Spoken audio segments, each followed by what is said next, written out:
Good morning, Donovan. Can you hear me?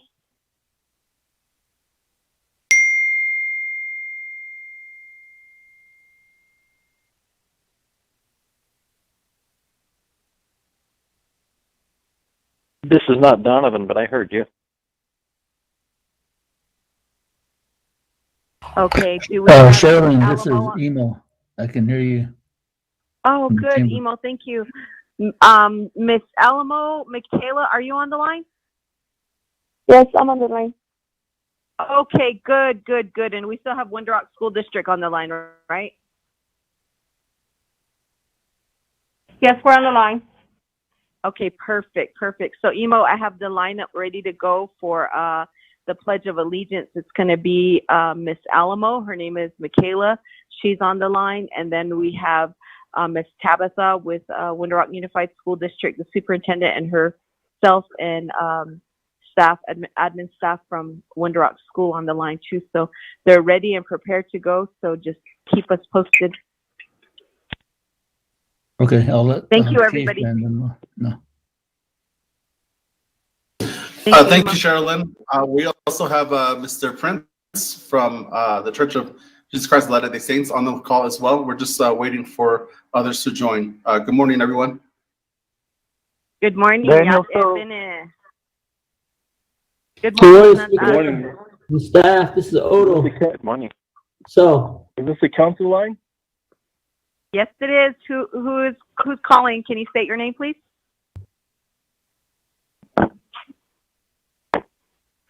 Delegate Freeland. Otto, so good morning. Good morning, brother. good morning, guys. Everyone that's on the line. Good morning. This Right. is Delegate Charles Newton. Good morning. So on the line right now, we have our presenters who will be commencing with the opening of the session. We have Miss Alamo from the community of Alamo. She'll be doing the Pledge of Allegiance. And then we have Miss Tabitha from Window Rock Unified School District with the superintendent on the line as well. So, and then Donovan has his lineup for Prince to do the invocation. So they too are on the line, honorable delegates. Morning, Charlotte. This is Delegate Halona. Somebody needs to mute their phone. There's a lot of interference coming through. So, good morning, everybody. Morning. Good morning. Hey, we got to change the name.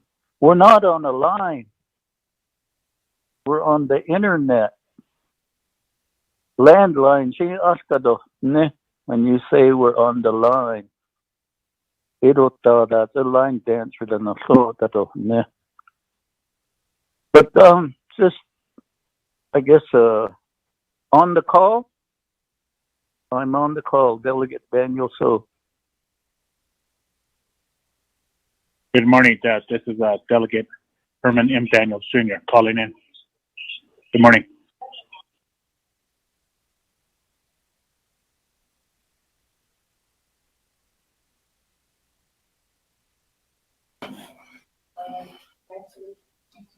Good morning, everyone. Yate, better.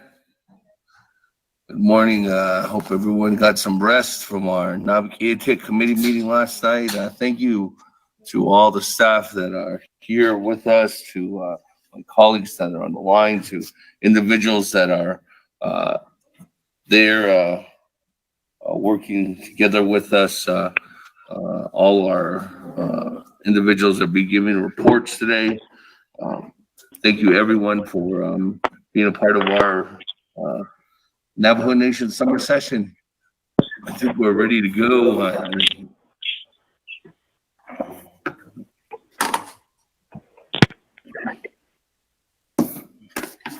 Let me go ahead and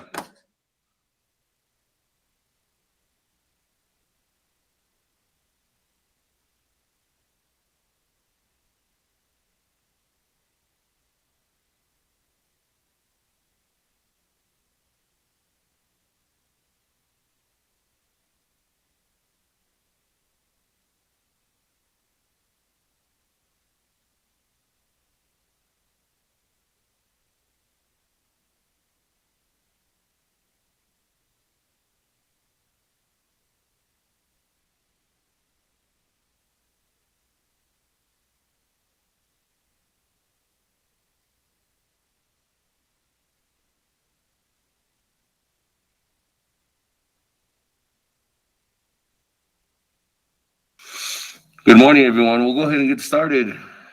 Welcome, everyone, to the Navajo Nation Council Summer Session. We have a proposed agenda before us, colleagues, on the 24th Navajo Nation Council Summer Session. Today's date is July 20th. We had this scheduled from July 20th to July 24th, 2020. The time now is 10:05 a.m. We'll call ahead and call the meeting to order. I am here in Arizona on the Navajo Nation. We're having a via teleconference call. And as Honorable Delegate Chairman Daniel So, live on the web, whether you're joining us on YouTube, Facebook, Vimeo, thank you very much. Presiding as the Speaker of the 24th Navajo Nation Council. We did call the meeting to order. We'll go ahead and go down to roll call.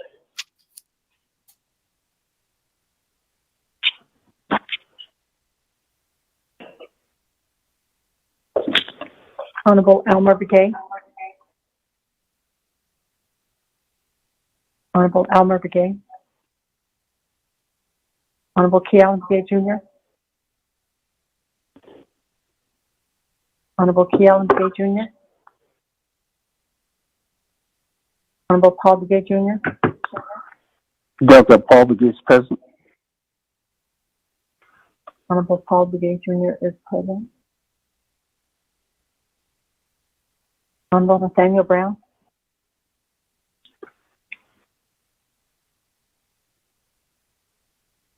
Honorable Nathaniel Brown.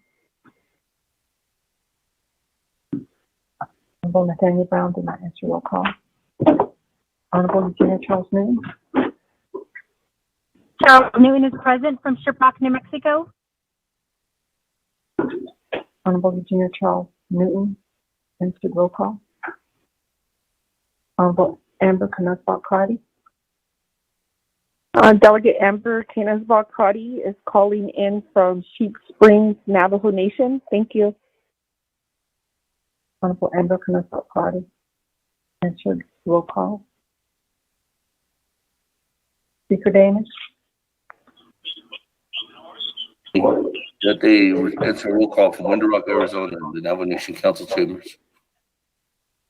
Honorable Speaker Damon answered roll call. Honorable Herman Daniel. Good morning, Deb. This is Council Delegate Herman M. Daniels Jr. calling in from Monument Valley, Utah. Honorable Herman Daniels Jr. answered roll call. Honorable Mark Freeland. Good morning, Mark Freeland here, present. Thank you. Honorable Mark Freeland answered roll call. Honorable Pernell Halona. Good morning. This is Delegate Pernell Halona calling in from District 14, Chohachi, New Mexico. Thank you. Honorable Pernell Halona answered roll call. Honorable Jamie Henyo.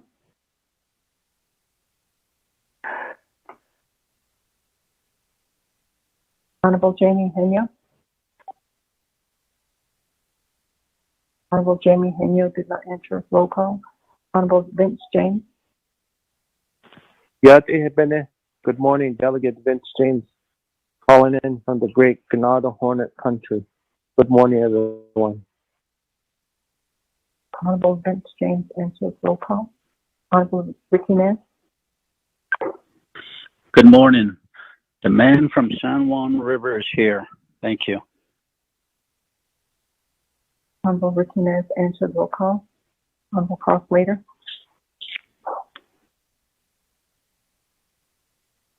Delegate Slater present. Honorable Carl Slater answered roll call. Honorable Raymond Smith Jr.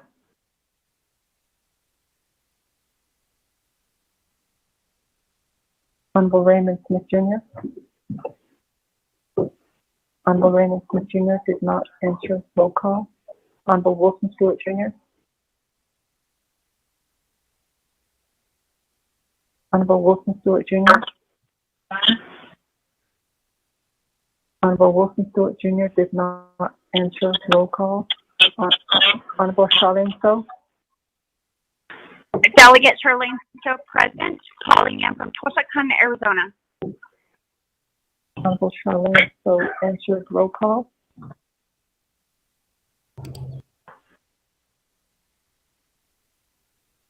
Honorable Otto So. Present, calling in from Tuba City, Arizona. Honorable Otto So answered. Roll call.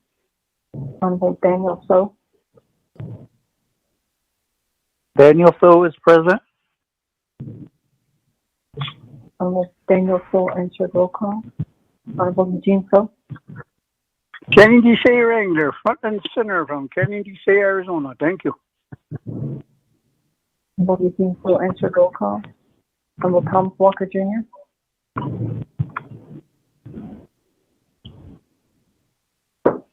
Honorable Thomas Walker Jr. Honorable Thomas Walker Jr. did not answer. Roll call. Honorable Edison Winter. Honorable Edison Winter. Honorable Edison Winter did not answer. Roll call. Honorable Edmund Yazzie. Here. Honorable Edmund Yazzie answered. Roll call. Honorable Jimmy Yellowhair.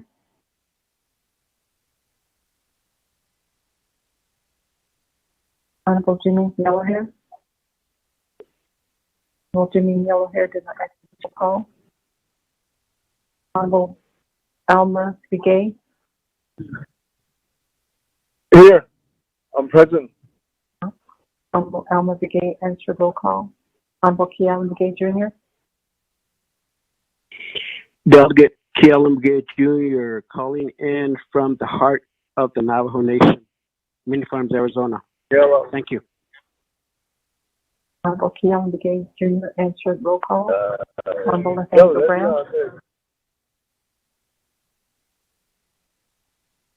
Honorable Nathaniel Brown. Honorable Nathaniel Brown did not answer. Roll call. Honorable Jamie Henya. Jamie Hino is present from beautiful Raymond, New Mexico. Honorable Jamie Henya answered. Roll call. Honorable Raymond Smith Jr. Honorable Raymond Smith Jr. Honorable Raymond Smith Jr. did not answer. Roll call. Honorable Wilson Stewart Jr. Honorable Wilson Stewart Jr. Honorable Wilson Stewart Jr. did not answer. Roll call. Honorable Thomas Walker Jr. Honorable Thomas Walker Jr. Honorable Thomas Walker Jr. did not answer. Roll call. Honorable Edison Winnicott. Honorable Edison Winnicott. Honorable Edison Winnicott did not answer. Roll call. Honorable Jimmy Yellowhead. Honorable Jimmy Yellowhead. Honorable Jimmy Yellowhead did not answer. Roll call. That, Mr. Speaker, you have 18 members answered. Roll call. Mr. Speaker. Speaker Raymond Smith texts me and says he's called in, but there's no audio.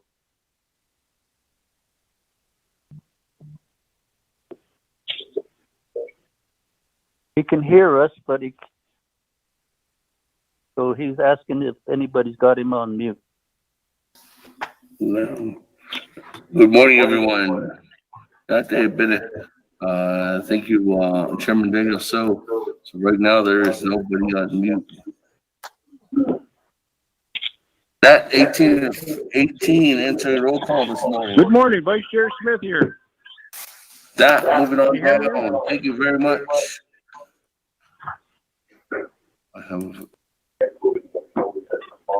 Good morning, Vice Chair Smith here. Can you hear me? We can hear you. Okay, with that, thank you very much. Moving on down on our agenda, we have our Pledge of Allegiance today. We stand. We have Miss Michaela Apachito, Miss Navajo from Alamo, New Mexico. Miss Apachito, the floor is yours. Thank you. Good morning. That's a 24 Navajo Nation Council. Speaker Damon, Navajo Nation President and Vice President, and Council Delegate Damer Henro, and Navajo Worldwide, and to the community of Alamo. Yat Esh Kero Sidene, Se Ya Mekera Patiro Ninshe, Ki Ani Islam Torit Ini Basachin, Ashini Dashi Dashinale. Hello, my name is Michaela. My clan is House, born to bitter water. My maternal clan is Black people, and my paternal clan is Apache people. I am the royalty known as 2019-2020 Miss Alamo for my community of the Alamo Navajo. And this morning I will be doing the pledge in Navajo, so I'll get started with that. Kaya aslat dingo peta ozogi peta nat al sisilingo binina pechin adishne hala ajobat dosi hasin ye harite kaya asa ande aslat dene ye heva robin benajik ajobat biziri peta hini cha. Thank you. My platform is to come together and reunite my community and letting Alamo be known for the better. This platform is for my youth, elders, veterans, our law enforcement, and leaders for the Alamo School Board and Chapter House and the Navajo Nation. I want to give a huge thank you to the Navajo Nation Council for this opportunity to speak with you all. Also, I hope you all stay home, wash your hands, and together as one. Soon this pandemic is going to be over. Thank you to the leaders for everything they are doing for supplying items everywhere around the Navajo Nation. Thank you. On behalf of myself and the community of Alamo, we hope you have a wonderful day and be blessed. Thank you. Thank you very much, Miss Alamo, Miss Apachito. That was the national anthem by Miss Tazaba Spruhan, 6th grade at the Sehatso de Nebota. Speaker Yes, Yeller's on the good morning. line. Yes, good morning. 24th National Council via the Office of the Speaker. I'd also like to recognize and thank the Office of the President and Vice President of the Navajo Nation. Additionally, I would like to extend a warm welcome to all of those listening across the World Wide Web. My name is Dr. Shannon Goodsell, and I am the new superintendent of Window Rock Unified School District. I'm honored to be here, and I'm honored to see the excellent achievements that our students will produce this school year. Go Scouts! At this time, I would like to recognize one of our 6th grade students, Tasba Spruan, who is going to sing the national anthem.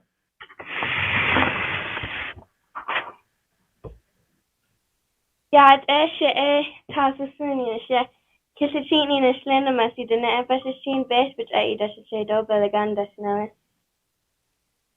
Ya shodano in tayos kaspiete badahini go at sahnat aiye go neheslini. No dos do besot de sos na bayet khaya bet ahni ye go denet nihit in zant pahnili ago beneta bahat zahlonde eya bet asi hasin on a hard dash of sozende oh she a so besenelgo zanat ahon ado nehekeya big ege arhujon nahasgli ahead. Good job. Thank you very much, Ms. Bruhan, for that wonderful national anthem there in Navajo.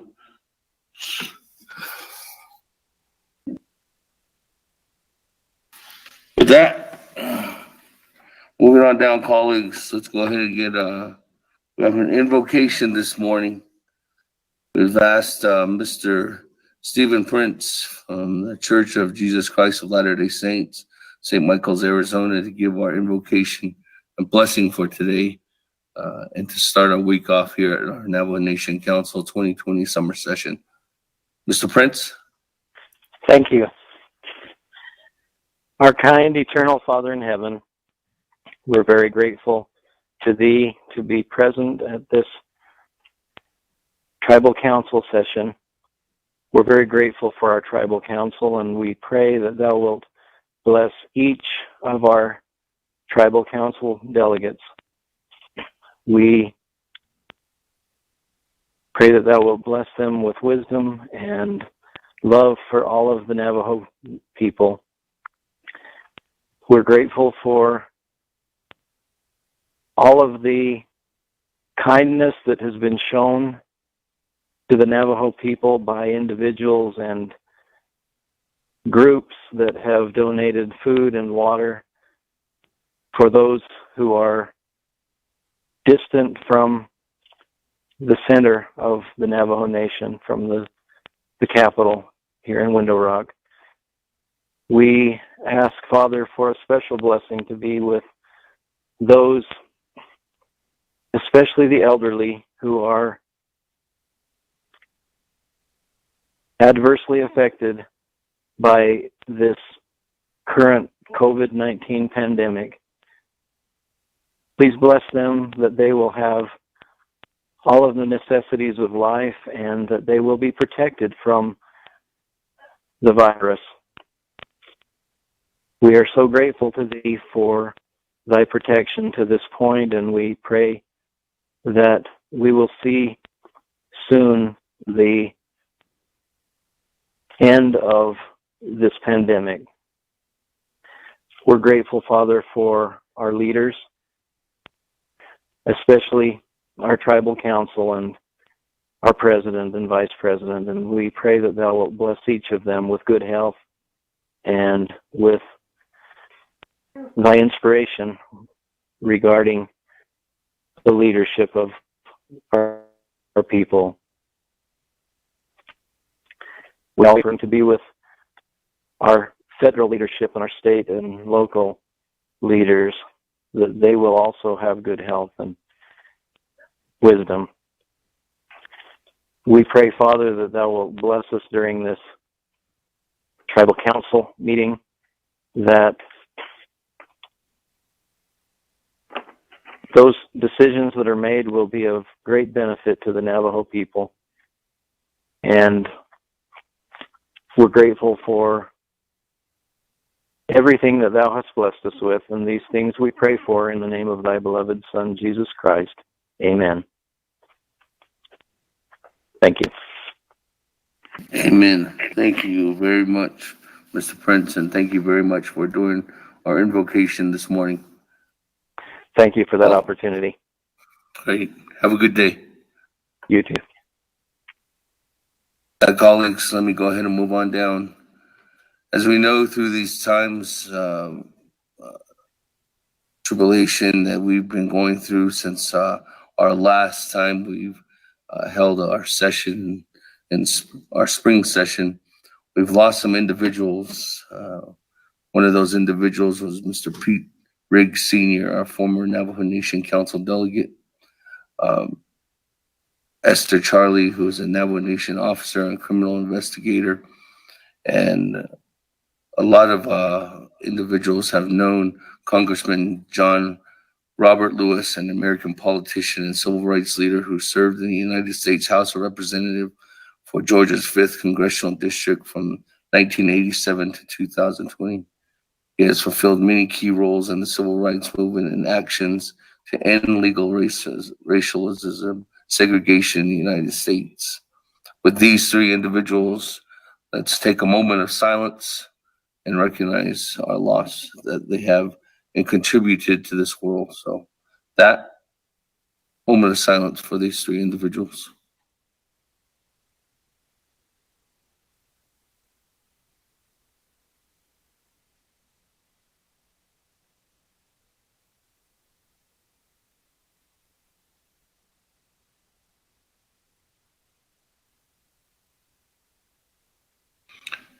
Thank you very much, everyone. Thank you very much, colleagues, for taking that moment of silence. Thank you for everyone listening in to be a part of that too as well. Please be with their families, their loved ones through this time as they continue to mourn their loss of their family member.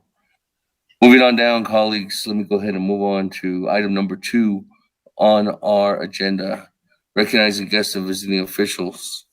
Colleagues, is there any recognizing guests or visiting officials? Let's hear.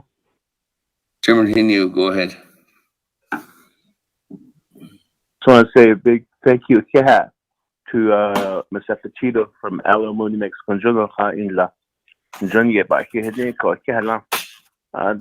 Your parents are proud of you, and your whole community of Alamo is proud of you for stepping up to the plate to deliver the Pledge of Allegiance to the Navajo Nation Council and to the Navajo Nation.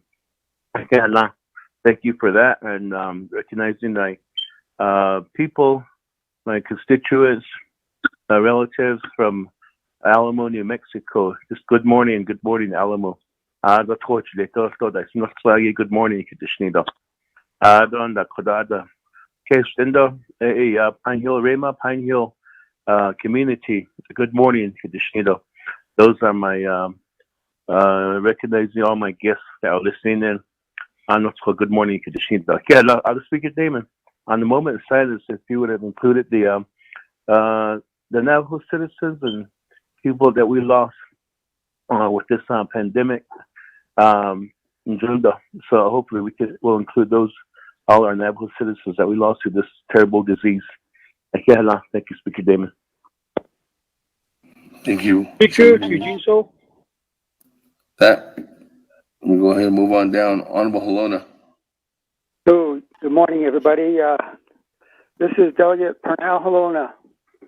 I wanted to say hello and greet all my constituents from District 14, from Noshchity chapter, Tohatchee chapter, Mexican Springs chapter, Twin Lakes chapter, and Coyote Canyon chapter. Thank you for joining in, everybody, and I hope you all have a blessed day. And Speaker, I think that would be appropriate to have a moment of silence for all the people that we lost across the Navajo Nation to this pandemic, and to pray to keep them safe as we move forward and try to mitigate all the virus and keep everybody safe so they don't get infected. So that I would like to request that too, Speaker. And again, thank you to all my constituents for tuning into the World Wide Web. Thank you. Have a great day. Speaker. Thank you, Honorable Helena. I recognize that. With that, moving on down, Honorable Madam Chair Amber Crotty. Thank you, Speaker. Colleagues, I appreciate the prayer to set the tone for this council session and the moment of silence so that we could reflect those many individuals that we lost, including our relatives from, this virus. And it really should set the tone of this council in terms of our role and responsibility to provide relief, to provide remediation, and most importantly, to prevent our people from suffering through this virus. With that being said, Speaker, I want to recognize that we do have our Red Valley Farm Board on the call. Their mission and objective is to restore our watershed along the Tushkai Mountain, to also reclaim not only our watersheds but our lands, to plant, and so that we can be healthy, self-sustaining. And we all know it's the health disparities that are putting us at a greater risk. So I'll ask colleagues not only take care of yourself and your families, but improve your immunity, reduce your stress, and go back to our traditional foods as they are our medicine. Thank you, Speaker.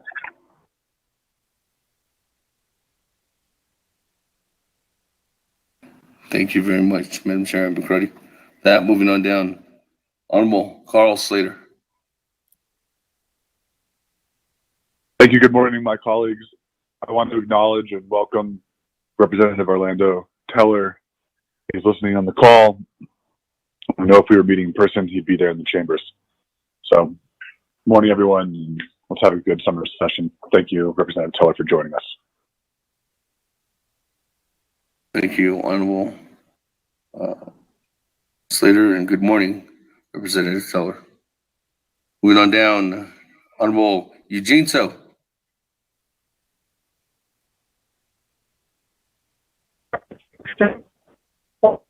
First responders, every one of them that are helping our people out there in South. I think all the fire. Honorable Eugene So, can you please restate your words this morning? I could barely hear you, sir. Can you hear me now? I can hear you loud and clear now. Okay. I'd like to appreciate and have thanks to all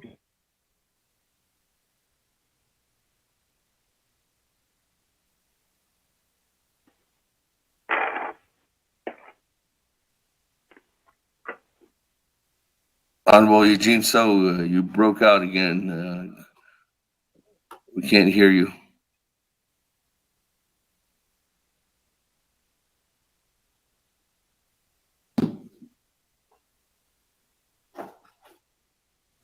Honorable Eugene So.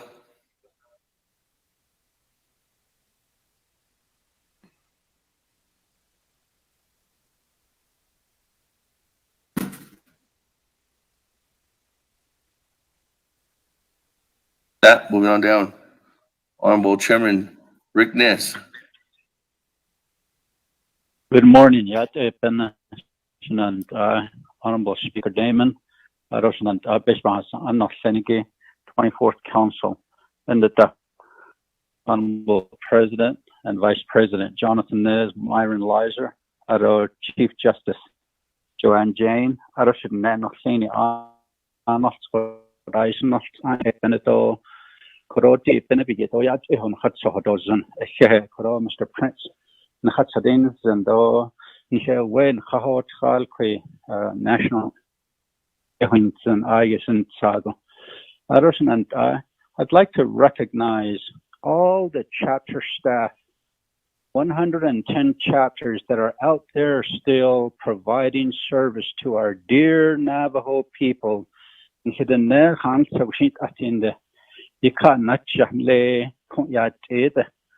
that chapter officials, I'd like to recognize them for being supportive in their communities and being there for them. Staff no Seniki, Aro Tatnas no Seniki do Hidation. So Arnold when it begin thank you very much. Thank you, Chairman Nez. That, moving on down. Honorable Vice Chair Otto So. Thank you very much, Speaker. Around the is not the name of Gini.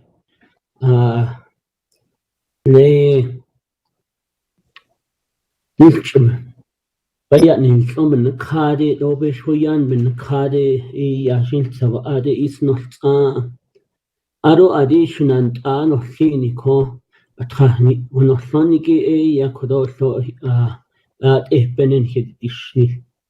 Dear yat open on Yash Kodo so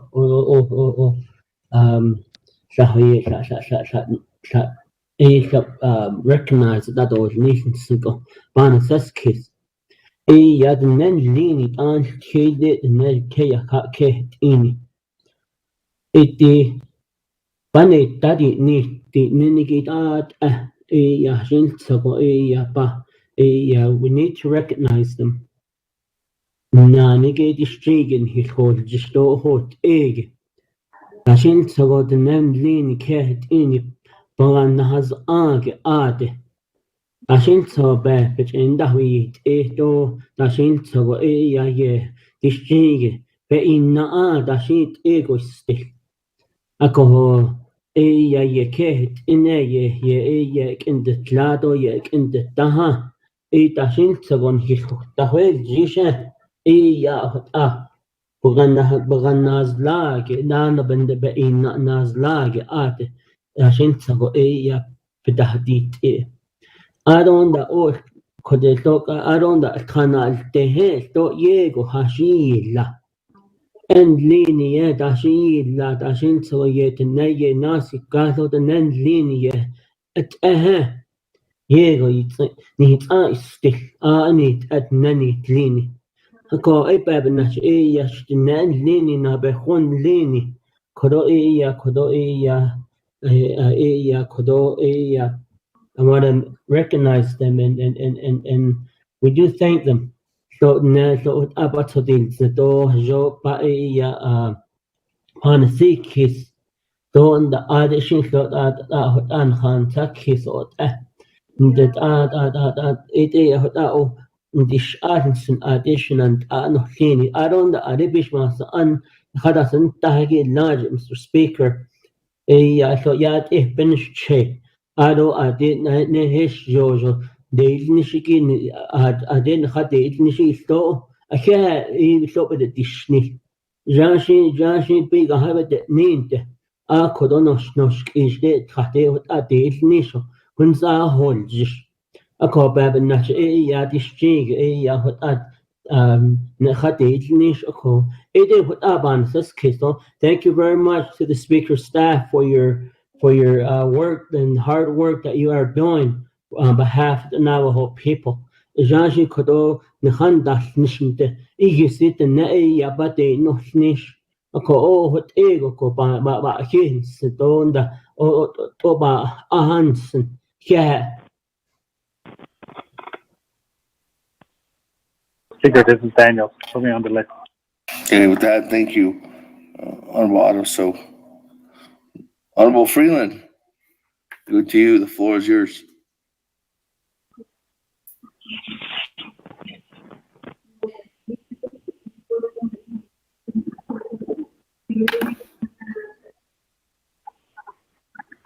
Honorable Freeland?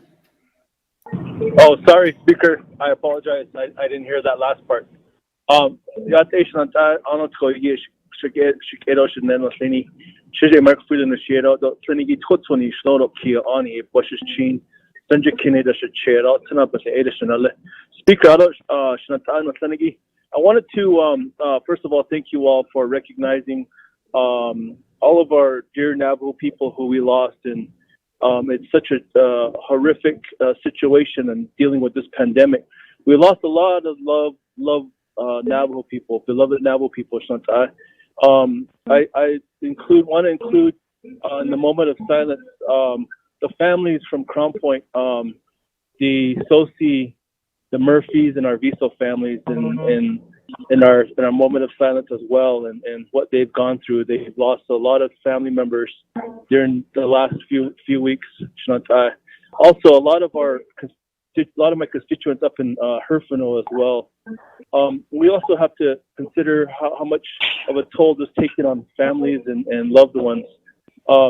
We had a couple losses in Fort Defiance with the loss of Wilson DeHosey Jr. and Jason DeHosey. So, and of course the late Council Delegate Roy Begay. So, Eddie Ashnata, we've lost a lot of good people, dear people, beloved people to us. So, I just want to say thank you to my Chairman, Chairman Nez, for also recognizing the chapter staff. I have some chapter staff that have really stepped up, and I'm really proud of them. All of my 8 chapters, Crown Point, Nadishkish, Vicente, White Rock, Lake Valley, Herfino, and Nayuda, and the officials as well. I really am proud of the staff and the officials from 8 chapters I represent in the Great Eastern Navajo Agency. Good morning, and thank you, Chair. Speaker.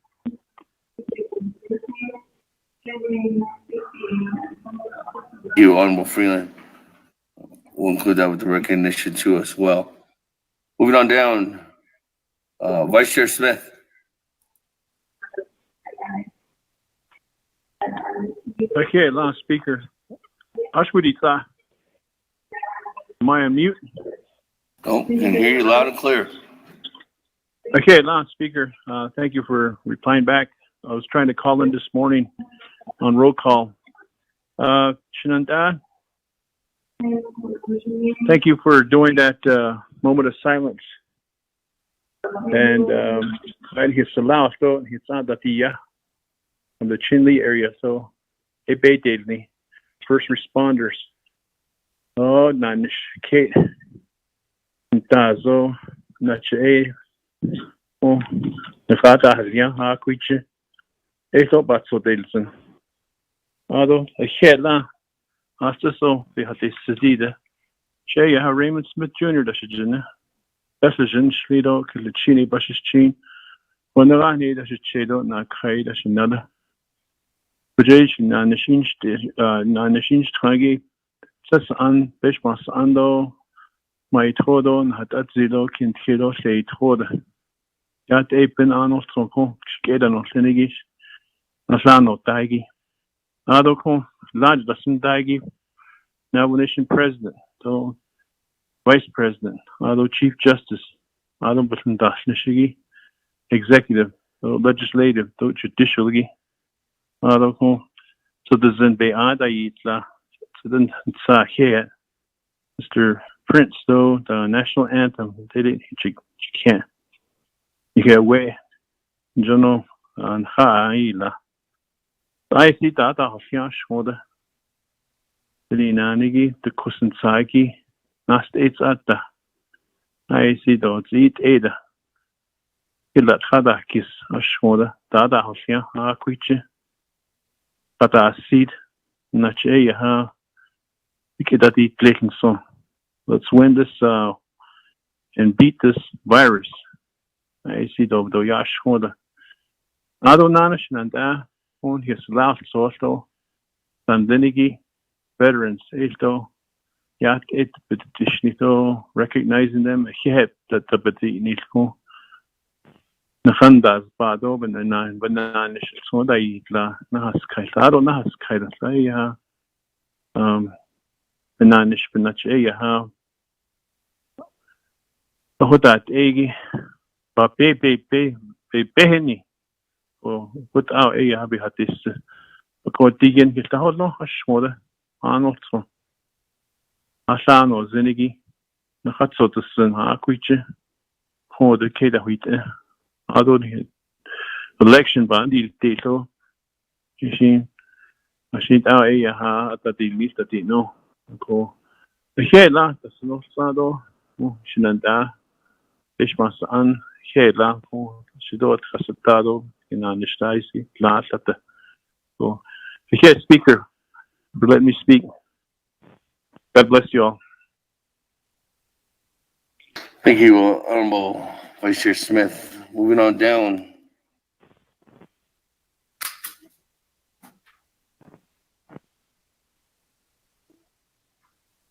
Honorable Herman Daniels. Good morning, Speaker. Oh, good morning. Yeah, good morning. Aron da Kodoshan and Aron Senigi Kodo, 24th Navajo Nation Council Kodo, based on Anno Senigi Kodo. Aron an the Danish ego Kodo, a share to the Shin Kodo, Aron that gives staff Kodo, I see Kodo, share Kodo, Edan Shefo Stout, each snake or I see share Kodo, Aron Kodo, other Shia, Sadako Shid, and the Quaggy, nada, physical staff. I see share Kodo, Aron Kodo, Office of Legislative Council, so Kodo, I see he can't national Kodo, what I can get the Shin, Aron Kodo. In Shiegi Herman M. Daniels Jr., Adonana Kodobana, Shagi Kodonagay, or Jet Ho, Shat Ho, Safi Ken, Adonat, Ane Bana Shapo, Adon and Slingi Ebit Ane, Adon Dashegi Kesachini, Dashegi Toyet Lini, Nakate Ne, Adonan Dashanalge Shkazo, the Beshijan, Penichi Kenda Ida Shanalaho, Adokuji Keda hit it now, or died and then Shanko. I think all candidates need on this Kodona Ray, Dino Spagi Kodo, that is Argo, I think Eno Senegi, I think can get a dish in Kododam, kodo shi dai no tla kodo Christmas ana kodo shnasa sata offset asata offset shi dan kodo na gai dai no tla kodo AIC hen get shnido les kodo aro kodo shi ya kodo na ne shi nis kodo dan di kodo na gai da the mobi kanda aron den da il nation kodo ha khaji shi ko kodo juno shi na ne shi nis ko aron na kodo so des di AIC hen kodo aron na kodo national anthem da kodo da ye da din ko AIC hen kodo IC ba ke ni den kodo dos ego iba ba ke ni den so aron na kodo I just like to recognize Himatman and Lenigi as tweet and Lenigi lead and the hard Kanigi and the great Koya that with the Don Dagat and the East Count education of Lenigi not on Lenigi, especially in my area and the great not Aj has Anigi there's a little area between not on and OJ toes Rido now Gata Tall Mountain there's the care not Enigi head get Schneedo list I must try it. Adonana Yego Ecuador Adada Hasia Kododam, Shamana Shenigi Donana Kododam, Chida no Shenigi Zeta, Egibeda, Ego, with a bed, Hosia, they had Nenegi, Akodon Hilla the Sada, Kisana that now. So Nasta Hodan Hilla Sada, Kisako Hodo. For AD Yakodo Adonana Koda, I like to recognize the 4 chapters that I represent Kodo Nagadam. Chapter managers Lenigi Kodo, Mr. Earl Sombrero, Aden da Kodo, Nazajo Kodo, Nagashan, Tuaja Kodo Shama, Elizabeth Whitethorn Benali, Aden da chapter coordinators, Lenigi Shama, Shirley Betoni, Ojet Tuaja, Aden da Nagata, Shamanana, Nagata, Anja, Lorena Atin, Adonana Kodo, chapter officials, Lenigi Kotnas, Naliza Bebenan, a Hen to the Schneedol, Kodo, with a bed, and Kodo. Minigi Kodo, Natibi, Kadi, Bibi, Kahot Ecuador, Adonan, Jetolism, Bedo Nigo, Kodo, Nabi, Jeti, Kakodo, Uncle, I see Kodo, Kitka Nature, they be Kodo, or Ede Yakodo, Adonan Kodo, first responders, Akobai, Nakodo, Aid or Share, Kodo, Zed, Egon Dash, Nashigi, Adona, EMTs, and Shinigi, Adon, the fires. Volunteer fire department as the HJ go to 8 or 7 Chicago. The law, we play Jin, the hard Hashianity, then Chicago, Shan, get Dean need or let's go to ever since the pandemic started. With a shaggy that, and Kodo, like AIC Shan, which end dot down the Shin Kodo, that I was a bit Kodo, the yin Kishan Nodo, the Kodona Gaidam, Ha Yin Be Kodo, Aran Sahakis, Yat on Sahakis, Ebe, Honda, a baby and teenage me, what Kodonat Anime, Lenigi Kodo first responders, Kodo Hajoka, that all, Geto Yat on Bekia, Yat Eva, Chinia, not that or less, no, it's a deal, the Kodo, for 80 pro Adonana Kodona Gaidam, Utah legislators and Linida Kodo, I just want to say good morning, Kidim Nido, Kodona. All the way to the state level, or the Utah State Kodona Gaita, Ajuta, in Nish Kodo, AIC Kodo, Aron that day. The Utah chapters are still Kodo, Navajo Youth Commission, the 7 Utah chapters. Good morning, Kidini Doles Kodo. Speaker, thank you very much.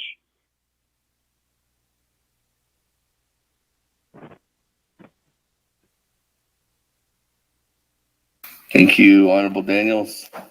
Moving on down, Honorable Wilson Stewart. Good morning. Floor is yours. Good morning, fellow speaker. Aro Aniko Pesmas Anadan Kliniki. Aro Executive Branch, Gijo, Judicial Branch, Gita.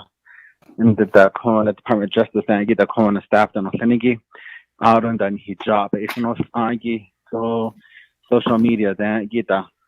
Comments, and Gita, so Yat, been this Monday morning, good Monday morning to each and every one of you and your families. So, okay, Shay and Jay, Wilson, T. Stewart Jr. and yeah, so it's quite something ancient. Don't manage. It's catching a bash chain.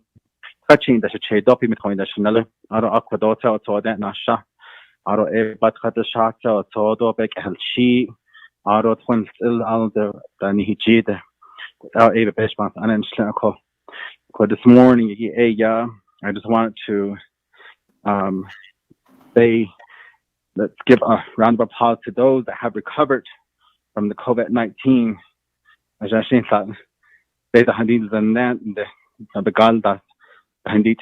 We have some that recovered, a lot that recovered. So, first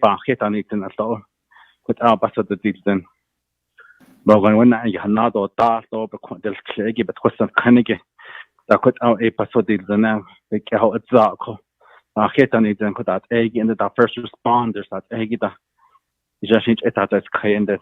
they're there each and every day doing the best that they can. BIA, the Southwest Region firefighters, and then the corner. When he cut the East Jet, so corner. Hashin Kea, Linigi, with these Wood Springs, and all lane, he cheated there. Firefighters and Linigi, so for the tireless efforts of what they did. In the corner. So lastly, congratulations and good luck to our national high school finalists are in Guthrie, Oklahoma this week, the 17th, only the 23rd, to compete. So good luck to all of our contestants out there representing not only the Navajo Nation, but the state as well. New Mexico, Arizona, Utah, and Colorado. So recognizing them as well. So this morning, in the Dakoni, it's allowed to and then military personnel. So each and every one of us. So thank you for being online. Thank you for participating in this. So those that have followed us from our Navigi etiquette to now. So all the comments that you've given us and whatnot. So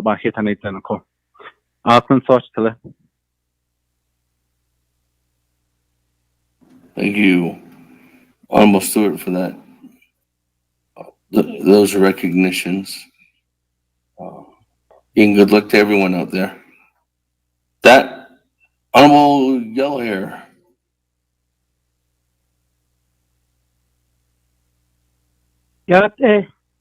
Speakers, Tele. Ben no cat and she but on Jimmy over here and she. I don't know, Schnee Tochen Honogani. What it eating a passion is that I see a say that she and the task at the Hosanala.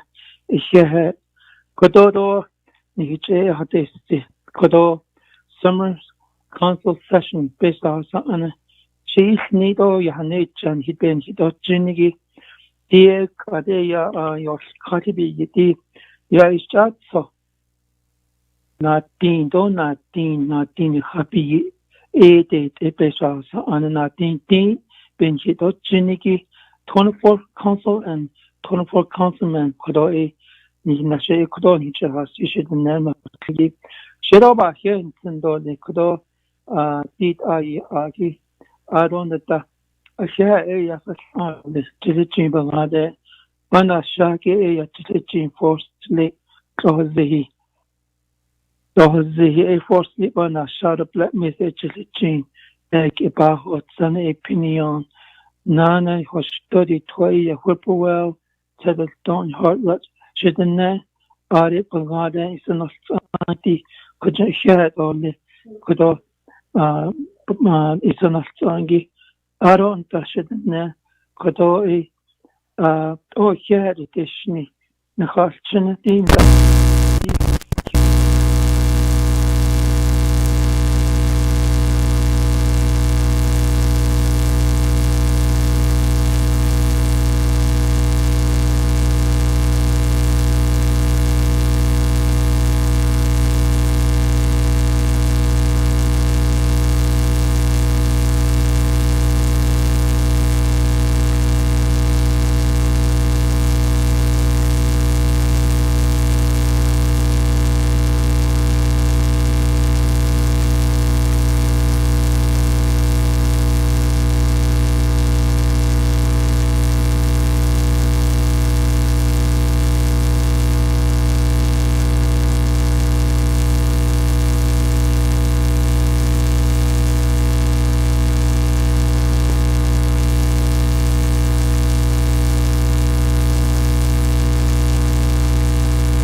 our president.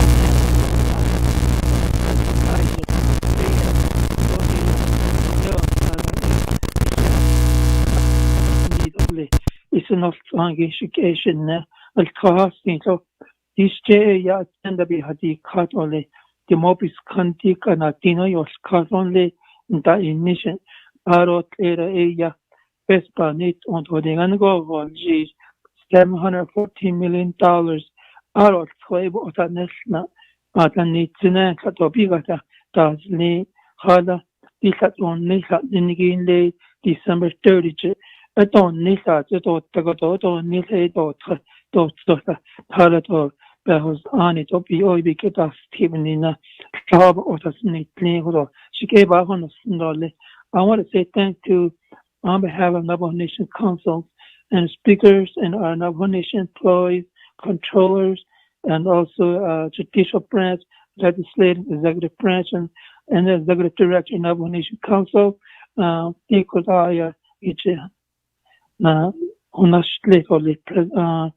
Speaker Damon Abenahana is love Nicoda Cispadak Jinigi is not gentle. Don't go sleep and that is not natural in the Ben Hill Hotayan Jahastila Cat. Although Sahasiana so and that's the Yapas that Rachel Edson Chinley election supervisor and Linda Eropenel Nitol Ausik Edosa Hotatsa Chin Bugadesto a Chaparza Beta Softsi Question Benil Nitol one Soya and his question on it. Thank you very much. Yeah, now. Go back on mute now. Thank you, Honorable Yellow. Yeah, moving on down. Honorable Brown. Good morning, sir. Ayate. The speaker. Ado Shinant Beshpan and the Nebenal Kitney Jenny Sheha.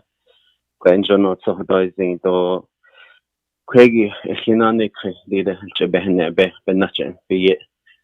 Nko Shea Tobahansle and later and hot so the other cash. Ado look I bashes chain Shije at with the next jet and Kiki cat. Ado Kia Ani A dash che Ado the Sane Dashinale.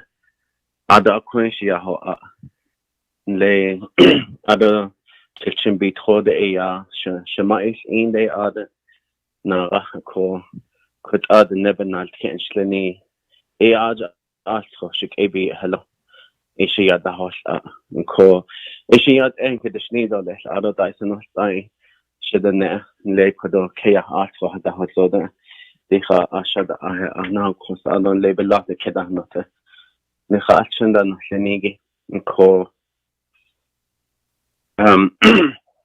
Thank you to the delegates who recognize our relatives that we have lost to this pandemic.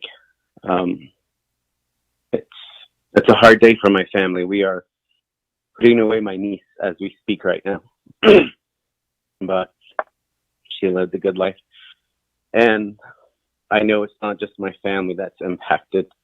It's a lot of families that are heartbroken. But I'm glad that Ishi Olyek Ishi Hakadolo Shi Halona It Anahan Haleho a call.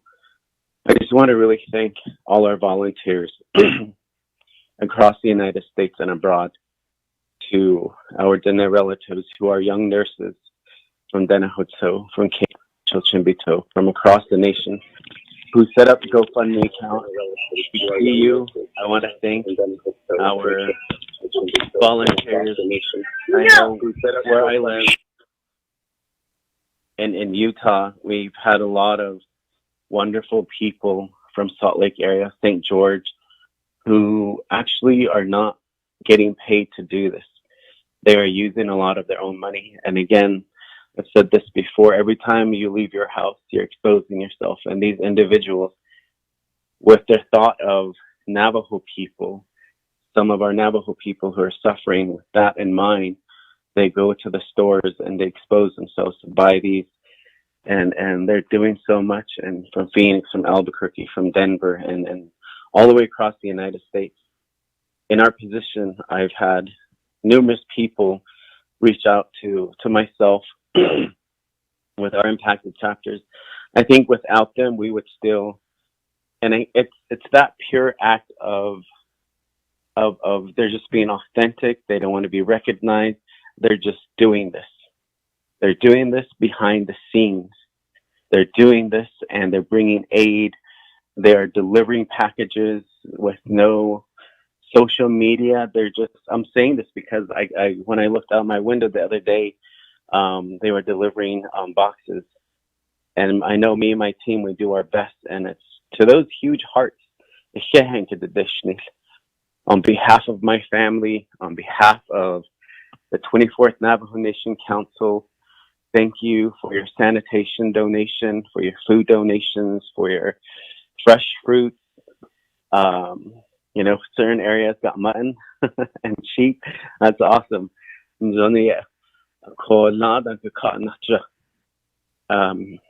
me, that gives me a lot of hope.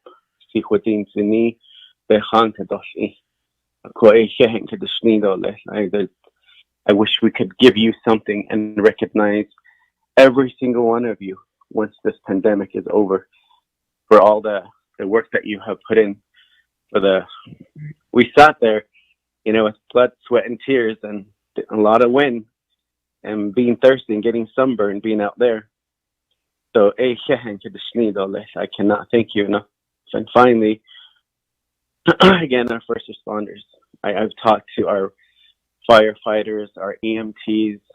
They've explained to me what it's like to transport a COVID positive patient when they are coughing profusely and they're out there and it's getting on their clothes.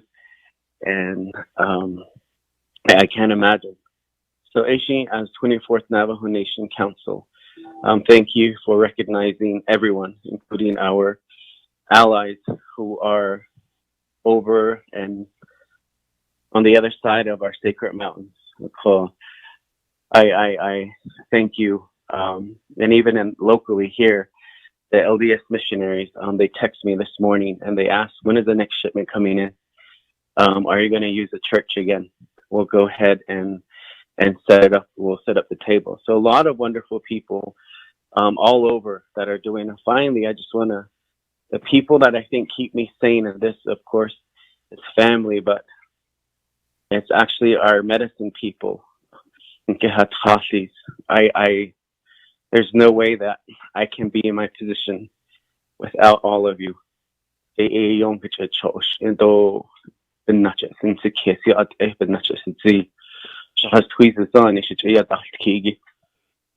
Holiday, who's constantly texting me, Shayaj, how are you? No, I don't shut the Annalita Osef. Of course, being that Texas Sheila.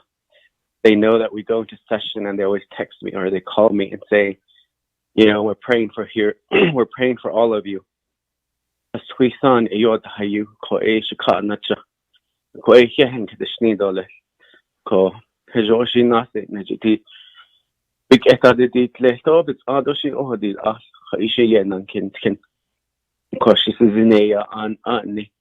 nanny clinic to the Halando and K not big etch. Ben not a when it nanny don't teach ya able to the Pino da Arandi Chahoshi. Be bankets, get no less. Bad the teacher. A call. A speaker and thank you, 24th Navajo Nation Council. Yeah.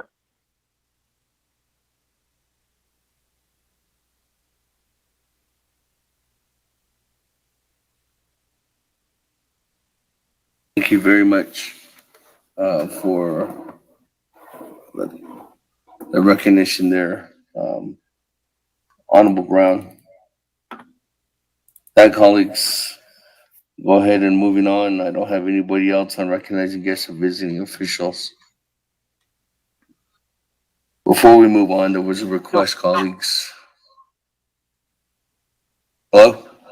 Speaker, can you hear me now? I can hear you loud and clear again, Honorable Eugene. So go ahead.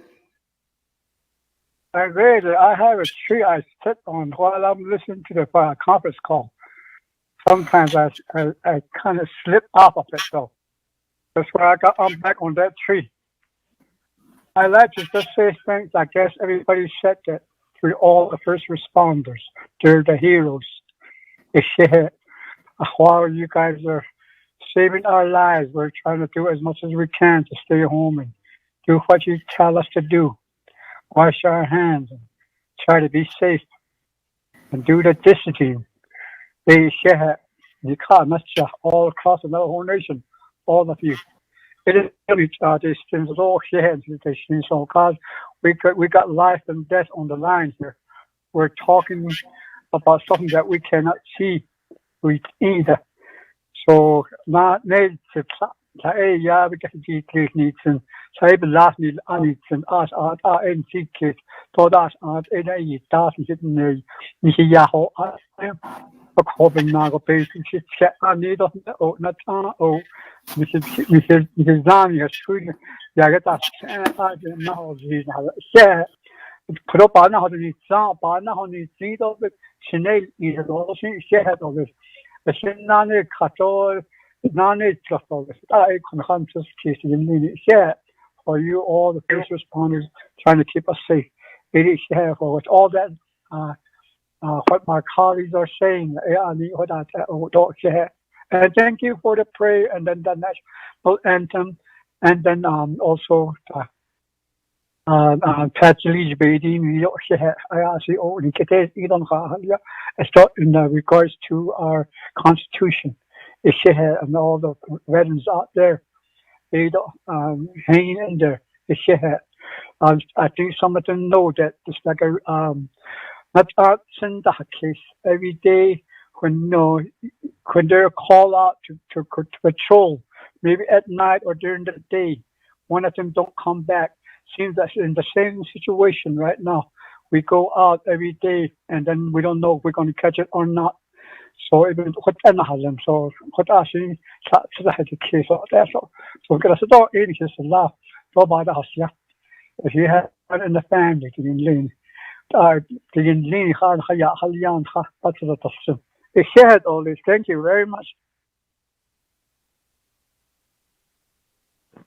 Thank you, Honorable Eugene. So with that, again, I don't have anybody else on recognizing guests or visiting officials. So in that, there was a request from numerous colleagues. And before we move on forward, colleagues, I just want to take time to express my own heartfelt condolences to the families and friends of those that are no longer with us.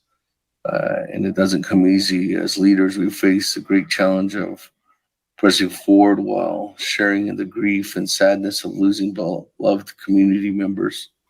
So at this time, let's go ahead and please join me, members of the 24th Navajo Nation Council, staff, everybody that's listening in.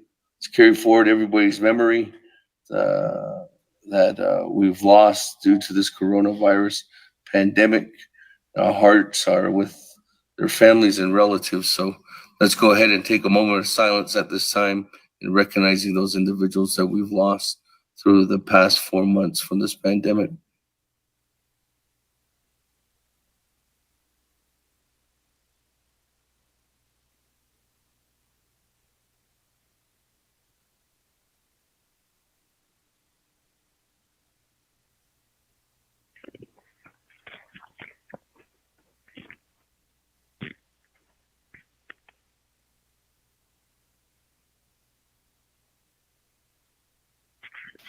Thank you, colleagues. Thank you, everyone listening in.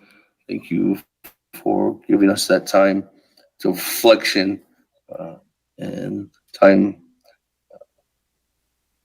healing and process in order for us to go ahead and make sure that be with the families in prayers and also with keep. So, yeah, that, colleagues, let's go ahead and move on down to review and adopt the agenda. Mr. Botero, if you could read it into the record.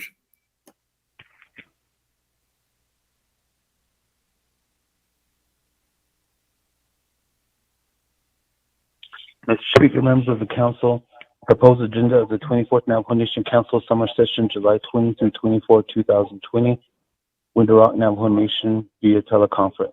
Presiding Honorable Seth Damon, Speaker, 24th Navajo Nation Council. 1, call meeting to order, roll call, invocation. 2, recognize guests and visiting officials. 3, review and adopt the agenda. 4, receive the State of the Nation address from the President of the Navajo Nation.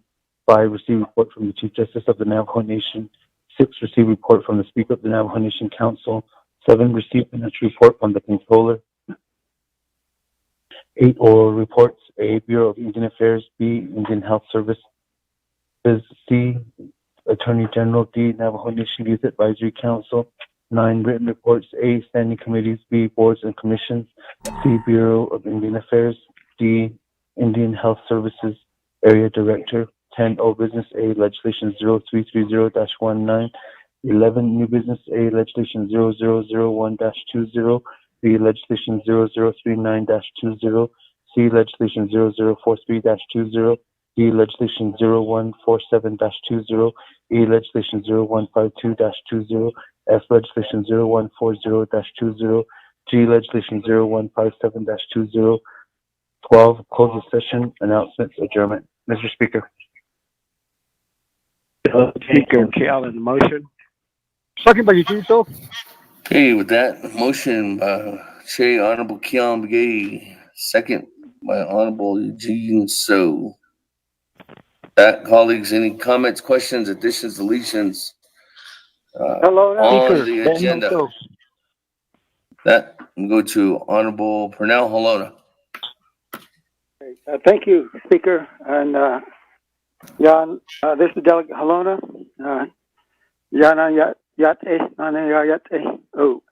I'd like to amend the add to the agenda 0141-20 and 0153-20 and 016-20. Those three legislations. I'd like to add those to the agenda, please.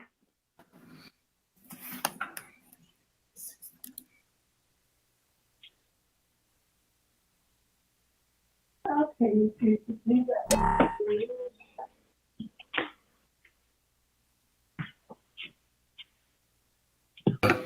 Do you mean 0160-20?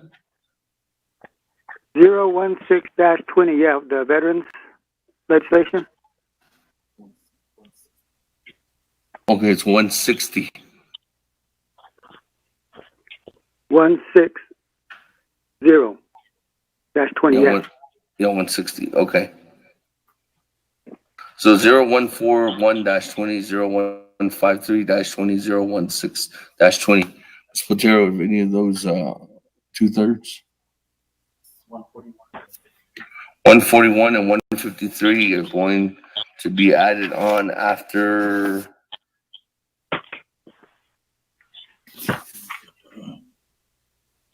You know what the change is? After 152, because the 2/3 legislations, and then legislation 0160 is going to be added on as the last item on the agenda.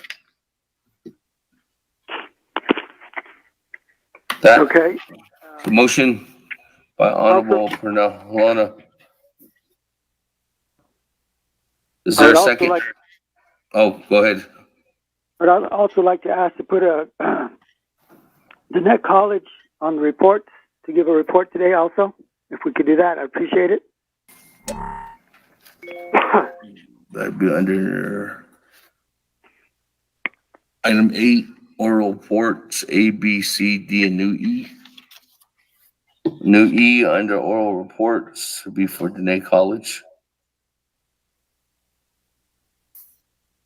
Have you notified them, or are they aware of that, Honorable Alona? Yes, sir, they are. Okay. All right.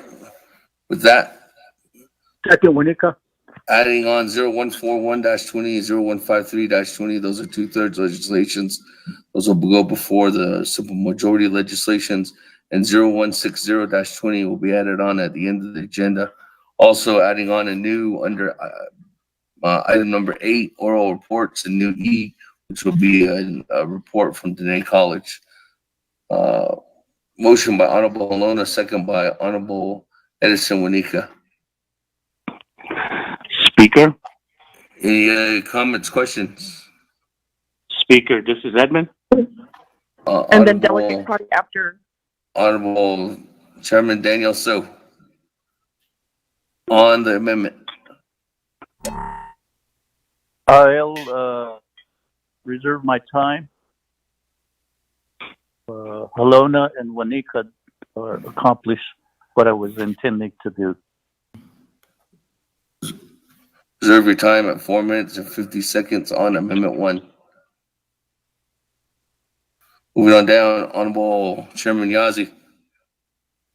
Speaker and members of the council.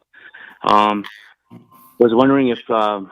Halona could add a little change that after the reports of President Nez, that thereafter we hear from BIA, Mr. Stevens. I know he's always kind of put to the last, and he's got some important info. If he could come in right after the president's address to the nation, if it's okay with you, Mr. Halona, I would appreciate that, sir, and the council. Delegate Halona, I would go for that because, yes, you're right. He's always last one on the list, so we'll try to get him up time around. I approve that, Speaker. To modify would then put Mr. Bart Stevens after Regional Director of Bureau of Indian Affairs after the President. State of the Union address, State of the Nation address. And that recommendation is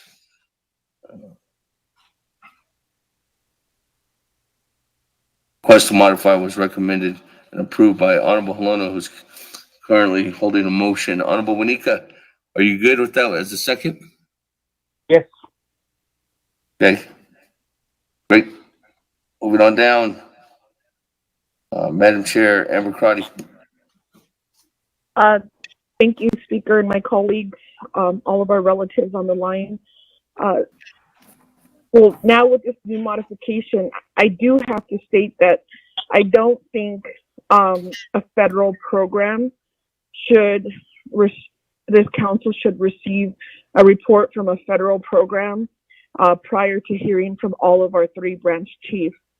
And so looking at the agenda, not only is the president on to receive the State of the Nation, but following the president is a report from the Chief Justice of the Navajo Nation and a report from the Speaker of the Navajo Nation Council.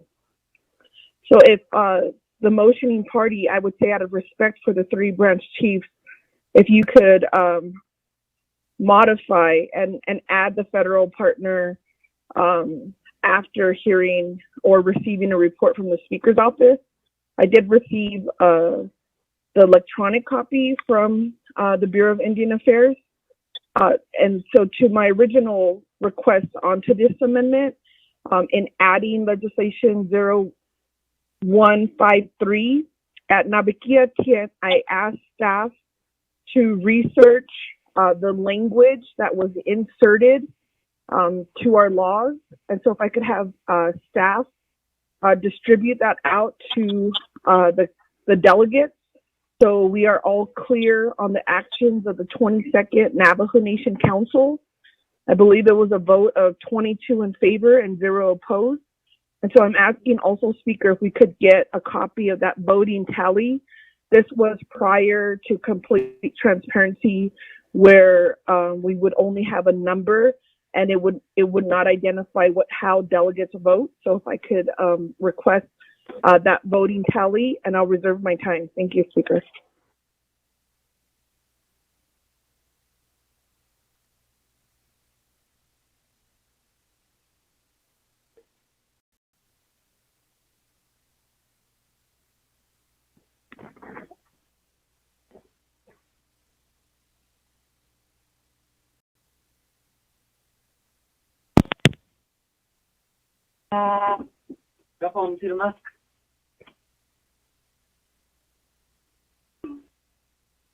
Okay, the staff is almost complete with that task, Honorable Madam Chair Crotty, and let me go back to the modification request to Honorable Helona. Honorable Helona, do you recognize the modification? Or?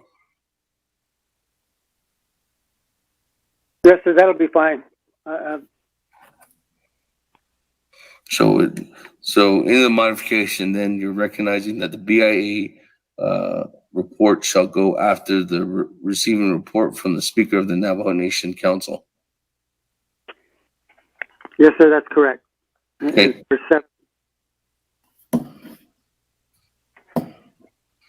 That I don't have Honorable Otto. So on Amendment 1.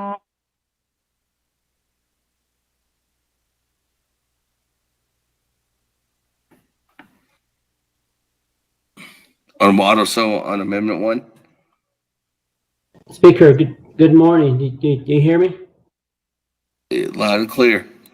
Okay, yeah, I was gonna ask the sponsoring party to remove 0330-19 and 0039-20 on the agenda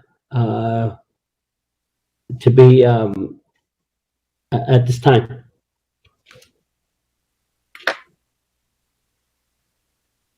To modify their motion.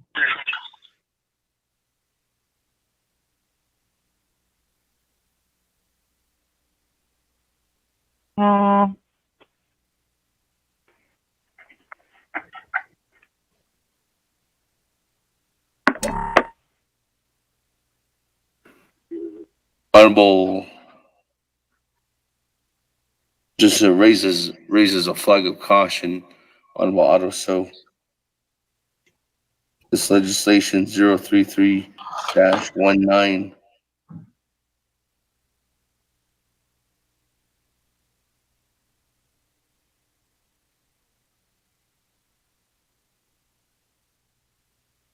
Okay, Speaker, I'll just.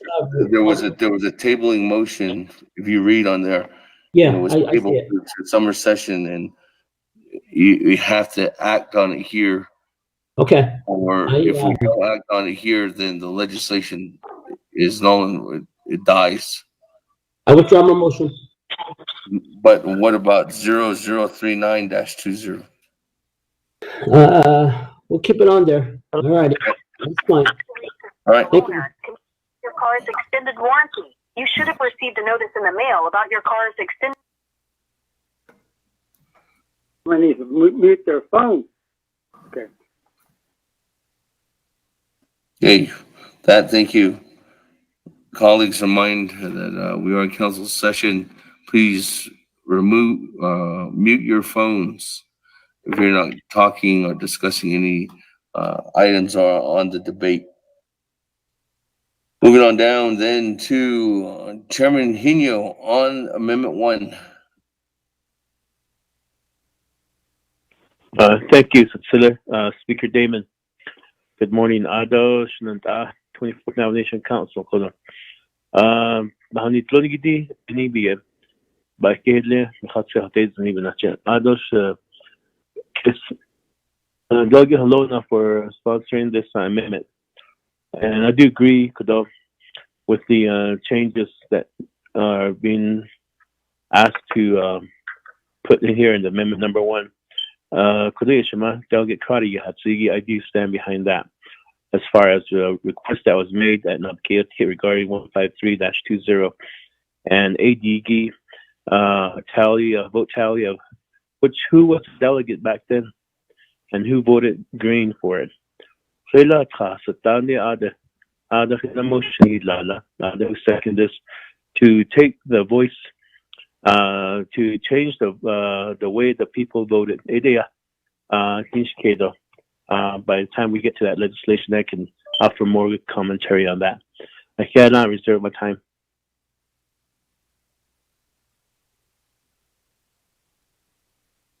Okay, reserve your time at 3 minutes, 53 seconds.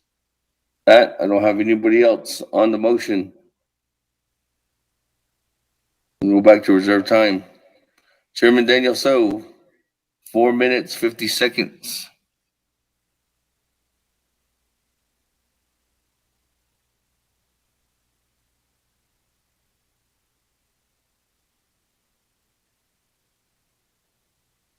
Wanika amended. Can you hear me? I can hear you. Okay, because a voice came on that basically said mute is off. Thank you. So that would be the extent of my thoughts in this regard. And thank you to Honorable Shema, Honorable Amber Knizbach-Crotty for bringing on the issue of that's related to 0153-20. Thank you.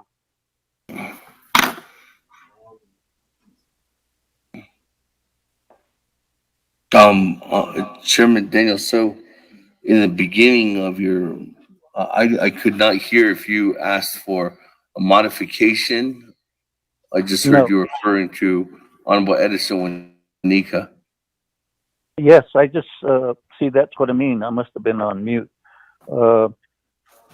Basically, I'm just saying that I'm glad Honorable Wanika and Honorable Halona have modified their motion to include what Ms. Amber Crotty had basically requested. Thank you. So I'll that would be the extent of my statement in support of the amended motion.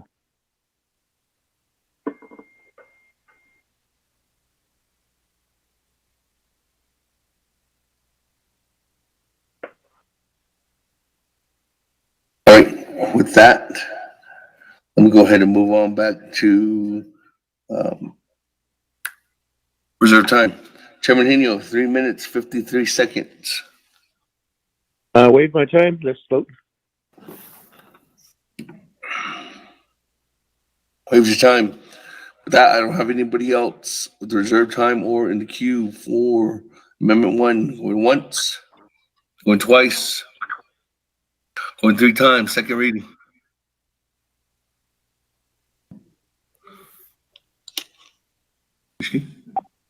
Oh, hold on. Madam Chair Crowdy, you had 3 minutes and 2 seconds on reserve time. Madam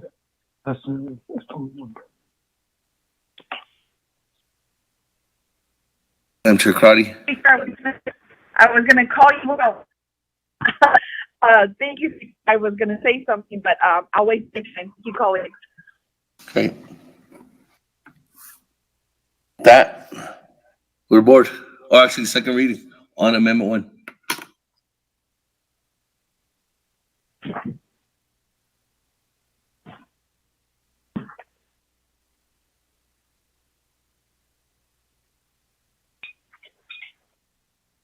Mr. Speaker, members of the Council, Amendment 1 is to add legislation 0160-20, 0153-20, and 0141-20.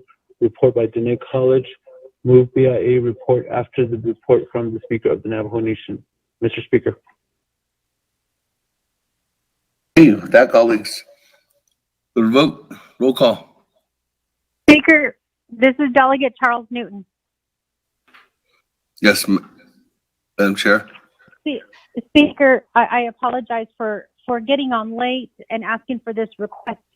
But one of the big concerns that's coming from a lot of our people is the question pertaining to the reopening of schools. Our children are currently... Madam Chair, yes. I'm calling for a vote right now. I can recognize you when I come back to the main motion on the agenda. Okay, great. Thank you, Speaker. Okay, with that, vote. Honorable Elmer Begay.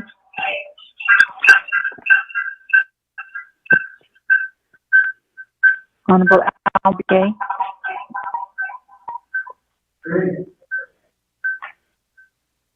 Honorable Elmer Begay did not vote. Honorable Key Allen Begay Jr. Vote green. David Honorable Key Key Allen Allen votes green. Begay.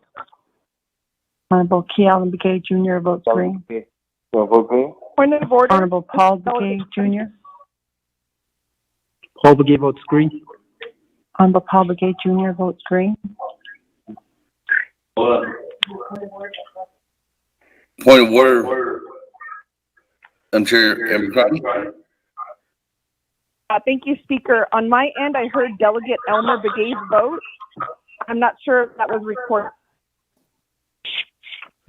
I heard him vote too. We'll come back to him. Hello? Moving on down. Hello? Honorable Nathaniel Brown. Delegate Brown votes green. Yeah. Honorable Nathaniel Brown votes green.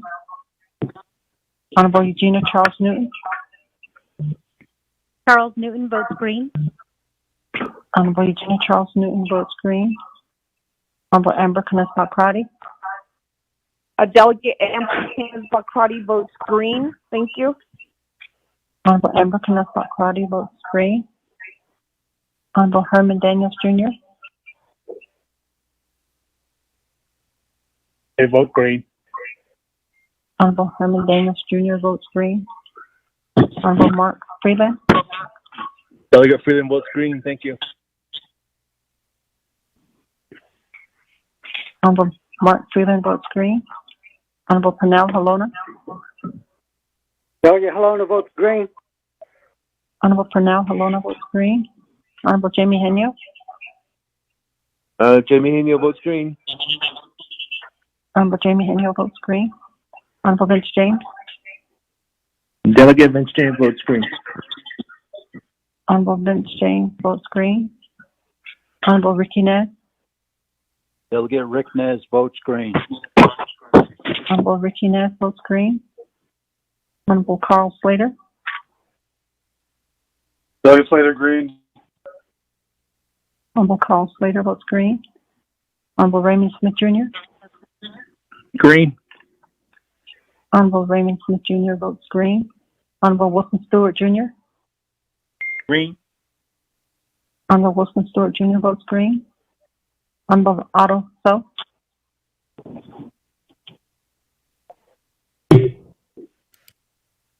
Honorable Otto So.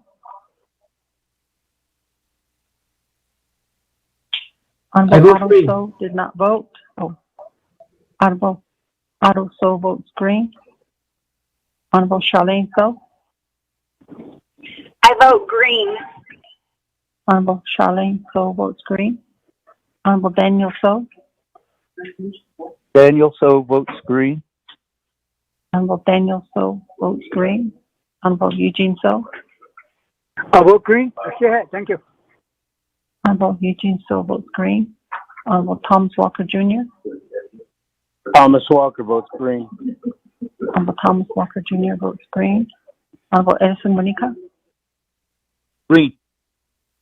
Honorable Edison Monica votes green. Honorable Evan Yazzie. Green. Honorable Evan Yazzie votes green. Honorable Jimmy Yellowhair. Delegate votes green. Honorable Jimmy Yellowhair votes green. Going back up, Honorable Elmer Begay. I vote green. This delegate Begay. Honorable Elmer Begay votes green. With that, Mr. Speaker, you have a vote of 23 in favor and 0 opposed. Mr. Speaker. Okay, thank you. So, 23 in favor, 0 opposed. Speaker not voting on Amendment 1 for the agenda. That, let me go back to the main motion on the agenda. Actually, that motion carries for Amendment 1, so it's adopted. So let me go back to the main motion. Honorable Chairman So, you are up on the main motion.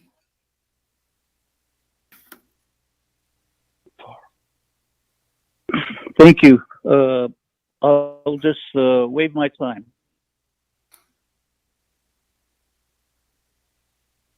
Okay, moving on down. Madam Chair, Charles Newton, on the main motion. Thank you, Speaker. Yeah, colleagues, good morning, and everyone who's listening. Speaker, I'd like to ask if we could include on the reports, I know that it's not the norm, but we need a report from DOTI, the Department of Education, on the reopening plans for the schools here on the Navajo Nation. I know that here in my area, Central Consolidated School District did their meeting last week, and I believe that they the reopening plan. We haven't heard any, and so I'm hoping we can get some information out to the people on what the reopening plan is going to look like and what it's going to entail, especially since it does involve our children. As we are aware, there is a national debate going right now that are set to reopen, but there's a lot of people who are on the fence about whether this should be happening here on the nation. So I would like to ask if we can get a report today from Department of Education on the reopening plan, since we have many parents and grandparents who are listening in who are requesting that this plan be shared. Thank you, Speaker. I'm going back on mute. I reserve the rest of my time.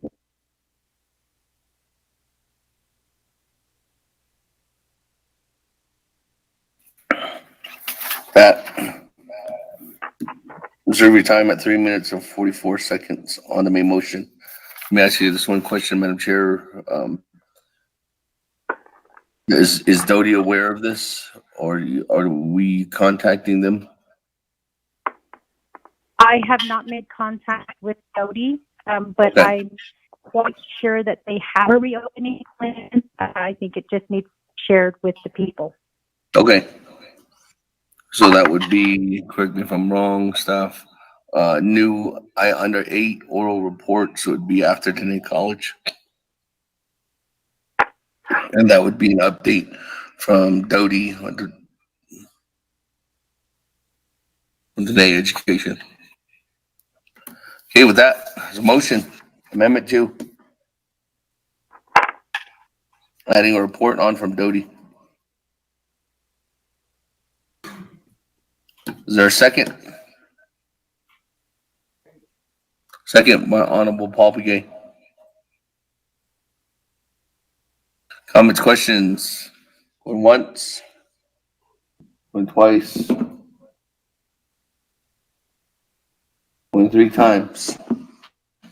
Good board. Vote. Roll call. On Amendment 2. Honorable Elmer Begay. Honorable Elmer Begay. Honorable Elmer Begay did not vote. Honorable Calvin Begay Jr. Delegate Calvin Begay Jr. votes green. Honorable Calvin Begay Jr. votes green. Honorable Paul Begay Jr. Green. Honorable Paul Begay Jr. votes green. Honorable Nathaniel Brown. Delegate Brown votes green. Yeah. Honorable Nathaniel Brown votes green. Honorable Regina Charles Newton. Charles Newton votes green. Honorable Regina Charles Newton votes green. Honorable Amber Knutsbach-Crotty. Delegate Amber Knutsbach-Crotty votes green. Thank you. Honorable Amber Knutsbach-Crotty votes green. Honorable Herman Daniels Jr. I vote green. Honorable Herman Daniels Jr. votes green. Honorable Mark Freeland. Green. Honorable Mark Freeland votes green. Honorable Pernell Halona. Where I come from. What votes green? Honorable Pernell Halona votes green. Honorable Jamie Henyo. Henyo votes green. Honorable Jamie Henyo votes green. Honorable Vince James. Delegate Vince James votes green. Honorable Vince James votes green. Honorable Ricky Nez. Delegate Rick Nez votes green. Honorable Ricky Nez votes green. Honorable Carl Slater. Delegate Slater green. Honorable Carl Slater votes green. Honorable Raymond Smith Jr. Green. Honorable Raymond Smith Jr. votes green. Honorable Wilson Stewart Jr. Green. Honorable Wilson Stewart Jr. votes green. Honorable Otto So.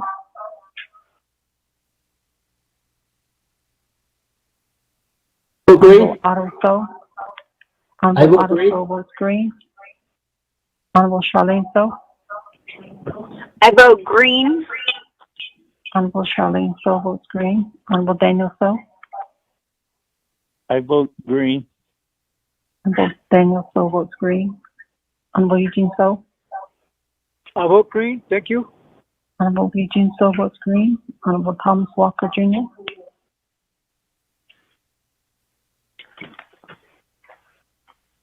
Honorable Thomas Walker Jr. Honorable Thomas green. Walker Jr. I Honorable vote Thomas green. Walker Jr. votes green. Honorable Edison Winika. Green.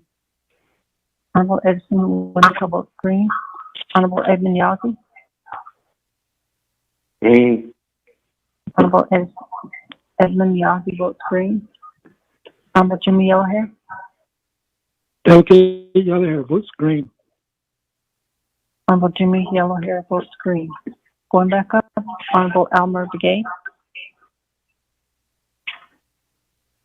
Honorable Elmer Begay. Honorable Elmer Begay did not vote. With that, Mr. Speaker, you have a vote of 22 in favor and 0 opposed. Mr. Speaker.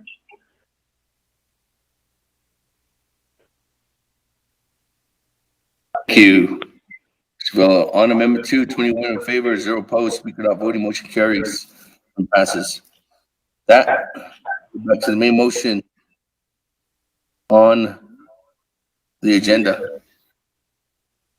I don't have anybody lined up once, twice. Let me go back to reserve time. Madam Chair Charles Newton, you have 3 minutes and 44 seconds. Speaker, the other report that I would like to also get during this time is a report on the status of our first responders and whether they have been paid out. I have met with a few first responders this week who told me that they still have not been paid their special duty pay. And we have been informed as council that many of them have been paid, but they're telling us something different. So I'd like to get an update on the first responders special duty pay. If I can, I reserve the rest of my time.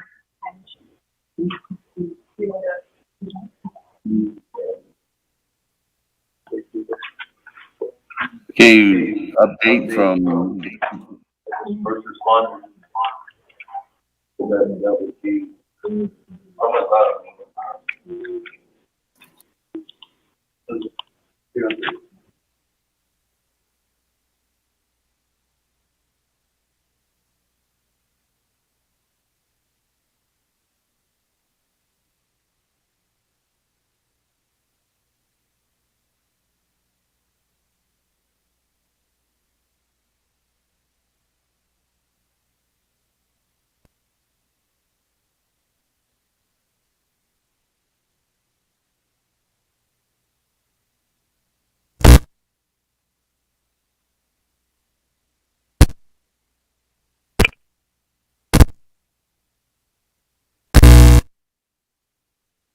okay, we'll have the controls office with payroll send that information in. So it's going to be a report from the controller's office and payroll. After Doty, under 8 oral reports on first responders receiving special duty pay.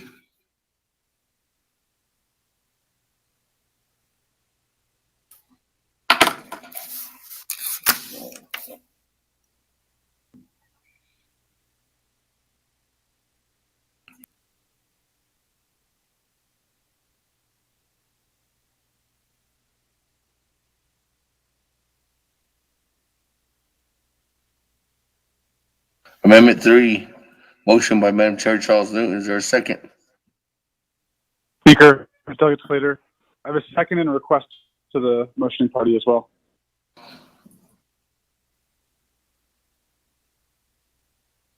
Okay, second, Honorable Slater, go ahead. Thank you. Chair Charles Newton.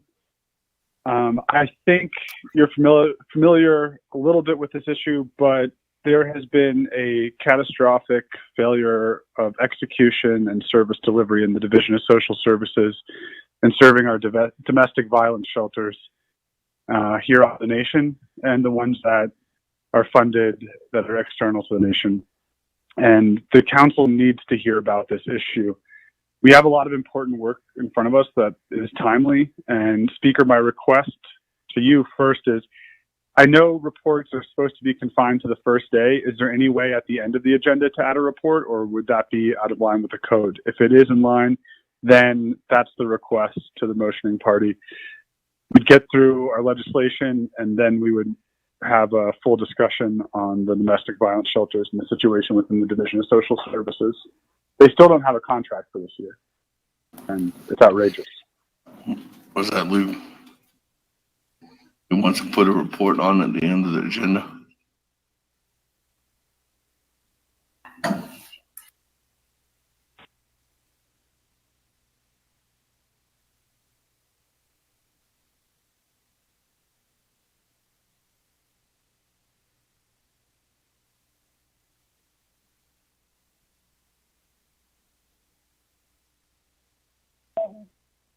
No, there's a section of the code that says that our report should be done before we go into legislations.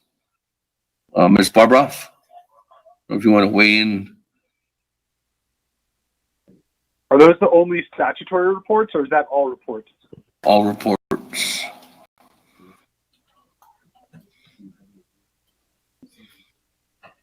Ms. Barbroff, are you on the line?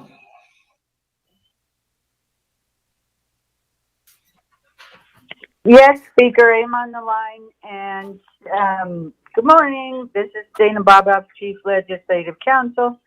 And if you will look at Navajo Nation Council Rules of Order, it does state that the order of agenda business, and it does have reports both oral and written before legislation.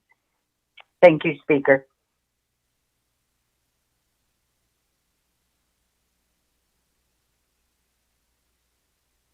Speaker, my request to the motion party then is to add it on as a written report.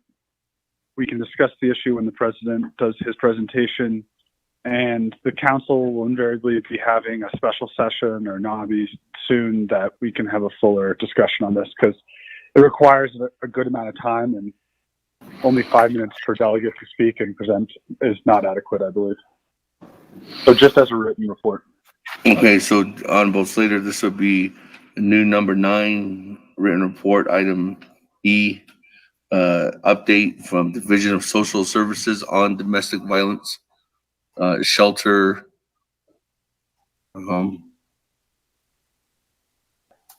activity, or is it just the payments to them, or so overall? It's their contract situation. Okay, contract. So I'll just put an update from the Division of Social Services on their domestic violence programs. Okay, got it. Madam Chair, Charles Newton, you good? Modify? I'm good to modify. Thank you. Okay, so that's going to be one new item E, or actually after the Doty. Update from the controller and payroll, and then number 9, written reports, item number E from Division of Social Services.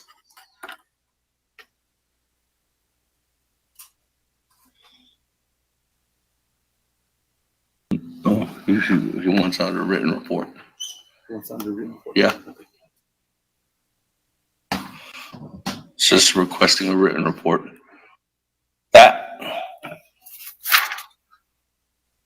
Any comments, questions? Let me go to the floor. Speaker. On Amendment 3. Delegate So. Honorable Otto So, go ahead.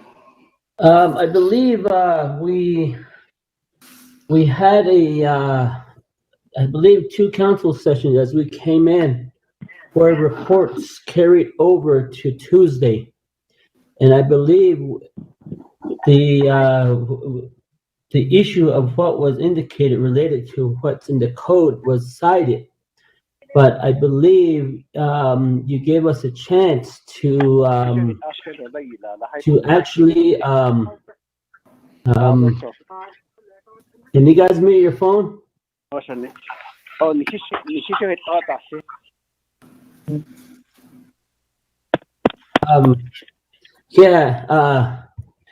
I believe you the speaker's office allowed that to happen with the consensus of the council.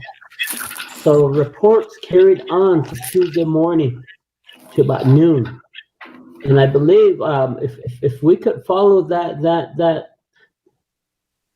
track that we took at that time, because we did do it, and I believe if these are very, very valid, important things relating to services provided to the Navajo people out there, and such as the domestic violence shelter contracts. That's an issue. That is saying there's something going on with our federal dollars that are coming down the pipeline. It tells you, are we reverting monies back? Things like that. And then with these reports that we have, they are very, very important. And I believe that we need to move forth and hear these reports. And if we could ask that if we could allow us, if we have a consensus that reports will continue on to Tuesday. Eddie, with that, reserve my time.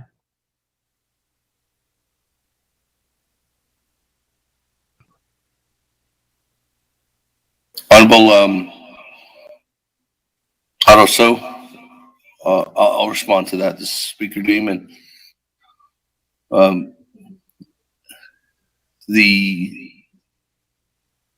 the Navajo Nation Code, it states that the speaker is authorized to allow for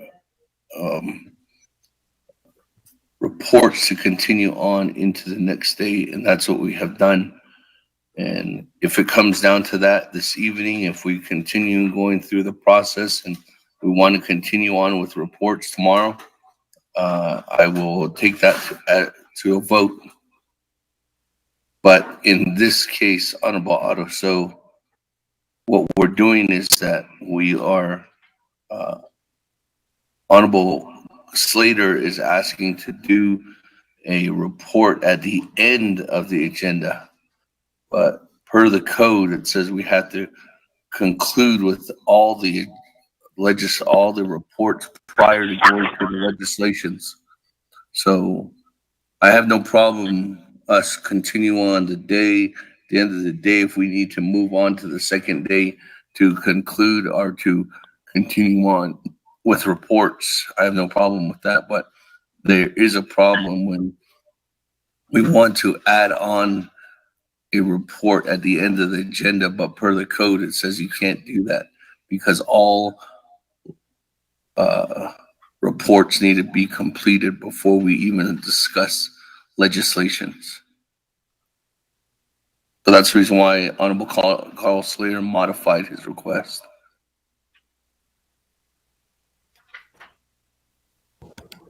Any other comments, questions, colleagues, on Amendment 3? Once, twice. Speaker, Nomination Council, this is Delegate Yellow here. Honorable Yellow here on Amendment 3. I may be out of line a little bit, my Speaker Dahi. This has always happened when this comes like this, summer sessions, winter sessions, and we should stick with agenda as is to receive the report now, because all the reporters, like presidents, government officials, BIA, they are prepared to speak and also Speaker of the Navajo Nation Council. I'm pretty sure you are ready too. We'd like to hear these first right away instead of messing around with our agenda. We should leave it like this as is. Not only 24 councilmen. I'll be hard to yes. Thank you, Speaker. Thank you. Any other items, discussion items on Amendment 3? Going once? Going twice? Do I have anybody on reserve time, right? Nope. Going 3 times. Vote on Amendment 3. Roll call.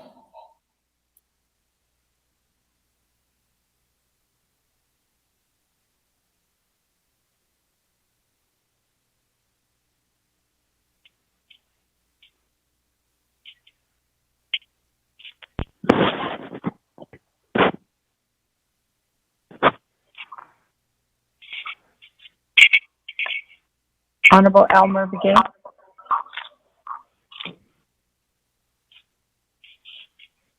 Honorable Elmer Begay. Honorable Elmer Begay did not vote. Honorable T. Allen Begay Jr. I can't vote because I'm trying to ask for what is Amendment 3. So go ahead, go on. Honorable T. Allen Begay Jr. did not vote. Honorable Paul Begay Jr. Green. Honorable Paul Begay Jr. votes green. Honorable Nathaniel Brown. Delegate Brown votes green. Yeah. Honorable Nathaniel Brown votes green. Honorable Eugenia Charles Newton. Charles Newton votes green. Honorable Eugenia Charles Newton votes green. Honorable Amber Knussbach-Crotty. Delegate Amber Knussbach-Crotty votes green. Thank you. Honorable Amber Knussbach-Crotty votes green. Honorable Herman Daniels Jr. I vote green. Honorable Herman Daniels Jr. votes green. Honorable Mark Freeland. Freeland votes green. Thank you.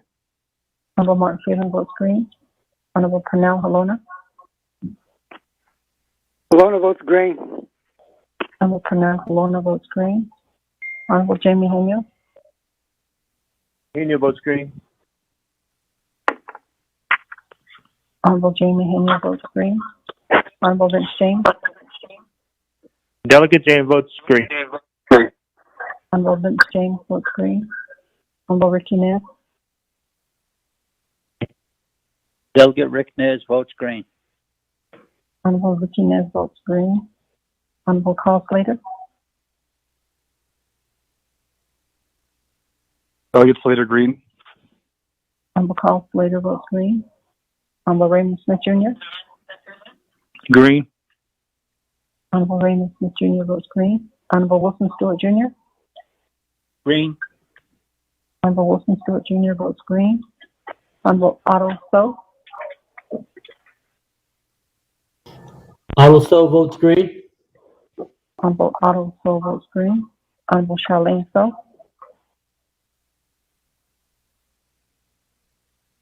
Honorable Charlene So. Honorable Charlene So did not vote. Honorable Daniel So. Daniel So votes green. Honorable Daniel So votes green. Honorable Eugene So. I vote green. Thank you. Honorable Eugene So votes green. Honorable Thomas Walker Jr.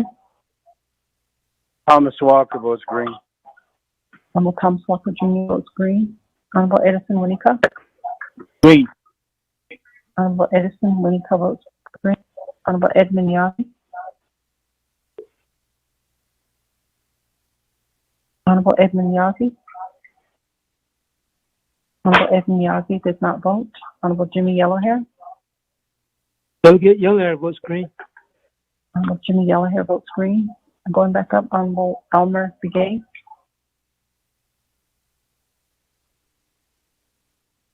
Honorable Elmer Begay.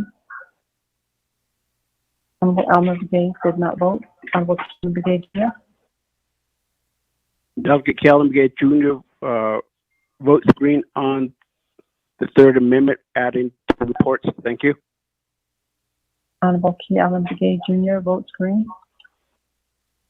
Honorable Charlene So. I vote green.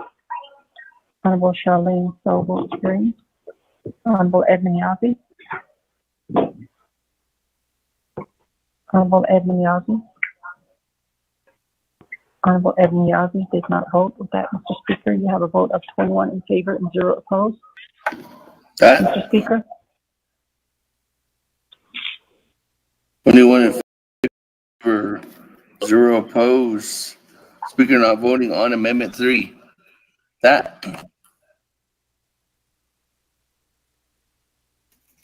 Thank you, colleagues. Motion carries. Moving on down. Back to the main motion on the agenda.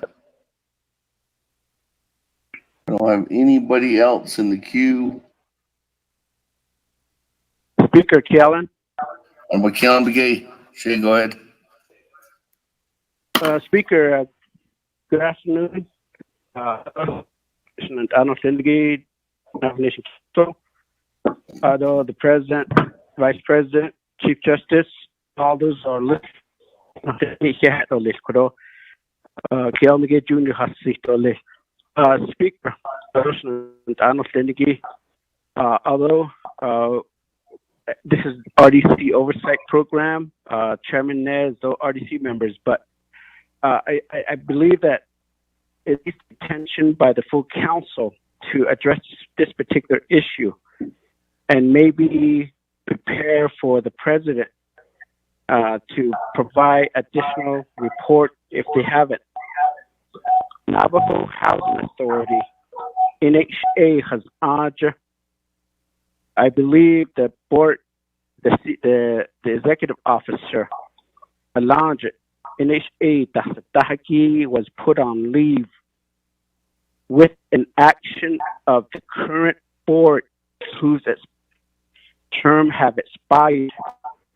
The term expired, but they still continue to meet and they still continue to do certain actions. But RDC has been engaged in some communication.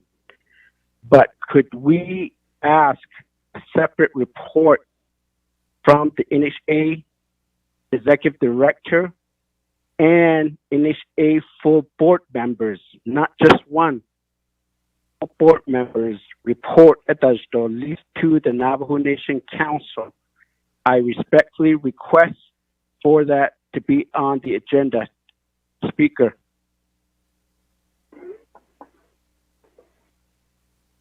Is this a written or oral report, Honorable Kealan Begay?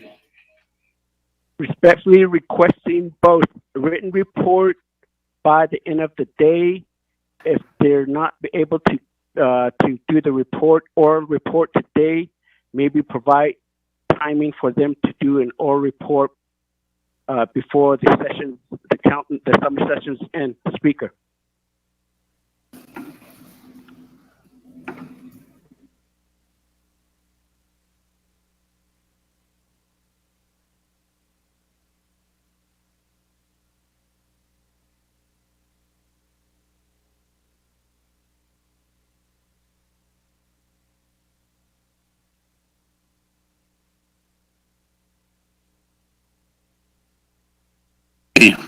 Amendment 4, new item under 9, written report from the Navajo Housing Authority Executive Director and from all Board of Directors.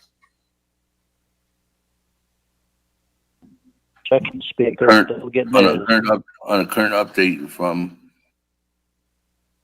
the current status update of Navajo Housing Authority. That is Amendment 4 from Honorable Kealan Begay, Mike Shea. Is there a second? Second, Delegate Rick Nez. Chairman Nez.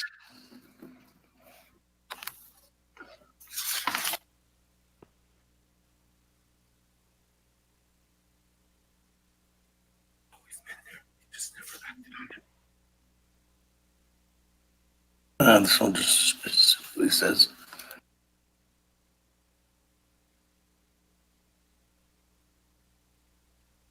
All right. Great. Okay, we have a motion and second on Amendment 4. Any comments, questions? Speaker. So Odo. Continue.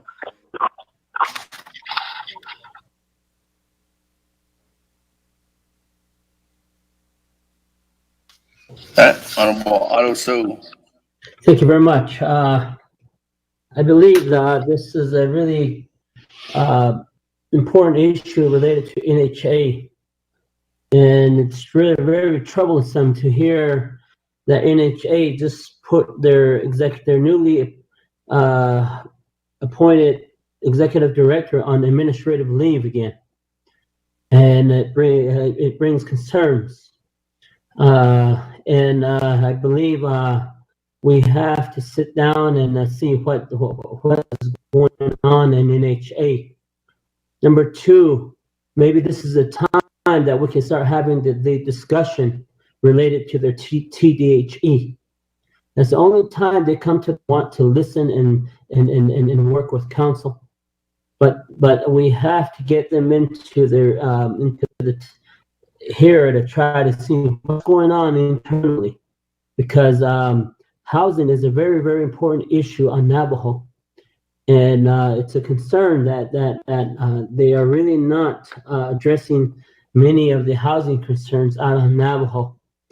And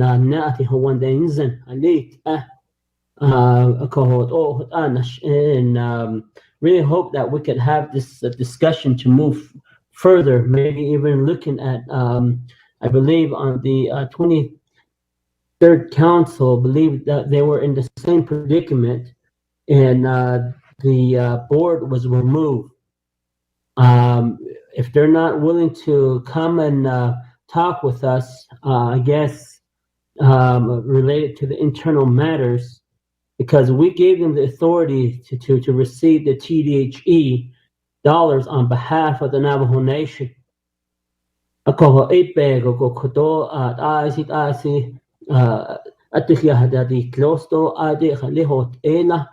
going on? Because they have a mission to serve, and they need to, and their mission they're deviating off of. And then the others, we need to look at the board appointments.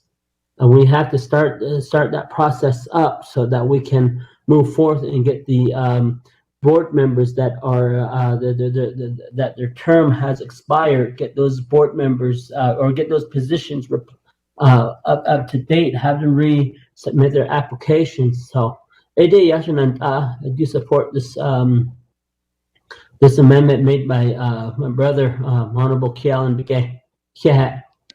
Reserve my time.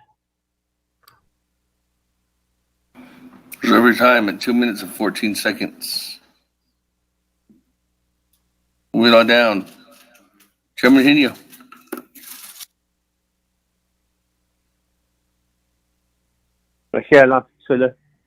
Speaker Damon, on the 24th Navajo Nation Council. I agree with those Che. The Snagi, the Navajo Housing Authority. What's going on? So back when I first heard about the new CEO put on admin leave, they was changed by time. So it's just because he came out meeting with us, readily answering questions, and are they trying to hide something over there to where they're censoring him by putting him on admin leave?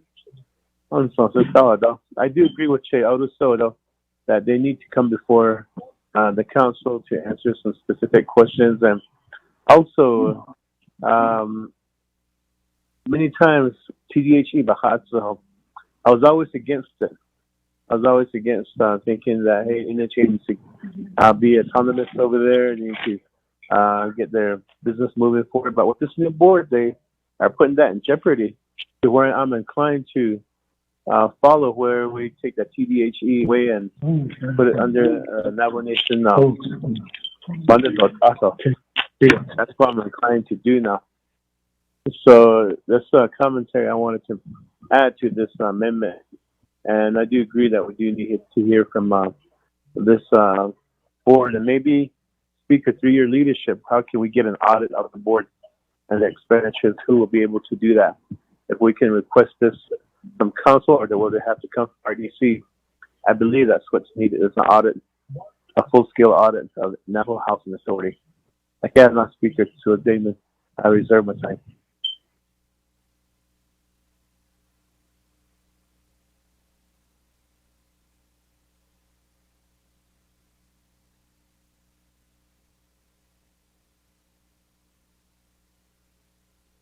Let me go on to next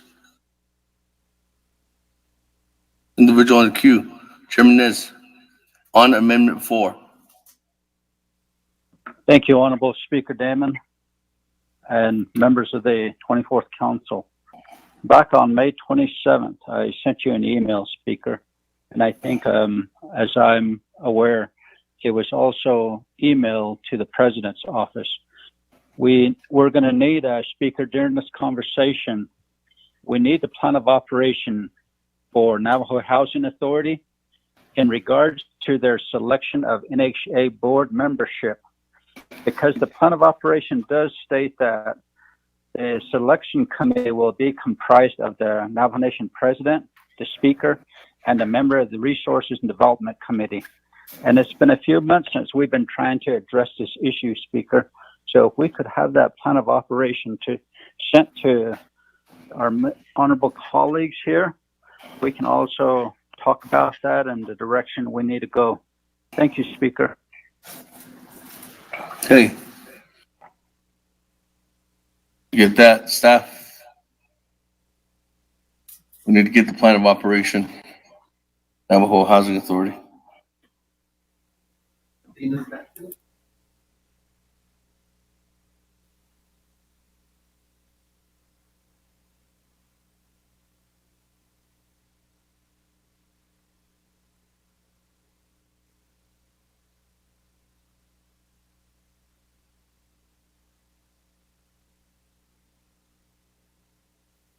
We actually have that right now. So we'll send that out to everybody in advance. Hey, with that. Eugene So. Honorable Eugene So, on Amendment 4. Yeah, I would like to look at the agreements, how the funds is revolving. Maybe that can be also in the forefront where we can look at it. What kind of agreement that they have, where they're getting their funds. Thank you.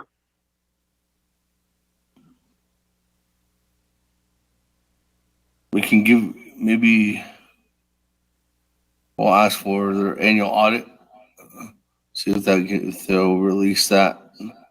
Honorable Eugene So, and then it shows the different funding, whether it's 1937, the HASDA, or even their general funds or non-program income dollars.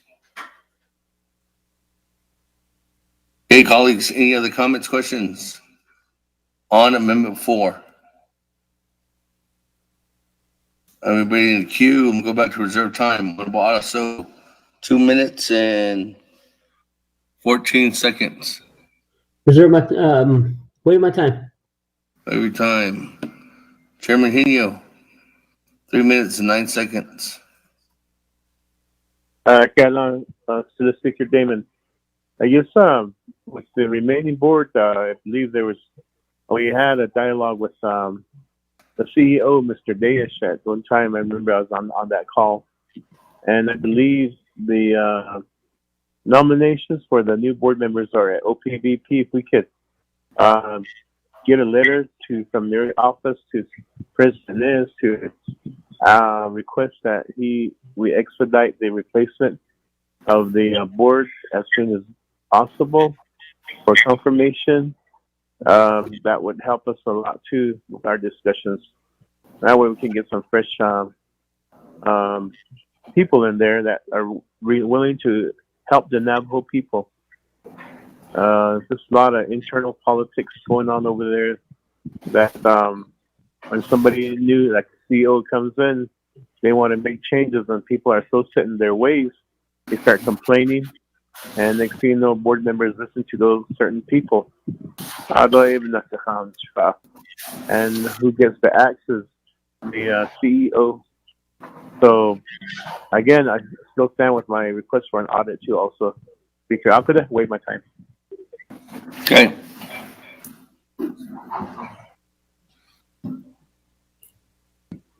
I don't have anybody else on reserve time. Nobody in the queue, going once, going twice. This is Going Delegate Crotty. Madam Chair Crotty, go ahead. On Amendment 4. Thank you, Speaker. We're familiar with the challenges that NHA has always had. Is this issue COVID related, or is the report to ask for an update on the board's actions? I'm just to be clear, and I'm trying to prioritize the council's response to COVID. If that could be answered by the motioning party, and I'll reserve my time. Okay. Reserve your time, 4 minutes and 30 seconds. Any other comments, questions? Speaker. Yes. Hey, can you hear me now? Yes. I guess, with NHA, my colleagues, why don't we just make a directive to the president, a good friendly reminder that, giving him 5 days to select the new board members, and then RDC can thereafter, select the new board members. I think as a directive from the council to the president, to get the selection done, and it could be done in a faster mode. And to the new delegates, that TDHE is important, bottom line, and that's controlled by NHA, the Housing Designate Plan. That can be controlled and given back to the nation if pleased, but it has to go through a legislation. So I make a directive, sir, to President. I know he's going to go on the reports, but it's good to be in writing. A directive to the president to make his selection, then give it to RDC so they can, select and start up the process, sir. Okay. Thank you, Chairman Yazzie, for the suggestion. That, we'll go back to Honorable Keon Begay. Question by Madam Chair Crotty. Speaker. Ado Shimon Crotty. I'm sure what you mean by if it's COVID related. This is the annual summer council session. I'm not sure if this particular session is supposed to be debated only COVID related, but I believe it is a COVID related. If NHA is not providing housing to our Navajo people and having too many families in one homes is a serious situation. So I believe to some extent it is COVID related because NHA is not providing homes to our Navajo people, causing for a lot of our Navajo families, multiple families under one roof across the Navajo Nation. So that is part of the situation, but it is an board action in putting the CEO on administrative leave, and that all the term have expired at the board members. Chairman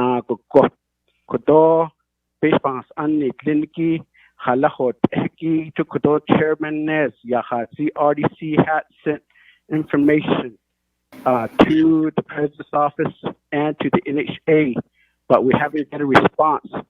So maybe requesting at the council level maybe without us in the aid the net that hit the dots in store other hit the trade after task even get the request slash ma out of directive maybe that could be done after the president's report, if not after the NHA report. But nonetheless, council members, based on unidentity, I respectfully ask to support in adding on an oral and a written report from the NHA CEO and all existing board members. Thank you.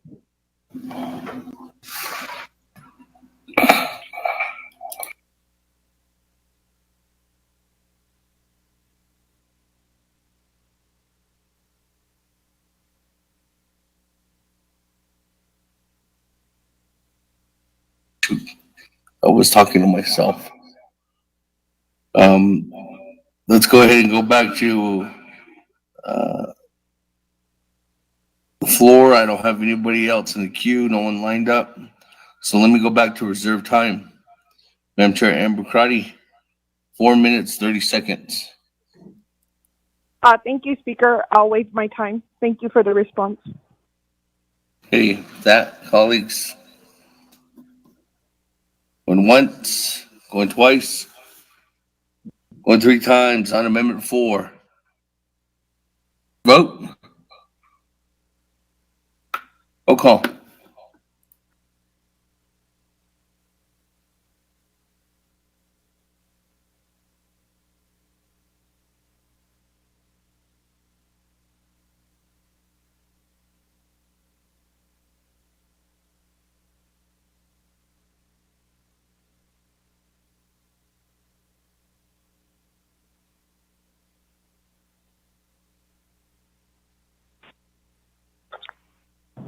Hello? Honorable Elmer Begay. Vote Green. Honorable Elmer Green. Honorable Key Allen Begay Jr. Delegate Key Allen Begay Jr. votes green. Honorable Key Allen Begay Jr. votes green. Honorable Paul Begay Jr. Green. Honorable Paul Begay Jr. votes green. Honorable Nathaniel Brown. Honorable Nathaniel Brown. Delegate Brown votes green. Yeah. Honorable Nathaniel Brown votes green. Honorable Eugenia Charles Newton. Charles Newton votes green. Honorable Eugenia Charles Newton votes green. Honorable Amber Kenneth-Bakrati. Delegate Amber Kenneth-Bakrati votes green. Thank you. Honorable Amber Kenneth-Bakrati votes green. Honorable Herman Daniels Jr.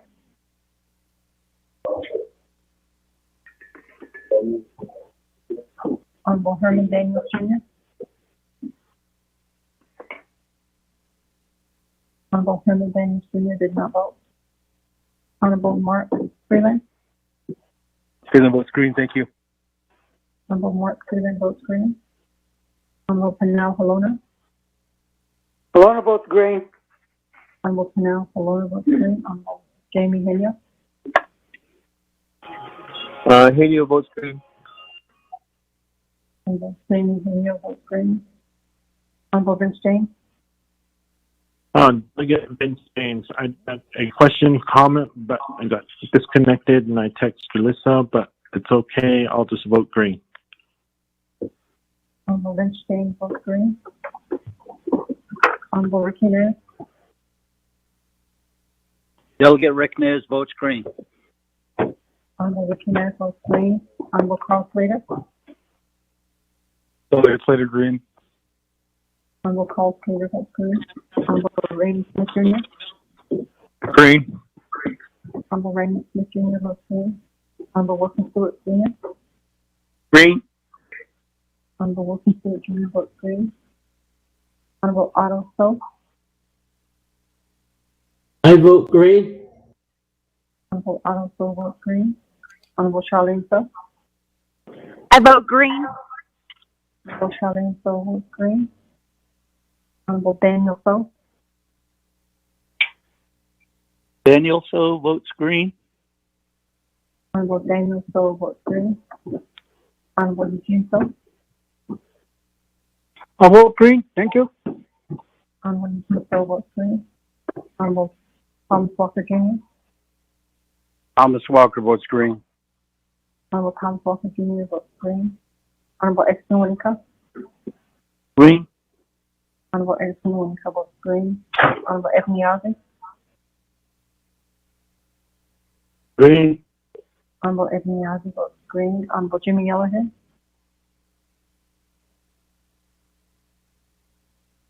Honorable Jimmy Yellowhead. Honorable Jimmy Yellowhead did not vote. One back up. Honorable Herman Daniels Jr. I vote green. Honorable Herman Daniels Jr. votes green. Honorable Jimmy Yellowhead. Honorable Jimmy Yellowhead. Honorable Jimmy Yellowhead did not vote. With that, Mr. Speaker, you have a vote of 22 in favor and 0 opposed. Mr. Speaker. Okay, with that, 22 in favor, 0 opposed. You're not voting. Motion carries. That, go back to the main motion on the agenda, colleagues. Right now, just to recap, we have 4 amendments that have been adopted. I don't have anybody in the queue, so let me go back to reserve time. Madam Chair, Charles Newman, 3 minutes and 44 seconds.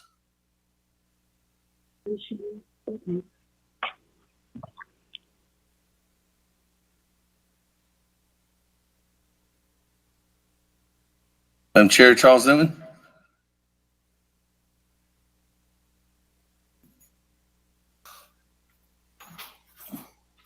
Madam Chair, Charles Newman. Can you hear me? Madam Chair, Charles Newman. Going back to reserve time, 3 minutes, 44 seconds.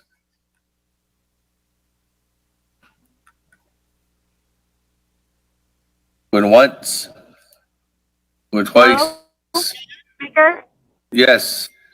I waited my time. Okay. There's nobody else on the motion. Going once? Going twice? 3 times. Second reading.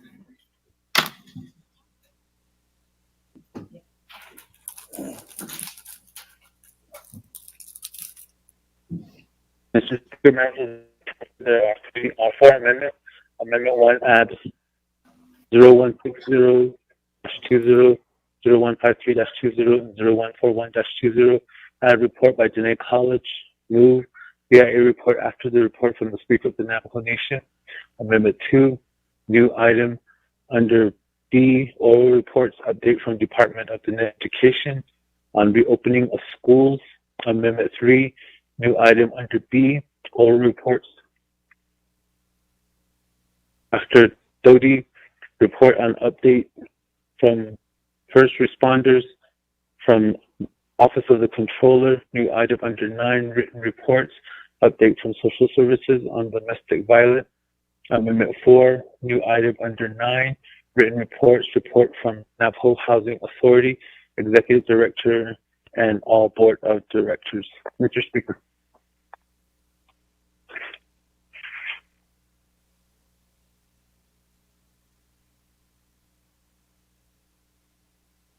Thank you. That, for the board, roll call. Vote on the main motion for the agenda with 4 amendments.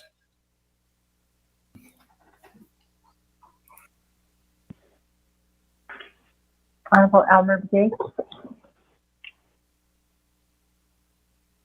Honorable Elmer Begay. Honorable Elmer Begay did not vote. Honorable Kealan Begay Jr. Delegate Kealan Begay Jr. votes green. Honorable Kealan Begay Jr. votes green. Honorable Paul Begay Jr. Honorable Paul Begay Jr.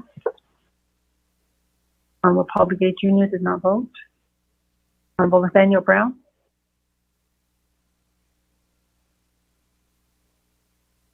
Honorable Nathaniel Brown. Delegate Brown. Delegate Brown votes green. Go ahead. Honorable Nathaniel Brown votes green. Honorable Eugenia Charles Newton. Charles Newton votes green. Honorable Eugenia Charles Newton votes green. Honorable Amber Knutsbach-Crotty. Delegate Amber Knutsbach-Crotty votes green. Thank you. Honorable Amber Knutsbach-Crotty votes green. Honorable Herman Daniels Jr. I vote green. Honorable Herman Daniels Jr. votes green. Honorable Mark Freeland. Freeland votes green. Thank you. Honorable Mark Freeland votes green. Honorable Cornell Halona. Halona votes green. Honorable Cornell Halona votes green. Honorable Jamie Henyo. Henyo votes green. Honorable Jamie Henyo votes green. Honorable Vince James. Delegate Vince Honorable Vince James. James. Green. Honorable Vince James votes green. Honorable Ricky Nez. Delegate Rick Nez votes green. Honorable Ricky Nez votes green. Honorable Carl Slater. Delegate Slater green. Honorable Carl Slater votes green. Honorable Raymond Smith Jr. Green. Honorable Raymond Smith Jr. votes green. Honorable Wilson Stewart Jr. Green. Honorable Wilson Stewart Jr. votes green. Honorable Otto So. I vote green. Honorable Otto So votes green. Honorable Charlene So. I vote green. Honorable Charlene So votes green. Honorable Daniel So. Daniel So votes green. Honorable Daniel So votes green. Honorable Eugene So. Honorable Eugene So.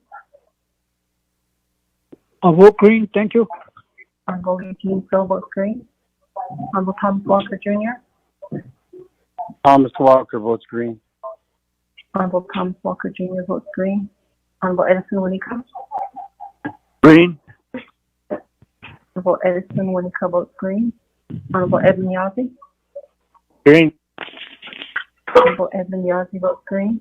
Honorable Jimmy Yellowhair. Jimmy Yellowhair votes green. Honorable Yellowhair votes green. Going back up, Honorable Almer Begay. Honorable Almer Begay. Honorable Almer Begay did not vote. Honorable Paul Begay Jr. Honorable Paul Begay Jr. votes green. With that, Mr. Speaker, you have a vote of 22 in favor and 0 opposed. Mr. Speaker.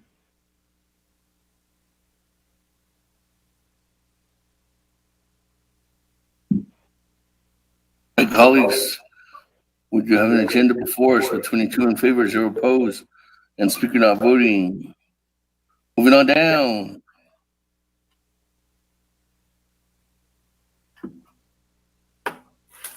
To item number 4 on the agenda. Receiving the State of the Nation address from the President of the Navajo Nation. Mr. President, Vice President, are you on the line? Yes, sir, Speaker, members of the council. This is Jonathan Ness. I believe Vice President is on the line as well. Vice President. Good afternoon, Mr. President, Vice President. Thank you for being with council here today. Sir. Yes, sir, Mr. President. I'm here, Speaker, council members. Oh, with that, Mr. President, floor is yours. Put 20 minutes on the clock. All right. Well, thank you, Speaker, and members of the 24th Navajo Nation Council. I guess the main priority here for the Navajo public is the pandemic, the coronavirus that has come into our nation. And so I will talk about that, and thank you, community members and constituents, relatives that are listening, and our friends that have supported us throughout these tough times. And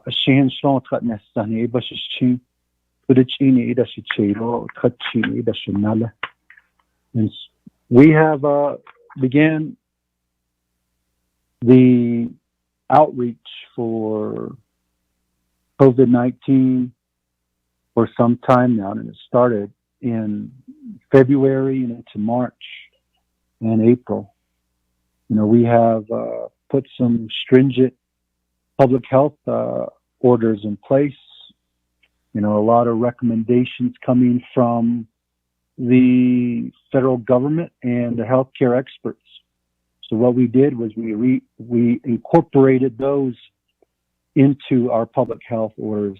For example, masks to be worn in public, and staying at home, shelter in place orders, and curfews, weekday evening curfews to weekend 57-hour curfews.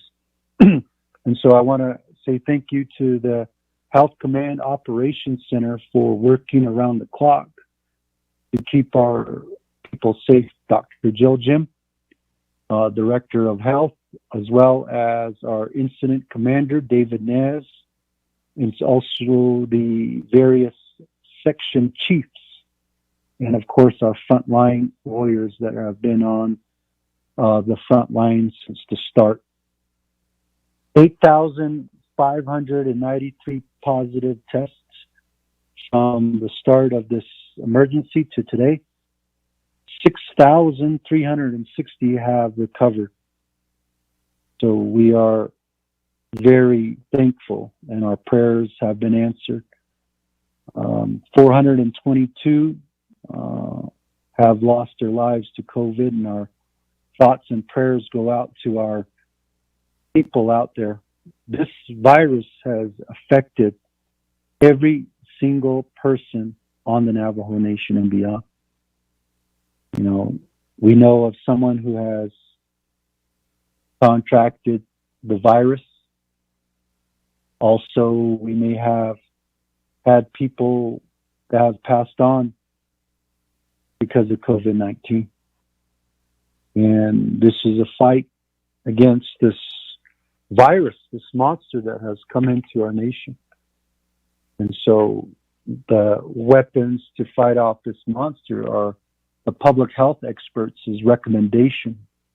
Again, wearing masks, social distancing, washing our hands with soap and water, and staying home. Because of that being accepted by our Navajo people, we have managed to flatten the curve and lessen the COVID positive here on the Navajo Nation. So thank you so much to the Navajo people. Thank you so much to the leadership, the public health experts, the frontline workers, police officers, CHRs, senior citizen personnel, chapter officials and staff, firefighters, and many, many more for keeping us safe and to letting our people know that we do have the ability to slow down and stop the spread. For the past over 15 days, we have had under 100 positive cases a day. And just recently, we have even dipped into under 50 positive cases. That is good news for the Navajo citizens, but we also need to recognize that we cannot stop. We cannot let down on the things that we are doing. And we need to continue to let our people know. And as was a month and a half ago, people's eyes were on the Navajo Nation because of the steep increase of COVID-19. And we showed the rest of the world that if we listen to our public health experts, we can lessen COVID-19 here. And people are looking at us now as a case study. So the Navajo people, thank you so much for the hard work, keeping each other accountable. And for the CARES Act funding, which will be much of the discussion for the council session. We have received in CARES Act funding over $714 million. And it came with a fight, because these dollars were intended to relieve the U.S. citizens from the burden of fighting this virus. But we here on the Navajo Nation didn't receive much of these dollars until 3 months later. And just recently, a little bit over 3 weeks ago, the last allocation of funds. We did approve 2 legislations for the immediate needs of the Navajo Nation. And so what is left over, what is remaining, we have $662,130,101.37. We did expend $59,530.10. So we are in discussions right now with the 3 branches on the remaining amount for the Navajo people. And a large amount, as we have seen and we're in agreement on, is infrastructure projects, water line, agriculture projects. We're right now in a drought, and we thank God for the rain that we've received. But we are still in a drought. People are still hauling water for their livestock, their animals, and for themselves. It is educational for our non-Navajo, non-Native friends to know that 30 to 40% of the Navajo people don't have running water. And so that's our emphasis, to get running water so that we can take better care of ourselves, to have water to help wash hands. But as you know, we are a livestock nation and an agricultural nation. So when we do haul water, of course it goes to drinking water, but it does go to our livestock and then our farms. And usually in that order, because whatever is remaining goes to hygiene, washing our hands. And it's important that we get running water to our citizens. Also, we are proposing that we put some money away for electrification, solar infrastructure, the need for refrigeration, the need for telecommunication and broadband. We need electricity. We need electricity for water pumps to work, to get water from one community to the next. Also, broadband and telecommunication is important, especially now that we are having to work from home and education is at home. You'll be getting a report on the schools reopening. Many of them are choosing to do online classes, so there needs to be faster internet access. To help all our scholarship, or our students in scholarship, or even financial aid is important. And we're proposing that we give relief to our college students during this time. Navajo businesses, $60 million to our Navajo businesses. Also for housing needs, for homes to be built for our needy people. And so there are a lot of proposals that we are going to be talking about. I want to give some time over to our Vice President, who is right now going to be chairing the economic recovery for our nation. Thank you. 20 minutes is not enough, but I will yield to questions after our Vice President. Vice President Myron Leiser. Oh, yeah, Mr. President. and to all of our esteemed council members, Speaker, Madam Justice, and everybody that's on this call here. Myron Lizer, Navajo Nation Vice President, Comanche Nishle, Tolhanan Basischin, Ado, Comanche Desache, Clash Deshanele. It was good to be with you all on the State of the Navajo Nation address. I want to thank our President, Jonathan Nez, for his exemplary leadership in this fight against COVID-19. Who would have thought we'd be having to not only lead our nation along with our 24th Navajo Nation Council as leaders of the Navajo Nation, but also be fighting a global pandemic. And I'm just reminded that we're all here for a reason, and we all have answers to what it looks like to spending these CARES Act money, $714,189,163.47. It's the largest funding package that's ever been given to the Indian country. And so I too want to be like our president and thank you all of our Navajo people, our first responders and our nurses and our public health officials. For without them, this would be such a much harder fight against this pandemic. But even our citizens all across Navajo are wearing their masks and are exercising social distancing and staying home.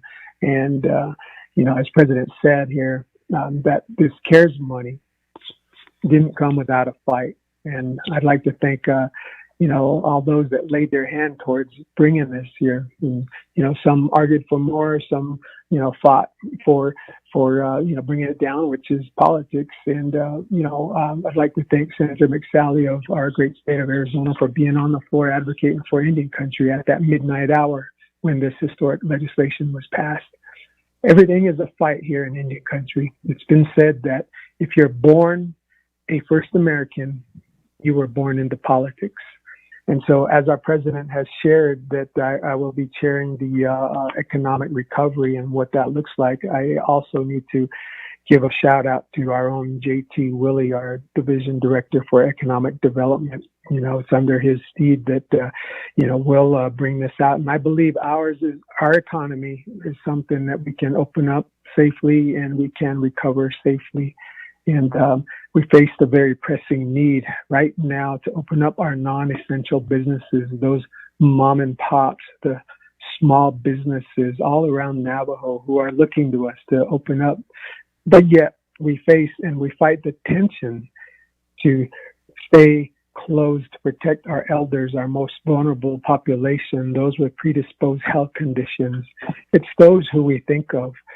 And at the risk of keeping our businesses closed for too long, they're fighting that real battle right now of becoming insolvent, of losing businesses, of giving up.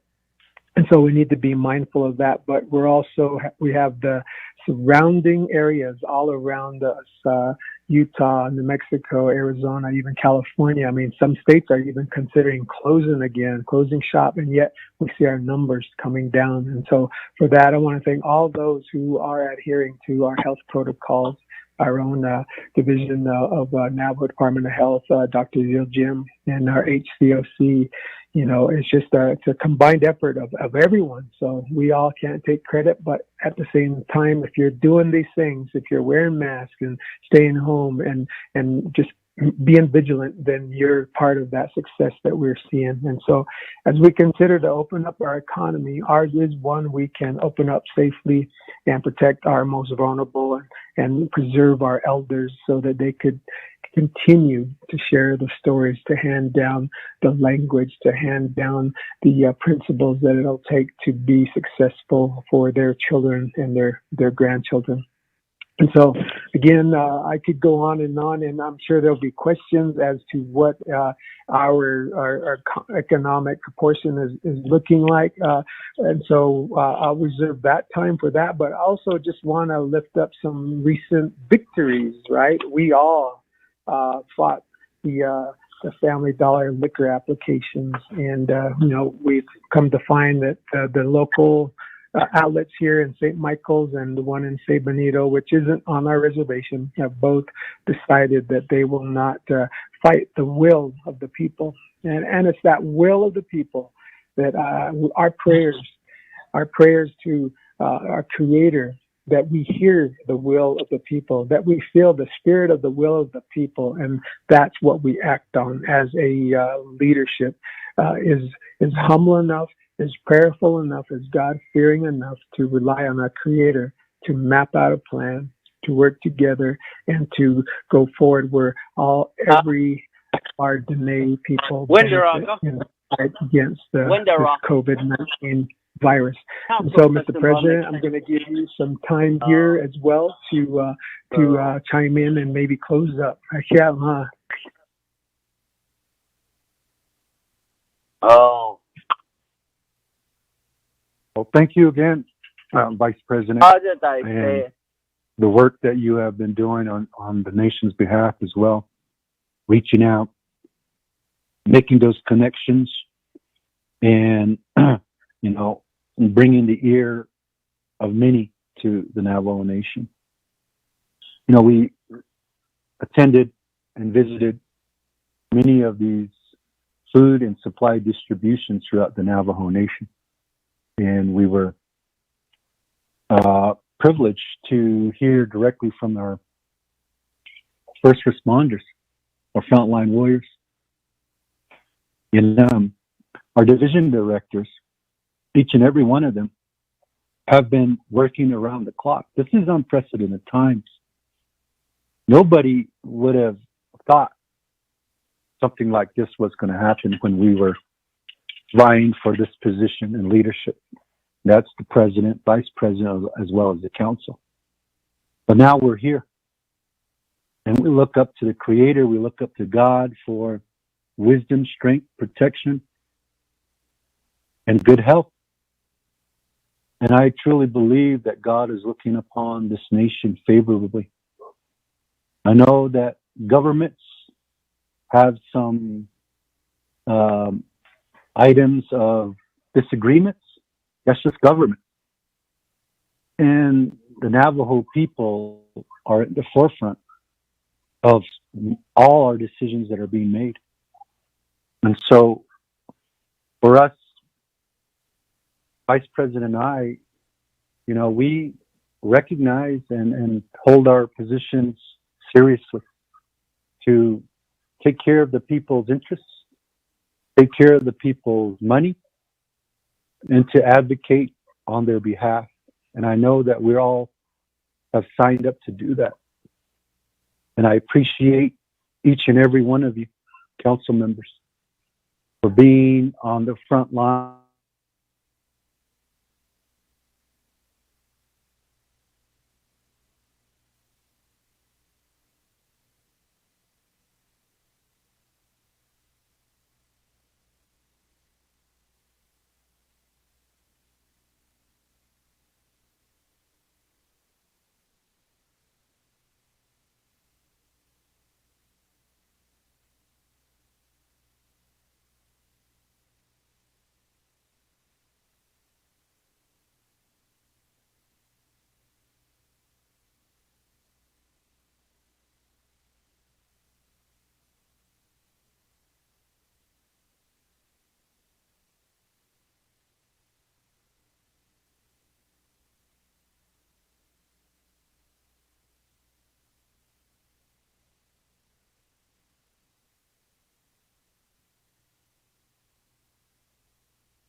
With us today, and thank you very much for your opening remarks and the State of the Nation address.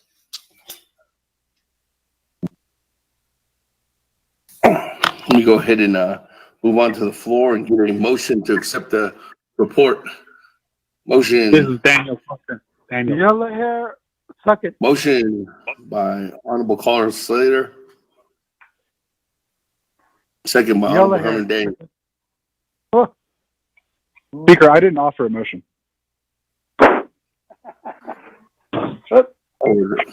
was That was me. That was also Speaker. Well, motion by Honorable Herman Daniels then. What was that? Second by Honorable Jimmy Yellowhair.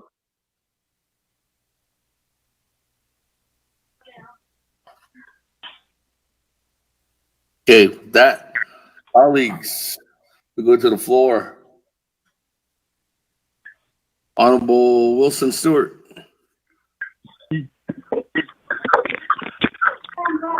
Thank you, Priscilla. Auto Kodoso, President or Vice President Yat A. On staff, executive branch, the directors, and Linigita. Ako, he had lunch, he didn't need to let Kodo report. That's Gito, Insta, I didn't hit an email. That's Giko. Ako, Eben, at Jigi Aya, the Kwagi Aya, on Sin and this Kidigi Aya, the employees returning back to work again. In your report, the car is safe and suitable environment, but car is also. Ako hasut awasha. Executive branch they're put into plastic bubbles from ceiling to floor. Put out nashness. So they'll go iya. Aro should text ye la. Pictures that should ye la. Aro eben na chegi eya. Health and education. Which in San Isla. Shana, Mr. Daniel, so the committee in Linigi. That these put out is that this employees are so. Be the employee in Linigi, the question is that Ben. I call Quaggy is safe and suitable. Altosne. Auto high risk are priority to nesto. DDG AI da banta has Auto sa nana kodo exercising, stay at home to ne social distancing. Twenty-one nihi committee members on Lenigi nihi nandis this kidnap. Nihi nandis kiddo. Hold geez. Vice President Leo was doya go iya. Es kat even yata no. Digish sha our staff dan litigation. Going back up again to a safe and suitable environment. Auto Kodofi, Assault Nana, Billy Graham. The Samaritan pursuit again. Aid Gisot Nana, Sakutan Hinata, just kid Nana Asto. Aid Gishan, the Hinhit Haslishan, the Hinhin Hasasha, Dano. Ehani but so than Dobbin the Hido Darling that are Nesto. Ash out Kragaban the dark kid. A Kragan Handish Kidolis. Arkansas.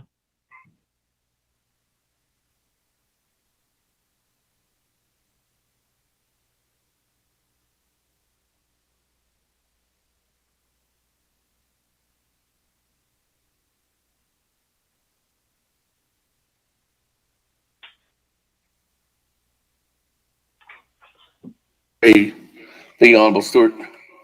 Moving on down. Honorable Slater. Thank you, Speaker. Thank you, President, for the update. I'm going to make a request now that all the executive programs submit the reports that they ordinarily do to the legislative branch. This will mark 2 sessions in a row that we haven't received them in a timely fashion, and I hope is not reflective of the work that is occurring within the executive branch. it's very important that we continue to highlight the progress we're making within your branch and seek to find bridges with the legislative branch on how to continue that progress. I think I'd like to focus first on the Division of Social Services and our shelters. The committee, the Health, Education, and Services Committee, has been very focused on trying to rectify an ongoing concern, and that is that the shelters do not have the contracts, and it's been 4 months now. They haven't gotten anything this entire year, and I think in any other government, it would have rolled a long time ago. And it's just really, really inappropriate that during COVID, we couldn't get together and figure out how to help our most vulnerable citizens who are probably going through the toughest times of their lives, compounded with COVID. So I ask for the administration to get engaged in this issue and fix it. It's something fully in the executive branch, and the shelters have never gone this long without funding.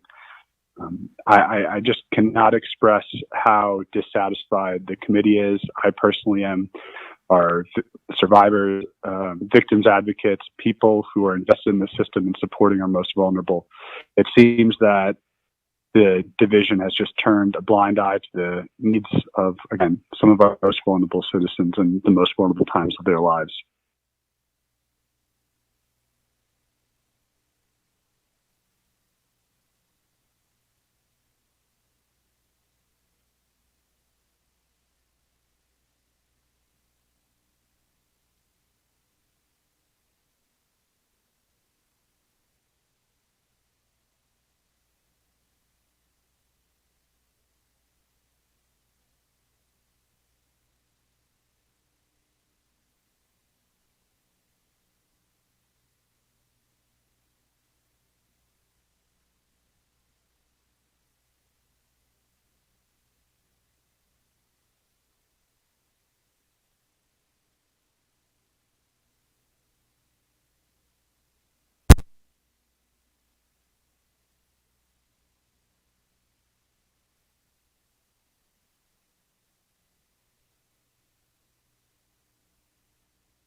Speaker should be some sort of period of peacemaking to get us all on a good path and think about how to end this fiscal year and this year on a positive note for our people, because we do need to acknowledge that there has been serious harm and really unnecessary words exchanged. And it's not a he said, she said.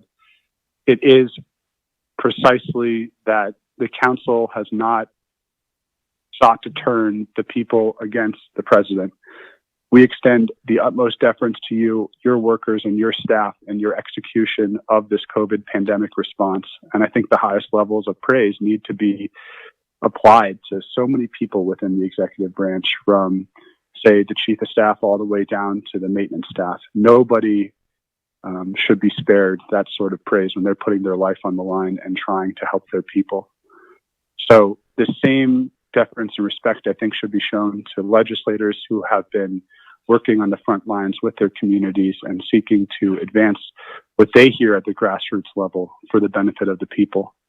So I really ask that in the way that we talk to each other and the tone and the content of those line item veto letters, where there are honestly straight out falsehoods. And that's why the Speaker's office had to put out that press release, including that no amendments were submitted to the President's office. We have email documentation of all of that, among many other issues where there were falsehoods expressed through press release or line item veto message to the Council and the Navajo people. So we need to act with integrity. Spreading lies is not acting with integrity. That's just one example. And I think that we can move forward in harmony if we set everything from the last few months aside, take a deep breath, say that stress got to all of us, and demonstrate the humility and emotional intelligence and support that our people need through our communication. So, Speaker, I reserve my time.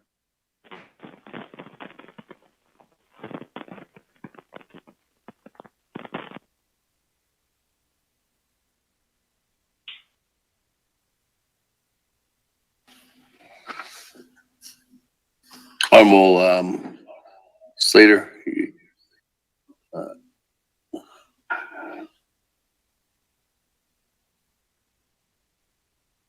Honorable Slater, you have 10 seconds.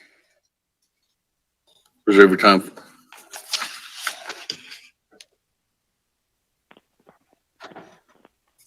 Moving on down. Madam Chair, Amber Crotty. Thank you, Speaker, my colleagues, President, Vice President, Chama Chief Justice, and everyone on the line. Yate, thank you, President, for your report with Vice President. I want to, this report and the focus and the impact of COVID as a living entity with us. I think we should pause and reflect on why this virus impacted our people and the health disparities that we've endured for multi-generations. And so I want to express my commitment to not bring in political jargon while we talk about providing direct relief to our people when it comes to water, when it comes to power and solar, when it comes to broadband for communication. And President and Vice President, Speaker, and Chief Justice, so that we could have a clear discussion on how to improve the health disparities on Navajo Nation, and to look at the impact of not having homes for our people in our communities and in our regions, and talking with our medical providers. We know that overcrowding multiplied the exposure here on Navajo Nation. And I would like to ask that we, to talk about what it is to have a home, what it is to provide a home for those who are struggling to get a home site, what it is for those who need a home to work, for those essential workers who want to come and provide services but are unable to because they don't have housing, and what it means when our first-line workers need to isolate and need to clean themselves, and what does it mean when they come home and they're not able to touch their children or give their spouse a hug. And I would like to have that conversation. I would like to bridge those conversations that we're having because we have identified Navajo-owned contractors who can do that work, who are willing to do the work. We're talking with individuals to build up a workforce, and imagine what we can do working together collectively. And we have the timber, we have the dirt, we have two hands, right? That's the teaching. If you have two hands, you can do anything. You can provide for yourself. You can make something. You can build something. And as leadership, what we have to do is clear that pathway for our people to be able to use their own two hands so they can build their homes, help each other, reduce the spread, and provide that safe environment. And what I want to make clear is this lockdown also has a social impact and mental impact on our people. We have seen violence acts. We have seen families who want to flee and have nowhere to go. And our children, as they stay at home, sometimes the school provided their safety or that teacher monitored them. And so we need to pick up that slack. And we can do that by having a dynamic case management system here on Navajo, which is going to need rural addressing. It's going to need a home location. It's going to need trained individuals on the ground and a robust system so we could do a lot of this prevention work. Every dollar we spend on prevention saves us $7 on having to deal with the direct impact of whether it's a health disparity, whether it's violence, whether it's mental health and wellness. And so I'll end by saying, Speaker, President, Vice President, Chief Justice, the mental well-being of our people, that discussion has to be on the table. And when we talk about drought and we talk about the land and we talk about the challenges, we have to bring in that how people are dealing with the trauma. So we need a trauma-informed response, because just penalizing our people can only work to a certain amount. We need to bring them in. We need to know why they're having increased anxiety. We need to understand what's happening with their mental well-being, and we need to reconnect them to themselves, reconnect them to the land and to the elements, because when you're reconnected, then you care and you're able to empathize, and then you'll worry about one another. And those are things that we can do on the ground. And I could say during the summertime, we should challenge our youth to develop digital storytelling, and we should provide them incentives for bringing positive messages of hope and positive messages of bringing their communities together, because we are all in this together. And I just appreciate the time.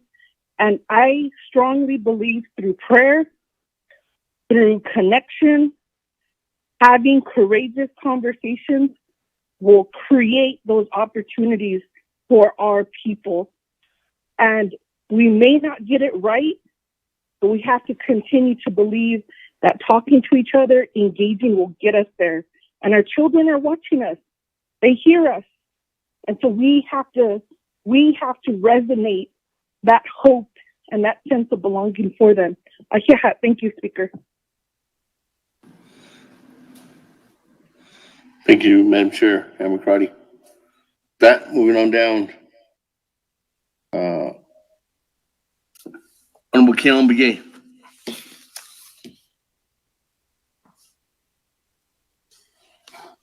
Speaker, Yes. Shinanta, 24th Navajo Nation Council. Ado Kado Shinanta, Stop President Nez, Vice President Lizer, Ado Chief Justice, Ado Daisno Spangi Shike no Fengi Ade. She Spahos and go Sanda Atlehi, but Hatasha, No Mountain, Ado Tachi Bugat, Salana Cottonwood, Nosley, Ado Mini Farms, Sto. Okoko Kodo, Shinanta, President, I'm not sure what's the best way to phrase this question, but to not benahit outa. I get the dot Asiki, dot out in a disk that all listen de. At the minute, it out, dot sh, take at the slow. Chapter Mother Shaki, dot with us.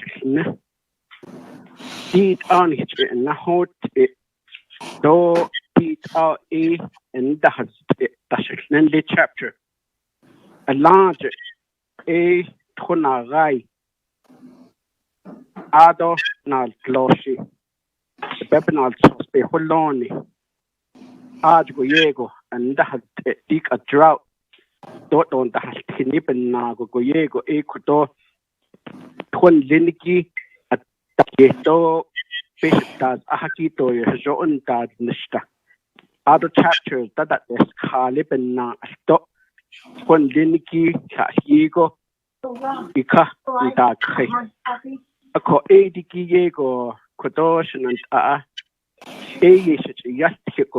Kodo as RDC member, Kodo oversight program, baby, Hadi, Sto baby, Yashtik, Akoko, Satadat, Atashate, Lasha, Bahanasako. But I showed it, Otishna, President Nez, I showed it, Hitnan Liniki Arch, Yashtik, of that, Ishi baby, Nahot, Ekipinal, Glossy, Holoniki. I showed it a large and high and then Liniki, but don't get human life, that's a priority. But hit Nan Liniki, a quacher, not glossy pay in Yosin, ye pay in Yosin, Niki paper, Nashik stop. Archie got happy papa and socket solution and art I showed Obana in Chicago 8 and Nayego other is to get that shit store. Ado could just last so get to Yego, Baha night by night either. A call could the cousin Sagi Nashni Ninki Arch Queen in the any Baha or Z son his Twitter vulnerable. Some of our elder veterans are in the same situation. Because the last so Kodo do Yego, I let be Papa Queen either. And the vice president mentioned a congresswoman. A senator. So I sent a letter to all of our congressmen, the senators at Washington level, asking them to sincerely work for our veterans to change policy to have direct service on Navajo. This was back in May. None of the senators or the representative, as a delegate and as a veteran myself, I have not received any official response saying that this is how we're officially addressing Navajo direct service request by the Navajo Nation Council resolution.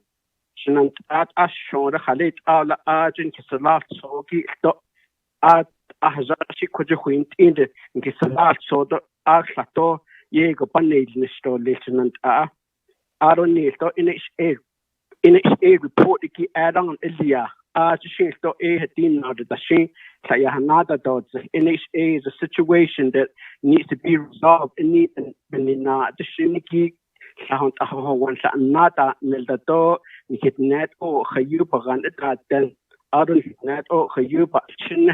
Atane yato at the Quishita ego asakut Hawan the house tago esa betado dik at the course and Sah Niki Aj Apex that did now tit ego go bena yego koto Nikitan Niki between Nahot Ado Telecommunication, as you know that I've been making noise about expanding broadband and internet service across the Navajo Nation. Back in March, emergency legislation passed the expansion of the broadband. Legislation Ecuador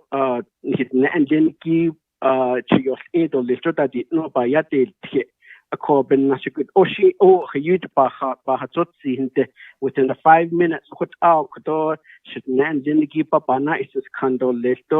and I do appreciate everything that the president, your office is doing, the executive branch, and also the cooperation to Adon hits for the Zendikito and Zendikishit Ojo Base, Behansi, Keso, Base, Kitchen, and no Sendiki, a quacky, a passy, the door up Chinese no Kotoba Hade, but I would aid the question hit AC baby, and a hot a Kodosha, Papa Nice condolation, and what I have seatless.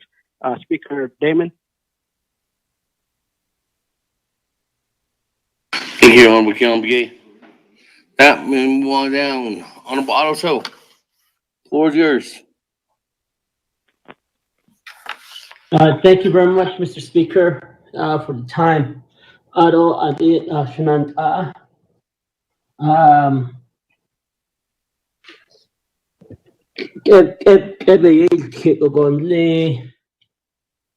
shana kititne sile kititne ko akharo shi ya beh ko hayat benedo he ko da shen so ko at the hon ni ki the never Washington be has ag ho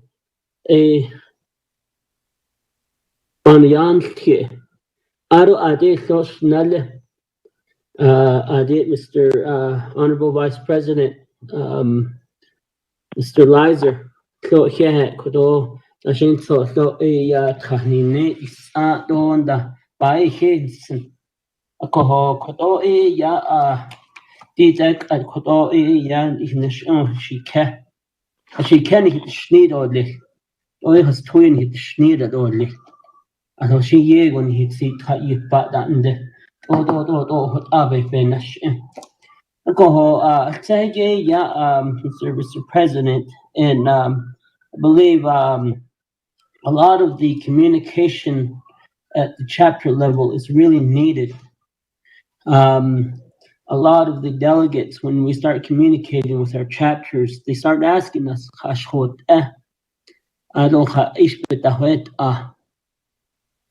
especially programs that whether it's related to social services or any type of direct services, and when chapter officials would say, we tried calling, but then who can we get guidance from? I believe that's an issue, and if you guys could try to find a way to address that, that would be great, because Bishman on nothing hit that program. Adat ndadil isovandi hashot edo programs she keke alcohol acid ahadit ego tan haajut nhabit ahadit ashode you adla yinda dikishchinge we know that the offices are closed, but some sort of communication to the chapters, like basic information, what office are totally shut down, and if a person needs to inquire related to direct services, where do they call? You go to a tribal office. I'm gonna since I'm from Tuba City, I'm gonna go ahead and say you go to a tribal office and you don't see anything on the door, but except the program is closed, and per president's executive order. Oda baka ako khashit ego gosh na ya khat ishi yinizin be aka do wato nda be aka yediki da yana ga ko haj lahal ne to khalit ego la ibkek haz it I believe a lot of the chapters are open, not to the public, but to the staff. But there's bulletin boards in front of the chapter houses, and I believe the programs should at least put some sort of contact information to get information out to the Navajo people. Because in the Western Agency, who can I get a hold of related to this program? Number two, a burial assistant program. Really, I've been pressuring them, and there were some issues in the Western Agency, and one that really got me is a Navajo person who is a relocatee passed on COVID, and they went to make his arrangement and taking care of the benefits, because we know that the COVID the nation helps out with so much funds, And that relocating family that was just told, we don't work with that mortuary. Again, also, we sort of discriminated that individual. That program really, I guess the mortuary indicated that they don't do business with the Navajo Nation no more because they don't pay their bills. And it's really disheartening to hear that individual be I felt ashamed when that morgue company told me that we don't work with the Navajo Nation government because they don't pay their bills. And it really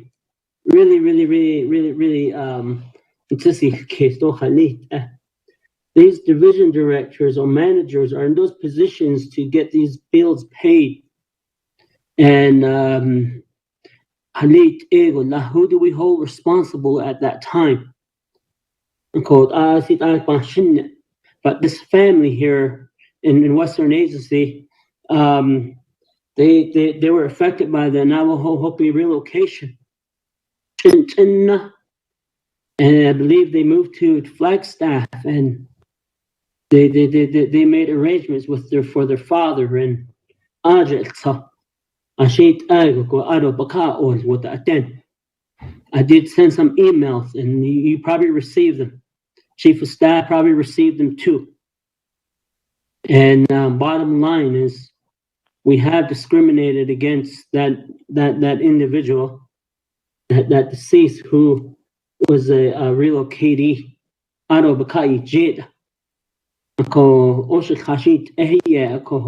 Maybe if we could get the program to look at those issues and see how we could try to relate and fix the problem there, because a lot of families are being affected.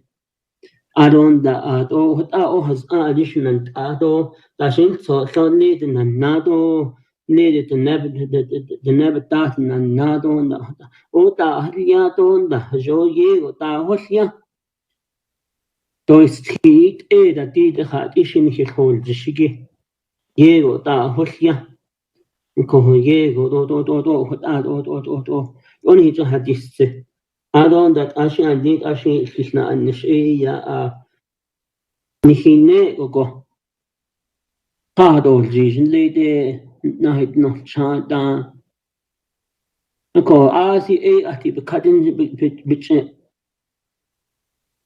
the cutting she as Krishna and Nish Sade.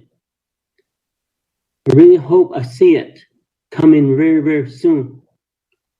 Ako Ashin Ni Kodo the last no other light ni hadit egota koje to san da dir yeso kojo nahat ayat ehi kodo nas ta nada de dit ahensen. Oh, what anash my second term, and I have concerns. Ko what ashnan don da adishna ko do sile you guys be safe out there with your staff and reserve my time.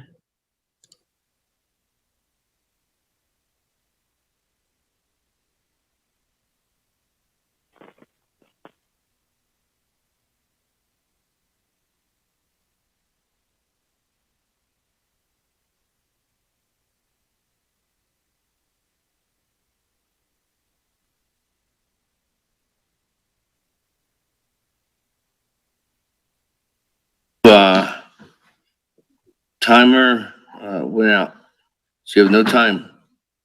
Moving on down, Honorable Walker.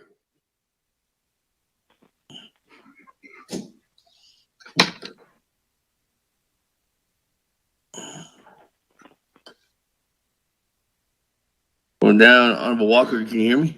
Can you hear me? Well, Vice Chair Walker.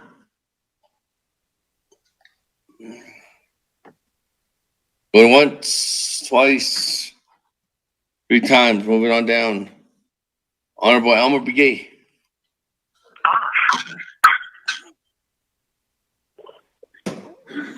Can you hear me? Speaker. Honorable Elmer Begay. Speaker, can you hear me? Yes. Speaker. Honorable Elmer Begay, go ahead.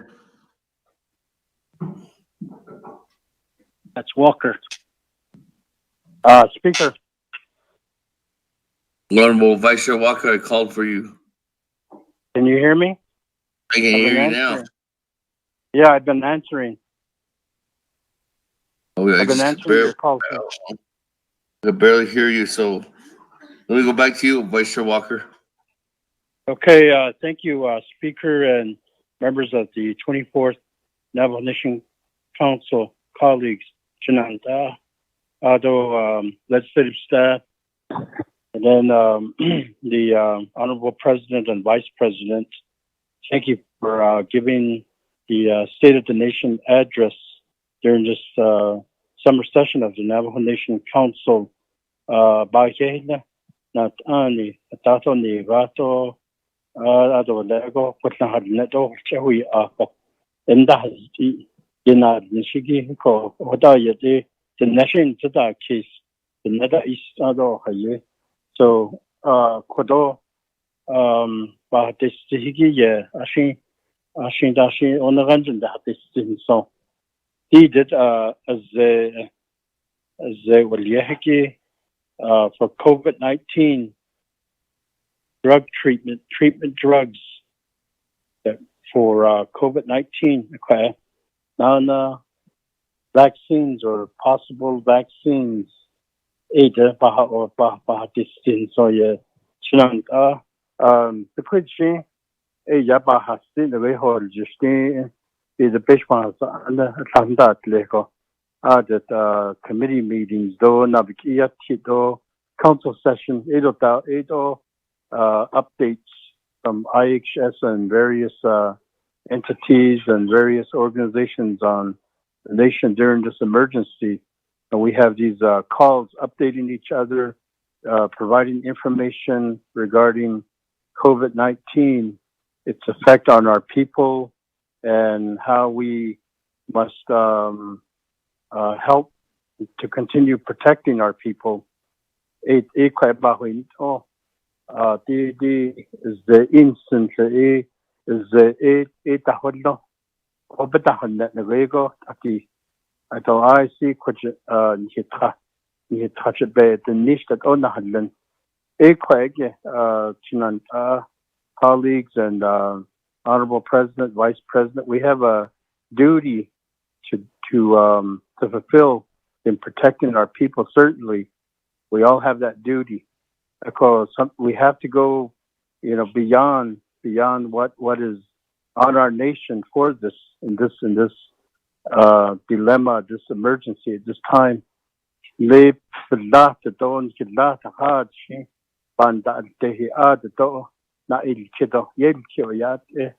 It's like advocating to the states or advocating to the federal government or to the world in the areas of drugs and vaccines.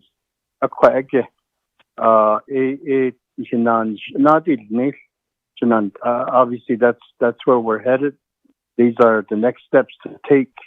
So when drugs are made available, drugs for treating COVID-19, we must secure, a good supply, enough for our people. I think that's what we have to. That's what we have to make a goal, our goals, and not. Sometimes, unfortunately, we feel that our people will have to stand at the back of the line in order to receive services or goods. That's just in general. With COVID-19 drug treatments, we need to be very assertive and even aggressive in this area.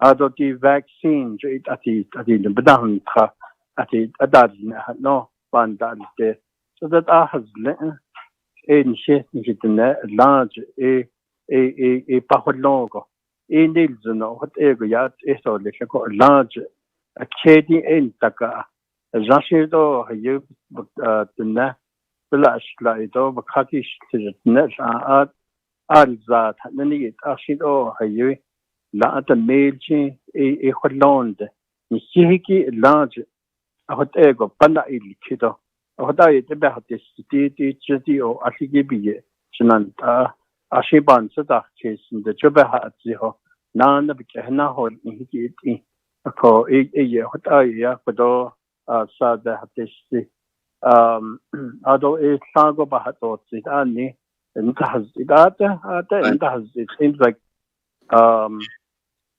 time running out of time. Yeah, thank you. Okay. Thank you, Honorable Vice Chair Walker. With that, we run down Honorable Elmer Begay.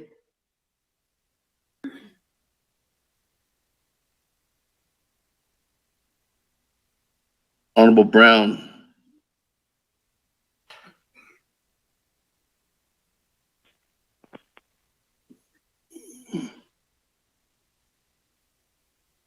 Honorable Brown.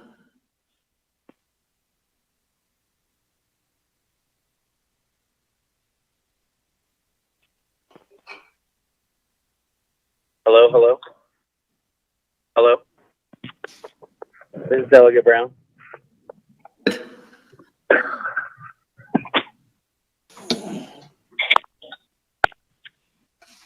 Honorable Brown, go ahead.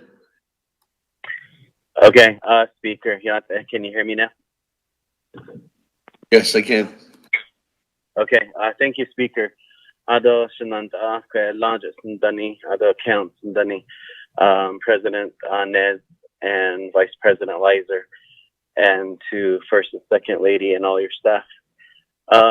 Thank you for your report, the State of the Nation address, during these grave times to the whole world. And then, of course, our great Navajo Nation. I wanted to ask a couple of questions. My first question would be, I know that there's a lot of, President, and from the Navajo Nation employees, how many employees are actually at home? They're considered non-essential workers. Therefore, they are they're supposed to be home to quarantine and to keep themselves and their families safe, to keep the numbers down. So I wanted to know if we can get a number of how many of our Navajo Nation employees that are non-essential who are home, who are getting paid, and how much is that costing the nation? The reason why I asked that question is we had Doctors Without Borders that they came to Indian Health Service last month, and they were only there for about less than a month and a half. We appreciate that they helped us where they can. And when I met with them, and I sent an email out also, and we had a meeting at Cantor Township with these doctors, and what they wanted was basically what the studies show with Johns Hopkins and other doctors, other hospitals and universities is some of the reasons why our numbers were going up was kept increasing at that time was the lack of education to our Navajo people. When they went out there to do these teachings, some of our relatives asked, why 20 seconds? Why should I take my vitamins? Why should I have a mask? So they had a lot of really good questions, some very basic questions. And so we just wanted more to deploy. And I think to get how are we bracing ourselves? And this is what council we've talked about, and my chapters as well, is the second wave. How do we prepare ourselves for, let's say, the worst case scenario? Of course, that's not what we want, but we need to be ready. I wish that, and what I recommended to my chapters is, have a stockpile of non-perishable food, collect all the sanitation stuff and store them. We don't know what fall and winter is going to look like. What if, this past Friday, Governor Michelle Lujan Grisham, put a statement out there about closing the state borders and not allowing people from outside to go in. And we've had family members who are in New Mexico at San Juan, and I was getting calls where people they were not allowed to visit, even though by law it's one person. But anyways, what about the future? Looking at the worst case scenario, I'm knock on wood, and I'm sure I'm going to be wrong, but what if they close the state lines where our people do their essential shopping? Right now, we know that Navajo Nation is not sustainable at all. I would say the majority of our Navajo people, we rely on bashes, we rely on fast food. That's where our people go to feed themselves. What if the trucks stop coming to the nation? What if our numbers go up again? How are we bracing ourselves? And I want to look forward and start planning for those. And then really about repurposing our Navajo Nation employees, Navajo employees who are getting paid. How can we repurpose them to get ready, getting firewood, getting coal, tapping into having a food storage system on Navajo Nation? So I'm really interested in that. And these are the concerns that are coming from our people. Secondly, it's housing. I know that I'm working on an amendment to set aside $24 million for housing. The idea, the best way, looking at equality and the distribution of housing is maybe $24 million to each delegate's district. And I think we're all aware of how many burnouts are out there and how many families are multi-generational homes where they're bringing COVID back again. And then people that are actually incarcerated and they come back and then they're infecting the family. So, if we can buy like little modular homes for the time being so they can quarantine separately from their families, even having some of these companies out of Utah, they reached out to us. And I know that the incident command post did receive this information where it was a quarantine area where they could fit about 12 people in there. And that didn't go anywhere. So they reached out to me, and I'm interested in, using some of these dollars towards that. Maybe we can place them by different hospitals where the police officers can use them, nurses, people that are exposed to COVID positive people. So was that time, speaker?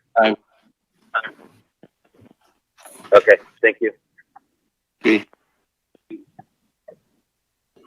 Okay, thank you, Honorable Brown. With that, let me go to one more individual, and then I go back to you, Mr. President. Chairman Yazzie. Speaker and members of the council and all our listeners, good afternoon. President Vice, good afternoon. Just some issues that I wanted to share with you, President Vice. We talked about this earlier, sir, and the NHA board. We just asked for your help and to help RDC out to select a new board and for housing issues, needs, and whatnot, sir. I don't know you. I know you're still on the line, President and Vice. And secondly, the ranchers of the Navajo Nation, from sheep herders to cattle people, the ranchers, and we just asked if we can, we've done public calls and whatnot, but maybe just a separate call to all the ranchers of the nation, Vice President and President, and just to encourage them. And just three more things I want to bring out, President. You don't have to respond back, but just please, I know when you go to bed tonight, you'll be thinking about what we all talked about. So these are some of the items I want you to think about, but don't think of me, but think of these items that we're talking about. Curfew, school startup. It was brought earlier that there is a lot of concerns, and there is a legislation that's coming forth about asking the state of New Mexico. I know Arizona are delaying the school, and you mentioned the numbers are flattening out, but we have to understand that we hear that there's another wave coming. We hear that there's more numbers coming, and it's just unpredictable because of there's no medicine, there's no medication, and this virus, of course, has really been affecting us and our loved ones. And so I can't tell you what to do, President. But for the safety of the kids and for the safety of the employees, we haven't even, from what I've seen, we haven't even started cleanup in some of the departments. But I want to also just commend all your division directors for trying their best. It's just, with everything going on right now, it's just at times so much to handle, from your chief of staff, from all the way to, all the division directors, and Dr. Yellowman and from all of them. And I know they're hanging in there, and I know all of our stress level has been going, pretty high, but we just got to keep up in our prayers. Mentioned teamwork. I always believe in that. No I, no I guy, but it's a we effort, from the council, from the president to the vice president as well. I just two more, and then I'm done, President. IHS, we thank the council for, helping and starting to make effort to go ahead in building a new hospital, much needed hospital in the Gallup area. And so we're taking our steps. And right now there's a legislation that's going to go before the HESI committee and then the Navajo committee requesting startup funds, which IHS has already funded. And we just need the approval of council.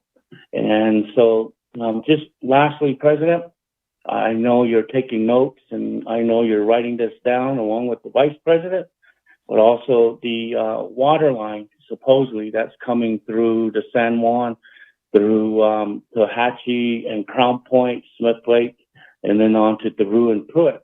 I know Mr. Chapo had stated that there on the CARES Act, it's already included that we start buying supplies for the trunk line. Of course, that will all be stored up with NECA in years to come. That will be utilized to start the water. But then again, I just want to encourage my colleagues that, and then the president and vice, I know what can be done, that we can work together and help each other out. There's many times I, felt like that we need to have a grandpa or a grandma to sit with us in our sessions where they can tell us to behave and where they can tell us that, look, this is what needs to be done. But we're adults right now, and we just got to, move ahead and work together and try to get things done. It's already 2 years into our term, and before you know it, there'll be re-election time again. And so we want to show to our chapters that what we've done and what we've worked on and what we accomplished, for the nation, especially during these trying times of with this COVID. So, Speaker, that's my colleagues. President, you don't have to respond, but please, these 5 items, think about them, Vice President and President, before you go to bed, and dream about these. Okay, 5 items. Speaker, sir. Okay, let me go back to you, Mr. President. Honorable Chairman Yazi used up all your time. Mr. President, floor is yours for response. Thank you, Speaker and members of the council. Appreciate the input from everyone who has spoken thus far.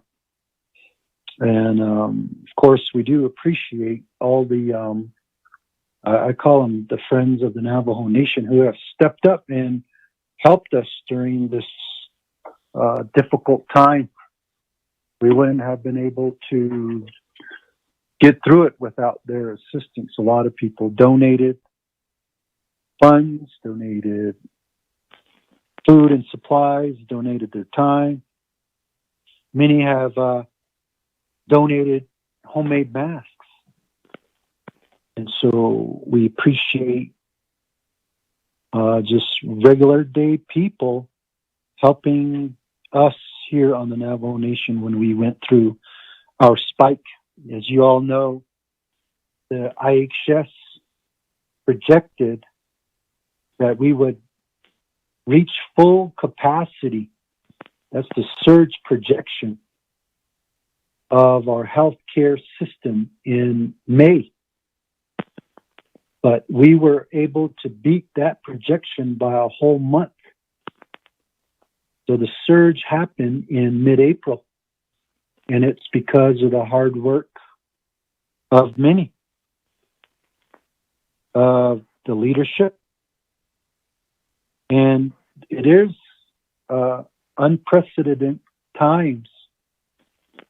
You know, the frustration I hear, not just between the executive and the legislative, but also, you know, I'm sure the Navajo public who have been on these calls have seen some of the emotions come up on these committee meetings, council meetings. So there is unprecedented times before us, because we never have gone through something like this before. And action has to take place, immediate action. And I appreciate the Health Command Operations Center, David Nez, and many others there taking immediate action. Now, for our staff, Navajo Nation employees, yes, early on we did administrative leave because there was so much confusion about the virus and there was some uncertainty. There's no vaccine. There's no cure right now. And so we had to, you know, reduce our workforce here on Navajo, administrative leave. And so over close to 5,000 employees, right, were put on administrative leave. And then essential employees, meaning the ones that we really need to run the government, return to work. And phased in approach of bringing our people back and keeping them safe. So I appreciate what was mentioned by Wilson Stewart, Delegate Stewart. You know, there's a lot of fear. We recognize that. People are scared of the virus. But as many of you have stated, there is also a job that government needs to do in providing direct services. So how do you balance that? That's the big question now. The health of our people, our employees as well. But at the same time, they're going through some difficult times now. And I don't have to reiterate many of the examples, but one is water. Right now, during a pandemic and also a drought, when chapter houses are open only 1 or 2 times a week, but they are being paid to provide direct services. And our people are frustrated out there because they need water. You know, we have, and I'm sure the other branches know this, is that people are saying, oh, I'm not coming back to work. You cannot force me to go back to work. And if I do get sick, I'm holding you, Navajo Nation, responsible. And so how do we balance that out in these unprecedented times? And so we're doing our very best to phase in, bringing our people back. And some are concerned. And so that means we got to do creative things like working from home, doing shifts, and rotating schedules, and even early retirement. for those that want. Today we have over 3,620 employees back to work in a phased-in approach. There's a little bit over 1,000 still on admin leave. And July 27th is the day to reopen the government based on our extension of the executive order for admin leave. But as you have seen in the news or heard, there is a big uptick in cases in Arizona, Utah. You know, these states around us are seeing some increases. And we have to monitor that. And I did say at the beginning that we are relying on the expertise of our public health professionals. And so we pray for our people out there. So how many of our people are leaving the Navajo Nation when there's a stay-at-home order? You know, that's a big question right now. I know that the citizens have even asked for a full lockdown. But there are half of our population living off the Navajo Nation. Do we keep them out? Do we tell them they can't return home? Some of them provide for their family members here on the Navajo Nation. Some states went as far as to say if you leave the state, when you come back, you have to put yourself in 14-day quarantine.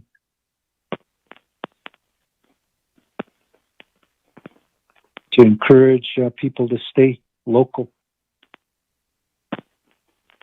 So, and Wilson Stewart's comments and questions, you know, we're doing our very best. And we are bringing people back safely. And for the prayers, I don't know about the comment that you said about Samaritan's Purse.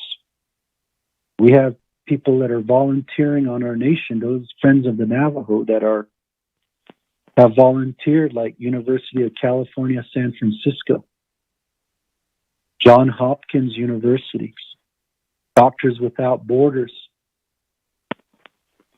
and Samaritan's Purse, bringing their doctors and nurses and staff to help with the overflow, the burnout that's happening in our hospitals and clinics.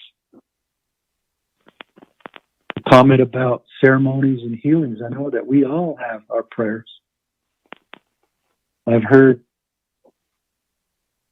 stories of our Christian or our faith-based organizations and churches on the front lines, and we've been with them on the front lines, showing the love of Christ to everyone, putting their own health and well-being on the line. We've seen and heard about medicine men going to the mountains and doing ceremonies. Many of these are behind the scenes. And we're even told that they don't want us to talk much about it. And we look to the guidance of our staff like Davis Filford and Rexley Jim to help out with those ceremonies. Same with the other faiths. And we're not there to divide, but we're here to unite. You know, with the line item veto of the Hakathi Association, that's a division that people took because we had Native American Church and the Medicine Men Association saying that why weren't we included in that? I didn't hear much from the pastors, but I'm sure they're thinking the same thing. Let's not divide, let's unite. Delegate Slater brought up the emergency operation. Well, we thank you, Slater, for the work that you do. I know we saw you a couple of times out there in your communities helping while we were giving out food and supplies. For Lesmond Mitchell, about the request for clemency, I just challenge those of you that are on the internet to Google that. Google that case. Find out the real story of that case. And it's too gruesome to mention here. But I do agree that we have always supported the former council's resolution to where the death penalty should be avoided. If it's life in prison, then that's it is. If it's a crime that someone did, then they got to be held accountable. And not to just be freed. And for the line item veto, when the Navajo people voted for the line item veto authority, it was to hold leadership accountable. People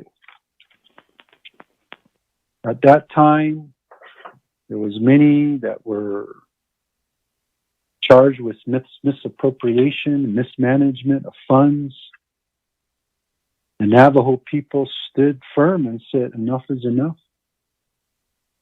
Yes, it took a president to put that on the radar of the Navajo people, and eventually became an initiative for a vote. But there it said to take care of the money.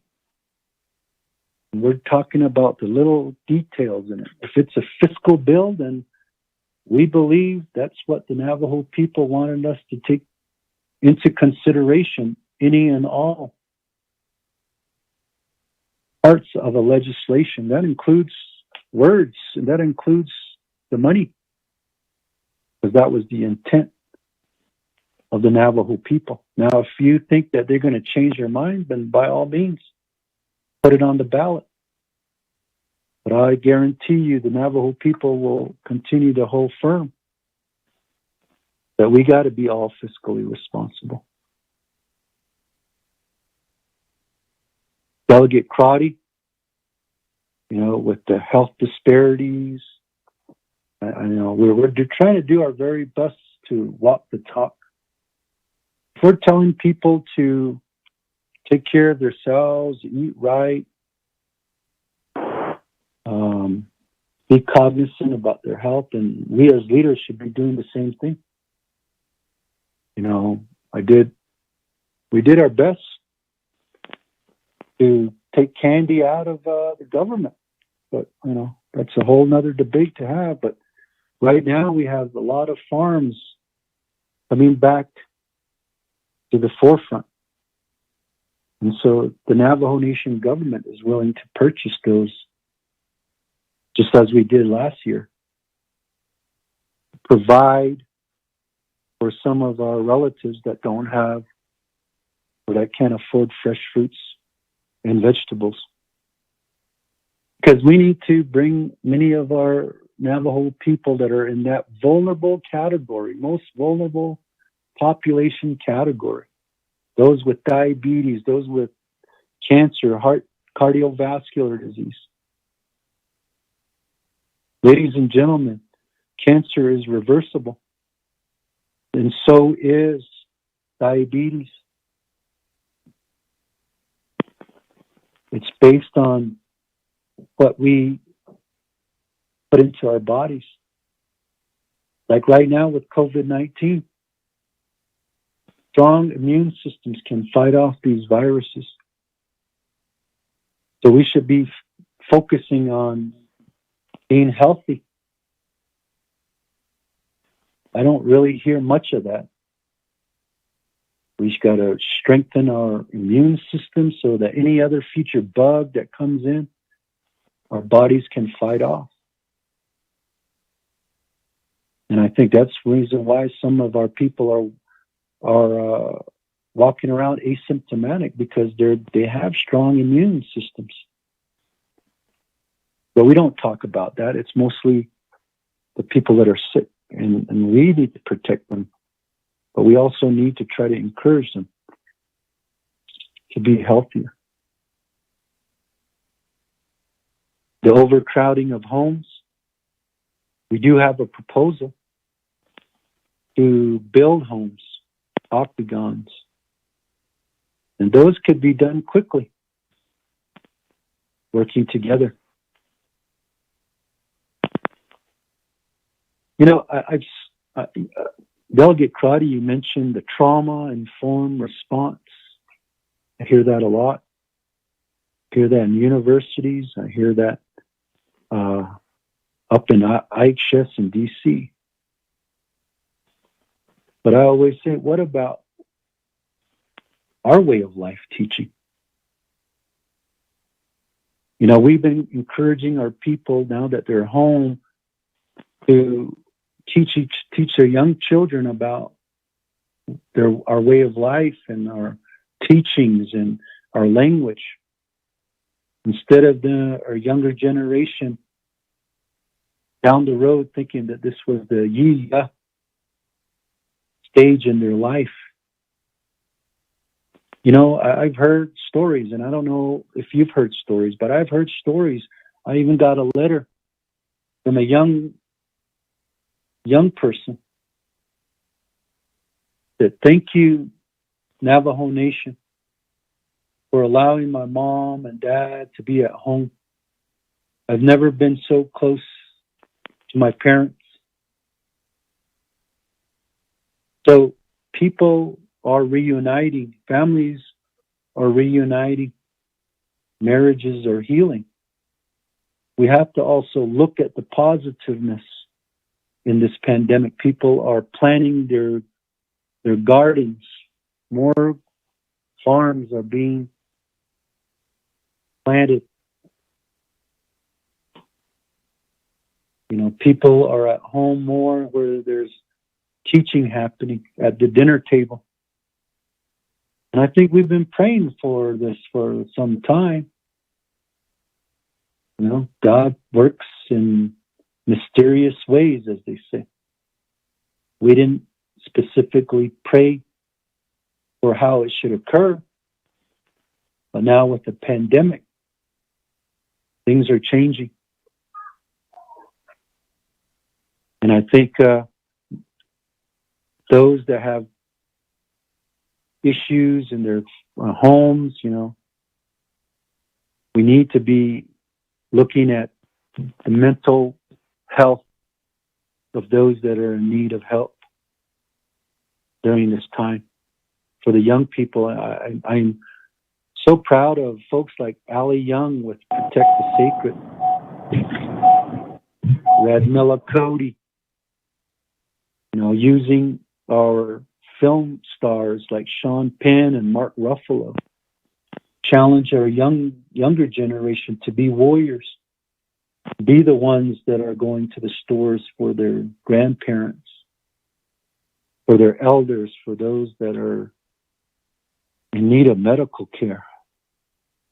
We just recently had an online graduation for a younger generation to let them know that they are a part of flattening the curve here on Navajo. For Kiel and Begay, you know, for water projects, yes, that's an emphasis. And I too agree that much or even half of the 714 should be used for water infrastructure.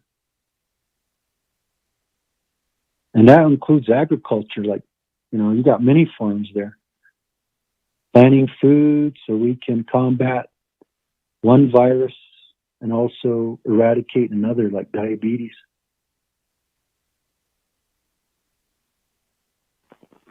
Windmills have been repaired There's just so many out there that have been broken. And we have repaired some, but not all. And it takes money. And I appreciate the work of Jason John and Tark, Dr. Shabala repairing those and earthen dams. And we're finally getting rain right now, which is a blessing for all of us. And the MOA was signed last week for FirstNet, for them to help out the nation with telecommunication. And we did send that white paper that you all have copies of to Congress to let them know that we need to change the right-of-way process, to change the infrastructure corridor process. Because right now we have to do it one project at a time. And I appreciate the RDC for streamlining that process under Chairman Nez, for changing that process to where Navajo Nation has oversight, and that's true self-reliance and self-sufficiency. We are doing inventory of towers. There's so many towers, cell towers, and all types of communication towers throughout the Navajo Nation, where some companies are not even paying rent or leases. And we have a company coming in doing an inventory so that we can have some quick results. And they're saying that we can easily make up $1, $2, $3 million once we find these owners of these towers that are on Navajo land, so they pay their obligation to use that land and to use that tower. Delegate So, thank you for your advocacy in the Bennett Freeze area and for the NPL and HPL and also New Lands. You know, we're fighting hard to make sure that no money gets reverted or no money gets taken away from the funds that go for those individuals in that area. But I do agree with you, Delegate So, that services are wanted and services are needed, and Navajo Nation employees are the ones to provide that, and we want to thank those that have been providing it. And they're doing a good job. You know, I think this should also be a jump start to reorganizing and restructuring Navajo government. If we have a small workforce over 4 months now that actually ran the Navajo Nation government, maybe, you know, that's all that's needed. Of course, there are other services that need to be delivered, but with the smaller workforce, we're learning how to adapt, and it takes time to adapt. Like with the domestic violence contracts.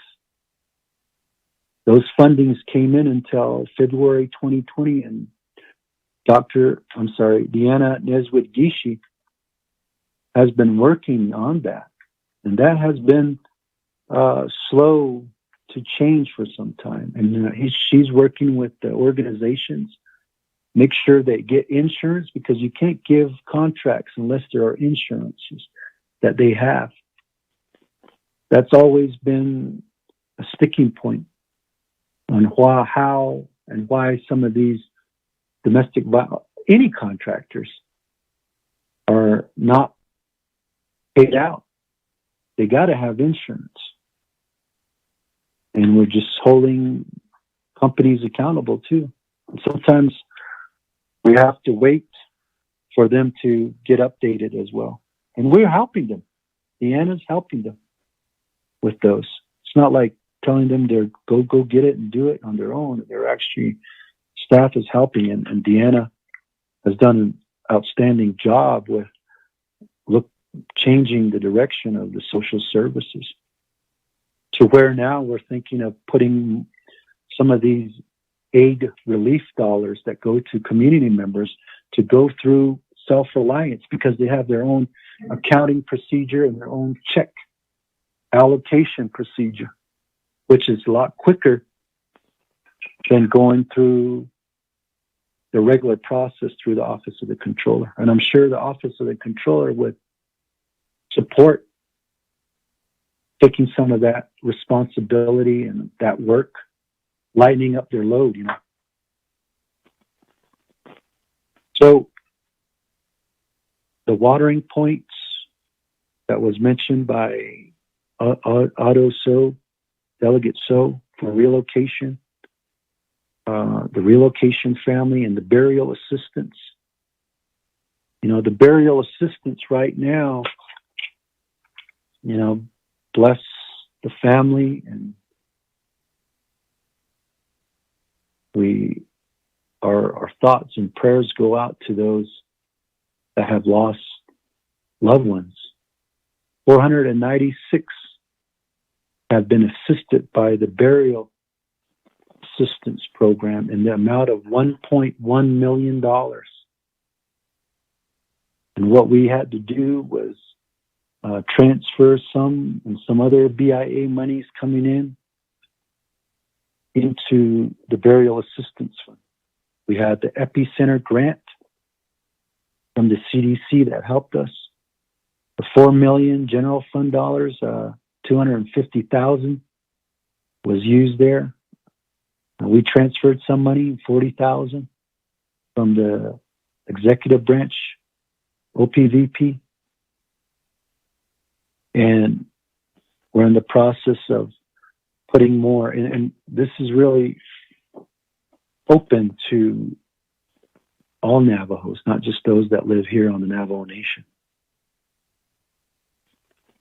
And we apologize for the folks that didn't get assistance. Some have gotten frustrated with our procedures because we do have contracts with funeral homes. Some funeral homes don't want to work with the nation because of the long process in getting paid, and you know that. But now that we're using some general funds and using some relief monies for it, and the amount has increased from $2,500 to $3,500, what we're proposing is to meet with some of the other funeral homes and see if they're willing to come back and set up a process with the Navajo Nation. Delegate Walker, in terms of the vaccine, we have a proposal from the Department of Health that is going to be presented to the three branches, because those proposals will go to the three branches. And those are the immediate needs, and there's a vaccine distribution plan, a part of that. And yes, you are correct. We should be stockpiling medicine and even personal protection equipment because of not knowing what the future holds. And so we want you all to know that there is a robust proposal from the Department of Health on the immediate needs for this pandemic. And that includes testing, test kits, and also vaccines. And there is a plan being developed for vaccine distribution once we get it. We're planning ahead. And the plan currently that's ready to go is the reopening plan. But as I mentioned, we got high numbers all around us. And so the phase-in approach is happening right now, and the reopening of businesses may be the first one to go, because I know that Delegate Bigay from Page has really wanted us to take a look at the marina there at Antelope Point. And right now, there's just a big spike in Coconino County that includes Page. And I think, and they're investigating this, that much of those cases are associated with people coming from the valley. And we just need to keep our employees, Navajo employees that are working at the marina, safe. And we did get a plan from APH, reopening plan, and how to keep their employees safe. So we're looking at that, and I know that it's been some time now that most of our businesses have, especially tour businesses, have not been in operation. And they're getting hit hard. And that's why in JT Willie's proposal, there's a small business relief for those that have been struggling through these rough times because of our tour industry getting hit. They're all closed. They're all closed, and I know Paul from Fichi has been wanting to move forward in that, and it's just very difficult. We got a meeting with the Park Service. I guess Department of Interior is now wanting to know what the nation wants to do, and I would like that Page's numbers to show them that it's difficult for us to open the whole thing up, but I'm sure it can be done in phases. Nathaniel Brown, Council Delegate Nathaniel Brown, the non-essential workers you mentioned, and I spoke about that, trying to get our Navajo Nation employees back to work. So, local government certified chapters, they have their own protocol. Non-government certified chapters are on their Division of Community Development. And there is a reopening plan that has been developed by Dr. Yellowman. So once we have the comprehensive Navajo Nation reopening plan, all the other plans will be there it'll be there as a reference. You get to click which the state schools, the BIE schools, each of the divisions, and as many reopening plans we can get outside the government too. We'd like to be, so it can be just a one-stop place to get reopening plans and how they're going to keep their employees safe. And we are in the process of starting to get ready for the fall and winter. I know that we've been told that influenza, pneumonia, combined with COVID-19 is very, very dangerous.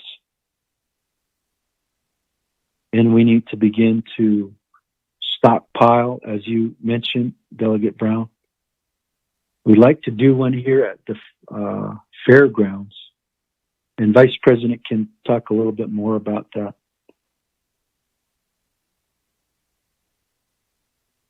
And the future housing, I spoke about that. Providing manufactured kind of modular homes, hogans, modern day hogans that can be put together like a puzzle. As long as you put the foundation down, get the pipes in place ready for bathroom, and get those homes built for our citizens, those starting with those that are in that vulnerable population category. And that could also include our veterans that are in that category.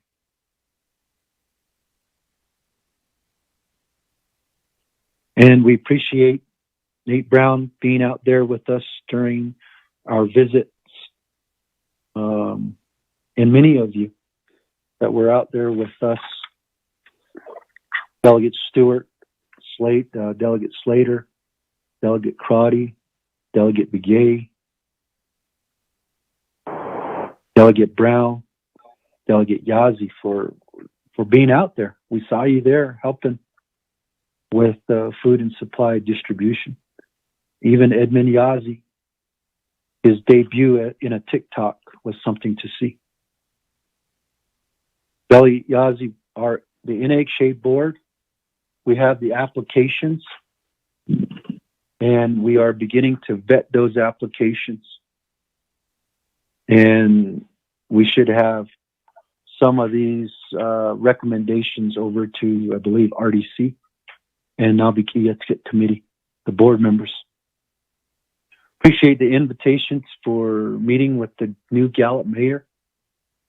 The new Gallup mayor extended his appreciation to all of you too as well for working with surrounding communities.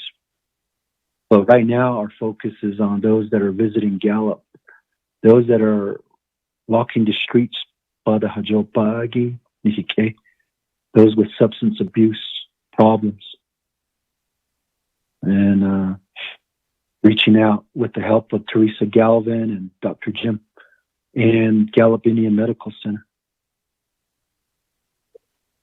And like I said, Delegate Yazzie, we are following the public health experts. If they determine that it's not good to reopen, because that's what happened to Phoenix, right? They reopened early, and man, that second spike just jumped high. We don't want that to happen here on Navajo.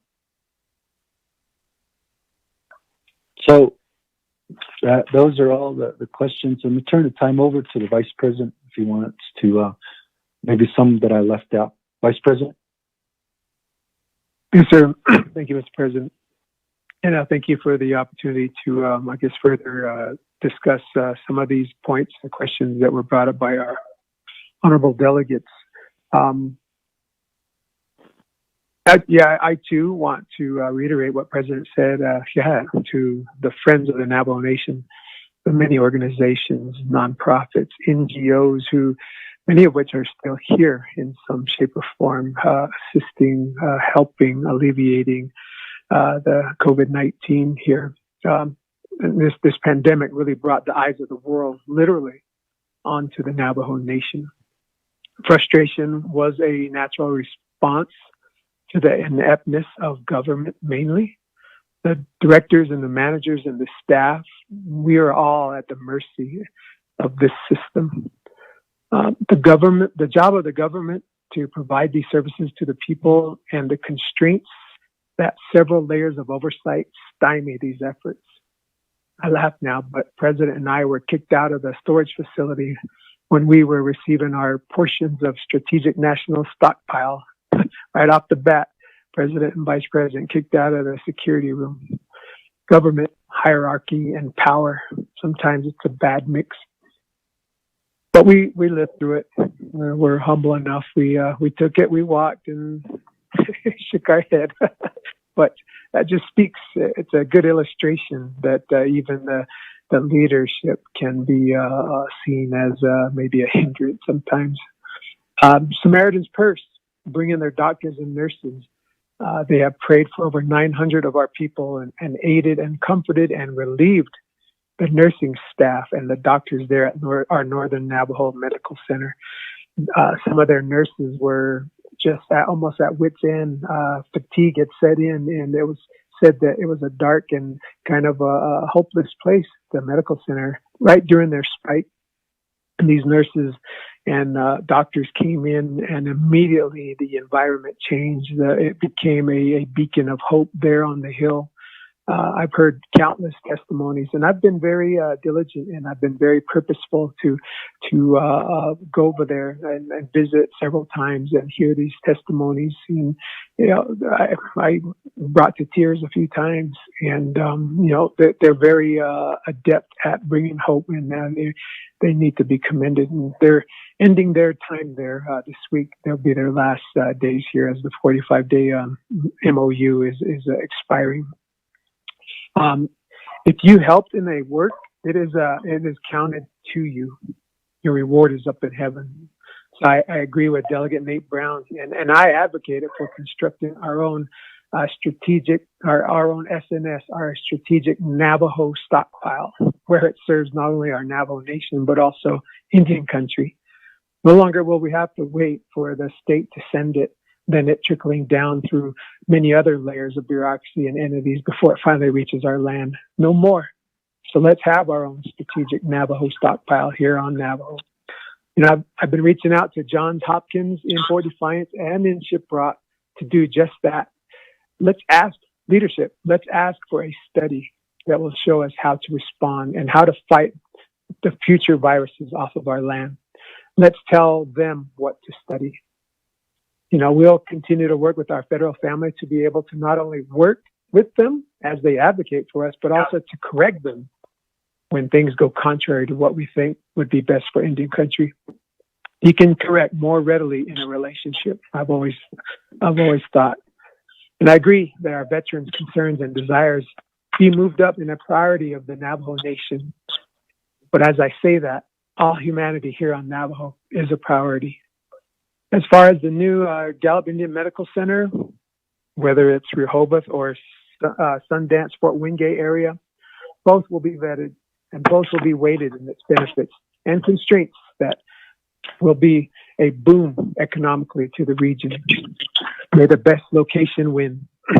And so we continue to advocate for the Navajo-Utah Water Rights Settlement Agreement, and that will unleash, as in a domino effect, the many other areas that need water, right? As one settlement gets done, the next one can get done, and that brings water to the Pruitt and the Rue and Smith Lake areas, and on into Arizona. The San Juan Gallup Navajo Water Pipeline will bring water into Fort Defiance, Agency, Winter Rock here and on westward. So I really see green fields here very soon, and it's with all the thanks go to the leadership over the past several years, right, to get to this point. And so we'll be the benefactors of this all. And so, Mr. President, I just want to thank you again for your leadership. It has been a very learning experience to work with you, to follow you, to hang on to your coattails. And as we work towards the spending of this CARES Act money and bringing benefits and water and broadband and power and economic development to our Navajo people who so richly deserve it, I look forward to continue to work and pray and lay hands to all of the projects that we're going to see come to fruition. Thank you. Yeah.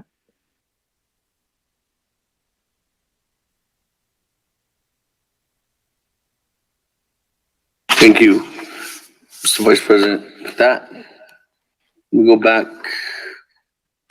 I have some individuals still in the queue lined up. Honorable Elmer Brigade, go back to you on the floor.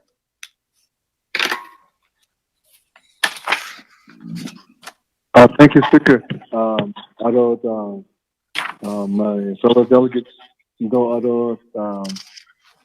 President Naz and around the Vice President Liza. Then all the people that are on this teleconference. Today I'm over at TISO chapter, and I have some chapter official here with me. My uncle, Vietnam veteran, is here with me, listening to this conversation.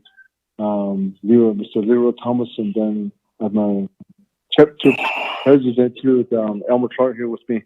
So, stressing that, listening to the a report from the president. So one thing that we'd like to share with you is that we have some incident that happened regarding this COVID-19.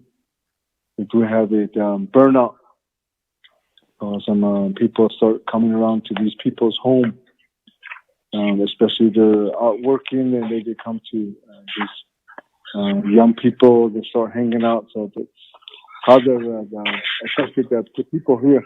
So today we have they're here today with us, and they have no homes to go to. So I think this is a really urgent matters that we need to talk about these type of stuff. So we urge the president and vice president that somewhere that we have some funds that can become available. Then there's one in Greecewood chapter. That's what happened to them too. There's some group of people start coming around to these elderlies, so they got contact with COVID. They became positive. They had to move down to Phoenix. While they were over there, they burned down their homes too. So Aiden Habansukhi, so this president. And then another thing that we taking this very serious about this, the deadly virus that came upon into our homeland. So there's people here, like my uncle here, and then my brothers here, that they were coming around to their homes, try to pray for these people, and depending on their prayers and song, that they'll be okay. People are going through this trauma, and there's some elderly that they had a little story on it saying that the elderly two couples, they met when they were young, and when they came down to, one of them ended up in the hospital, but they were told that he can't see his husband no more. But the elderly lady urged and really tell them somehow that I could see him again, just only maybe one more time to see him. So he was put in this, dressed up with all this gown and put all these face shield, gloves on it. And went in there to see that his husband, that he spent his lifetime with him. And just by thinking about it, to see that, to hear that elderly say something like that, I wish that I could spend a long time into old age to spend with you, but this is how I end up today, to see you like this. So these are something that my uncle was talking about today. So these are type of people that comes around to this home, to their places, to try to help them to be okay. So these type of service, these type of people that we need help. What can we do? Where can they go? So we here to do what we can. So I think that's the biggest, something that's very urgent today that we need to discuss. There's all these other matters. I think we need to keep it off the agenda. There's a nahoti yet. So we need to talk about this. Let's get, every day people coming to me saying that, that how far is the funding coming along? We need help. This is the question that they have. How long it's going to take? It's going to be another month. That the crisis is here, and we say.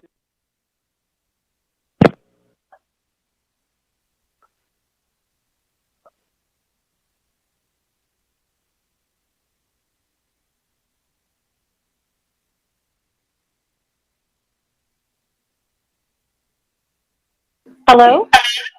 Honorable Elmer Begay?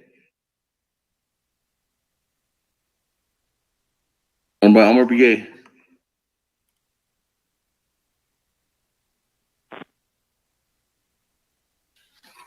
Awesome. Honorable Elmer Begay?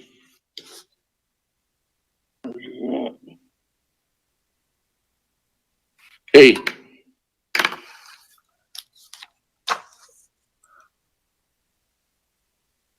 Before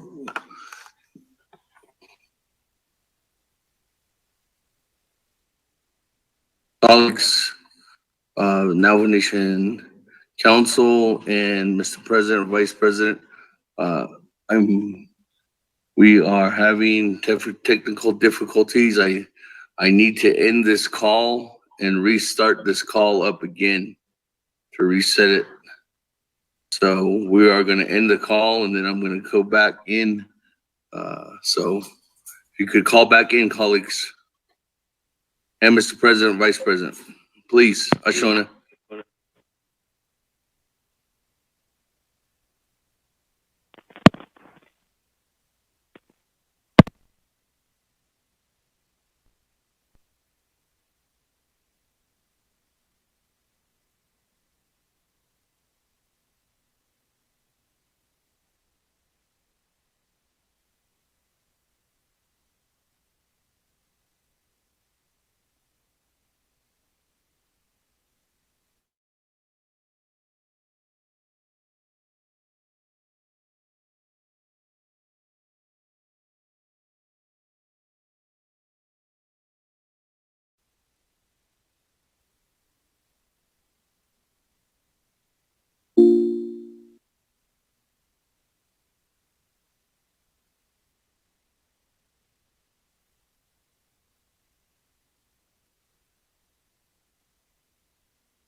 Everybody, we live back on. Okay, we're live back on the live feed. Good afternoon, everyone. The time now is 2:43 p.m. I'm gonna have to do a roll call before we go back in. When I do the roll call, we'll go back to Honorable Elmer Gay. He has about 23 seconds left, and then we can go ahead and line up. Let me give it a couple of.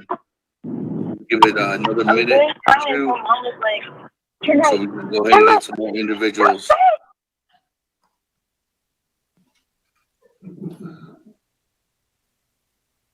Give it another minute or two so we can get more of our colleagues on the line. Get Mr. President, Vice President back on the line too as well.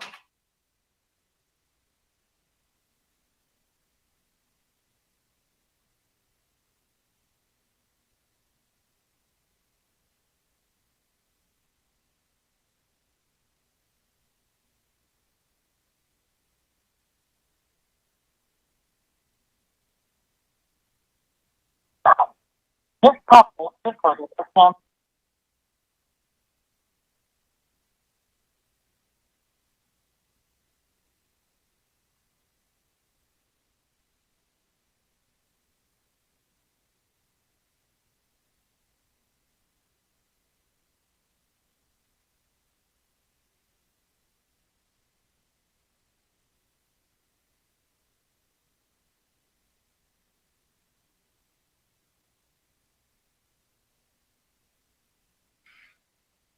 Good afternoon, everyone. Again, time now is 2:45 p.m. Thank you for calling back in. We are live on the live feed. Good afternoon, everyone. We are on receiving the State of the Nation address by the President of the Navajo Nation. This is a 24th Navajo Nation Council summer session. For the record, today's date is July 20th. The time again is 2:45 p.m. We do have a motion on the accepting the report by Honorable Herman Daniels, second by Honorable Jimmy Yellowhair. And let me go ahead and go to get a active roll call to make sure that we have a quorum. Ms. Uvella? Roll call vote. Or roll call, actually, we're just a roll call. Honorable Albert Begay. Honorable Albert Begay. Honorable Albert Begay did not answer roll call. Honorable Kealan Begay Jr. Delegate Kealan Begay Jr. Present. Honorable Kealan Begay Jr. answered roll call. Honorable Paul Begay Jr. Paul Begay is present. Honorable Paul Begay Jr. answered roll call. Honorable Nathaniel. Honorable Nathaniel Brown. Honorable Nathaniel Brown did not answer roll call. Honorable Regina Charles Newton. Charles Newton is present. Honorable Regina Charles Newton answered roll call. Honorable Amber Knaspach Crotty.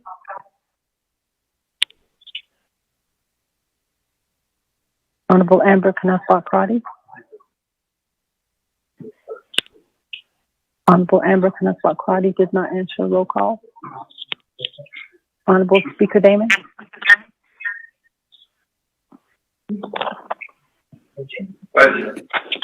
Here, Window, Arizona.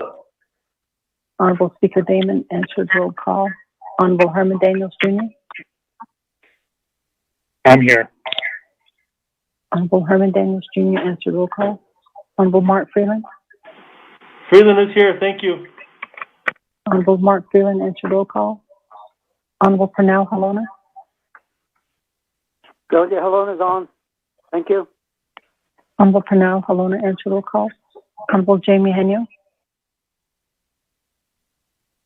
Henyo is here. This Honorable Jamie conference has Henyo reached answered its roll call. maximum duration and will end in 1 minute. Honorable Vince James.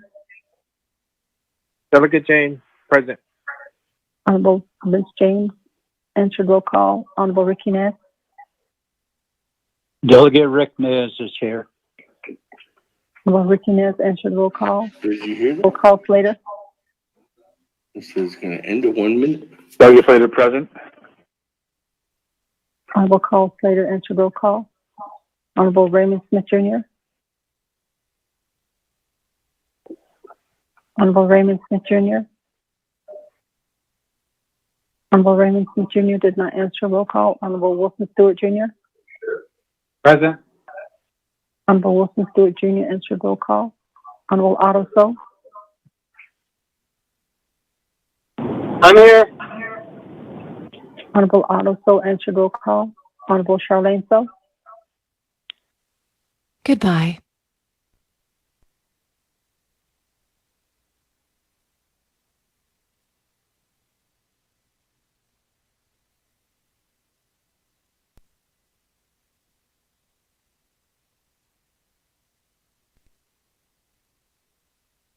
Welcome to Uber Conference by Dial.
Yazzie. Here. Honorable Edmund Yazzie, answer roll call. Honorable Jimmy Yellowhair. Honorable Jimmy Yellowhair. Honorable Jimmy Yellowhair did not answer roll call. Going back up. Honorable Elmer Begay. Honorable Elmer Begay. Honorable Elmer Begay did not answer roll call. Honorable Nathaniel Brown. Delegate Brown present. Honorable Nathaniel Brown answered roll call. Honorable Amber Kanatswa-Crotty. Honorable Amber Kanatswa-Crotty. Honorable Amber Kanatswa-Crotty did not answer roll call. Honorable Raymond Smith Jr. Honorable Raymond Smith Jr. Honorable Raymond Smith Jr. did not answer roll call. Honorable Jimmy Yellowhair. Honorable Jimmy Yellowhair. Jimmy Yellowhair is present. Jimmy Yellowhair is present. Honorable Jimmy Yellowhair answered roll call. With that, Mr. Speaker, you have 21 members present. Mr. Speaker. Thank you again, everyone. Sorry for that. Moving on down, we did hear from Honorable Elmer Begay. Honorable Elmer Begay, you still there? Honorable Elmer Begay? If not, then I'm going to go ahead and reserve your time at 26 seconds. Honorable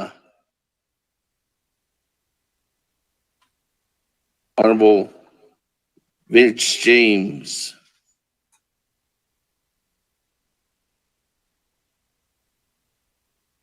Speaker, I got kicked off. I need my name in there too.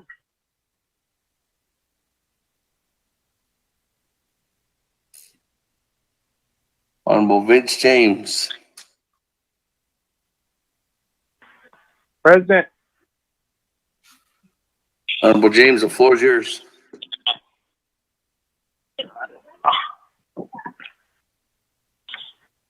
Oh, God.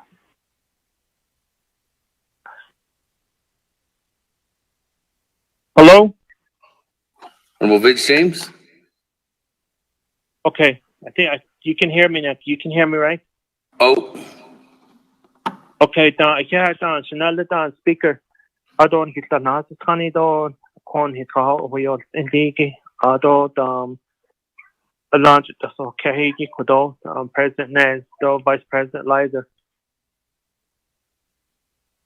Kodoba, Asahiki de ya Shaha, and get at the Disney.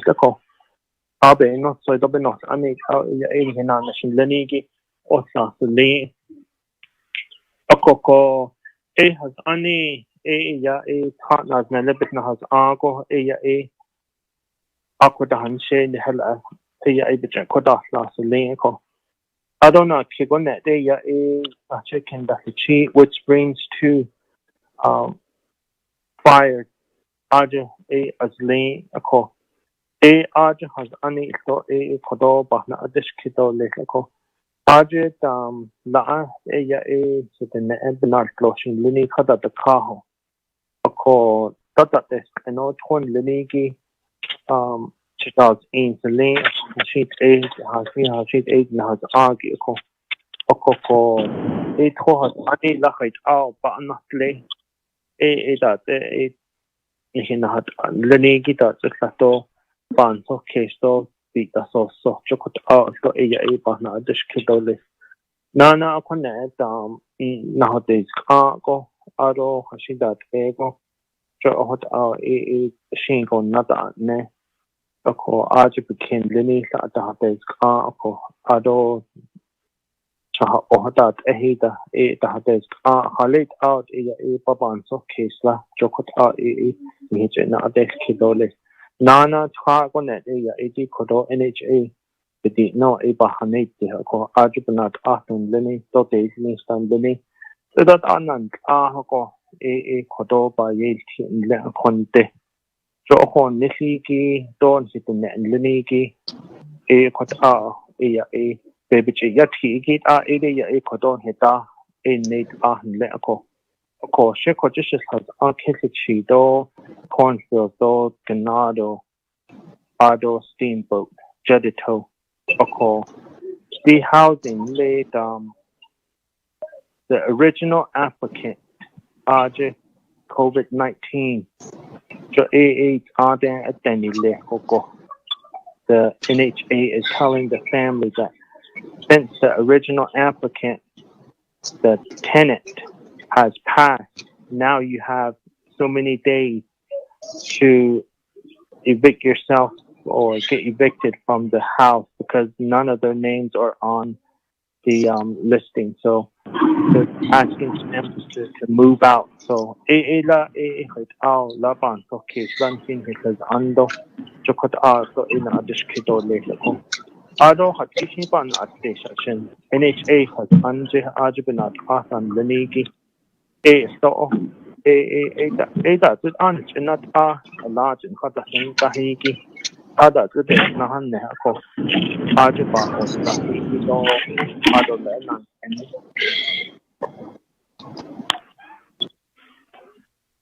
I don't know if everybody has their phone on mute, but ako NHA Banat asan linigi ajiba or tahan linigi an his hat his hat ko da kodon his kondiya ko nana tin ko net AD legislation 0001-20 kodol kan los we do san ni don his lot so became ajiba had nahigi asto but kata ho shi ko kodol at agenda bakais so that was the first legislation for this year, the year 2020. Ako kwanza ko nas before just nas they need ahun so it is a thing ako do being kitchen thing so kodoba na idishka nana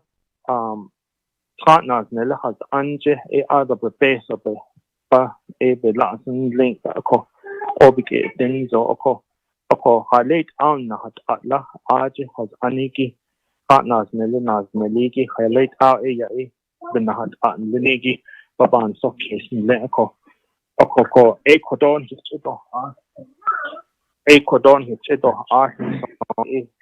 bahna dishkidole nahat aikit oyo that regionalization akot that partners nelebnas ago kodot ni jo akot that Banson the case. A coco cot that the dog nation don't chocot so pana dishkidole. A co any behind the partners Nelan Lenigi Anna Kidje the mona or plastic that a coco beninat a peso dohojon la anas nesda. A coco hot arch in Eastern Indian in Hoko. Don't habit it a co. Okoko halik on not la anosa nachitan partners nella has anje so cut echo ado twin the need or you the use ado oko garden hose ki chita on but ha so pa or an hit in the end lily hat tota ni na hard town ko he se de la oko okon hat ila hit funds in the case done so in the sneko ado kodo peso kinahat ko den hichen kolia ako dahan shi isplande that kodo di sli ko isplande je rohot so the main so peso koni launch de dot ko asa na na kid the main so koni la obla ho ko peso ni now, are we able to even spend approximately $225 million each month until December 2020? So, what are your thoughts on that as our president? Nana kodo ani behind the ano safahana ko kodo besi $3. Hajo na haso tado hajo hawande etano jokot be hana ko. Oko ben cases nido ben cases oko.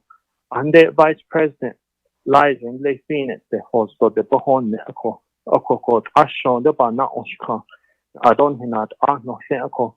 The yashki iki hajobik ahono edo be case or zone. His zadiki be case or zone. The hayat jo kotado the hajo ba innocent oko. We need to be role models and we need to practice what we preach. So but ad it has ango isad miniki ben ha sito lik da hosiado the sta honondo lik anoso ja.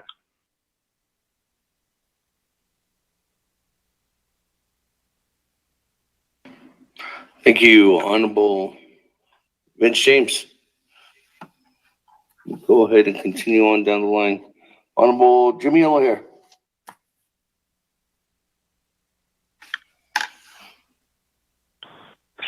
Hello, Yate. Speakers, tele. Aro on the she. Man, she. I don't know. She Lizer, Vice President. Yeah. 이런 차도 아타위스 아고 Navajo Nation, State of Nation, never 하지 또 이제 애호는 benyenat 아니 시에 얏 에오 얏 에도 시에 대신이 아것 에오 the 타나 오슬 예 네디스 이데 아브나네 라다네 nenni behas ani bi big ego. Speaker of the Navajo Nations, Mr. Damon here, 24th Councilman Shinat Ani. Is not I do shikation and the not ill, he not he bears Ani, he kay at them, Sazon, he bears Ani, the yon, it's not yon, so what, but yes, and the late audit and he not other tribe. Din he Washingtoni asibiyada eto dit asinan sintazit asike kohoshi in spells and ashiye. Mr. Lizer, and it's your first time that you jump political. I think you're really surprised at what's going on. You're no longer as a businessman right now, but you jump politics. This is a big job for you. It's about the station on she could care like funny could it talks care not they already had no he 20 to the teasers aside best so my kiwi best chi a con a broadband a to this no era da ilia a con she so big as a name just a dream of lot she dies that's the England song. The mini meal water line project. I down to better beat and 7,500,000 from Peabody. Now that there's other two a Tino, Spain and Great Italia, a peso aja. A quality Kudiki a mini meal water line project peso. It's a bunch and then so big as a lane. The village and the Navajo Nation employed deep mini mill waterline project.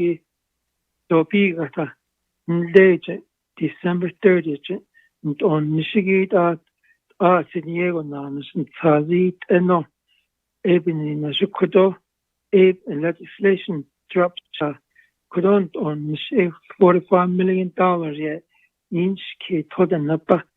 Delia go a pesas on the house. Na kidneys a thing hidden because the Kotabagani Tobatrato no Benyen 8 or Bigatan didn't on Shiki. I think Frazo on Nisa December 30th. She don't need other Tito, but adult reason on the way hard to Hashi to the but done that this honestly Kabafitalia.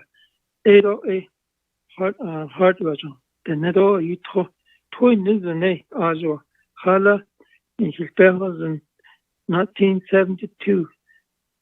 Kaya Basa has named the Nedo Utacha pagana pegana to pagana namazia Washington kitchen so a bulldozer kitchen heya pawan mazudo pagana oh you not that ekat neka ikedan lena kapikeda stin adichin hot nani pinina stress that a ike kada this kai oh the nature has close was up kaya one banta has ni one dona and shapa that no it's toy as a one saban that has ni that has cut has kana when he na is the arch is arch Diego con es agotas que hizo nos anki dide ne ni na hoi na aje hawanen dania de atsa dania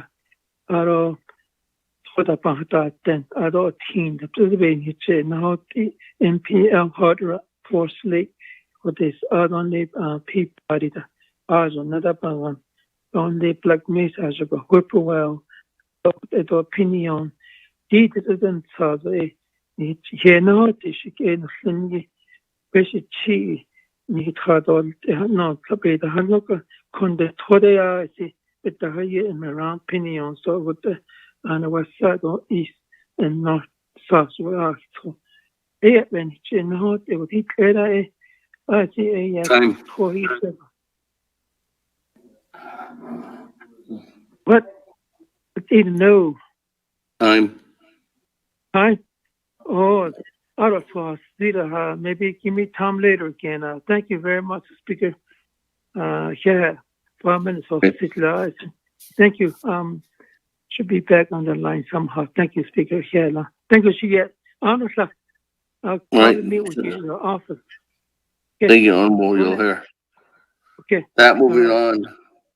Honorable Eugene So. That you take it to eat. Share that additional strategy, President, Vice President. Aro, as we get in easy. Aro in the additional strategy. Aro, not at all.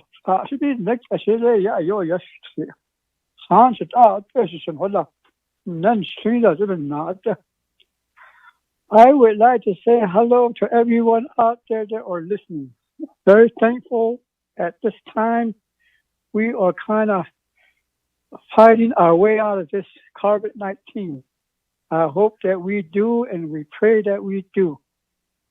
But we need to understand what is happening out there, and we should work with each other accordingly.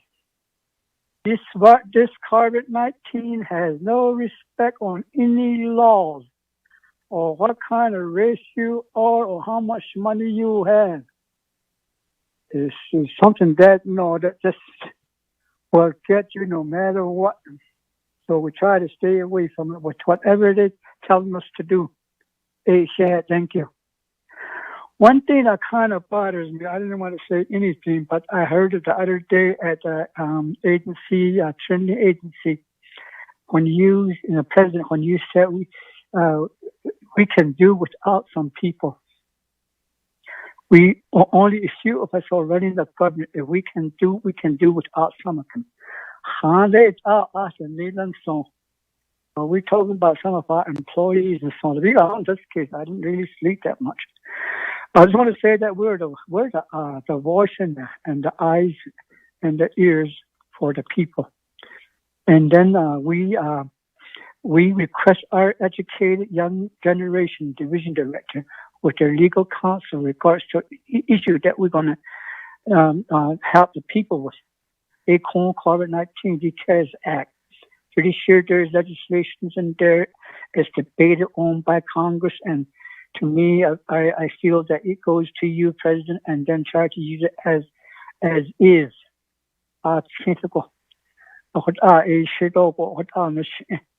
So I don't feel that all these calls we've been making, conference calls, the things that we're just all we're loafing around. We're not getting anything done out there yet. So I feel that we need to push this and get it out of the way. And that's how I see it. So, and then another thing that the way the vote the key should we get these teams for concerned a line item vote that people voted for what they then which was is coincide with what we have in the code. So I feel credit what about so it is your own that's my stand on that one. So the people what they voted for is not on the whatever is in the code. So it is never so that's how I want to see this, and then also the school issue. The young kids are the one that gets it, but don't really. They bring back to their grandkids, like grandparents, the one that they live with some of them. So we need to really think about it to start opening the school. So and these are some of the issues that it really bothers me, but it kind of affects. That the people that voted for us in this case, maybe that's the only me thinks that way, and we shouldn't be allowing that as council and as president and vice president allowing this kind of situation to talk in front of people regards to what we're saying negatively. We were taught to do the positive way of life. So that's how I understand. And Speaker, thank you. Like this kind of kicked me up for a while, so I had to get back on again. Thank you. All right. Thank you, Honorable Eugene. So let me go ahead and go down to reserve his time.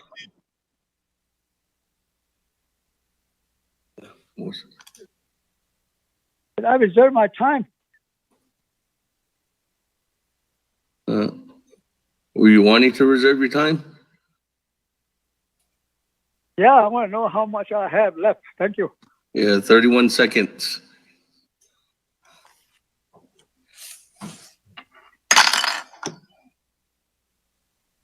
Reserve your time, Honorable Eugene. So moving on down, Honorable Halona.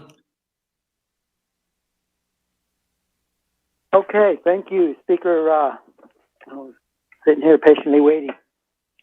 Otto, the President, Mr. Nez, and Vice President, Mr. Eliza Yate, Otto, First Lady, Second Lady, hello, good afternoon, and all the listeners out there, good afternoon. Mr. Nez and Eliza, I have a few questions, I guess. It's basically what I want to know, and a couple of things that I want to find out where we're going to go with this pandemic that's leading us astray here. I want to know if your administration has created a plan or is working on a possible plan for the second wave that's predicted to come this winter, going into next year, and how can we prepare for that? And we just need to be looking farther down the road right now, and to see if that's going to really take place. What are we going to do? I just want to know if you have a plan for that. And secondly, as far as planning for the future, going into the future, we need to create or construct a facility, a Navajo Nation Emergency Command Center, where we all know that that we can store our goods there, just like we're trying to do with the warehouse over there at the fairgrounds. But we need a real emergency command center to work these pandemic emergencies. Like last year, we had the bad snowstorm, and this year it's a different story. So I think that maybe we need to put that in the book somewhere where we can create maybe one or two emergency command centers across the Navajo Nation. And then I would like to know the $10 million that was allocated for purchasing of the PPEs.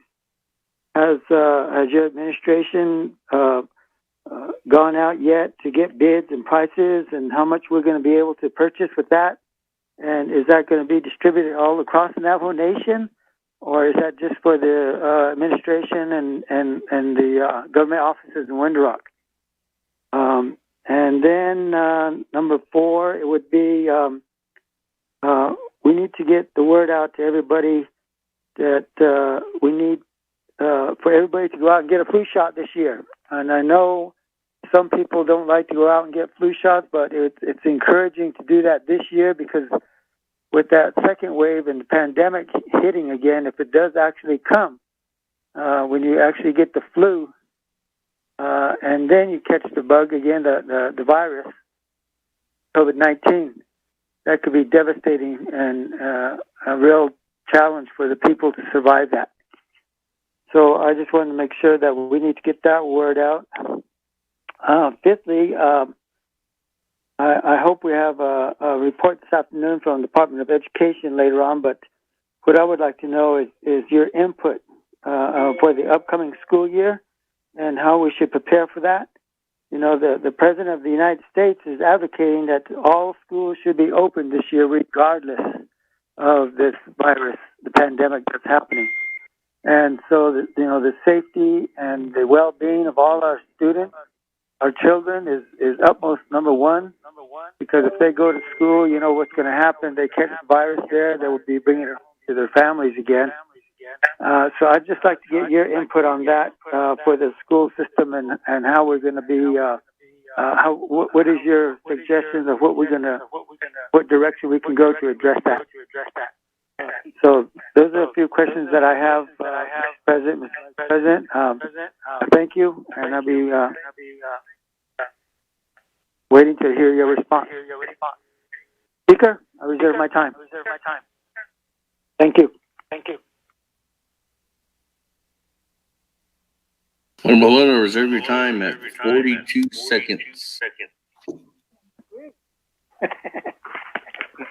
Thank you.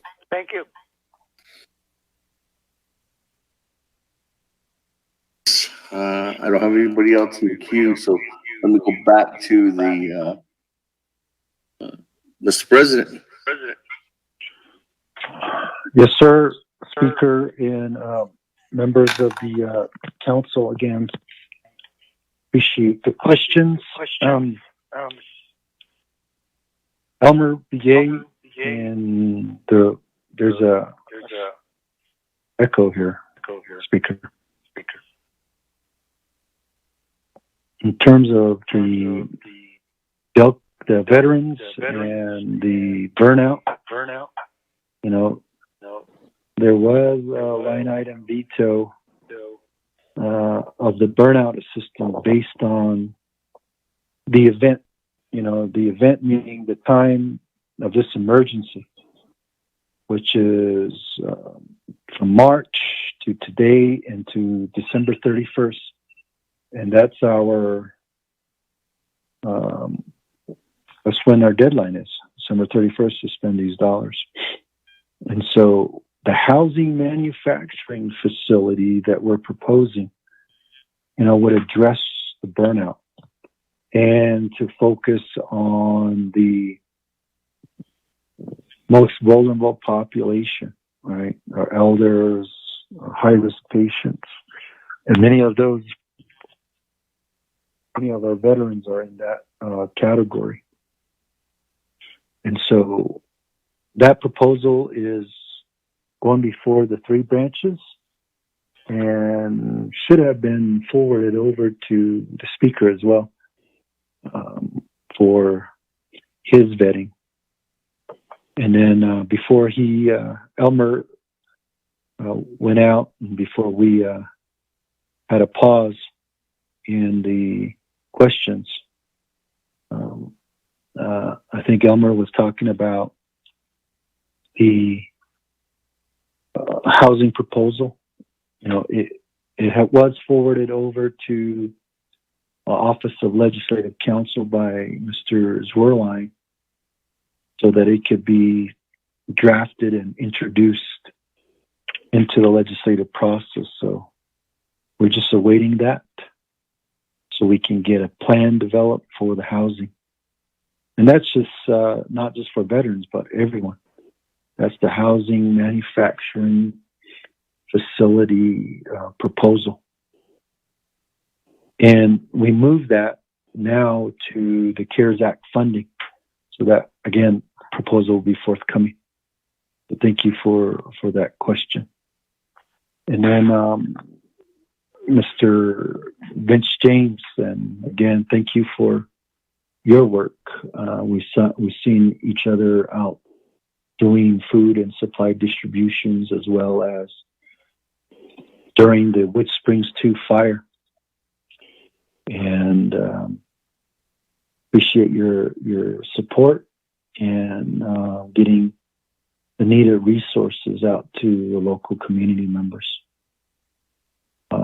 I just tuned in when you were talking about regionalization. I think you're talking about, the chapters being closed and limited services happening out in our communities.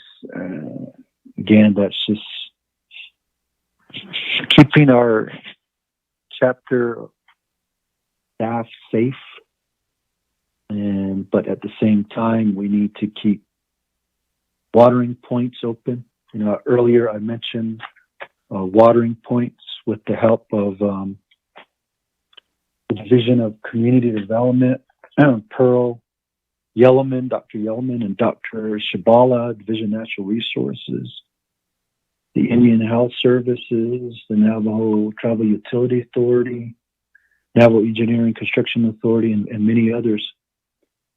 $5 million from the IHS appropriated CARES fund. There was a CARES fund monies that went to IHS, so $5 million of that was used to address the watering points and the water needs of our people. I know that's just a small amount, but they worked very hard to develop 54 watering points with the help of local leaders throughout the Navajo Nation.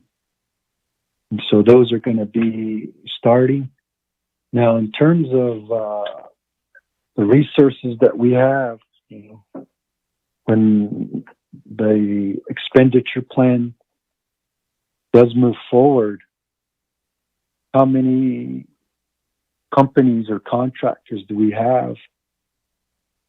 And it looks to me like we don't have many Navajo that can cover all the entire $660 million worth of work to get these done by December 31st. So we will have to bring in contractors to do that. Just a side note. Monies are there at the chapters. They're on the operating budget for fiscal year 2020. We are in the process of moving forward in the budget for fiscal year 2021. We did a 3-branch chief agreement, the same amount, $167 million for the government.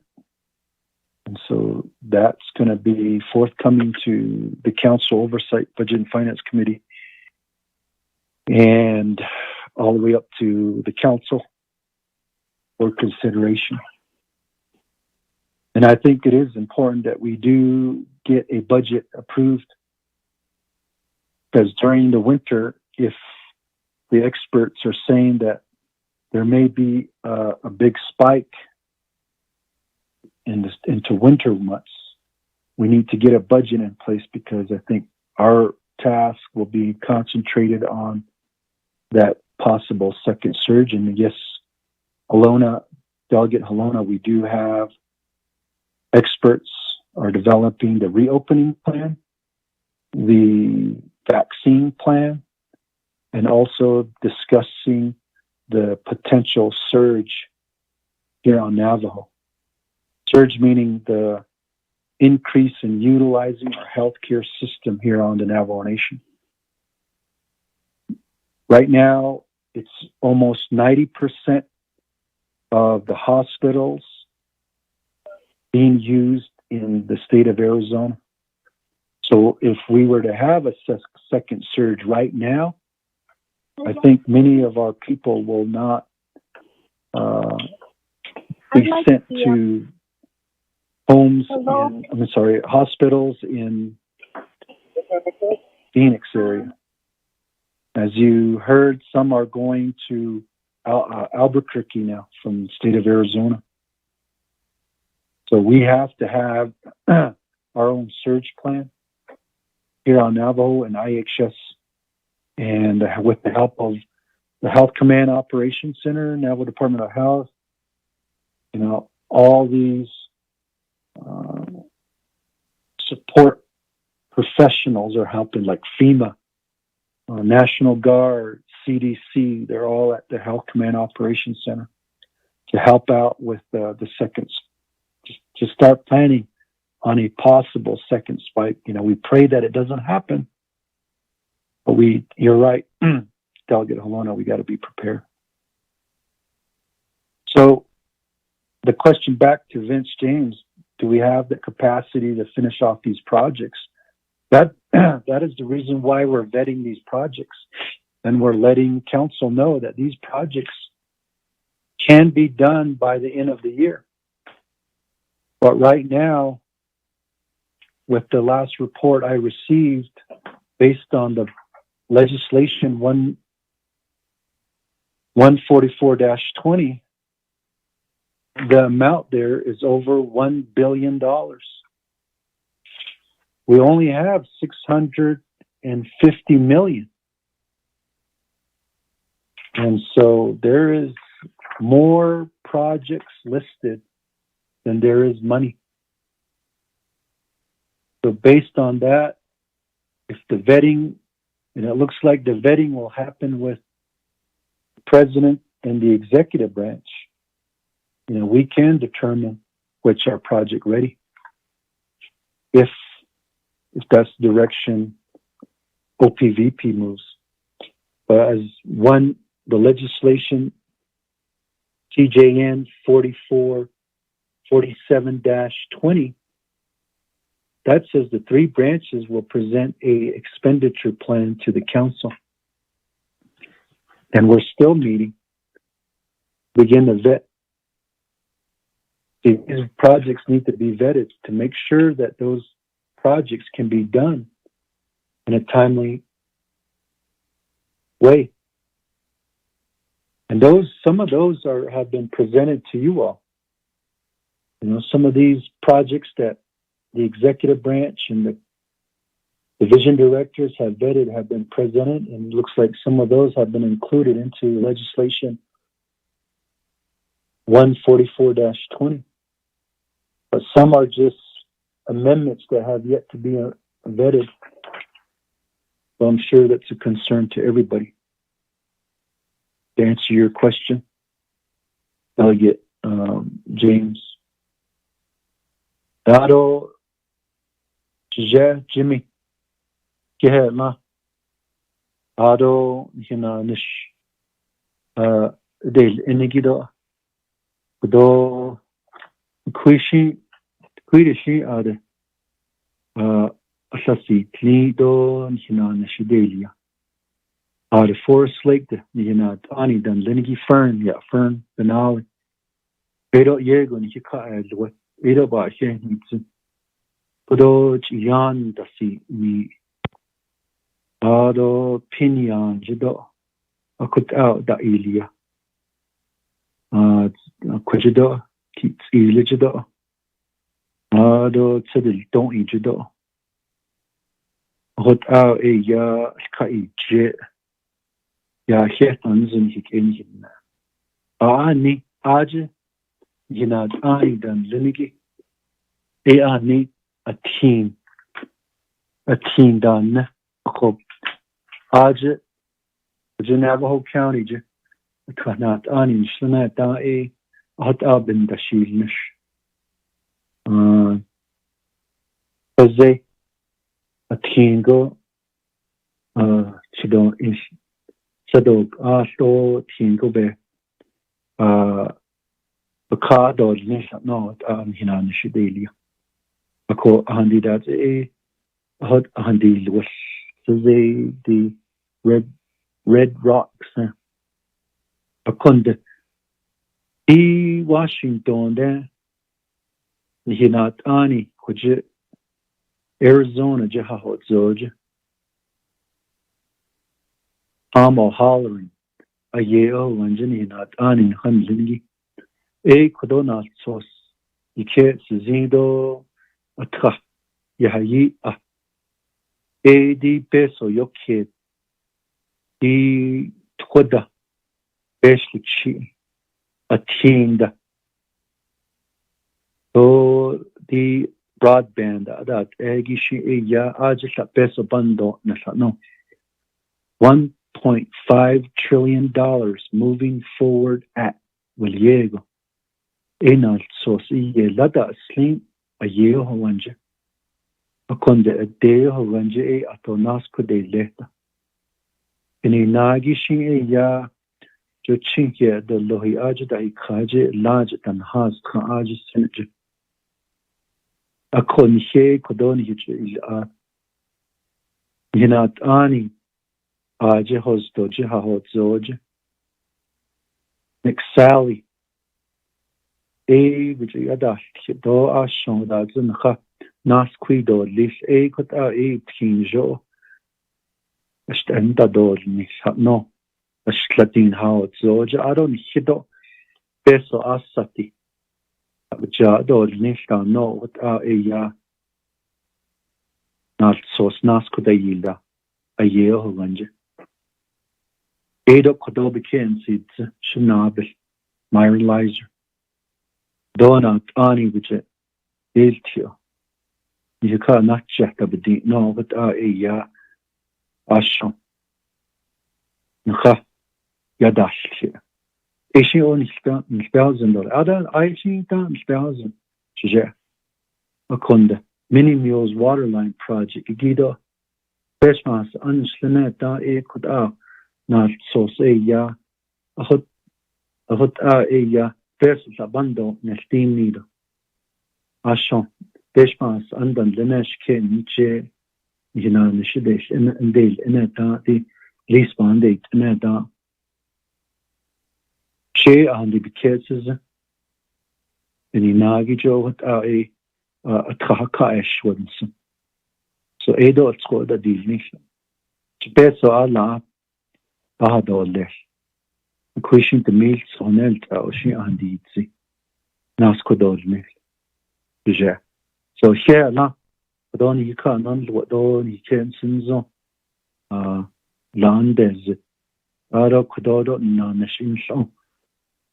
Ports is Aj, Golde has Aj La Nache. Na nishin shon ba hehnitze. Ado kudin hibeshmas an Eugene so ido here nana. An nikodo an chiche kolia. Nishido nishbehazen. Ta kujin Washington jin handa nishin halchin hikedan linigi.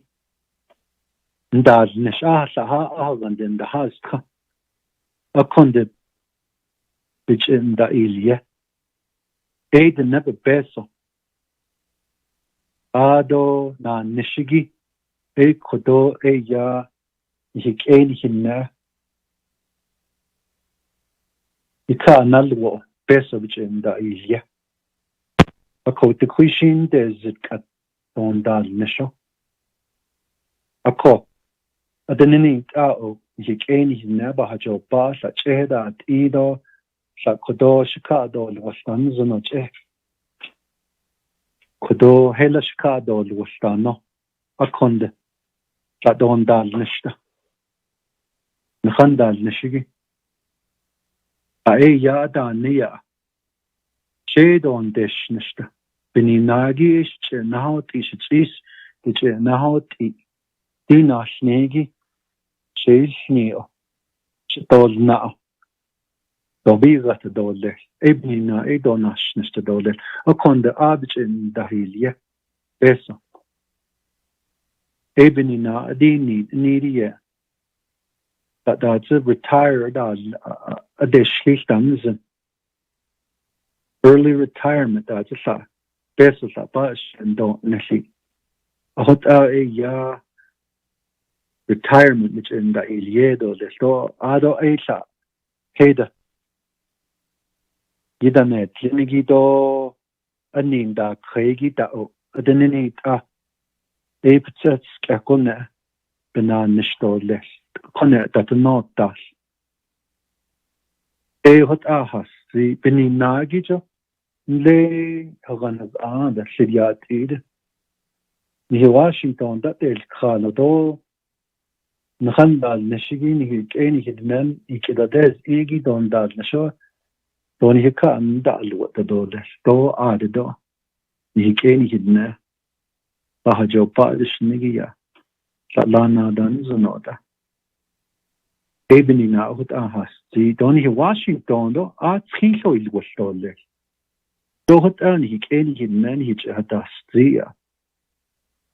Oh, you da nesh Washington, it's about London. That by Sunday or Jo hitch Honda sister that no da yadat here. Ebony na equal the Honda Neshigi at Savaho Zonde. Which a tail add on lay, Sidiat either Katna Zana Hadas, so the add Dal Nesha Shans. Hot edo la Eda di needed all this.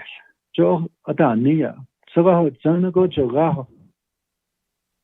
Ko Heshi Khan Nahandi Tasta no. It's a Yadas, it's a Bandat Sistanisa. Near Hota. An Hin Washington behas Ani Jost and Dalia Gondas Kazo. Aron Hido Koje. Khandal nashigi yitane linigi tha dal nasho akhut ya hik eni hinna la dan zanigi yikan da chahtole quints la na danits sunanta shi bandit idole she do khut skoda dilni deshnikta beshpans anshi ad jo ya di behaz anigi Jost and Dalia Gogo. Edo and Hinachasula. A condon, Nishikeni in Nanhashin. De a Kanash national left on us. Badal Kaspa an, that these need to snodish. And for Delegate Halona, I mentioned the second wave and the preparation that is occurring right now. You know, we've been having IHS and FEMA and folks like Dr. Christensen, Dr. Vaughn, Dr. Jill Jim, David Ned, many others having these discussions about what we need to do, even as far as alternative care sites. We have one in Chinle at the community center that was built. That is still there and that's still open. But you know what? People do not want to use it. People don't want to use it because, they want to stay closer to home.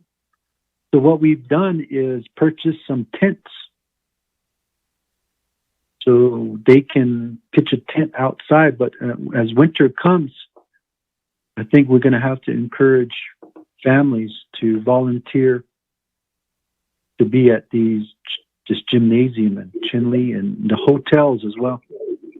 The hotels need to be transitioned, more of them need to be transitioned to isolation and quarantine sites. The one in Shiprock is going to be transitioned out back to its original state because the school is wanting to get that back for the upcoming school year. And that brings me to the schools. The schools boards are making decisions because they are semi-autonomous, right? They got their own school boards, and school boards are making decisions whether to have in-person school days or online classes or a mixture of both, but as I hear an update, and I'm sure you'll hear, and I'm interested in hearing the Doty update too, is that, recently a lot of school boards have had their board meetings. I think many of them are choosing to go online. That's why the need for faster, high-speed internet is critical here for teleeducation, telemedicine, and even working from home. And I agree with you, Delegate Halona, that was brought up about the flu shots. There needs to be a mass purchase of flu shots. And I did look at Dr. Jim's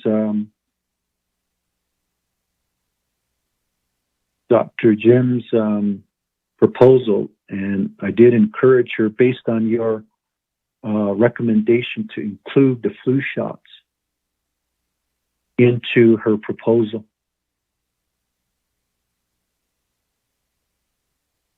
And so those preparations will be forthcoming to the council for consideration with our expenditure plan. The school, back to the school real quick, and I'll end with this, is that we are a sovereign nation. If we feel that we got to take care of our people and we determine to keep the closure, then the schools are going to be closed and businesses need to be kept either closed or curbside for restaurants and cafes. Because that's what happened to Phoenix, is that they reopened too soon. And maybe it was a mixture of these protests and other things that were happening during that time that spiked. And now you have a big explosion of cases in Arizona. As close as Flagstaff, as close as Page, Winslow, Holbrook. If you look at the situation report from the ICCOC, it shows that there's been an increase in border town cases in Winslow and Gallup, because that's within the Gallup Indian Medical Center Service Unit. And then Winslow is within the Winslow Indian Healthcare Corporation Service Unit, which includes off Navajo Nation. So I end with that, with Delegate Halona's questions and comments, and thank you again. Vice President, anything to add that I might have missed again? Okay. Yes, sir. Yeah, thank you.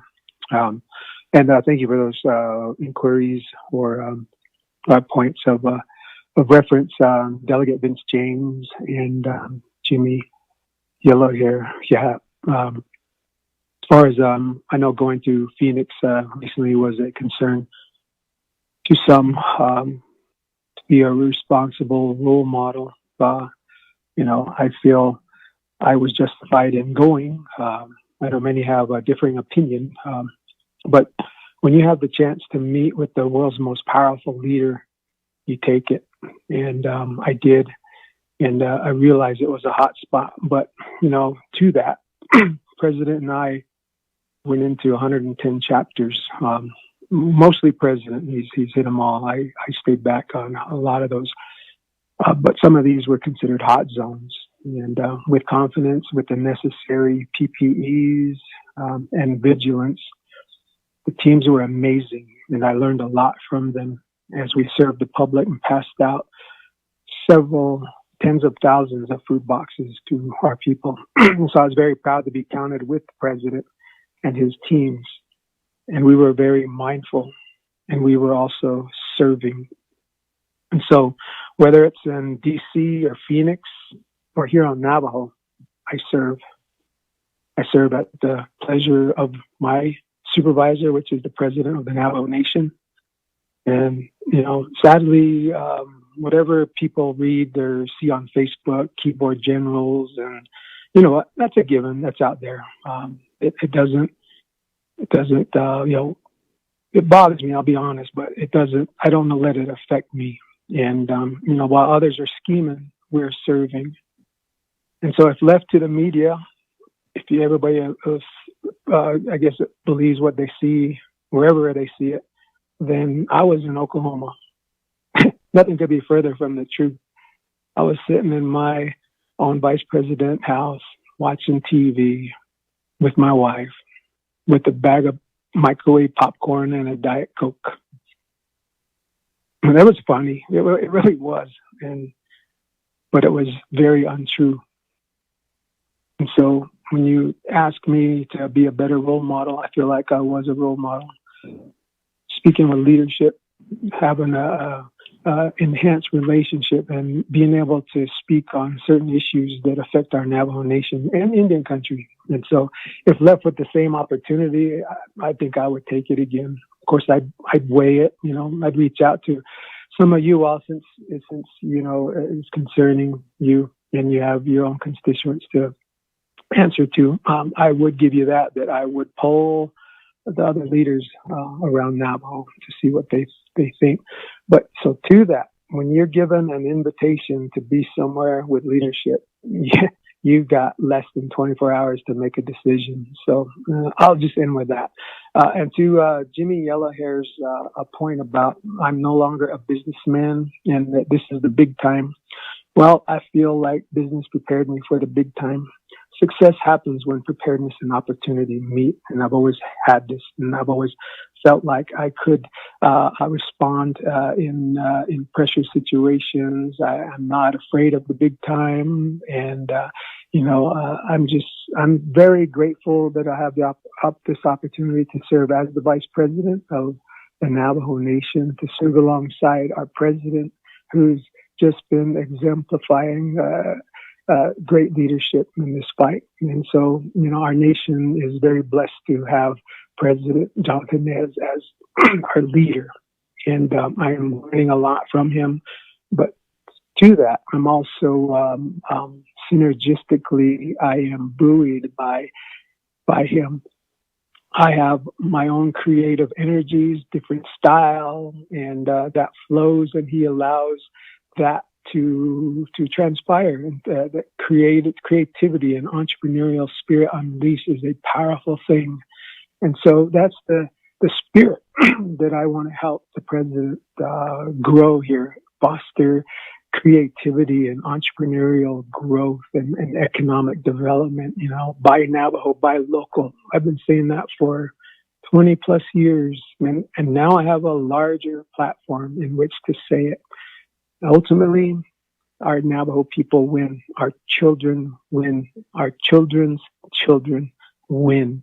By and large, if we had 150,000 of our fellow net consumers responding by their daily buying habits and changing them from border towns to Navajo, just 150,000 of them, not all 250,000, because I know that's impossible, but we would turn the tide, and there would always be surplus in our coffers that would grow. And I'm looking forward to that day. I think it's in our future. As the younger generation feels like they have control and they want to be part of decision making. That's the oldest, easiest thing you could do, is decide to support your own future and your children, and to support your own Navajo entrepreneurs. And they're growing right now. And I believe that this CARES Act money can help us put, a few hundred in business. And that'll create a synergy for us, and all of our nation's revenues, tax revenues, can be able to be used for other entrepreneurial projects. And so without being critical, I'll just respond that way. I appreciate those comments. I am one that is open to criticism and to be critiqued. It makes you stronger. It also helps you turn the other side of the coin over and to look at other opportunities that you may be missing because of somebody else's perspective. So I appreciate the comments. I thank you. Thank you, Mr. President. And I look forward to continue to serve and bring great change to our Navajo Nation. Inshallah.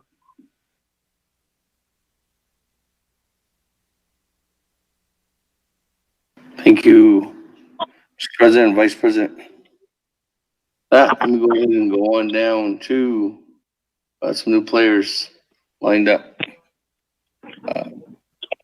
Madam Chair, Charles Newman. Yeah, Speaker, colleagues, people who are listening in. Really quickly, President, there were several questions that were asked of you that I believe you didn't answer. One of the questions was geared towards Billy Graham and his, I guess, the people who are coming here onto the Navajo Nation. I believe the question was, why not consult our Navajo traditional practitioners? And why do we have Billy Graham here on the Navajo Nation? The other question, or the other request that has been made was by Honorable Slater, who requested reports from division directors. We don't have those reports, and it's a little bit troubling when we get emails saying that that they're told not to work with council. So those reports are something that we rely on. You also didn't answer the question regarding services, and I'd like to know what your stance is on the question that Honorable Chisui Kialamigay asked of you, and then the communications at the chapter level. Your decision to close the chapter house. When are you planning to open that up for officials to start doing business and to start communicating with the community? I also had questions regarding the Trump rally that the Vice President attended. My understanding is the Vice President is a representation of the Navajo Nation, and I believe there was a question of whether that could be done without the approval of the people, because you're taking a stand and you're basically attending a rally when there wasn't a clear, approval to do this. So that was one of the questions that I had. And then more importantly, the property that was bought in Washington, D.C., I did send an email to Sandy Lewis, and I was surprised on the fact that she actually referred the question to DOJ and basically said she's going to defer it to them on whether she could answer the question. That's the Navajo people's money, and the simple question asking is, how much did you pay for that property and what was the address? My understanding looking at Zillow is we paid way over what was posted. So getting some information on that property, I think, is really important because the people want to know. As far as the bathroom renovations, I want to know how many of those bathroom renovations have been completed.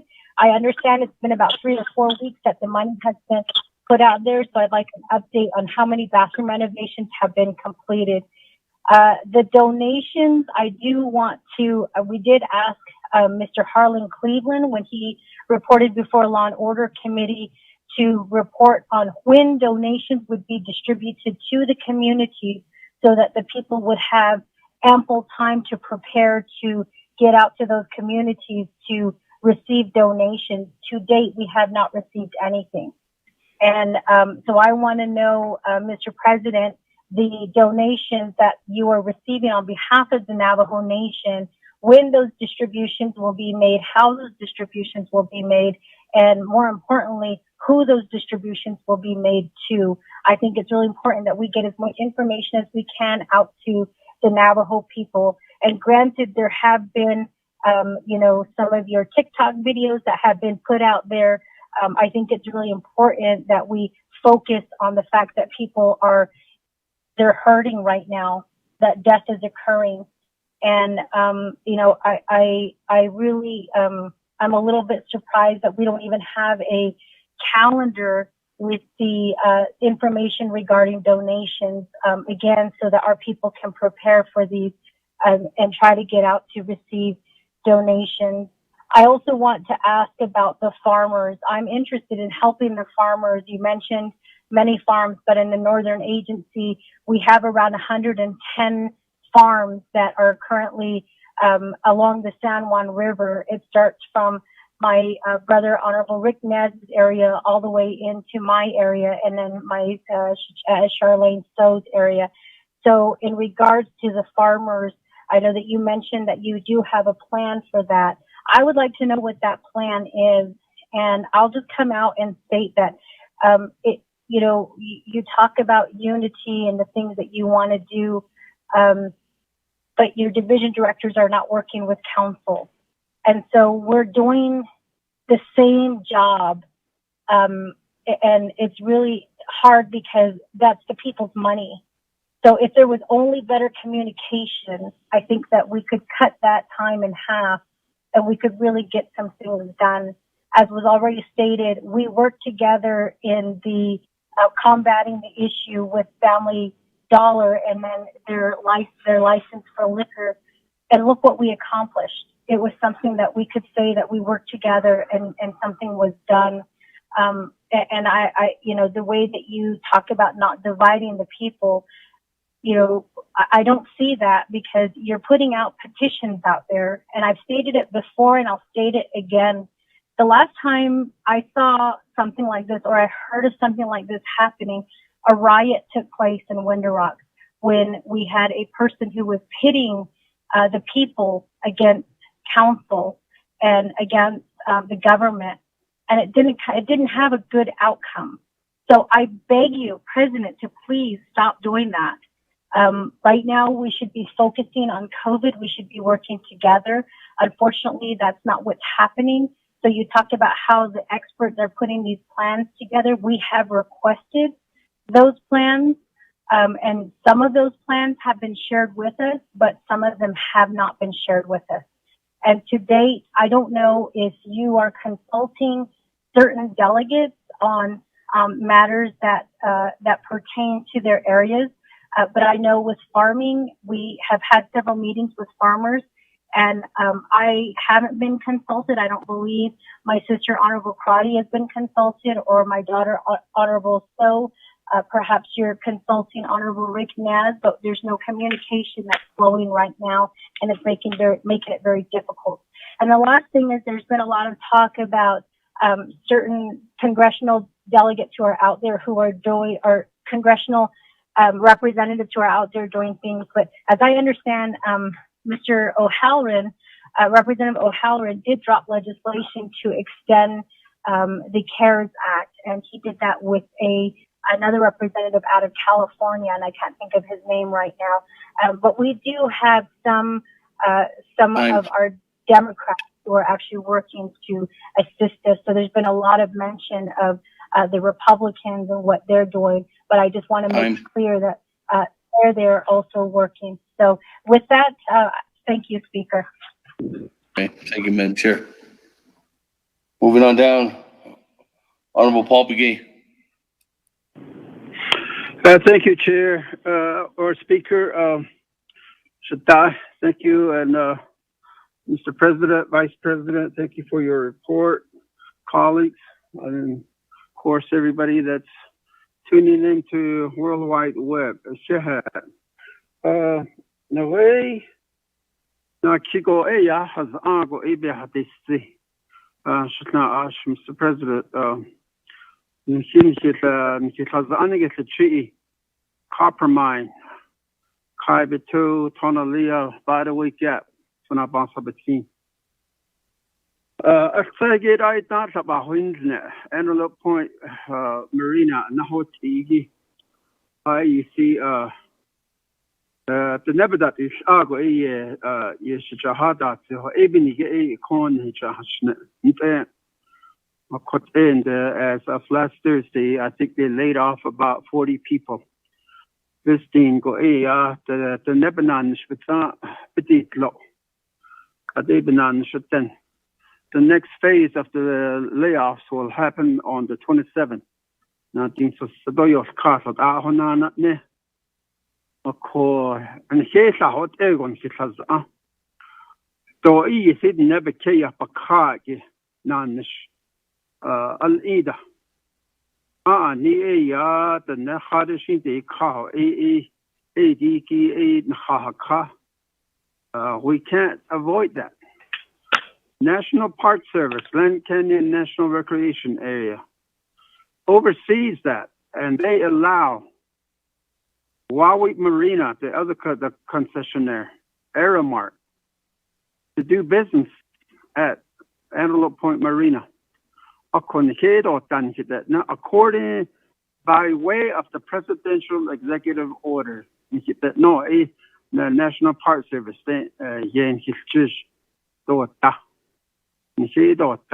but we can't allow to do business there. Aramark can do business there.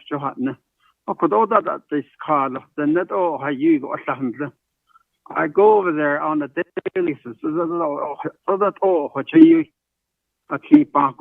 parking lot. The parking lots are full. People park alongside the roadways. So why is it that National Park and Aramark is allowed to do business on Antelope Point Marina, and then Antelope Point Holdings?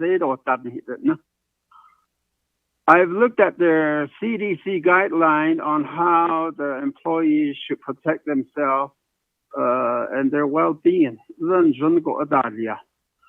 Plexiglass, banda inihigi patahinas 6 feet distance neko pedashe.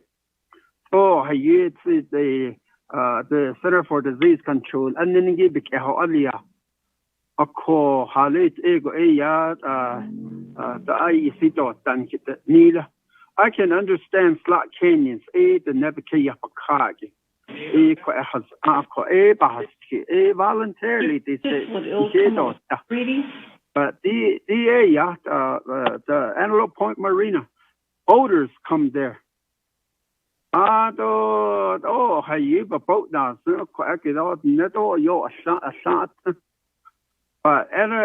National Park Service allows them to have the gas station open, the boat maintenance shop.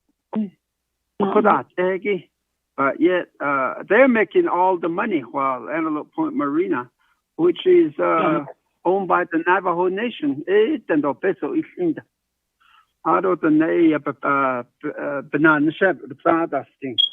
The other one is quadrilateral agreement. The director for economic development, J.T. Willie. He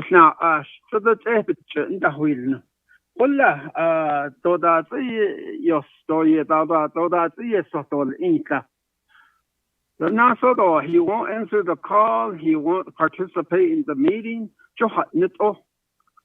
On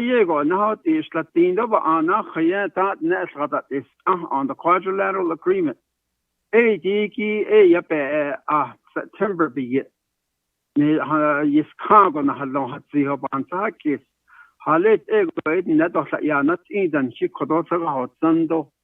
The hajobe banta di ito hinkipazando dati no. JT will HF nebachet the halna. We have a task force at the chapter level. They need help. I'm trying to get a legislation out there, and DOJ is working on that legislation to extend this deadline of September 2020. Oh,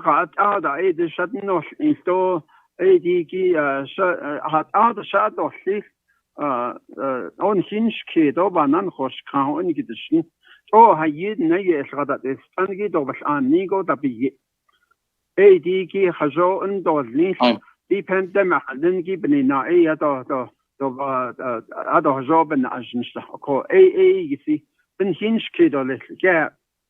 Thank you, Honorable. Okay.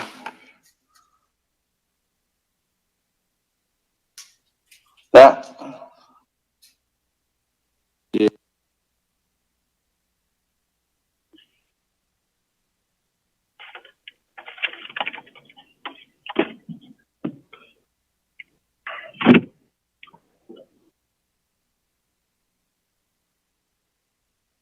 Honorable Daniels, floor is yours. Hello, good afternoon, Speaker. Good afternoon. Shananta Shenigi, 24th Navajo Nation Council, Kodo, Bishop Anno Shenigi, Kodo, Arunana Kodo, Mr. President, Kodo, Shanala, Arunta Kodo, Mr. Vice President, Shana Ash, Keda Hani, Zanaho, Arunana Kodo, Wanda Hall, Ikish Days, Nisho, Arunan, oh, you bad, I see Kodo, and that's it, Yana, a year about that, see Kodo. I go see that what's that on the scale to the point where they go though. I don't know Kodo the data question I give again Suniko. Kabanate indicate the CARES Act dollars. Based on hate, Miliki to the is now Ebane Kanikodo in the area of I don't know the base at sea. I don't telecommunication. Every is now by me. I don't know another area could Papa, Mr. President, could all a Yanagata. He the next year, keep the home me, could all vendors found that in Nagia, it's not along the highway, along the major highway. Magata, Four Corners, just the tribal park, out in the Monument Valley Tribal Park, Antelope Canyon, out in the Little Colorado River Gorge Tribal Park. Or that, I don't know, we have tour operators, I don't know, tour guide, drivers, and the cooks, and with us, we at the house, this pandemic. So, can I hit the whole niche, no, for the basement on the flash, I don't know, Mr. President, I'm the house in the Kodo, about when needs the Nico, so a quaggy I see Kodo, I see Kodo, never cut these Washington, so a Kodo, Baban, just case over. I don't know, another area is there. The Utah water settlement. Yes, it could the case from Zinigi, I see here, could have a case of Zinigi executive branch. I don't hear, I see the case, they could have legislative branch. I don't know, could have I just want to say thank you to the former council delegate, could have Mr. David Fulford, the Yego Yanash, the last term. Throughout his tenure, could have I see Yanash, Utah water settlement. 81,500 acre feet per year. That's a good number. So I see that will help a lot about our Utah Navajo people with water. I don't know, or Yego they don't eat. So I see could have the need. I see here or less than I see could have been the case in Mr. President, could have done Mr. Vice President. I don't know. Another area is the broadband that's coming in from Utah. Utah, it's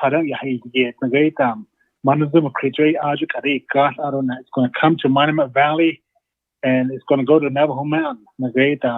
Around that's the only way to go into Navajo Mountain, that horseshoe shape.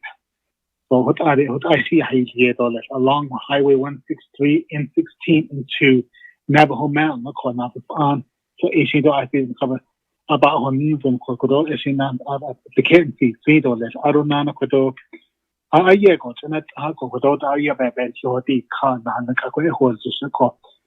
certain delegates are being favored by OPVP, Nenigi, 24th Navajo Nation Council. I see what are you been in Halenico. Of course, it's that big equator, what I'm dating. I don't know, I see a bene, Nestran later, or that, Egito, that should not have been Nestranco. So, Nagatan, oh, she is on the state that Equator, Nagatan, let's move forward to address a lot of these issues that our Navajo people are facing. I say, there's the cheat about how telecommunication. Yeah, go to the weapon deal. Nashiko Kodota, Shanant Anoshimi, 24th Council, Kodo, I don't know, Mr. President, Kodo, Ashi Kodo, Mihiga, Kodon, Juno, that each nation, so over, but now was kind that Ecuador, or 8 Yakodo, Baba Hospital, let's Kodo, but mainly is the should be argued on IT Kodo, Nagade, vendors, I don't know, operators, I don't know, Kodo, Nagade, that Sidiki and Nagade Silversmith, I don't know, Kodo, Nagade Party Fund, the Hanekita, JR, or 8 Yakodo, I see Papa now, Mr. President, Kodo. I don't know. There's other. Yeah.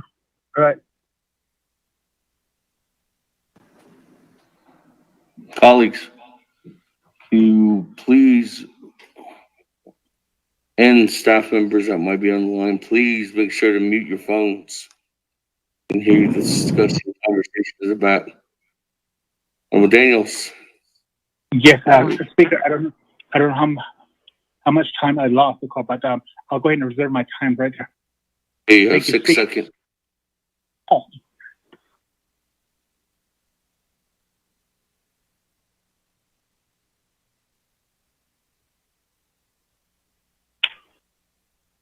Hey, that. Moving on down. Honorable Charlene So.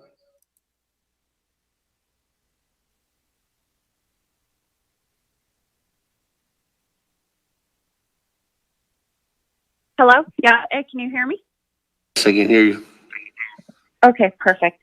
Ado, thank you to the listeners. Ado, thank you to President Nez and Vice President Leiser. Thank you so much for being with us today and providing the update to our people. Shanant, I really am thankful for the work that you have put out there to our chapters, providing food and some necessities to our Navajo families. So thank you so much for your work and being out there on the front lines. I know that in your capacity, you do face a lot of challenges. And, you know, even with us as legislators, we do face that challenge every day, and my prayers are always with us. So, the main concern that I do want to bring to your attention is I know that you hired Shamila Davis Filford for Utah Affairs. But one issue has been brought to my attention recently, and I'm wondering if you and your office can direct some attention and voice to the matter of that the Utah state hunting is one of the issues. I know that the only tribe in Utah that can hunt is the Utes, and that should go for every tribe across the state. And tribes don't hunt for sport and should be provided the opportunity to hunt for free on land. So usually they limit the number of licenses per chapter with a fee. And, you know, again, that's something that we need to open up for our Diné people on the Utah side. So if we can direct some attention to that, Shanant, I would really appreciate it. I know that some of the commission members with San Juan County had asked me to speak with you, and it just came across my attention a couple of weeks ago. But, you know, if we can work collaboratively on that, I would greatly appreciate it. And then as far as internet services, one of the main issues that we're coming across as HESI is the reopening of schools. And we've been listening to the constituents' voice, the parents, the shareholders, and their opinion. You know, of course, we want to protect our children. So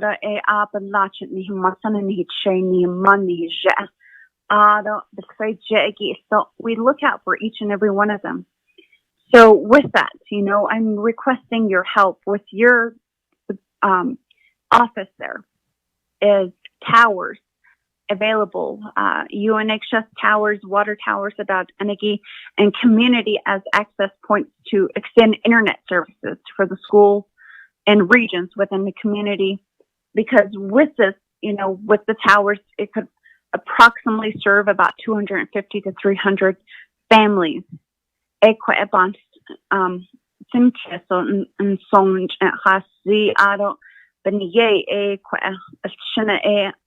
They are my main priority and concern right now, Shanant. I know that connectivity on my end is also kind of bad. So, Speaker Damon, if I would like to yield the rest of my time over to my colleague, Delegate Yellow Hair. Yeah.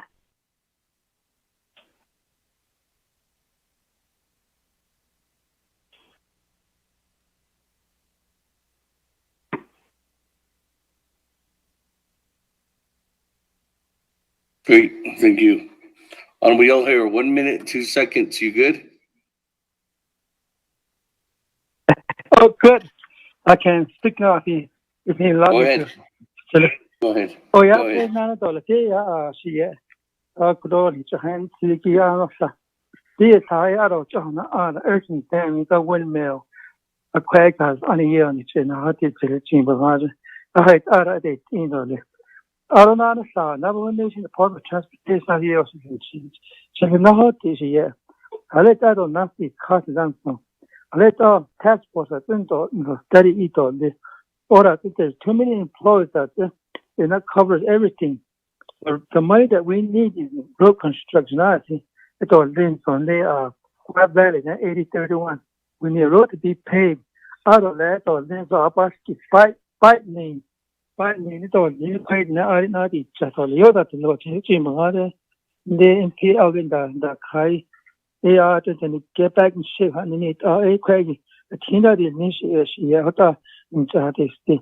Our public sector criminal report hasn't done this law. The criminal report is in the really lacking the behind. A credit hard. There's Jesse Delmore, a credit Nahoti. Benin the case were really behind the hard in the law. Other than the head and not computer. Benin the excuse to create dog with the she had a bunch of not still. They also for that $1.5 trillion. Up to Harris, our Senator Arizona. Thank you, Speaker. Shana. Okay, thank you. That, anybody else in the queue? Anybody else in the queue? Let me go back then to Mr. President, Vice President, or yours. Speaker Delegate Juanita.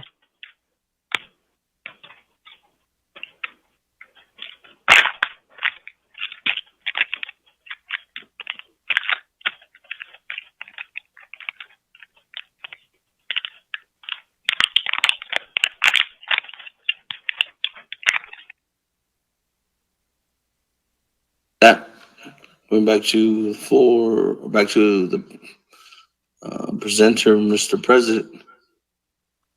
Speaker Delegate Juanita. I put you in the queue, Honorable Juanita.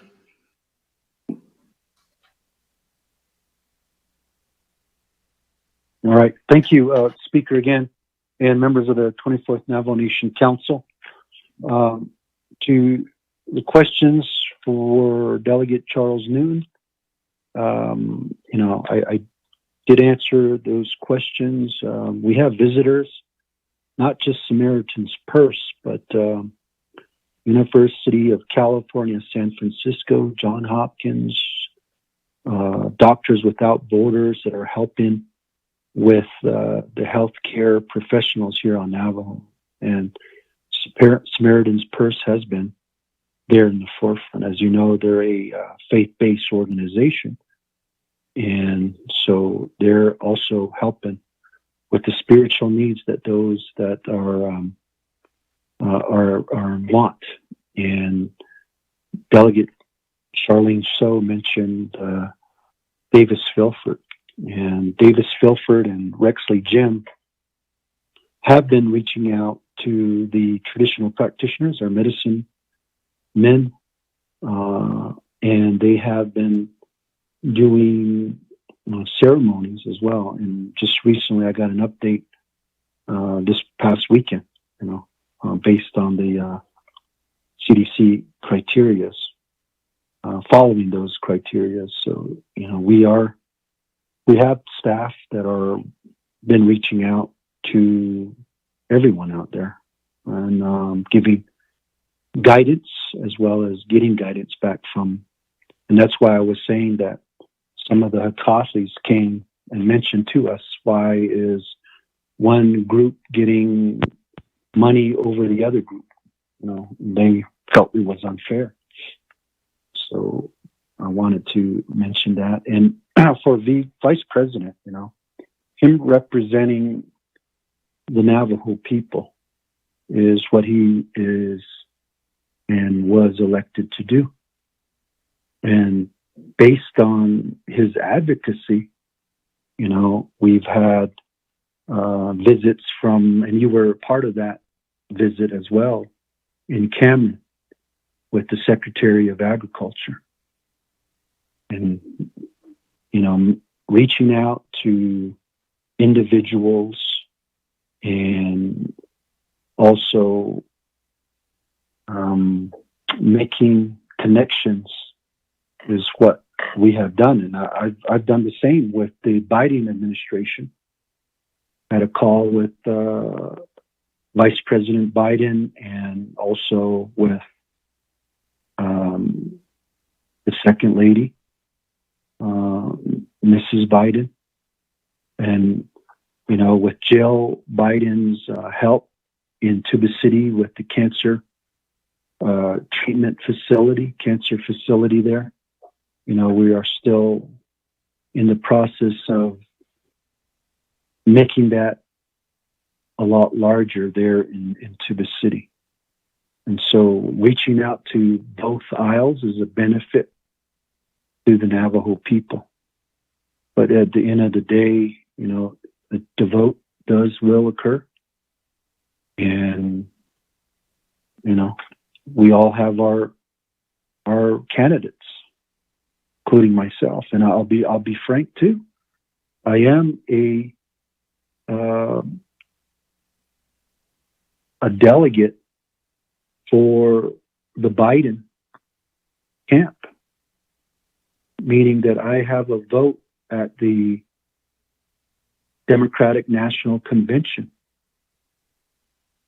And so I was that 4 years ago as well, at that time for Hillary Clinton. And that was public record. So I think that our vice president advocating on our behalf is something to be appreciative of, no matter if it's one party or the next. And I say that with all due respect. The healing and the reconciliation. Question and privilege, Speaker.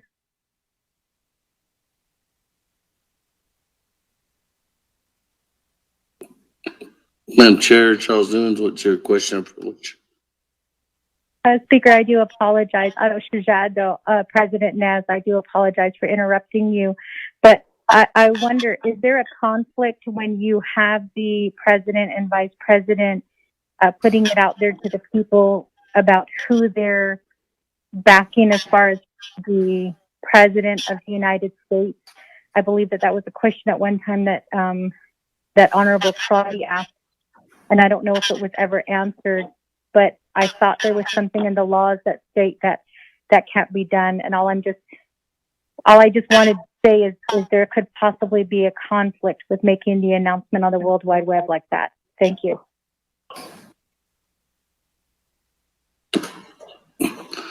Madam Chair, Charles Newlands, I don't know of any conflict, but let me go to Ms. Barbroff as Legislative Counsel. And if there's nothing that Ms. Barbroff can refer to today, that's something we probably have to do some research on. Ms. Barbroff?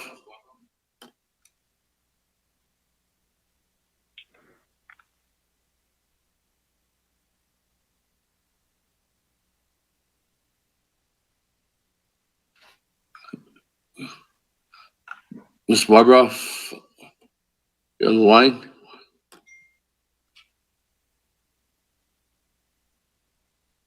Anybody from Office Legislative Counsel?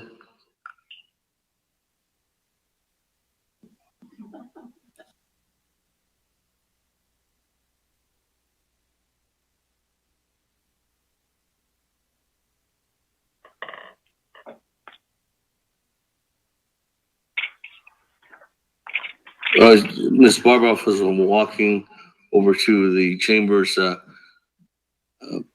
Madam Chair Charleston, could you restate your question again? Yes, my question is whether the president and or the vice president can publicly state who they are backing for the president of the United States. I believe they can have their own personal opinion, but I wonder, because they speak on behalf of the Navajo Nation, whether they can make that statement publicly. And whether, and again, I believe that Honorable Crotty did at one point also question whether that could be done. And Speaker, you did also state at that time that you would research that question because I believe the question required further researching, and we still haven't got our answer yet. I just want to be careful, because when we're speaking on behalf of the Navajo Nation, we really need to be careful with what we say. And so I just want to make that clear, Speaker.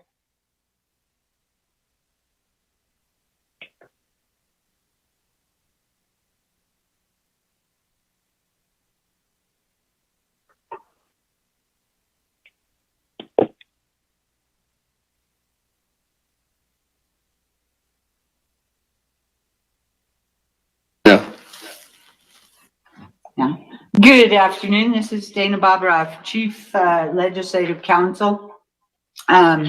So, yes, of course, the president or the vice president or any council delegate, any leadership can take a position of the candidate they support personally. Historically, the Navajo, for a Navajo Nation position, that they are supporting the candidate, that has come back through a resolution. There's a number of them, and going way back, that has been the practice. And I would say, with a combination of laws set forth in the Navikiete Committee in 164, as far as statements of count, policy belong to the council, 164A, that any endorsement by the Navajo Nation should be of a candidate should be come through the council. Thank you, Madam Chair.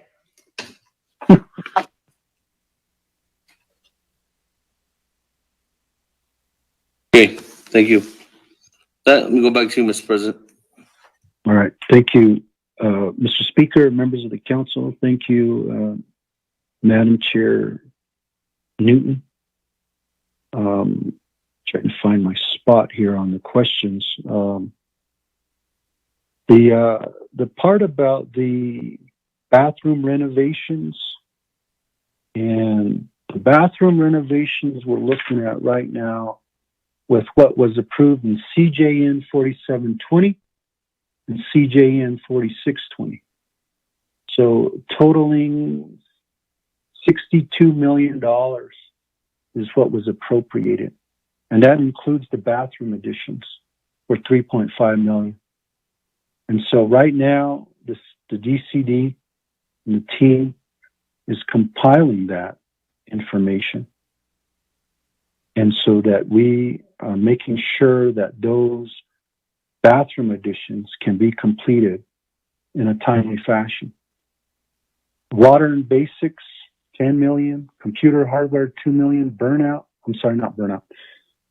638, healthcare assistance, 3 million, financial assistance, 2.5, special duty pay, 21 million, PPE, 10 million, and safety assurance, which is the cleaning out our facilities if they're compromised, or reconfiguring office space. So those are right now before the team, and Department of Health and really Department of Health, these is where the monies are going to be going, are beginning to vet those and to get those projects on the move.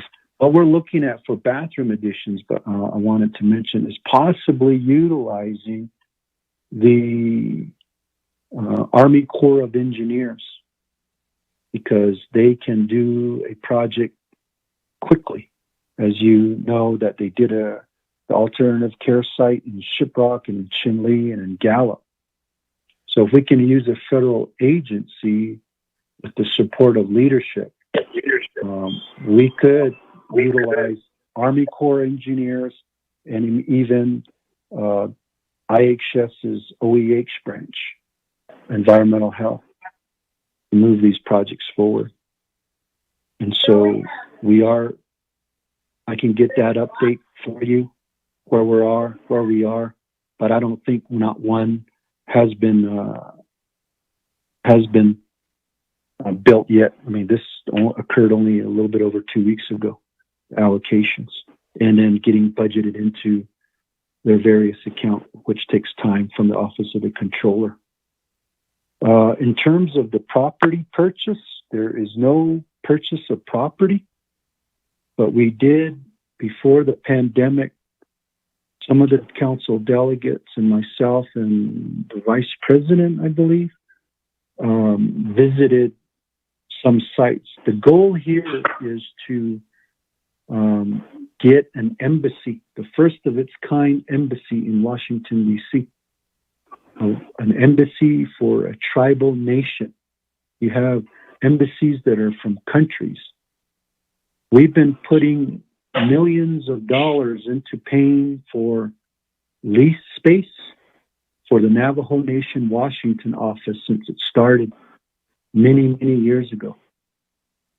And we could have pretty much purchased maybe 2 properties by now if, we were to been thinking down the road. There's an opportunity now, and this legislation is being developed. And I did talk to J.R. Stewart. I don't know if he's going to be the one that's going to be introducing this into the legislative process to utilize the Land Acquisition Trust Fund to purchase the property. So the due diligence is happening, meaning that what is the cost, what is the the future of the property. The property that we're recommending right now is not at its full amount, because there are some Dr. Shabala and Mike Colonna and Santee Lewis in leadership were helping negotiate that. The seller is willing to help the nation, let me put it that way. But those details will be forthcoming, because it'll go all the way to the council for consideration. And that would be to purchase the property for the new Navajo Nation Washington office, and also register it as a embassy for the first ever tribal nation, which is the Navajo Nation. So to your question, the property is not purchased. It's just being done with due diligence so that it can be presented for the council's consideration down the road. The question about farmers and agriculture, we did approve $15 million for mini farms and wheat fields and Shiprock. And we want to build upon that with some of the projects that are on the list here that we are going to present to the 3 branches, or the other 2 branches, in supporting agriculture, and that's farming and livestock, ranching, those ranchers out there. Because that could get programs like farm to table, farm to school, farm to senior citizen centers, to have fresh fruits and vegetables in our own supermarket, our own Navajo supermarkets. And speaking of that, that's what we handed out through the 110 chapters.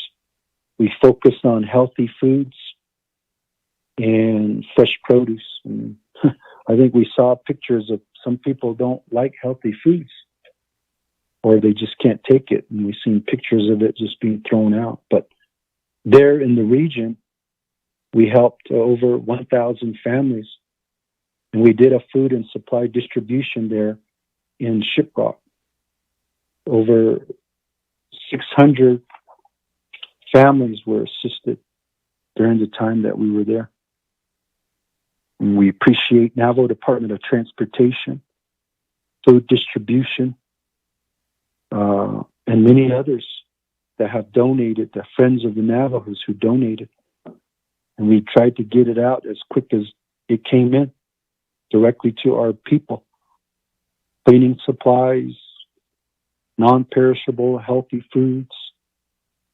And it was a big turnout in Hogback as well.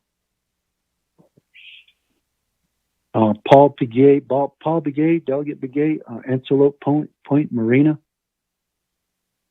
We will share with you the data that we received from the page influx of COVID positive cases. And because we have seen many people come from the south, Phoenix, Tucson, Flag area, going up to Page area. And you know the spike is happening throughout the Arizona. And if you see the Page graph, it'll show that the people that are living there in Page are beginning to contract the virus. So the virus is being brought from visitors, is the way the data looks. And yes, following the CDC guidelines will help. And that's why we're looking at the businesses in a phased-in approach of reopening. You know, I don't know if you've received the concerns from the workers there, but they have said that they're concerned of reopening that area to tourism. But they were happy that they were getting paid, right? But as you said, if people begin to get laid off, then, you know, they have no choice but to get leadership involved. And we do have a meeting tomorrow, Delegate Begay, with the Park Service. And we'll give you that information as well as other delegates. And that's also a discussion on the quadrilateral agreement. I wouldn't say renegotiate, but I just think we have to take a stand to say that the Mid-Channel and towards the Navajo Nation is all sovereign tribal lands, tribal jurisdiction. Just as we heard in the McGirt versus Oklahoma case that set precedents for criminal jurisdiction that says that's Indian country. Lands that belong to the tribes that were taken away either by federal lands or forcibly during the allotment era should be considered Indian country. And I think that's what that precedent-setting ruling did. I know it's criminal jurisdiction, but it does give us some leverage to say that those lands in Eastern Agency, when they were talking about in situ uranium mining, we said that was Indian country. based on McGirt versus Oklahoma, then that's a precedence that we can use to say lands that were either allotted, sold to non-natives, that were taken away from tribes, are still considered Indian country. Thank you. Delegate Herman Daniels. Let me just pause. My little boy over here is making a lot of noise. Alex, can you be quiet a little bit? Thank you.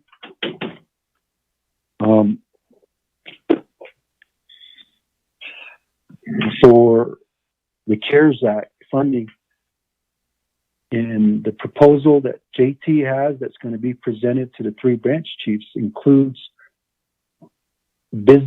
small business relief, mid-business relief, large business relief.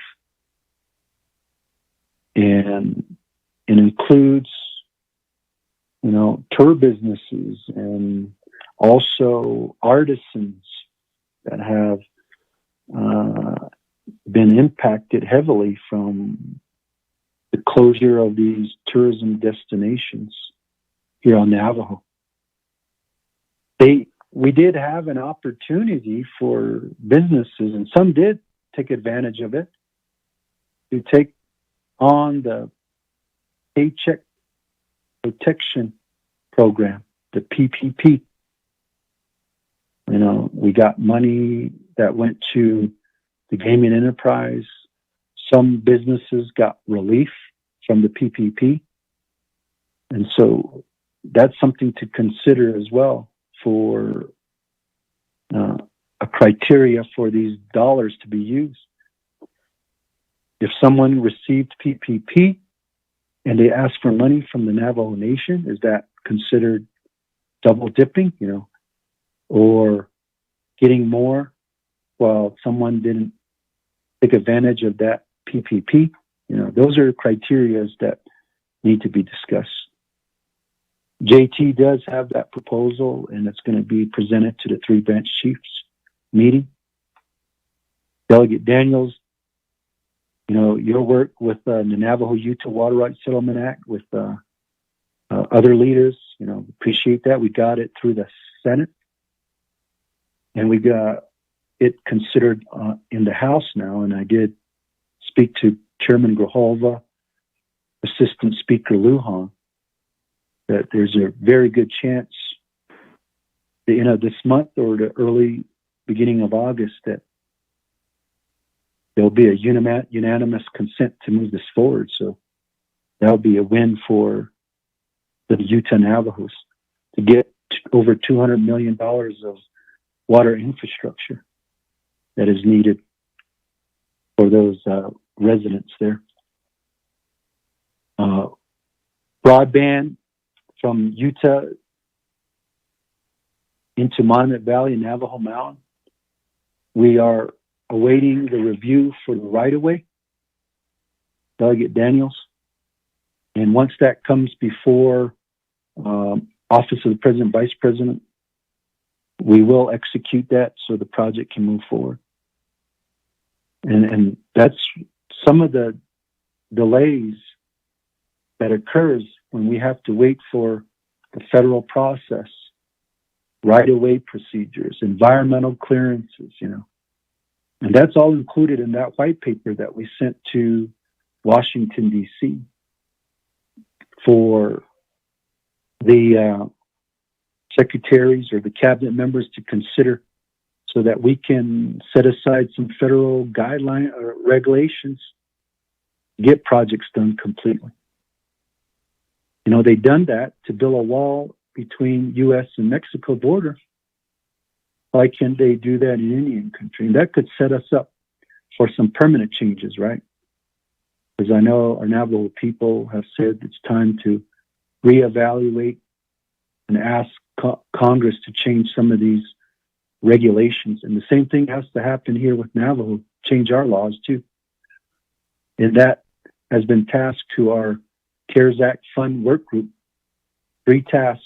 1, they did with the white paper that went to the feds to recommend to change federal regulations. The second is to do another white paper that goes to you, council, on what laws need to be changed. And these are all project related because it's not going to just help us with the CARES Act. It's going to help us with any future projects, including New Mexico monies and the CSN dollars.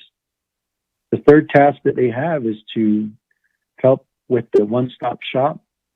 Mike Colonna and Terminez and RDC have received those updates, and we look forward to working on that and get it across the finish line, because that will help get these projects vetted quickly and done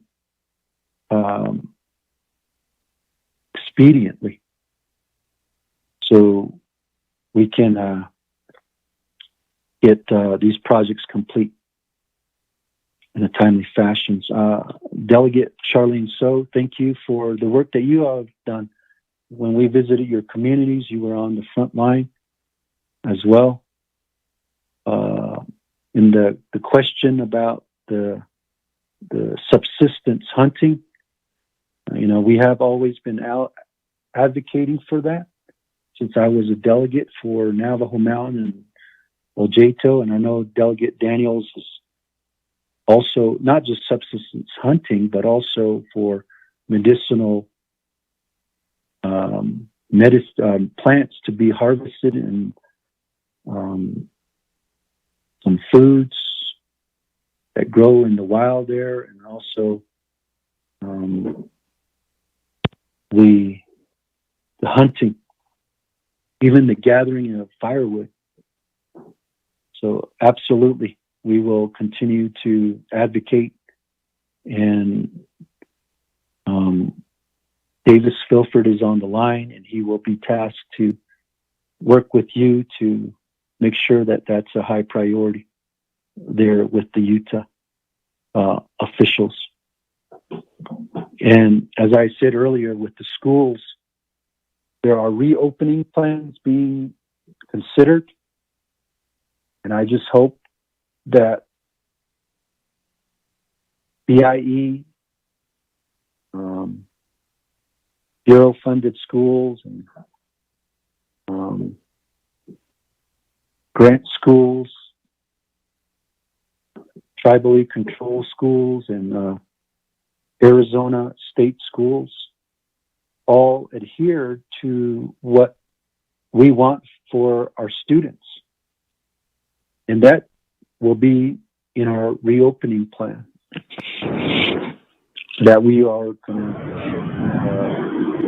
reevaluate this week. We're reevaluating because we just got a report yesterday that the numbers are not decreasing in the state of Arizona and also Utah. And we were hoping that it would flatten out. So that would play into our decisions for July 27th as a reopening date.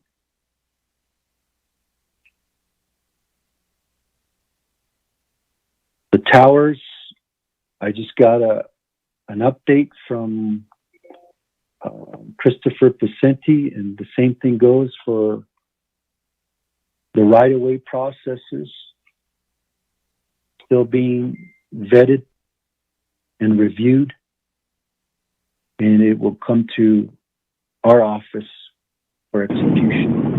And we will let you know, well, we will follow up on that as you brought it up, and then we'll let you know, give you an update on where it's at so we can get these towers up. There is an inventory that's happening on all towers right now by a company. And if it's sovereign Navajo land, then they should be having an agreement in place. And if they don't, then we have to make sure that they start that agreement process and to pay their fair share of royalties. Right? If it's leasing or even co-location, they need to pay the nation.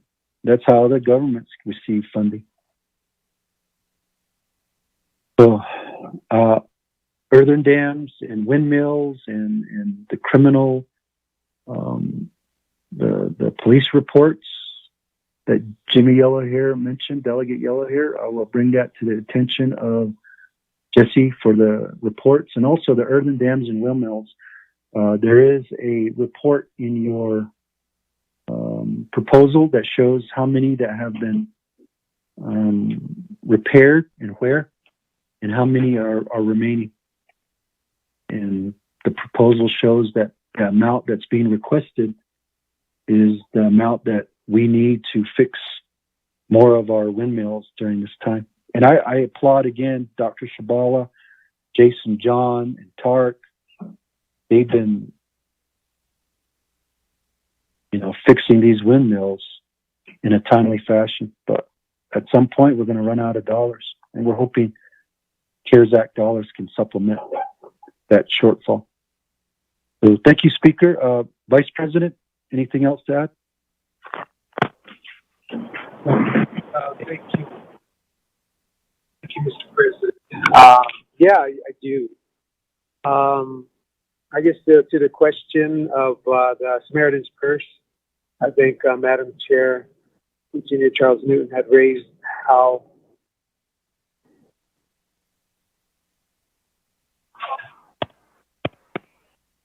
I have a problem with my can you hear me?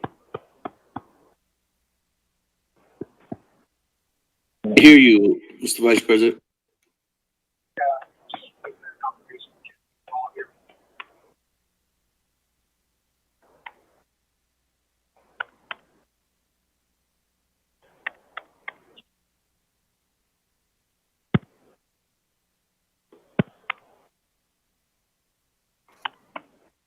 You there?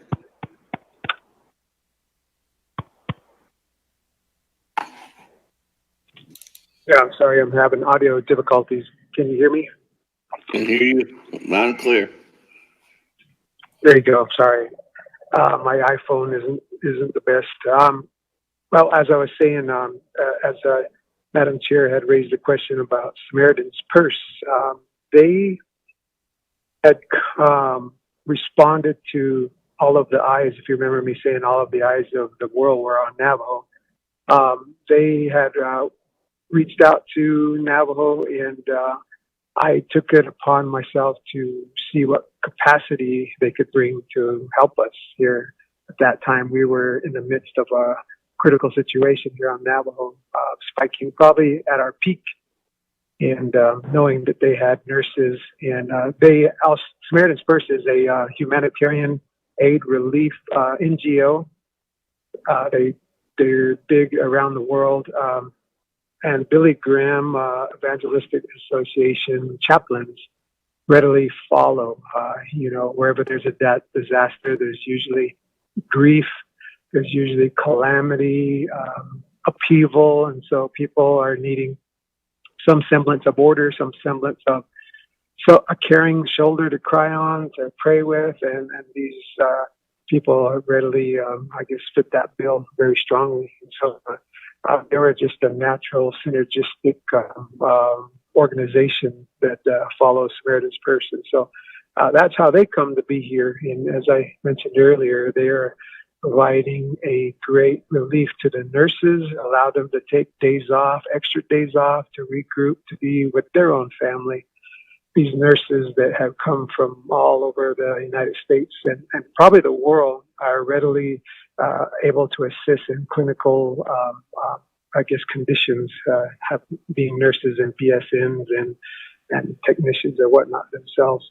So that's how they came to be here. Their MOU is expiring with Navajo, and they'll be up and leaving, sadly. Let's see here. Oh, and to President's point about the, difference of candidates, some will make it about that. Some others will make it about just serving. I appreciate President sharing with us all that he's a delegate for the Democratic National Convention. He mentioned speaking with Vice President Biden. I, too, was on that phone call speaking as the Vice President of the Navajo Nation to Vice President Biden. He posed some questions I really can't remember and spoke with his wife as well. And so I readily work with both sides. I have a history of that. It's well documented. I have a history of building relationships. I live my life like I haven't met my best friend yet. So when you live a life like that, you strike relationships, and some you wish to build, some you don't. And then recently, our own Clara Pratt, Navajo's one of Navajo's brightest minds, was added to the Biden campaign, and I was one of the first ones to, along with President, to offer congratulatory remarks in full support. And I actually called her and told her the same. And, you know, I think that's an exemplary relationship right there, how we both admired one another's standing and our holding, and we don't let it divide us. We agree to disagree on things, and we'll leave it at that. So, but again, I appreciate the president's ability to recognize the synergistic, I guess, collaboration that we're building. Recently, President mentioned the Mid-Channel. We've spoken with Secretary Bernhardt of Department of Interior on that very matter. If you, as you know, the Mid-Channel that is on Lake Powell, that's something we'd love to see. And now with maybe negotiating a new trilateral agreement, we can fashion that. That would open up 160 miles of shoreline if it's mid-channel all the way that we can develop economically, you know, bring marinas into the way up north towards Dangling Road, towards Rainbow Bridge and way up there. So we just have a lot of opportunity to make a big difference there. And so when you get that through collaborating with the powers that be, you know, this administration, cabinet members, Madam Chair, you were there when Secretary Sonny Perdue was there from the United States Department of Agriculture. As you know, we need farms, we need land that is able to produce for us. And I think as all of the world looks on Navajo, I think we can show them what true collaboration works, what it looks like, and what honoring one another's beliefs and not holding it against them looks like. And so as the world continues to peer in on Navajo, I think we stand ready to show them and model great leadership. So thank you. I appreciate your time, and thank you, Mr. President, and thank you, Speaker, and our fellow delegates. Yeah.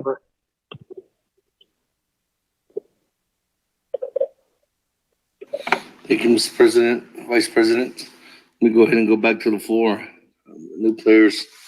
Honorable Edison Wanika. Thank you, Speaker, and members of the 24th Navajo Nation Council. Aron the Chief Justice, Aron President, Nanto Vice President Liza. You provided a lot of information. Shay Kurodo, again, he dishes so at Astaso, Kurobeha is the Brony, the Herman Daniels had the Ishan the Sigit A Hasin, so Ashit is Ano. She thought out that is a Ishan the Sigit A, then Hitzi. Ado, Hasin Soda, needed ask the national Hadden. You could only to don't hire Schmoda. I would only Haisi Bay, just keep it, Haisi Benazin Tinigi, a little bit the Tobate Zinko. So I don't know the bait is no or Chon Obey. They had the Jikodo Hasin, so the Ben James in Hitchahadzi. A call. Pinako has added that should be data. She has some funds. 23rd Navajo Nation Council. Lala, Ado Bechadazis. I see at Bechadashil. There was a timeline. There is a timeline on it. The company now, I think we're in our last year. It quite St. Michael's and Oak Springs, they have a project. St. Michael is renovation of the chapter and also an addition.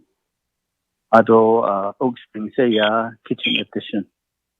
The quote I see at Bejadan this COVID-19 aja nahantiya because azat from idnis claw ako kadenan abanan age ya government shutdown ginanat ako nisheda at anas bedeni nation nitsende so that kisoni khan jaha to yidon dal nista ako Adaban Yan Lake Community Development ako sa Naz Kali Bishin Dawsna Ida Sabin Nadil Nishadayat Apachno ako Apin de Hodan Idan Das Nishikid no Zandil to the Konai Sit Hadan the Kundil to Dan and did Ani Dan so Chon Idaladani so that she does as Sabbath or Chon to who see me. Ako akwaige oyo at ashnaki oban this case the essential employees of the no sanahito kata the no a biodility akonda as we do that we're putting them in danger akonda nihe bin yait inige is more important so you better come back to work put out Ola Hashinta. A cold Quaig, Hajob, as a Hajob and Sissy Kids in the Ate.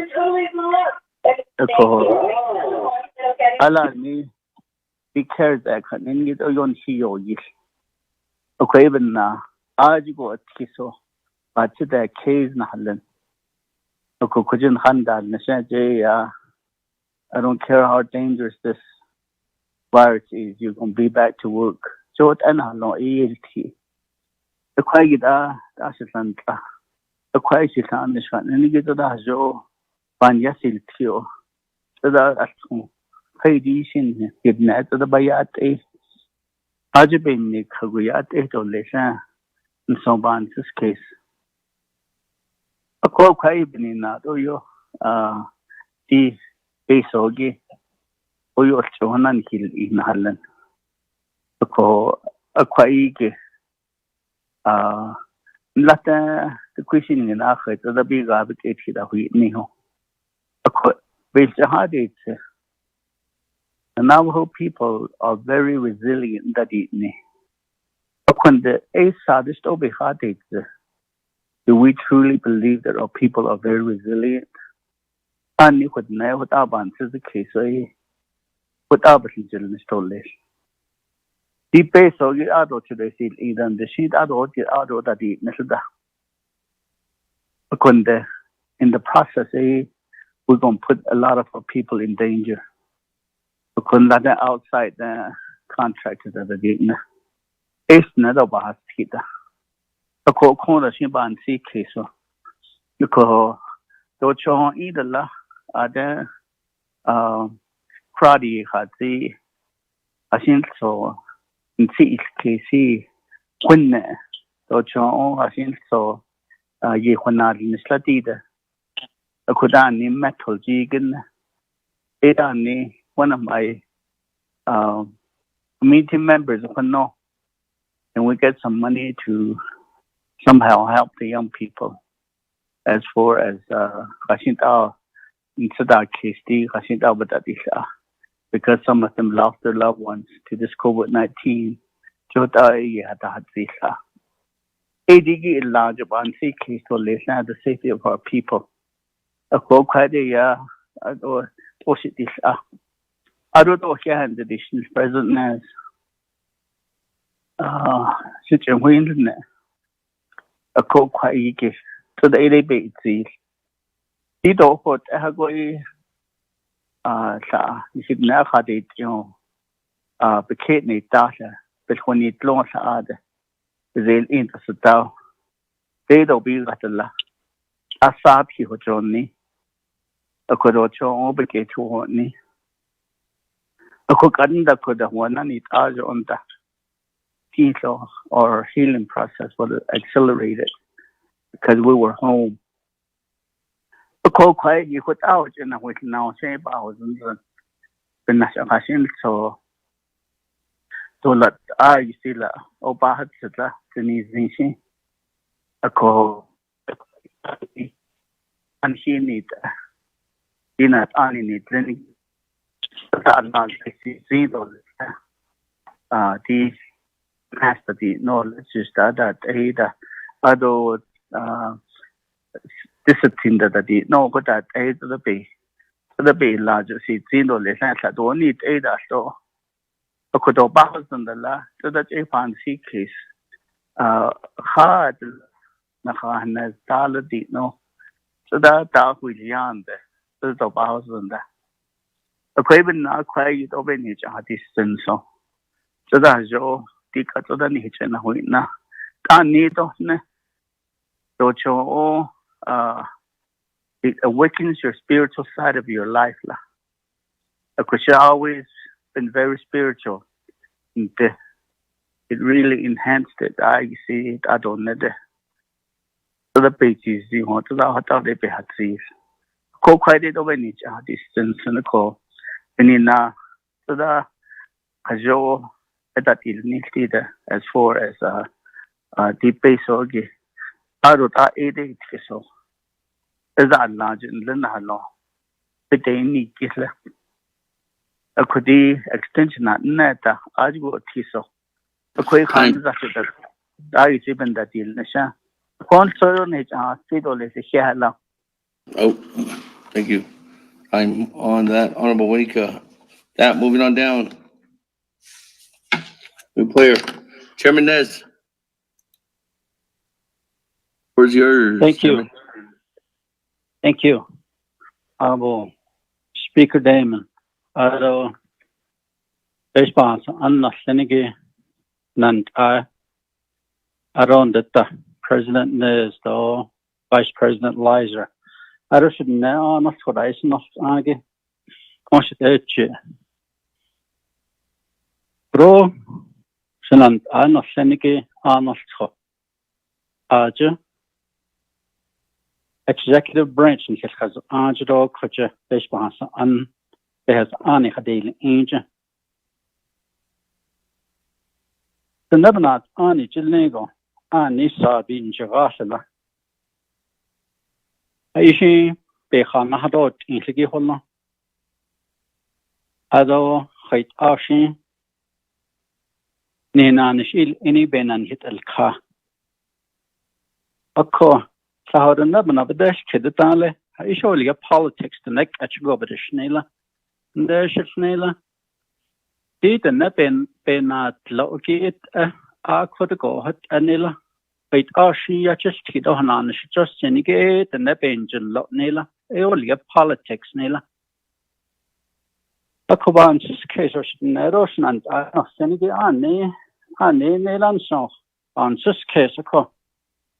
Wait, she the Nchibaya Nate, Orange Chibehan, Beshi Tasbedin, neither Aran Hahan or Ara Harahiti, what on Hinan Shadel editing no.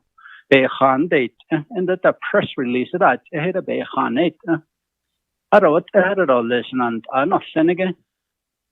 I Joe Rosside placed out in hidden neck or monster, no Ron, and I had the monster did higher because it did placed all a jody based on hitch at the meal, so a cake, Ron hidden napper.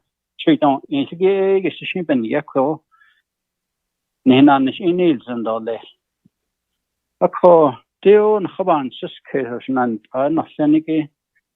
Aro, Dini Crow, and I had see.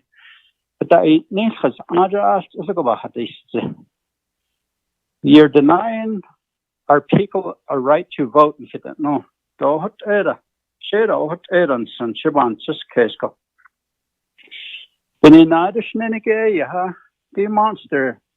No, Crow behind station and President Nez at Sella. Yeah, the monster gay, but the dog home. So yeah, I job by all you got COVID-19, but it no. Bay nature. Latin hit an A in Nafco. I has kitty north at Yale sure what the schna. Nisay nada. Na Hande we're taking and denying our people the right to vote, nada. Akodiba Nations Cation and I are not for. Data car, my monster, the base day, no. And the Kro the Behagio, but it's a so handy language, the so young titles are sustained. Ishi the nether badge job, Oliera, hot on Sacation Lenigi. The never job by Nijo, 1.5 times. You're going to have a right to choose your leader. Le ashad it all next and half in here at all, hit all the rest. Can hit all less and again. I don't see case again. Nagara has Twitter son in that Tinet at it all at the 3 ego. All at all basically a lot in known that in Tindelam Santa. You say could own that Nico. Let's just around the hard sheet and nests are but they yoda is a guest and night hit the nail chill night he go now now. It's Cheney Bahndla. I don't know. Idiot about this and I don't have your kitten date in the sky. I don't have arts and Linnicky Bay. Bed I hear me, part of it I hear needs. Edo shot hold on, Nisha. A quiet chill, I have been in so be shine. Oh, then now been in says the Hickas. You're a coward. Week later, than hit that Nora. Jashi, the hot errand. The Joe had wrote hidden there, and Hutsuddles and Shinana, Senigi, Shah, down Hutsuddles and Ido, Koro, Hidden Snas, Hutsuddles and Nigi Arnosko. I guess a log on here, and how it is not President Nes, the hip will get hit at San River. I say, the hot ego, Nahashi, Rashigo, Hatahan Sedo, not also Lancon, like sitting weekends go for an Alteto, corner doyat, Egi, Hashi, Koro. License issue is on the Joe Irabella and they had all hot air on how never bears on a paper or London. How the in age could in lay March 3 and that base a seat lay cross under the case board members and I district at the neta. Who was the selection committee, the president, the speaker, and one member of RDC? At our state now got at the whole we can no longer say the pandemic when in non-hills at a date. We got the highest date. Listen and thank you very much. Honest for the audience. Take care.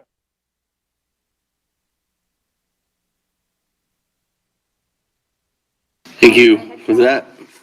Go on down to new player, Honorable Freeland. Thank you, Speaker. Thank you, President Nez and Vice President Lizer for your report. Everyone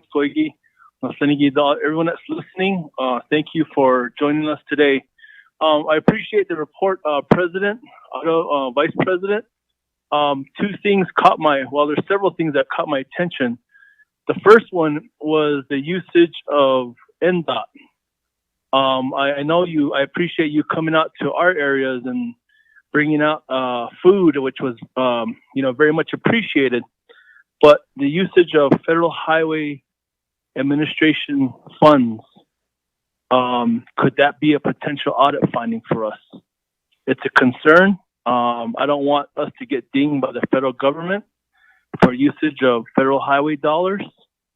I just want to make sure that we're okay using them. Maybe we are. I don't know. But that's a huge concern for me, Shanata. The other one was regarding the purchase of the embassy, potential embassy in Washington, D.C. When you mentioned the usage of the land acquisition funds, and I, as a member of Eastern Navajo agency and commission, I've said this to my colleagues on the commission.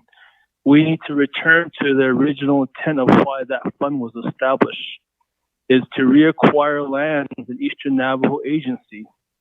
Why are we diverting that attention?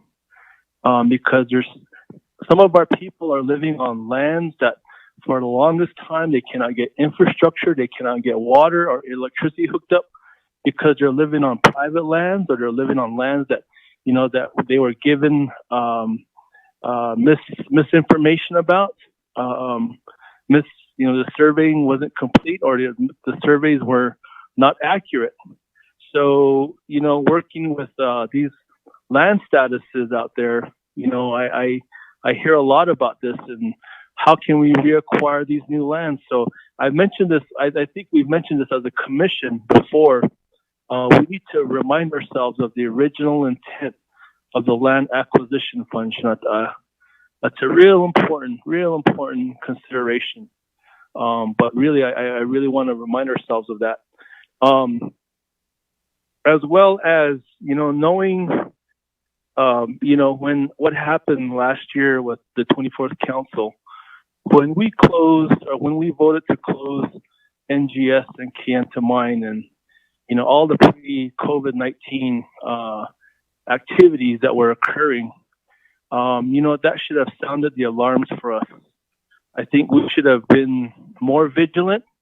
We should have had all hands on deck. We have a $40 million hole to plug in the ship.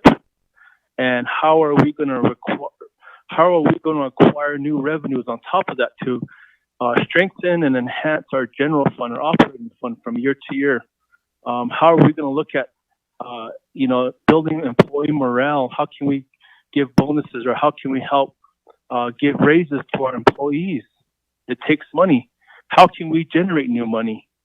And I think that's a consideration, with all due respect to all the COVID stuff that's happening, we still need to consider that all these issues, modern day issues, are still occurring around us. The general fund and the, new revenue situation, we need to relook at that again, because we need to find a way to get new monies. We need to basically look at paving our economic future for the Navajo Nation. How are we going to do that? And I think what my chairman mentioned is very important. The hemp situation, knowing what's happening right now with the situation occurring in the San Juan River, illegal activity of hemp, and all these real world situations or occurrences are happening around us, and it seems that we're focused on COVID stuff, but other issues are happening, and we need to be mindful of that. The feral horses is another situation, Shnata. I have ranchers, I have livestock who are pleading. What are we going to do about this situation? And I've asked I'll continue to ask Dr. Shabala, what is his plan? How is he going to help take care of these horses if we're not going to round them up? And, I've counted, one night I took a drive between Nosh Chitty and White Rock, and I counted 127 head of horses just that evening. And it's a huge concern. If we're not going to do anything about these horses, we need to help take care of them then. There's no water. There's no range. There's no grass on the range. So I think we need to really think about all the occurrences that are happening around us still. Issues are happening while we are still continued focusing on COVID. Yes, it's a very, very important time and situation, but we have other issues happening at the same time that we also need to give our attention to once more.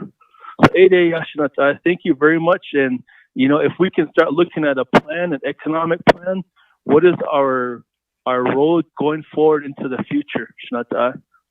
How are we going to lead the Navajo Nation into an economic and prosperous future and a solidified future economically? So we don't have to look at laying off people.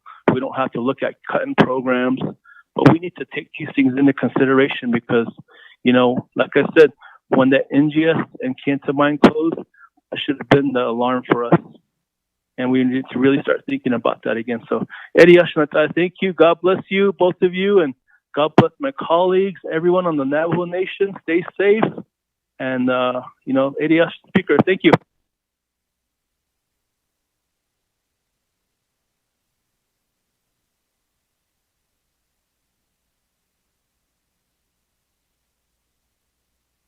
Thank you. With that, let me go back to Mr. President, Vice President. I don't have anybody else in the queue. Speaker, Okay, can thank you, let me? Speaker. Mr. President, go ahead. Thank you, Speaker and members of the council once again. And Sheila, Edison Monica, and do the question sky the national about the other Nihon do in energy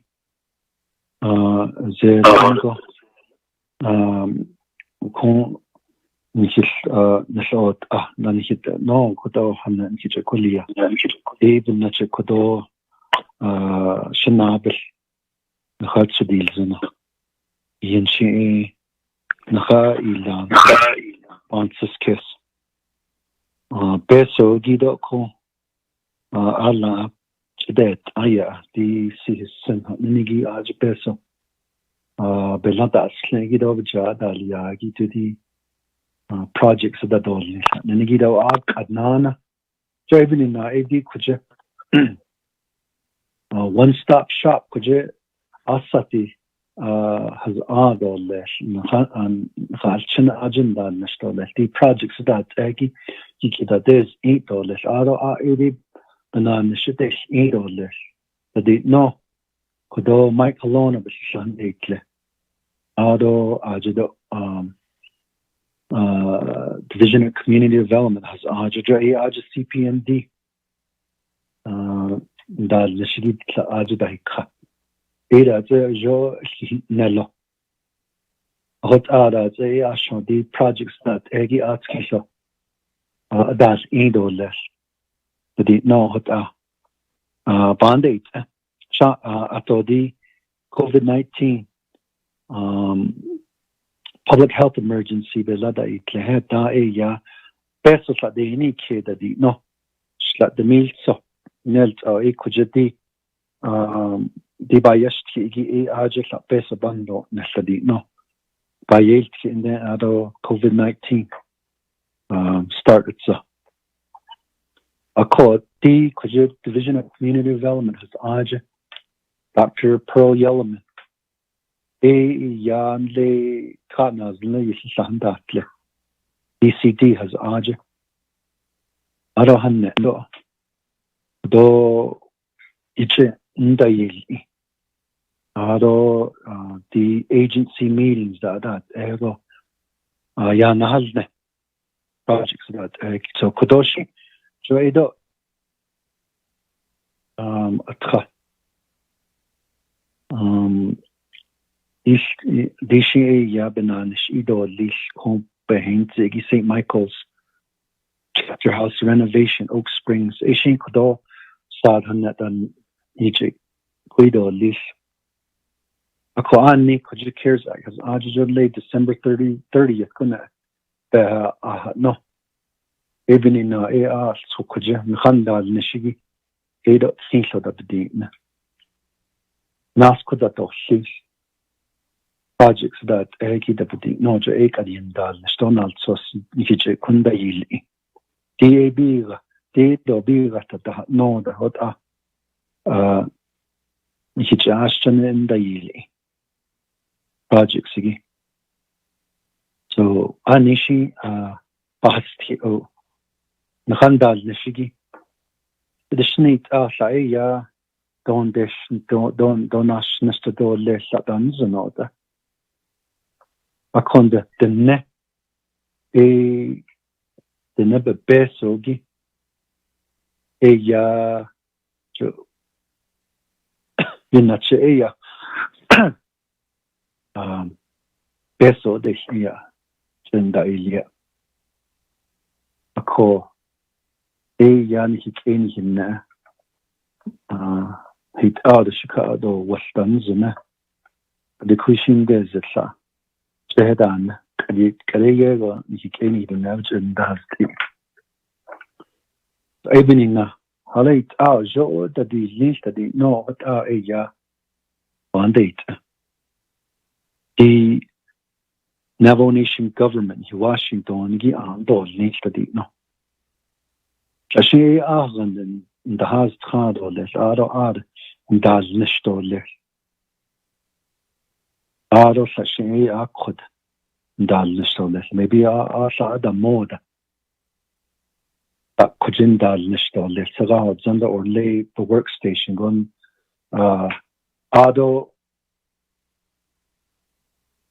go na the mo gonna Aisha na haganden the has khane e office dal nistole. What ara da ilia zundo that no. Akonde ni any na chayek ndo atra ani sko peshwas ani klini arach anda khe tabditne akonde sato da ist ada lach anda khe tashin hos doden da khine di mo yajin ta mo wana ta to bazenda ashtoit ini di dasni is not zasha Pardon, this jaita sabada na yani. Kuje Navajo Nation. Aje Deshkagi dan hisnia. Ishi is not zane hostode birthday party bana steo. Not as not team but that does not. Because in Skagi nan hiton. Juk adain deshka. Contact tracing this no. Abazin yek deshka. Lana nashi tapet no. Le hostode or le belbil de la shao. Non stane strani kaidano. Ado asko. Ebenina. Adabedi na hagen de so trado alach anda krech etadi na anisko. Akonda haushe He Washington on dolly. Oder Patel called dolly. The Canadian hit any na la nadans. She yego Chicago westerns. La she Nan sto and Chen Leu Zerao Zandich and Stasatan. Office that they'll call that noda. Ebenina ekujip not so specadilia. Plan. Alate I under these nisty Miss Washington has agent after your offices. In Chinton is the desk Nepal. Had a car. But it as a comp. PPE the Shinigi land the seal neo to the Yosh Indol. Jay, you see, ya Dani, Ajna, Zel, and Linigi. H dash ego easho. Ya Kodon Niso, the Hakon the Ojigo Bilagana, the Kiyacha Eya, Yego the desk condition.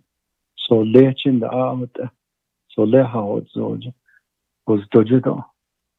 Ershinch, Nevada. In Mexico and the desk.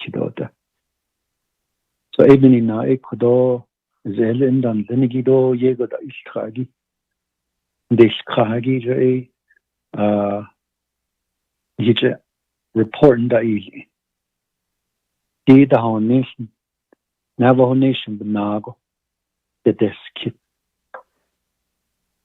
At hit our Asia under the Navajo Nation government. Bedi no. Nature. So Ashi Bandit Edo Lesti this week Morgan this is this week go. Ado Adenate Ani Nihit Zil to Danny clean to Ashi resilience at Nigia. Da'inosna. So what Yaba when Zin Lego Asan is Tindo on is na. Partners na lahat das jogo and say ya. Dona khashin. Shito oka dish was done no. Aka ije. Aina khandal nishigi. Khandish was done no. Ape da no. On na de kid Navajo Department of Transportation jaha ilabini na e aja chudase was in da nishigi hat nigi ja ape da no not ani sto kan desh wasto kodo yan da di da no ashi bi gatini ishini mini yedo ta janido da ape da no ado di lachis jeta gazi lachis to the yos odo masto to the yos oh DCDC that not has ani gia ich kodalia gi edo spread hazna what banana shidayila so she kodo nash on e ya eben nach e ha inchna ado eben nach e ya o maybe chidi khansen oh khayunik enig nado shido not ano sinigi is ka je eben nach e ya o ane bi chidi ka that's in someone this case and then the extension for O'Halloran, yes, Mr. Winika, that is in the process right now. This is a new normal for all of us. Never happened. We just are doing things a lot differently and doing our very best to take care of our people. That's of utmost importance. And Chairman Nez, thank you for the encouragement. And politics is everywhere. Politics is at home. If you have a wife and you have children, politics is there. And if you're the dad, then yes, you make decisions that might not be in line or agreeable by your spouse or your children. But you make that decision for the family because you are the caretaker of the household. And mom's in the same way. Grandma's the same way. Grandpa's. So it's really not politics in general, but politics make decisions for the well-being of everyone. If it's at home, then it's at home. If it's government, then it's for the people. And for the elections, you know, we Navajo Nation is looked at as the advocate for voter rights protection. We have a long history of that. And the state of New Mexico did a primary election through a pandemic, following certain protocols. And so there are procedures in place that can be taken, especially now that our numbers are lessening. And so based on that, you know, we felt like an election can continue in a safe way, social distancing, 6 feet apart, wiping down of the equipment. That's what took place. And it was successful.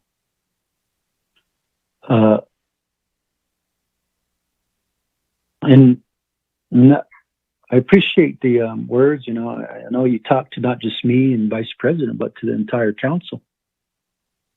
So I don't know why that the things that happen in the council is amongst you all.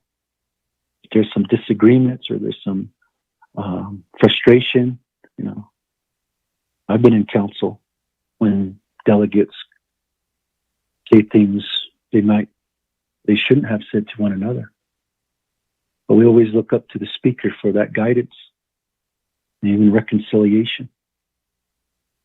But for us, you know, we're there. Our ears are there.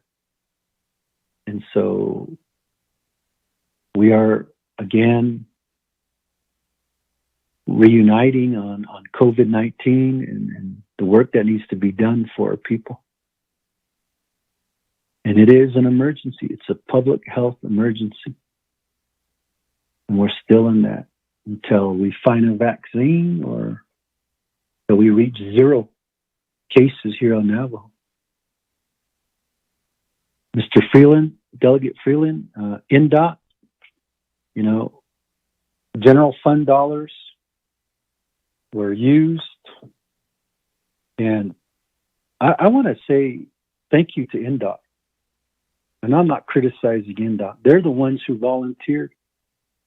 Other programs that volunteered, thank you so much that are listening. You weren't forced to do it. You volunteered because you wanted to help the Navajo people in this time of an emergency. And you said, sign me up.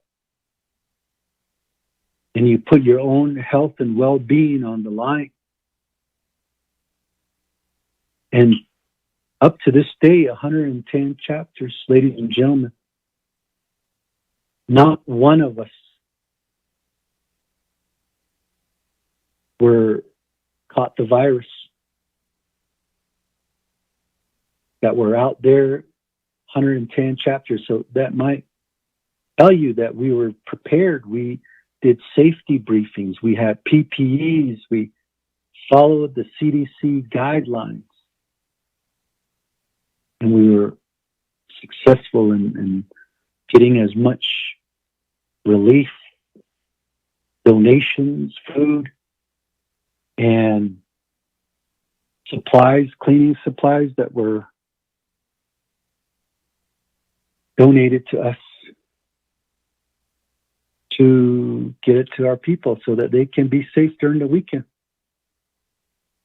What I saw there and what we saw there was that people were wearing masks. I'd say 95% of the people were wearing masks. That was encouraging. And we know from the experts that masks slow down and stop the spread of COVID-19.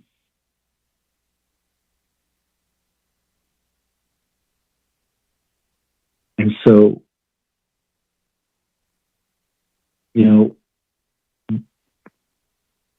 the equipment we used was based on emergency. We're going to be asking for reimbursements through FEMA. Food distribution stepped up because we needed coolers. INDOT had their big truck to haul this food and the supplies out there. And there are many people who pitched in because of the slowness of the federal government to allocate or to release those CARES fund monies. So we weren't just going to roll over and be defeated. We took it upon ourselves with you, delegates, approving $4 million, and all of us getting out there and helping our citizens. I mean, not everybody helped. I understand that. It might be because they have a health problem or they're in that vulnerable population category who you can't blame them. They're going to stay at home. That's fine. Even leaders, even staff. But those that stepped to the line and we fought this monster shoulder to shoulder, I want to say thank you to each and every one of you that are on this call and that are listening. You did an outstanding job, but we can't let down. We can't stop. We can't slow down. We need to continue to tell our people to wear their mask, social distance, wash your hands, soap in the water, stay home. Because this is a virus that can't be reckoned with. And it's the Navajo people, and I'm proud of our people. They accepted leadership, professionals' words. of how to take care of themselves rather than protesting out at the other places and saying, you're not going to make me wear a mask like we saw in other places. Navajo people honored and respected you as council members, us as president and vice president, the doctors, the nurses, the police officers, CHRs, senior citizens. I mean, I could go on and on of so many people, Vice President and I, and many of you saw out there on the front lines, coming up to us and saying, hey, you know, we need PPEs. We heard a lot of those stories at the beginning.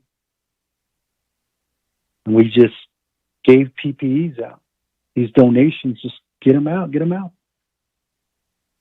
And we also did a challenge that we would get 2 cloth masks to every single Navajo citizen. And guess what? We reached that. Over 500,000 masks were sewn and donated. And people were given those masks. And we still have plenty. And what we're wanting to do with the remaining is to give it to the employees so that they can have the mask in their workplace. So, and in terms of the horse roundup, you know, those chapters have done resolutions. You know, we don't have any issue with the chapter doing a resolution, that have done a resolution for horse roundup. It's just that we need your support when the rangers and the group goes out there, back them up. Because there's always someone that will come and say, hey man, not my horse, that's my horse, even though it might be, you know, in dire condition from the drought. That's where issues come, conflict comes. Right now, the plan that Shabala has is a horse rescue program. We've seen some horses that are just starving and thirsty. We want to get them to places where people want them. An adoption program, but we got to get them healthy, and that's going to cost money. And maybe we use some of that drought funds for that. That's another proposal that's forthcoming. But I know a lot of our attention, council members, has been on this emergency. And I know that people are wanting to get back to some normalcy, but we need employees to do some of the work for us. And if not, then we either stay home and not get things done for our people. And just as Delegate Wanika said, maybe they send the money back because nobody's going to be working to implement these plans. But I see that there are people that are wanting to come back to work, especially now that there's some special duty pay available. And we should accept them. And those that don't want to, you know, I don't know how long this pandemic is going to be. If they're willing to transition to something different, and if we help them to do that, early retirement, whatever option there is, then we should support them, because some of our employees have health issues too, and they're in that vulnerable population category. And so we have to deal with that from restructuring and reorganization as well. So, thank you, Mr. Speaker. I think that's my cue to cut it. Speaker, members of the council, Vice President. Thank you, Mr. President. That one going down. Our new player on the list, Chairman Daniel So.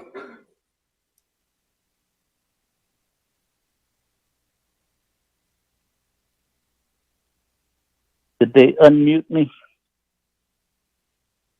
Can you hear me, Speaker? Loud and clear. Okay. Got it. You can just need only. That's tweezers on it. Craig is in it. President Nez, Vice President Lizer. Craigie at Sato. Sa behind si to Sato na di kidiki. Instead de Sato and you said is Sato behind the ni kahos Dynasty TPP peso ada isnel kat which cares at iki sa peso na the UK and the behind the oyos double dipping at then Craigie Sato said this I don't OPVP I thought spreadsheet in his dasta Craigie Sato Navajo gaming up base of bundle because I thought kwaje I thought not sauce Atalia they say double dipping Craigie Hussein has job on sea case or lake I don't latte cannot do it cannot do no because this done earlier Ado Navajo Nation Washington office that in the Shigi Nalsos needs any dealer email them counter purchase agreement and zip a car in law but no the Queos cutting it down see cool Craigie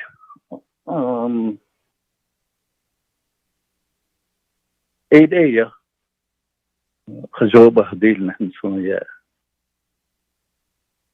Ado a report needs earlier yeah Sato Oyo Bata has Shiki in Ado also being Shilna has neta Ko Craigie a large Avati Ahai Liniki Attorney General Craigie has always Yana dol ne ko Craigie atozo alneta akunde Sato behind the given na Craigie but inj nina even na Craigie Sato tonight this kid do sto Craigie so Satilla Wilson Stewart he had the Saho yeah Oyos not let the Nkhandar Nisi between that is the return to work. The Poho Nda the Doxnis Akunde Kwaja government under Washington Nigi under Tadar Iskar. Craigie Aja Adohazo Craigie AUC Binanis Adis Iniki Craigie Nahas Traniki Adohazo Bas Atahal Lehe Kinslo Yahanachi Tokodo Nidla doing Hilton earlier. Okay, Craig has all the lake and so I see Nahanda Nashigi. Oyo Klahoshi Nanda Nashigi Bazato Hojo Adek Ida. O Craig A. Chateau Naha Baby Haditse. O Craig has all the lake. Oh.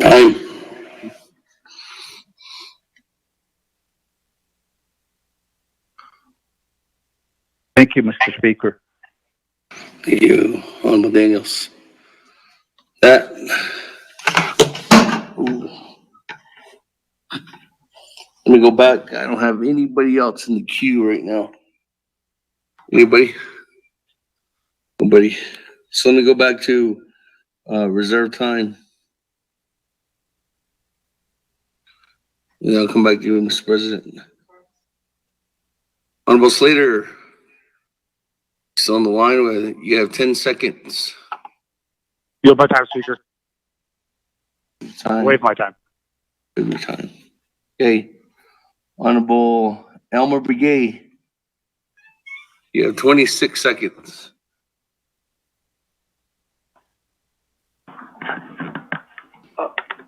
Speaker, how much time do I left? 26 seconds. Yeah, I'll wait there.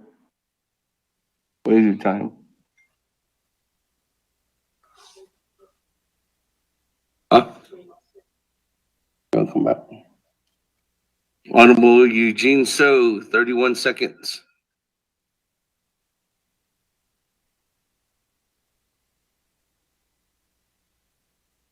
Honorable Eugene So. Once, twice. Moving on. Honorable Helena, 42 seconds. Good afternoon, everybody. Again, thank you, Speaker. I'll take my time. Mr. President, thank you again for your attendance all day here. I know it's been a long, grueling day. And Mr. Vice President, also thank you again. And but the other thing that I wanted to find out was your discussion about returning back to work. Have you guys discussed that already about mandating all the employees to get tested for COVID-19 before they return to work? Is that part of the reopening plan? And then also, I haven't heard anything about your response lately about Molina Healthcare. Time. Okay, thank you. I just like to ask those questions. Thank you. That, moving on down. Honorable Daniels, you have 6 seconds. Yes, Speaker, I just want to say thank you to President Okoro for his report to the council. Thank you.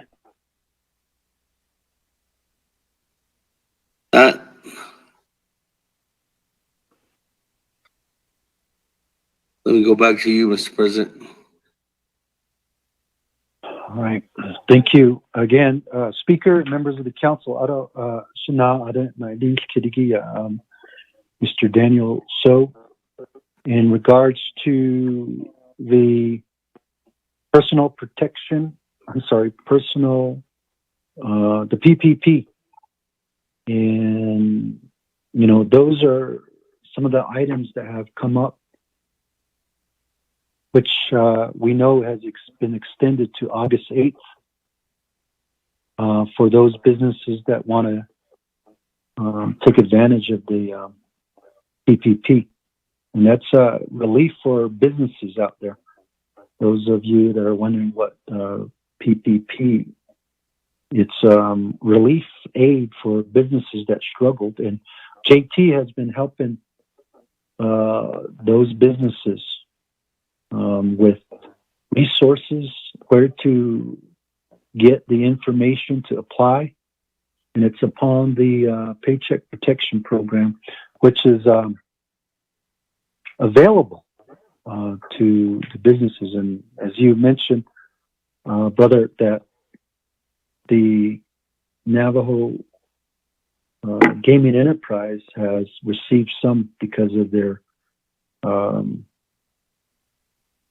employees that needed some aid during this time, so that they could be able to be paid during the closure of the casino. And as you may have heard, they are running on reserves, and that is the reason why we forwarded the proposal to the 3 branch chiefs for consideration in the amount of $19 million. You know, we appreciate, I know somebody's going to say, wow, that's excessive, but they have been following through and following on the closure since our executive order has been approved. And I want to say thank you to them. And I know that the gaming employees are looking up to leadership to get this relief for them. But back to the double dipping comment. See, there's internal procedures, and I don't know if the office of the controller is going to red flag things like this. And I don't know the federal guidelines in the PPP. And if it doesn't say anything about getting relief from the PPP and then other CARES Act funding, then it shouldn't be a problem to get additional allocations. It all comes from through the CARES Act funding. And, you know, the purchase agreement, that's just to move forward on the due diligence process.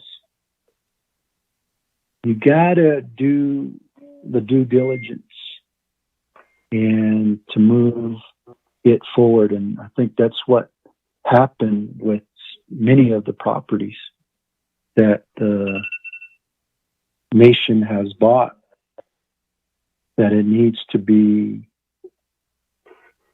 evaluated and to make sure that it's at a good cost. And once you hear the presentation, you will understand that this is a real good proposition for us. And we'll be able to give you more information. And I think Santi can do that as well.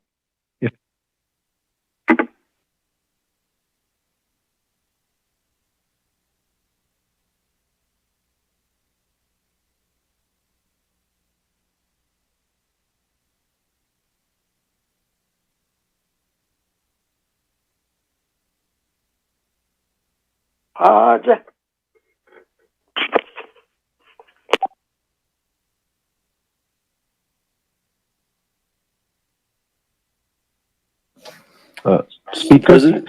Yes. Okay. Here I got booted off, so I think we call back in. So that is the first steps in acquiring property, and you know, we will get you all the information needed up to now. I know Mark Freeland, Delegate Freeland, did mention that the land acquisition is for Eastern, but or the original intent, but the intent of the land acquisition is to purchase land for the Navajo Nation to expand its territories. And here's an opportunity to have land within the Washington, D.C. area for the future of the Navajo Nation Washington office and for our advocacy there at the Capitol Hill. I understand everyone's thought about the employees' health. I have the employees' health at the forefront. We also need to understand that we have to provide services, and much of that is in the executive branch. So that's under Vice President Aya's oversight. And people are struggling right now. Chapters are closed. Services are limited here in Window Rock. They can't get things done. And then we also have a delay in contracts, to get payments to our vendors, especially when buildings get compromised and they have to evacuate everybody. And I think that's going to be the norm. And we do that. We do have an isolation plan if something like that were to occur, to have a process. And yes, the plan is to test everybody as they come back in. And many have been tested already, those essential workers. But how often do we test, right? I mean, you can get tested one day and maybe catch the virus the next day, God forbid that happening, but that can happen. And so how often do we test? Every week, every 2 weeks, and that's going to cost some dollars. And some of that is included in the proposal from Department of Health.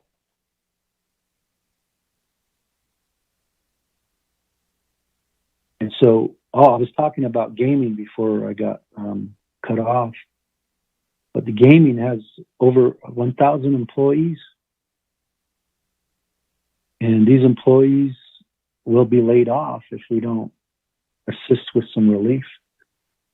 And I hate for them to lose their health care benefits, especially in a public health emergency. And I think that is the reason we should help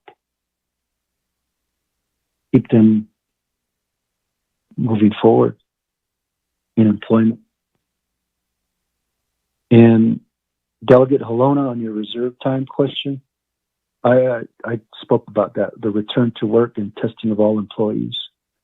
And we're doing it in a systematic approach. Like I said, not everybody's going to come back all at once. Maybe a certain percentage works from home 1 week. The following week, they come back to the office and then switch out with the team that was in there prior. Those are shifts that can be considered, because we're going to have to retrofit. We're going to have to reorganize the office based on social distancing. And that money is available to do that. And the safety of everyone is of utmost importance. But again, the people are in need of direct services. Can't have it both ways. You can't say, okay, all the Navajo Nation employees stay home. We want all the services to get out there. It's going to be very difficult to do that, especially with the limited communication, broadband and high-speed internet for a lot of our employees. In the ideal world, everybody's connected at home. They could work from home, but not here on Navajo, at least until we address telecommunication and broadband, which is in our plan for our people. So thank you again, Speaker and members of the council. And we will be talking about the reopening this week. And there's still high amounts of COVID positive situations all around us. And, people are. Yes, sir. Can you hear me? Yeah, go ahead. Yes, yes, you can. Okay. Good, All right. Mr. Vice President. Yeah. Thank you, Speaker and Mr. President. I guess speaking on economic development, I think it was Delegate Mark Freeland, his query. What does that look like? Do we have a plan? President mentioned the one-stop shop concept. This mimics a municipal method of fostering economic growth. As you know, maybe ours will be just a little bit slower, but it's like the best way that we have to spur economic development on Navajo. That's one of them. I think that's real good. So Mike Colonna and our Chief Chaco kind of spearheading that. Making the investment community confident in investing on Navajo is really important as well. So at that, we have so many census tracts in and around Navajo that offer zone opportunities, utilizing other people's money. That's what this does. And so why have we not looked into this great opportunity? And I think the time is now. I've often said that we could use grant funding to kickstart projects, and a myriad of, whether it's South End or Opportunity Zone funds, or, implementing with CARES Act, we can go a long way into bringing the infrastructure for economic development. We also have developed free enterprise zones on Navajo. It's not a new thing. It's just maybe a new twist. This says on the res will go a long way in working with you delegates and your chapters to locate business corridors where business development can readily happen. Really excited about this portion, and so we'll unveil that here real soon. And lastly, I support our effort to secure a Navajo embassy in Washington, D.C. This is strategically located near the halls of Congress. And I think we could close that gap of knowledge or maybe confidence in what is being done here by having all of our delegates take a visit at, when this COVID pandemic allows. But I see our being able to pull in key senators and or congressmen or women at the spur of the moment because of its proximity to their offices. Timely enough to be able to pull delegations over in short order for votes on key legislations. Mixers for raising support to support important bills. So I think overall, this embassy that our president spoke about there in Washington, D.C., which will house our Navajo Washington office, this will strengthen government-to-government relations to the utmost. Also, maybe more importantly, we've invested in property which will only appreciate in value in time. No more throwing away money for rent. After 20 years paying rent, there's nothing to show for it. And so this is a good investment that will build value over time. And in 20 to 30 years, those leaders will say, wow, that leadership at that time did a great thing by investing in this property. It'll only appreciate. So I appreciate your all's time. I know there's probably many more questions. Our office is always open, as it always has been. President and I are always accessible. And I know there's been comments to differ from that. But, again, I think this is the time where we really need to pull all of the obstacles down, pull all of the, silos and be as transparent as ever and be accessible as ever, 24/7. I give you my promise. If anyone ever reached out to me at such an hour, I would field it and we would discuss vital Navajo interests. So I appreciate you, one and all. Love you all. Thank you, Mr. President and Speaker, and our delegates on the line. Thank you, Mr. President, Vice President. I do have one more individual that hasn't spoken yet, Mr. Vice Chair Smith, so I'll go over to him. Good afternoon, Speaker. President Nasdo, Vice President Leiser. Just listening to the dialogue and hearing what's being said. I've got 5 concerns that are in my area. I'm sure it's the same way across the whole Navajo Nation. Bathroom additions,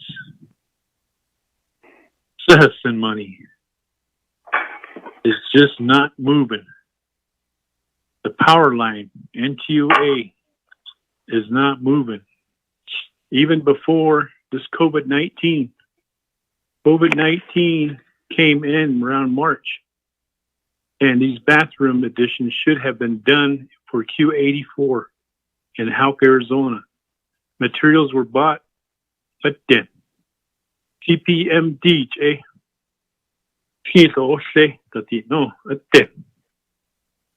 Number 2, overcrowding. There's a family that said,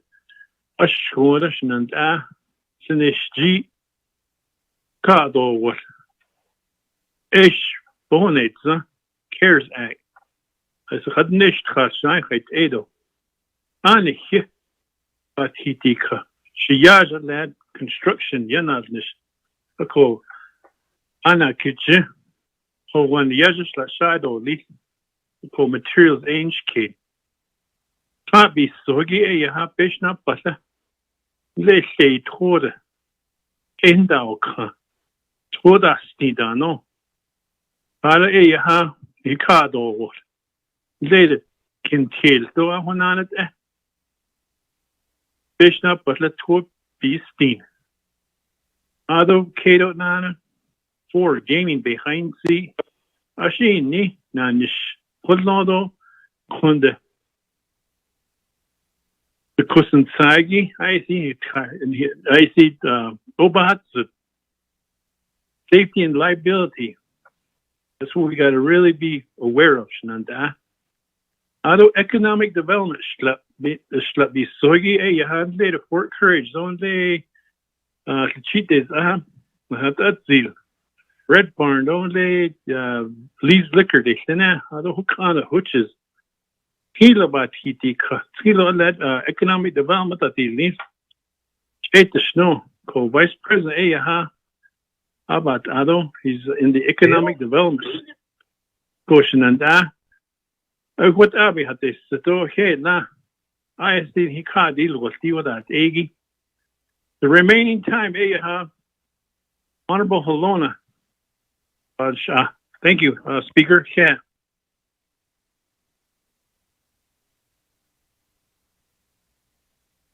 That, Honorable Halona, 1 minute, 56 seconds. You good? Oh. Okay, Yeah. go ahead. Yeah, Mr. Smith, Delegate Smith. President, Mr. Vice President. So I was left off on Molina Healthcare. I know that's a program that we were having disagreements on over the way they were trying to set up their program. But at this point in time, I think we need to try to get that started. We're searching for ways to keep our economy rolling. I think that's going to be something that we really need to talk about again in the near future here. They're still on the line to get going, but I really do believe we can work that out. And with this hard times with economic development right now, all the people that have been laid off all across the country. This Molina Healthcare has several employees that they can put to work, and then we're just going to try it out on the New Mexico side for right now. And if it's successful, then we can move it into the rest of the nation on the eastern half or western half. Excuse me. So that's part of what I want to talk about. And then also I want to touch upon the gaming. Yes, I know gaming. It's important for us because they're at the end of the rope. We had to do something to help them, and I was trying to get them on the listing for the CARES Act, and I'm still going to do it somehow. And I know we need to do that because that is a lot of large loss. If we lose 1,000 employees, it's going to be hard to regain all those employees back, and the new ones are going to have to be retrained. And of course, you have to have a background check, which takes time. And so the other thing that scares me on that deal is that we have a buku amount, $20 million invested in them. So those are just my quick statements on that. So I support that, and I also support the Washington office that you're referring to. That's a good investment for us. Thank you, Speaker. Okay.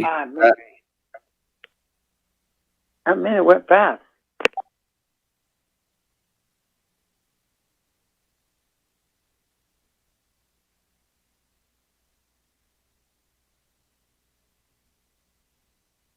Mr. President, I'll come back to you. Well, thank you again, Speaker and the Council, 24th Navajo Nation Council, everyone that's listening.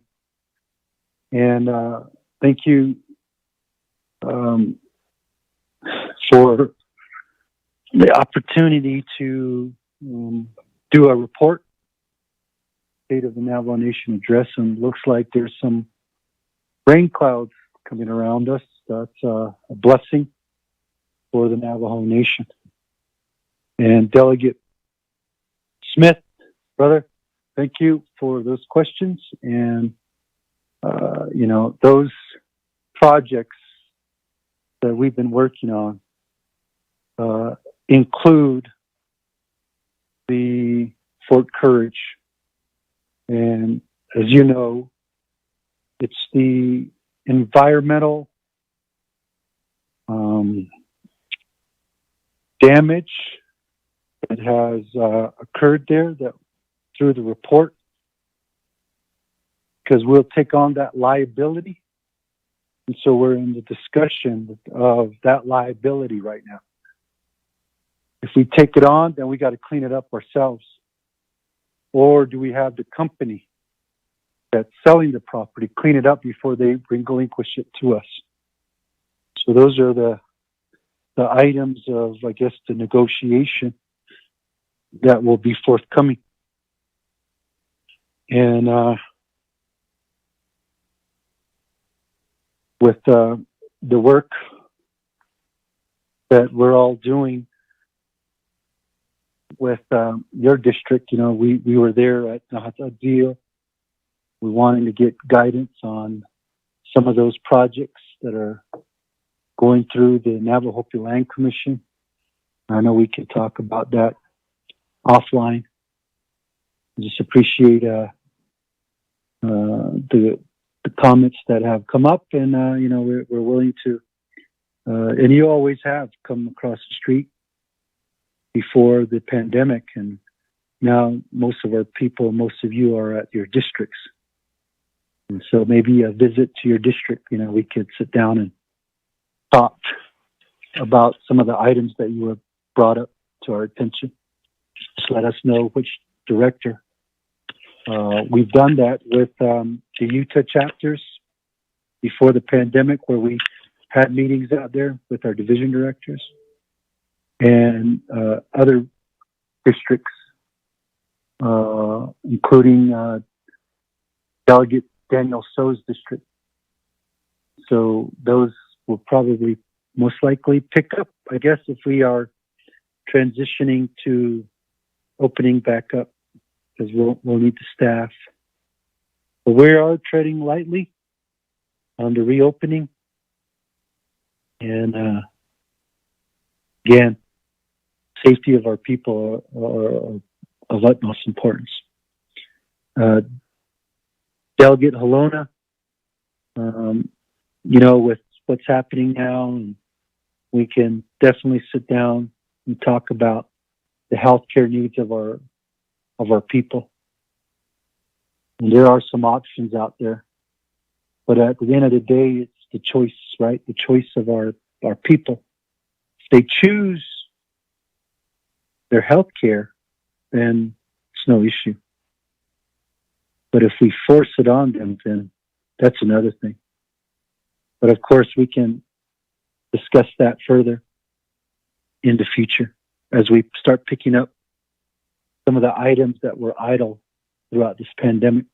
And that goes for all the council members. And I'm not saying that we're out of the pandemic. Of course, we got to continue to do our job and letting our people know that the safest place to be is at home, and continue to get the message out to take care of themselves. And we'll overcome this virus together. You know, I've received a lot of comments from Navajo citizens off the nation and saying that they're listening to us as well.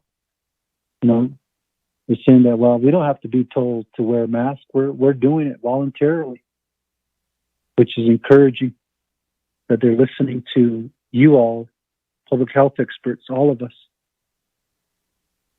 because they see that we were able to flatten the curve and now see a decrease because of what everyone has been doing. And that's all across the board, all the way to the family members, holding each other accountable, telling their children not to drive around, or telling their grandma, grandpa that stay home, I'll go to the store for you. That goes a long way. And I'll end with just appreciating the Navajo people. Who would have known we would be governing through a pandemic? I didn't know. We didn't know. But the Navajo people are resilient. And that should be inspiring and encouraging to all of us as we do our job this week, as we do our jobs for the CARES Act expenditure. We look forward to a 3-branch chief coming up, I believe tomorrow, Speaker. I know you guys will be in council session. I know we were supposed to meet after this, but I highly doubt that you all will get all the reports. So we just changed it till tomorrow, early morning. So God bless each and every one of you. We continue to pray for you. And I know that we can make a change for our citizens by working together. That's true. Amen.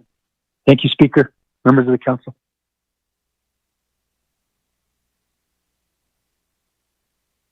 Thank you, Mr. President, Vice President. Let me go back on everybody in the queue, but I do have one individual with reserved time, Mr. Eugene So.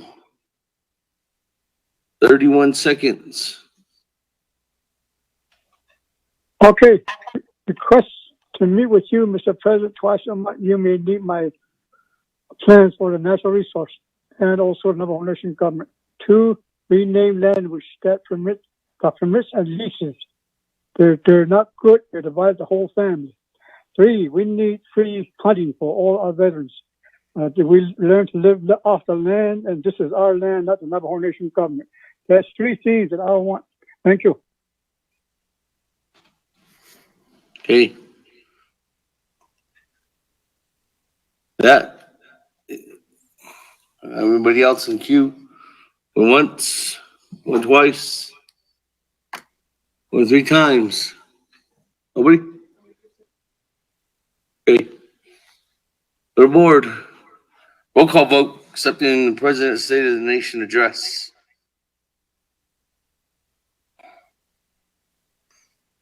Uncle Elmer J.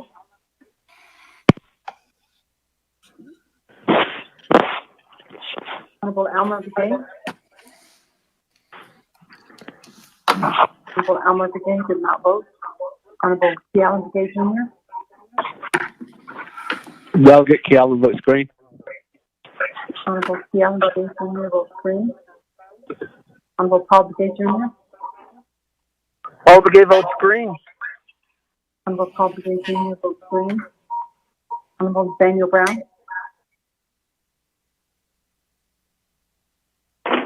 Honorable Nathaniel Brown. Honorable Nathaniel Brown does not vote. Honorable Regina Charles Newton. Charles Newton votes red. My questions weren't answered. Thank you. Honorable Regina Charles Newton votes red. Honorable Amber Knutsbach Carty. Delegate Amber Knutsbach Carty votes green. Thank you. Honorable Amber Delegate calling back in. green. Honorable Herman Daniel Jr. Delegate Herman M. Daniel Sr. votes green. Honorable Herman Daniels Jr. votes green. Honorable Mark Freeland. Green. Honorable Mark Freeland votes green. Honorable Pernell Halona. Delic Halona votes green. Honorable Pernell Halona votes green. Honorable Jamie Henyo.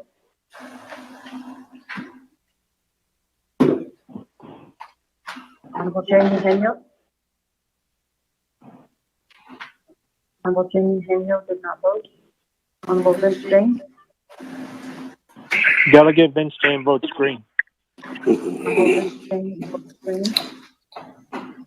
Honorable Ricky Nez. Delegate Rick Nez votes green. Honorable Ricky Nez votes green. Honorable Raymond Smith Jr. Green. Honorable Raymond Smith Jr. votes green. Honorable Carl Slater. Delegate Slater green. Honorable Carl Slater votes green. Honorable Wilson Stewart Jr. Green. Honorable Wilson Stewart Jr. votes green. Honorable Otto Soap.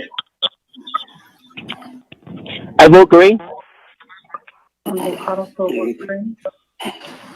Honorable Charlene Soap. Honorable Charlene Soap. Honorable Charlene Soap did not vote. Honorable Daniel Soap.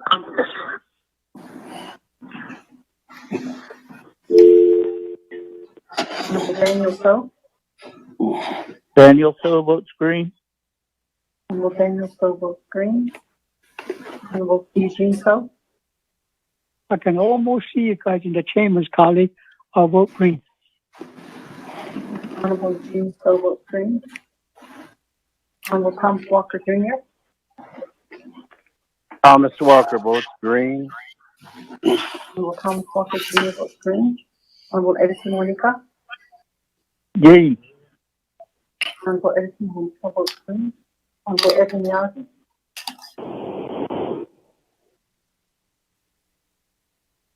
Honorable Edwin Yazzie.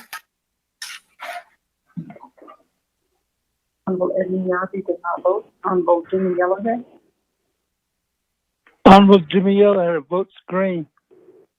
Honorable Jimmy Yellowhead votes green. Going back up, Honorable Elmer Begay. Elmer Begay votes green. Honorable Elmer Begay votes green. Honorable Nathaniel Brown. Honorable Nathaniel Brown.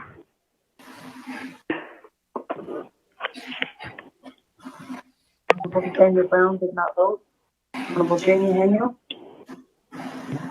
Henry votes green. Honorable Jamie Henyo votes green. Honorable Charlene Soap. Honorable Charlene Soap. Honorable Charlene Soap did not vote. Honorable Edwin Yazzie.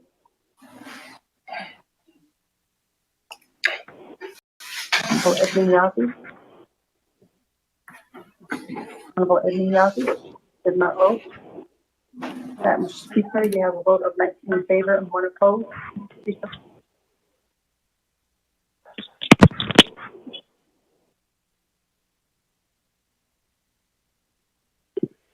Thank you. That 19 in favor or 1 opposed on the main motion to accepting the report. Speaker not voting. Motion carries. Thank you. Thank you, Mr. President, Vice President, for being with us this afternoon. Thank you, Speaker and members of the 24th Navajo Nation Council. Have a good summer session. God bless. Thank you, Mr. President. Have a good day. Good evening.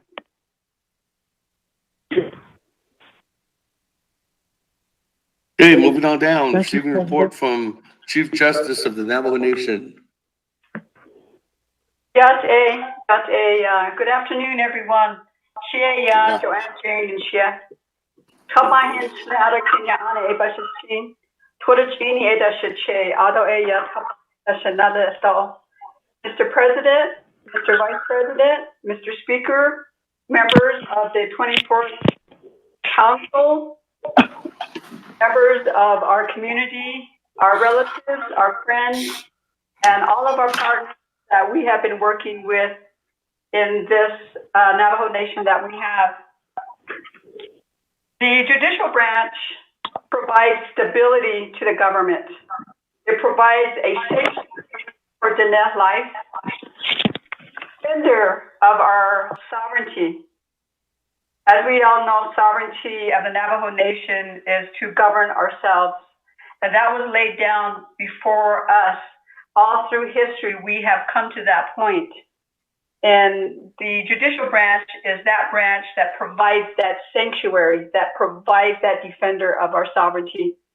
We also defend our Diné concept of our full circle for solving problems comprehensively under Diné fundamental law. And lastly, we are also an independent court. And that's what makes the government stable. And that's what makes all of us work together, is the recognition that we have that independence. I wanted to start off by saying that in this quarter, the pandemic started in the last quarter in March. And I want to emphasize that the safety of our employees is our number one priority. And the safety of our public is also our number one priority at this time. And then that coupled with the judicial branch's duty to maintain independent courts and to maintain the stability of the government. I want to talk about right now the pandemic. We at the judicial branch want to extend our condolences. We want to extend our prayers and our love to all of our Diné people. We recognize that we are in a state of time that we have to come together and that we have to remember that we live as a community and that we care and love for one another. So based on that premises, the judicial branch, when the pandemic came on, and there must be someone that needs to mute, maybe their phone. When the pandemic came onto the nation, what is the judicial branch? How did we respond? We had to immediately take protective measures.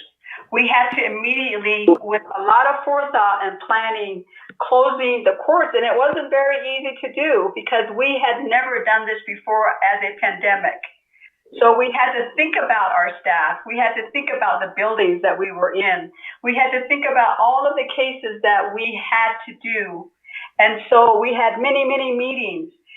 Immediately, we made travel restrictions so that employees that did not have to at least provide essential services, at least we gave them that protection. And so through this time, in the judicial branch, we developed many methodical, what I consider methodical processes.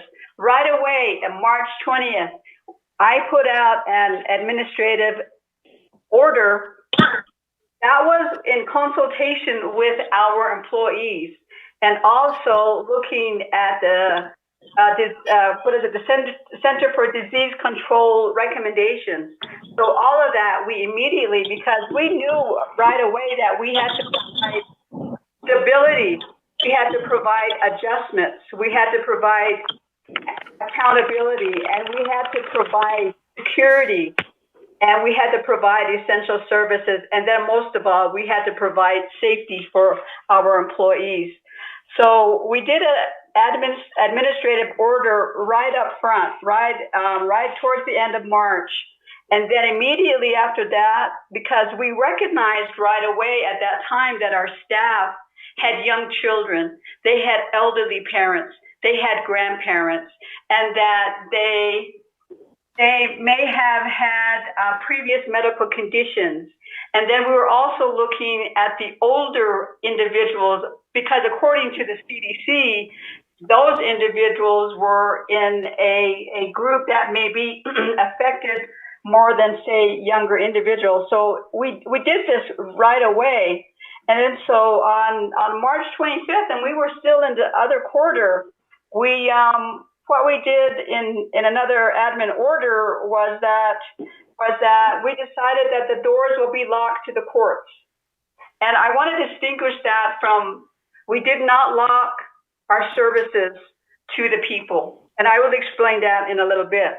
And so what we did was we continued essential cases, and we continued to accept filing by mail, email, fax. And if our individual, and we realized that our public, or even some of our staff, could not utilize that system because of no internet service, because they didn't have laptops at home, or broadband did not reach to their area, and so forth. So those provisions were made, and then we moved on, because we knew that this pandemic, according to the Center for Disease Control and our local health experts too, we relied on them, that now we had to do something. And so within about 2 weeks, staff, the judicial branch staff, they are totally dedicated to you. And what they did was we put together what's called a continuity of operations plan. And we did that right away, March 27th. And so we went with that structure going into the third quarter. And so just briefly, the continuity of operation plans, what it does is it restricts some operations to essential functions. And then this plan quickly transitions into how are we going to function. So this applies to all of the courts and probation and peacemaking. As we all know, but some individuals out there may not know, is that we have 13 courts. That includes district courts and the Supreme Court. And we also have peacemaking and probation. And so we immediately roll that out, because we are not capable as the judicial branch to close statutorily essential services, and we knew that. And that's what is the difference between the judicial branch and other branches. And so I wanted to bring this up for individuals that may be listening for the first time. And so we did that. And speaking of judges, we actually have one applicant judge that we submitted over to the president's office in February. So it's pending over there. So we're hopeful that will move forward. We have 2 applications in the working process for paperwork for 2 judges. And that becomes really important, because when you, in a normal circumstances, when you have no pandemic, there is that challenge for all the work that we have to do. So when a pandemic hits, then you will, as I will tell you in a minute, what happens is that, for example, if a court gets an exposure, if there's a coronavirus exposure or positive case, whatever that may be, then we have to close that whole building down. We have to have deep cleaning. But during that time, you still have to have those essential services provided. And so what happens there is that a court, which is what we call a sister court, which would be adjacent or closest to you, will take over those services, so that at least for 14 days that if individuals had contacted the virus, then there was that recovery time for them. And so just to let you know that this coronavirus is going to hit at any time and at any place. And that's what happened with the courts, with the judicial branch during this quarter. And so we had to maneuver through this. What we did, because we changed our strategies to include staff and the safety of the public, is that we immediately turned to mass media. We did campaigns in Navajo and on the radio. We did newspapers.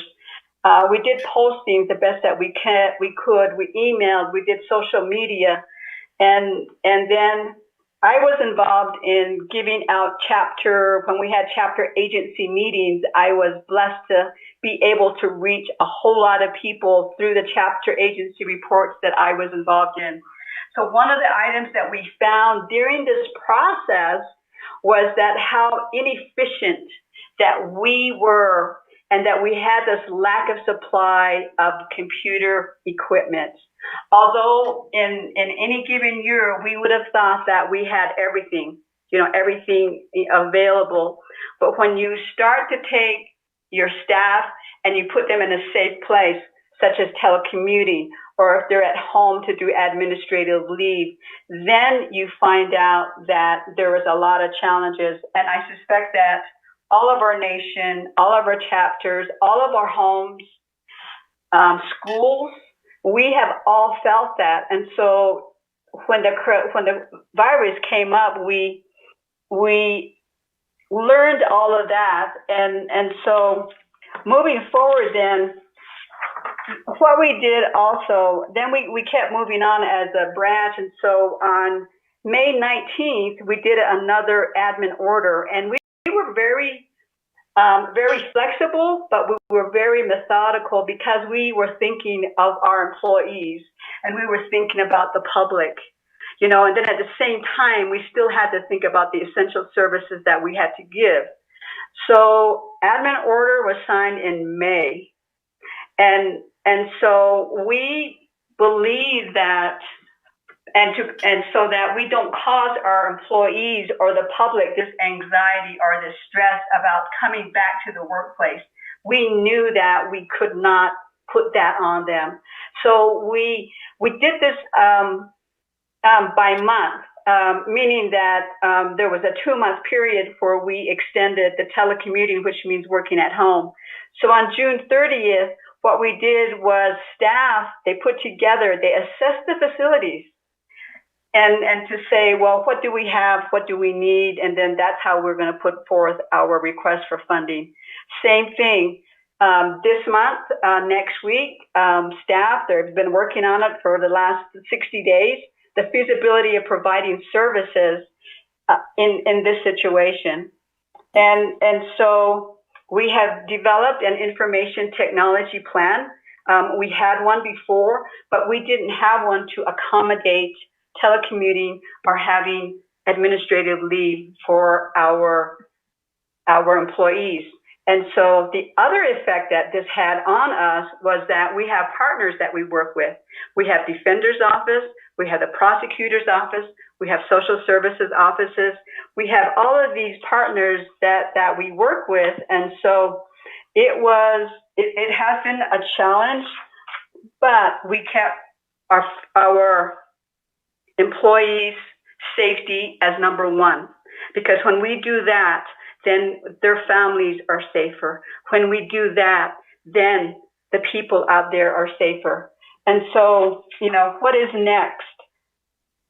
What is next? So what we are doing now is we have we're going to roll out admin order number 32, which is going to be, done by this week. And what that is, it's a roadmap to full capacity. And what that means is that how are we going to move from the lessons learned in the last 90 days? How are we going to move forward? And so again, my staff, our staff, they're so dedicated. And I know that everyone does that, and so, but I have to say thank you to my staff, the judicial branch staff. They come forward together and they put together this roadmap to full capacity. And in that plan, it's based by CDC, Centers for Disease Control Plan. And what that does is that it takes into consideration the safety, and it also gives the decision making to the districts and the programs. If you follow the roadmap to full capacity, you know what's in that? It's a second phase. You're going to know what to do when and if, and hopefully not, a second phase is going to happen. If it's happening, then the plan is set up so that there is what we call a gating criteria. That gating criteria tells you, these are the symptoms. Have there been cases that are, that have been reported, say, for example, in the last 14 days, just as an example.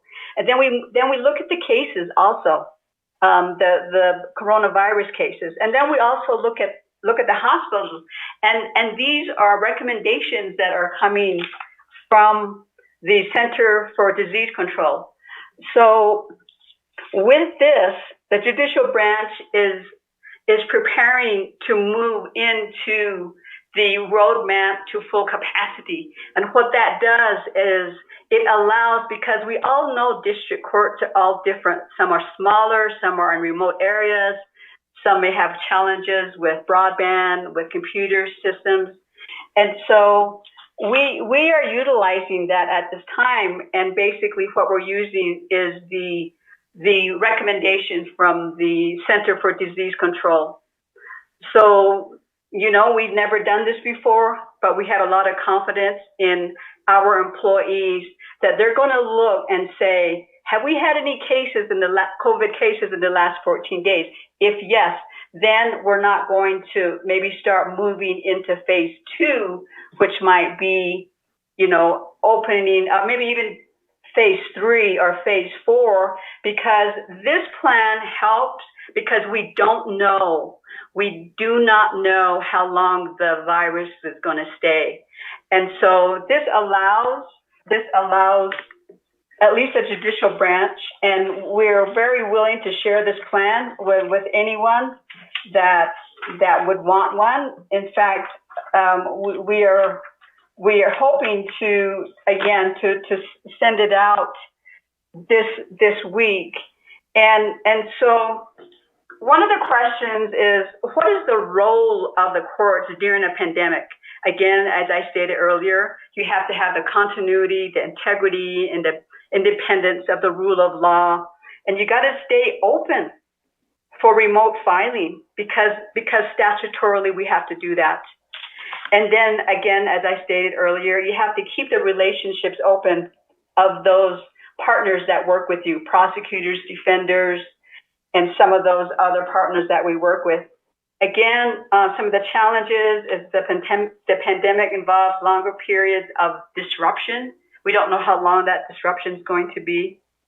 And so through the plan, we plan for alternative methods for face-to-face contact, because we don't want to do that if it's going to spread anything to anyone. It affects the public, it affects the staff, the people, and so forth. And so this plan is developed by staff, and it's also, there is no guarantee, in this process, especially in a pandemic. But what we can say is that we know that we are doing well and we're following health professionals. So I wanted to bring that up.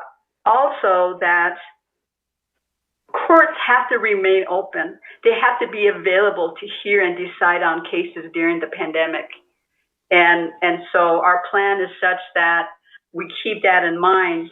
As I stated earlier, we're not immune from any pandemic or the virus coming and affecting our employees and their families and or the community that we live in.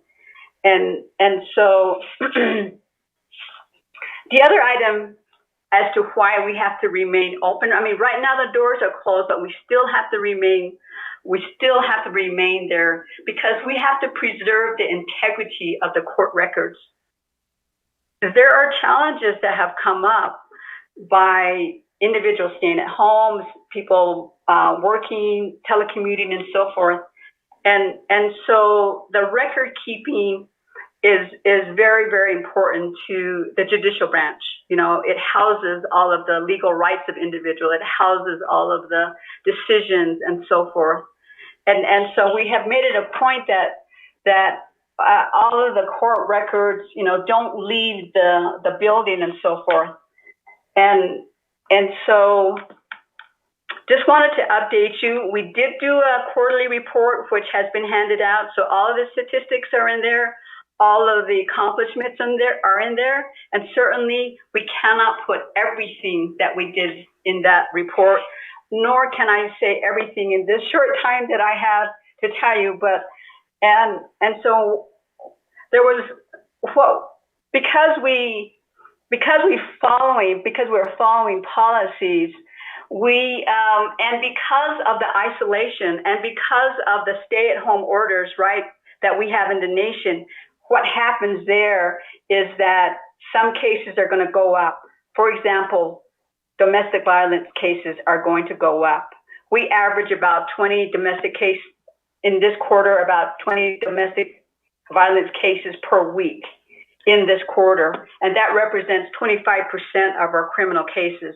So the pandemic has had an effect on our people, because when you have people in confinement and if you have them together, then there may be that ability to not be able to go out, may cause some of this. And so, you know, studies have shown that there may be increases in cases, and there may be increases in cases in other types of criminal cases. And so really quickly, the priority for our hearings are all criminal proceedings, arraignments, bail hearings, revocations, also for any proceedings involving juveniles, abuse and neglected minors. Madam Chief Justice. Okay. Am I done? Your 20 minutes is up. Okay, I got most of everything in, and I have other stuff, but it's in the report. But thank you. Thank you. All right, thank you. That, colleagues, is there a motion to accept the Chief Justice's report? Speaker, this is Thomas Walker. Second.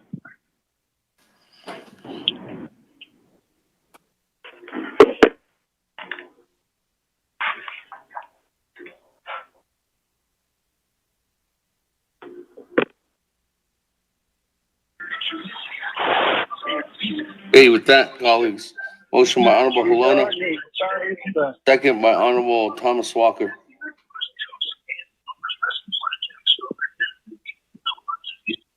That, any comments, questions? I don't have anybody in the queue. No one in text messaging. Once, going twice, going 3 times. Good board, vote. Accepting the Chief Justice's report.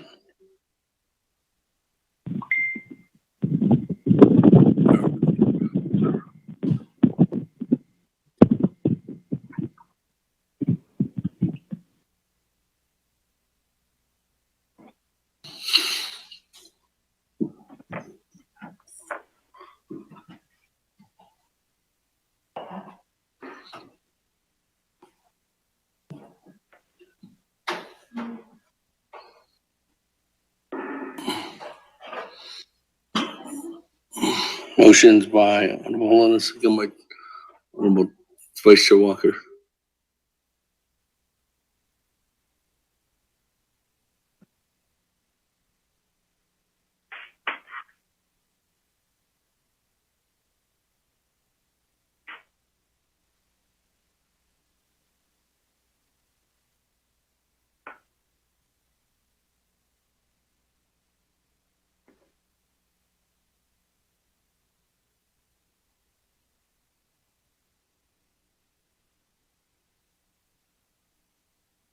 Okay, what happened? Colleagues, voting machine is having technical difficulties, so bear with us. There it is.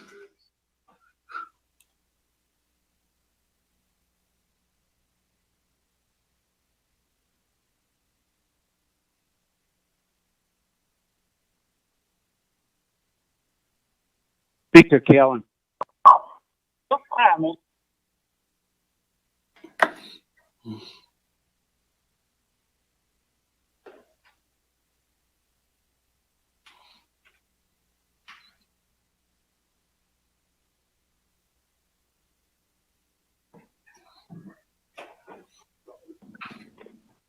Honorable Elmer Begay. vote green. Honorable Elmer Begay votes green. Honorable Kealan Begay Jr. Delegate Cal votes green. Honorable Kealan Begay Jr. votes green. Honorable Paul Begay Jr. Green. Honorable Paul Begay Jr. votes green. Honorable Nathaniel Brown.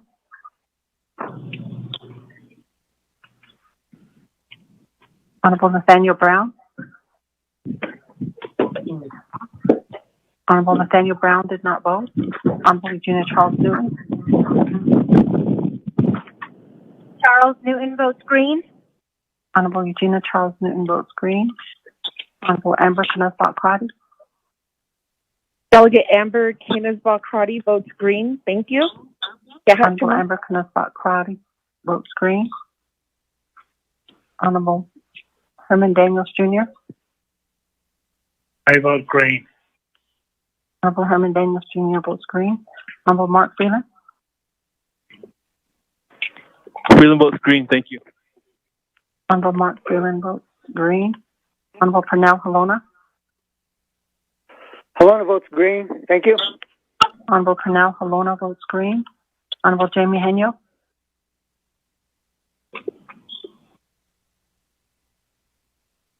Honorable Jamie Henyo.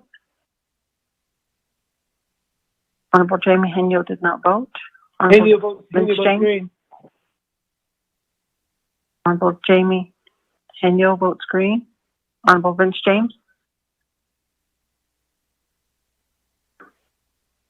Honorable Vince James.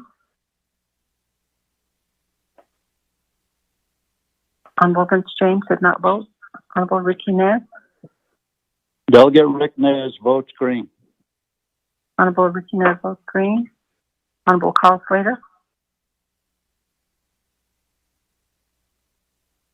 Honorable Carl Slater. Honorable Carl Slater did not vote. Honorable Raymond Smith Jr.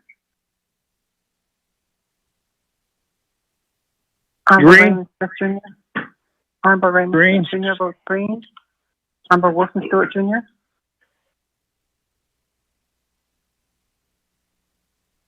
Honorable Wilson Stewart Jr. Honorable Wilson Stewart Jr. did not vote. Honorable Charlotte Otto. I vote green. Honorable Otto So votes green. Honorable Charlene So. Honorable Charlene So.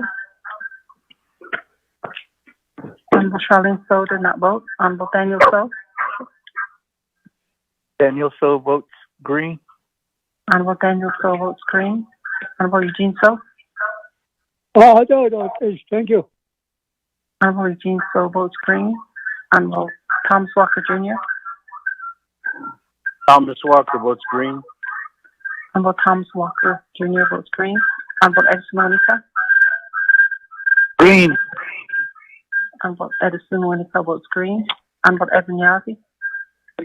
Hold on a bit. Green. Honorable Edmund Yazzie. Honorable Edmund Yazzie did not vote. Honorable Jimmy Yellowhead. Speaker. Hello. Honorable Jimmy Yellowhead. Honorable Jimmy Yellowhair did not vote. Going back up. Honorable Nathaniel Brown. Honorable Nathaniel Brown. Honorable Nathaniel Brown did not vote. Honorable Vince James. Honorable Vince James. Honorable Vince James did not vote. Honorable Carl Slater. Honorable Carl Slater. Honorable Carl Slater did not vote. Honorable Wilson Stewart Jr. I unmuted. Honorable Wilson Stewart Jr. votes green. Honorable Charlene So. Honorable Charlene So. Honorable Charlene So did not vote. Honorable Edmund Yazzie. Green. Honorable Edmund Yazzie votes green. Honorable Jimmy Yellowhair. I'll vote green. Honorable Jimmy Yellowhair votes green. With that, Mr. Speaker, you have a vote of 19 in favor and 0 opposed. Mr. Speaker. Thank you very much. Colleagues, 19 in favor, 0 opposed. Speaker not voting on accepting the report from Madam Chief Justice. Yeah. Thank you, Madam Chief Justice. Have a good evening, and thank you for being with us today. Yeah, thank you very much. Thank you. And for the rest of the week. Thank you. Everybody. Okay. With that, let me go ahead and turn the gavel over to Madam Chair, Charles Newton. Madam Chair, you mind taking over as pro tem speaker? Oh, for the next report. Go ahead. I can Speaker, Otto, colleagues. Speaker, you know how this works.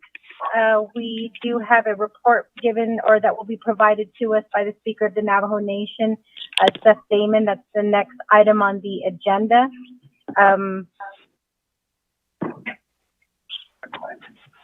Speaker, at this time, I believe that the floor is yours. You have 20 minutes to present your information.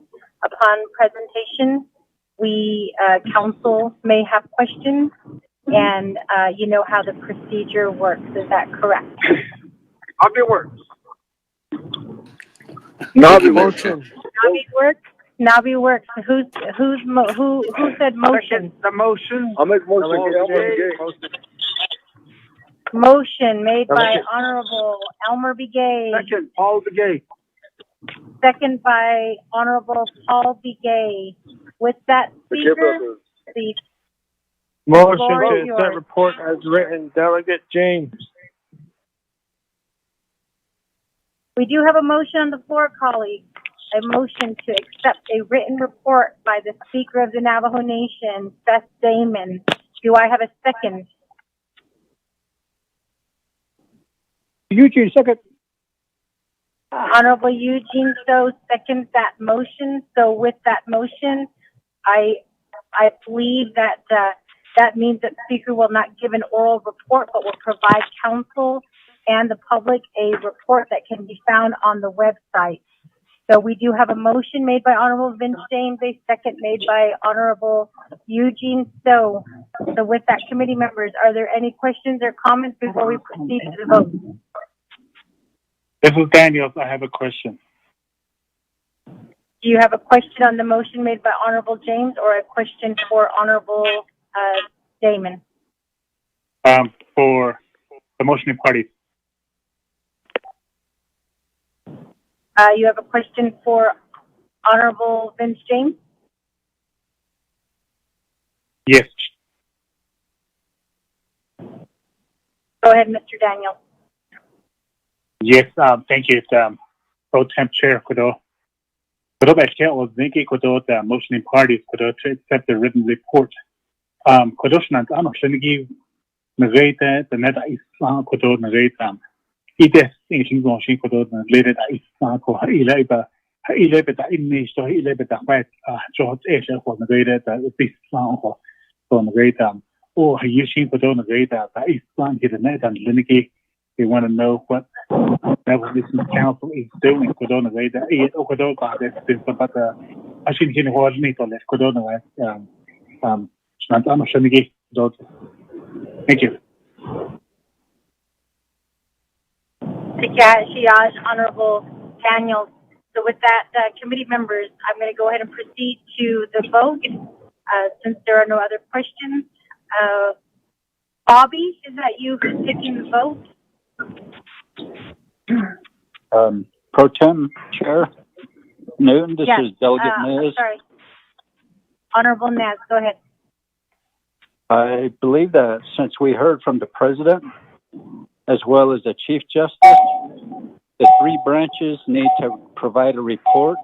Therefore, I think Honorable Speaker Damon should provide a report. Thank you.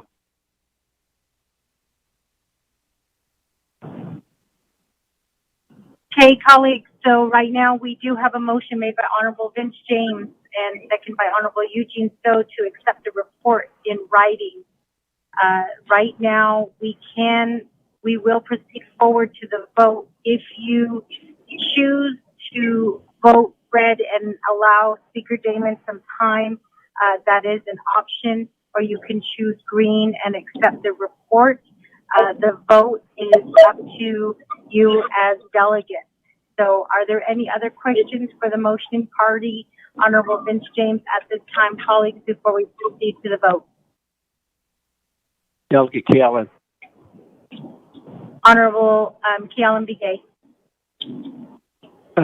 Yate, Shama, Ado, Kudo, response on the clinic, Shanale, Ona Oka, Gibenja has this motioning party, Mr. James. That Anna hit the Taco, Kudo Benti, in an speaker. Benti, Hanaki Ilito, Advocate Shin, the A. On the toast simply Bohnet Zando, the night, Ketoshinto, Bohnet Zando, Edi Bananin, Shanala, Shodan, Shinakodo, requesting the motioning party to take a step back and have the speaker do his report. Thank you, Madam Chair.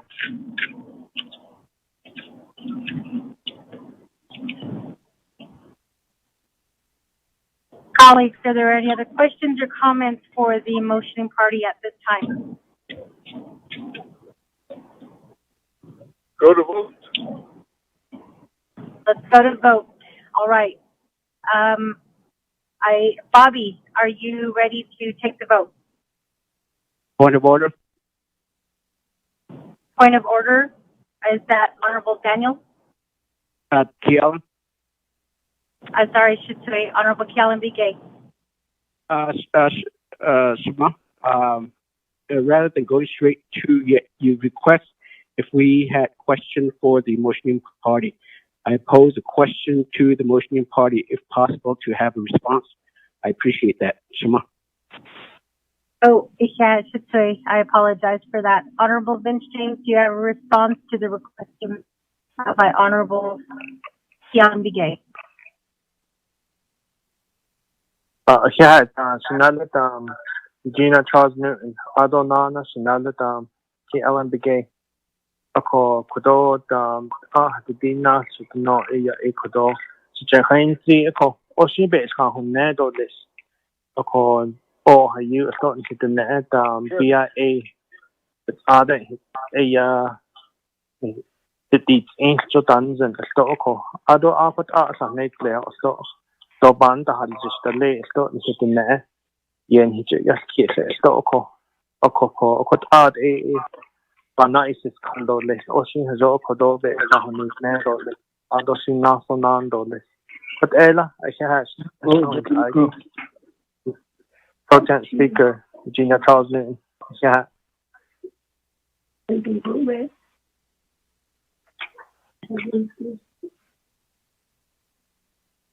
Go to vote.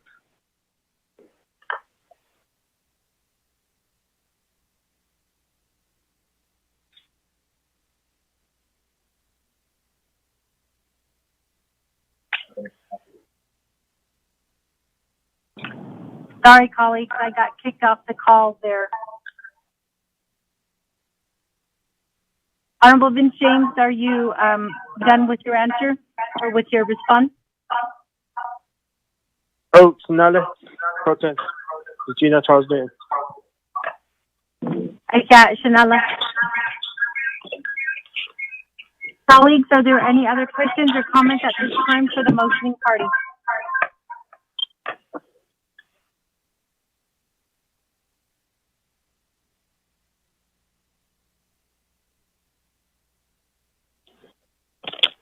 Honorable Vince James, can you tell me really quickly if you went ahead and withdrew your motion, or are we going to proceed forward to the vote? Another pro temp speaker, the Honorable Regina Charles Newton. Ocean Bay is on his land on this. So, hot Ibe has the Ado or you don't sit in there. Via aid on his another helmet that are not so, yeah, hard just the snow in the So with that, we'll just go ahead and I won't withdraw my motion.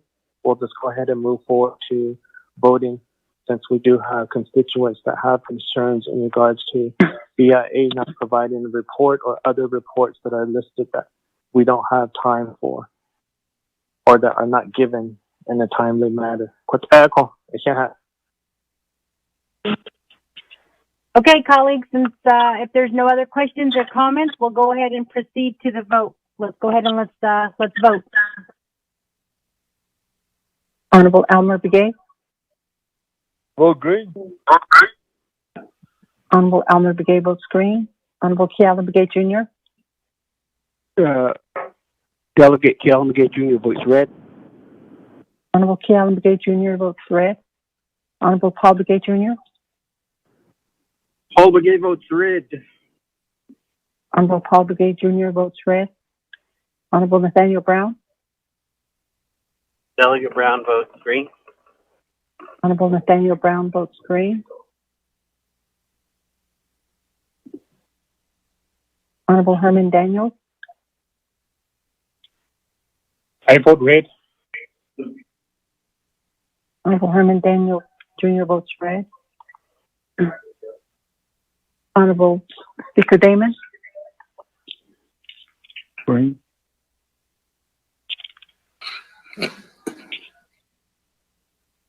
Green.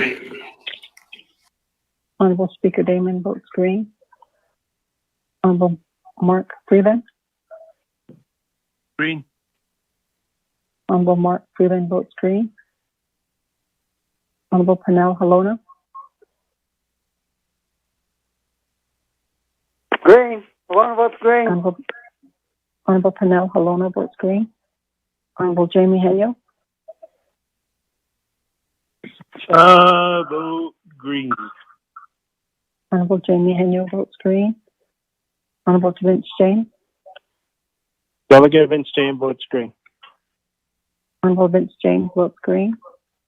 Honorable Ricky Nez. Delegate votes red. Honorable Ricky Nez votes red.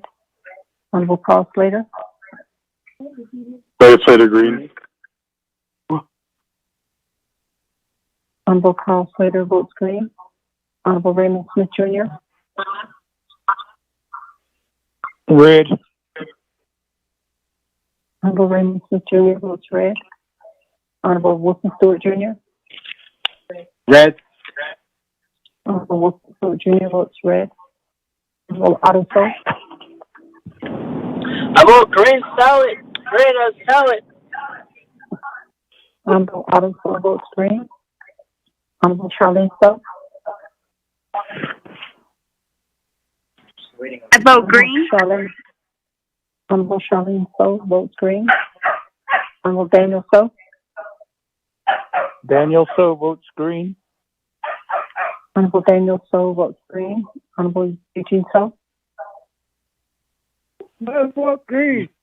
Thank you. Honorable Eugene Sow votes green. Honorable Thomas Walker Jr. Thomas Walker votes green. Honorable Thomas Walker Jr. votes green. Honorable Edison Winica. Green. Honorable Edison Winica votes green. Honorable Evan Yazzie. Red. Honorable Edmund Yazzie votes red.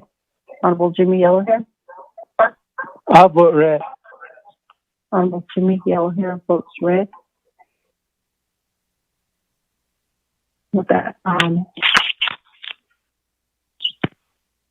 Tim Speaker Gina Charles Newton, you have a vote of 14 in favor and 8 opposed. This is Delegate Cuddy.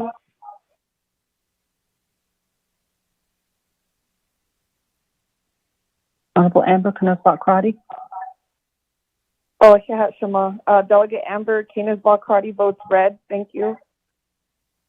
Honorable Amber Knausbach-Crotty votes red. With that, the vote is 14 in favor and 9 opposed. Colleagues, motion carries 14 in favor, 9 opposed. The motion to accept the written report by Speaker Seth Damon is hereby accepted. So with that, Speaker, I'm turning the reins back over to you. Thank you, Madam Chair, and thank you for taking over there during the acceptance of the speaker's report. I just want to let everybody know that that speaker's report is uploaded online for your review. If there's any comments, questions to the speaker's report, Mr. Byron Shorty, the communications office will proceed to answer any comments or questions and refer them to staff members too as well for complete follow-up. With that, colleagues, there's two things going forward right now. As we know, we did make council in adopting the agenda, made the motion to accept the receiving report from the Bureau of Indian Affairs, and then going into the controller's report, and then going into the oral reports. With that, colleagues, if there's two things, there was text message here on options, what to do next if there was an adjournment for the day.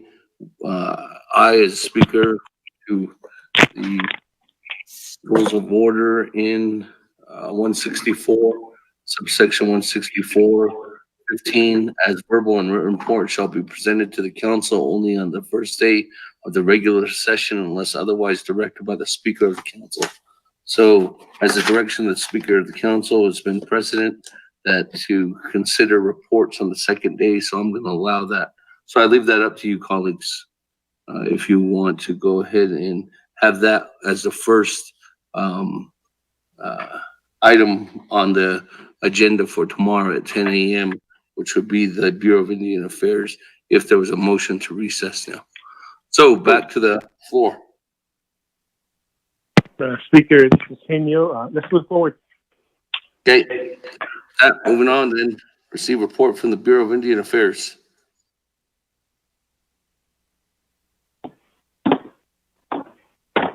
Mr. Bart Stevens, are you on the line? Speaker Kealan, quick question. Honorable Kealan Begay, go ahead. Is the Navajo Nation mail system down? Can't access my Navajo Nation email.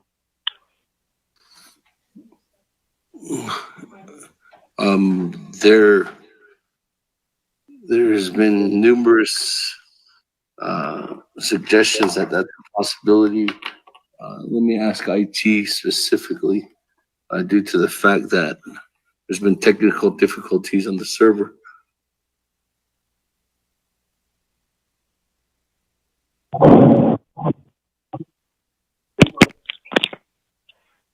The email down?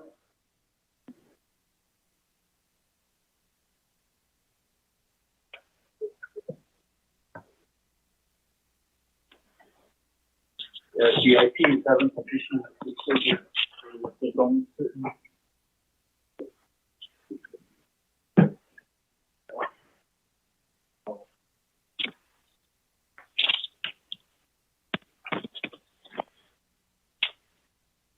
Speaker and members of the 24th Council, the Department of Information Technology is experiencing some issues on one of the email servers. I have been in contact with them, and they said that they were having to clear up some space on one of the servers, and I'm not sure how long that would take. So in the meantime, that's affecting a number of Navajo Nation email accounts.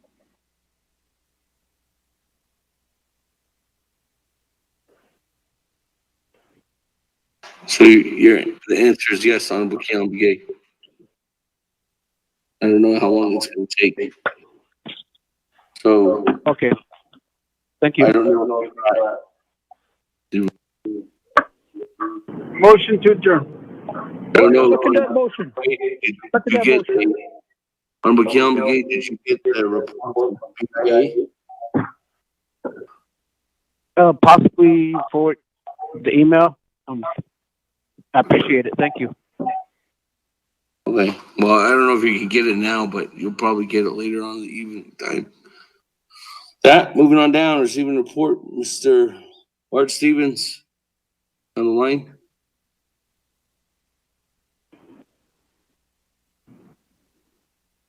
And once and twice. Staff.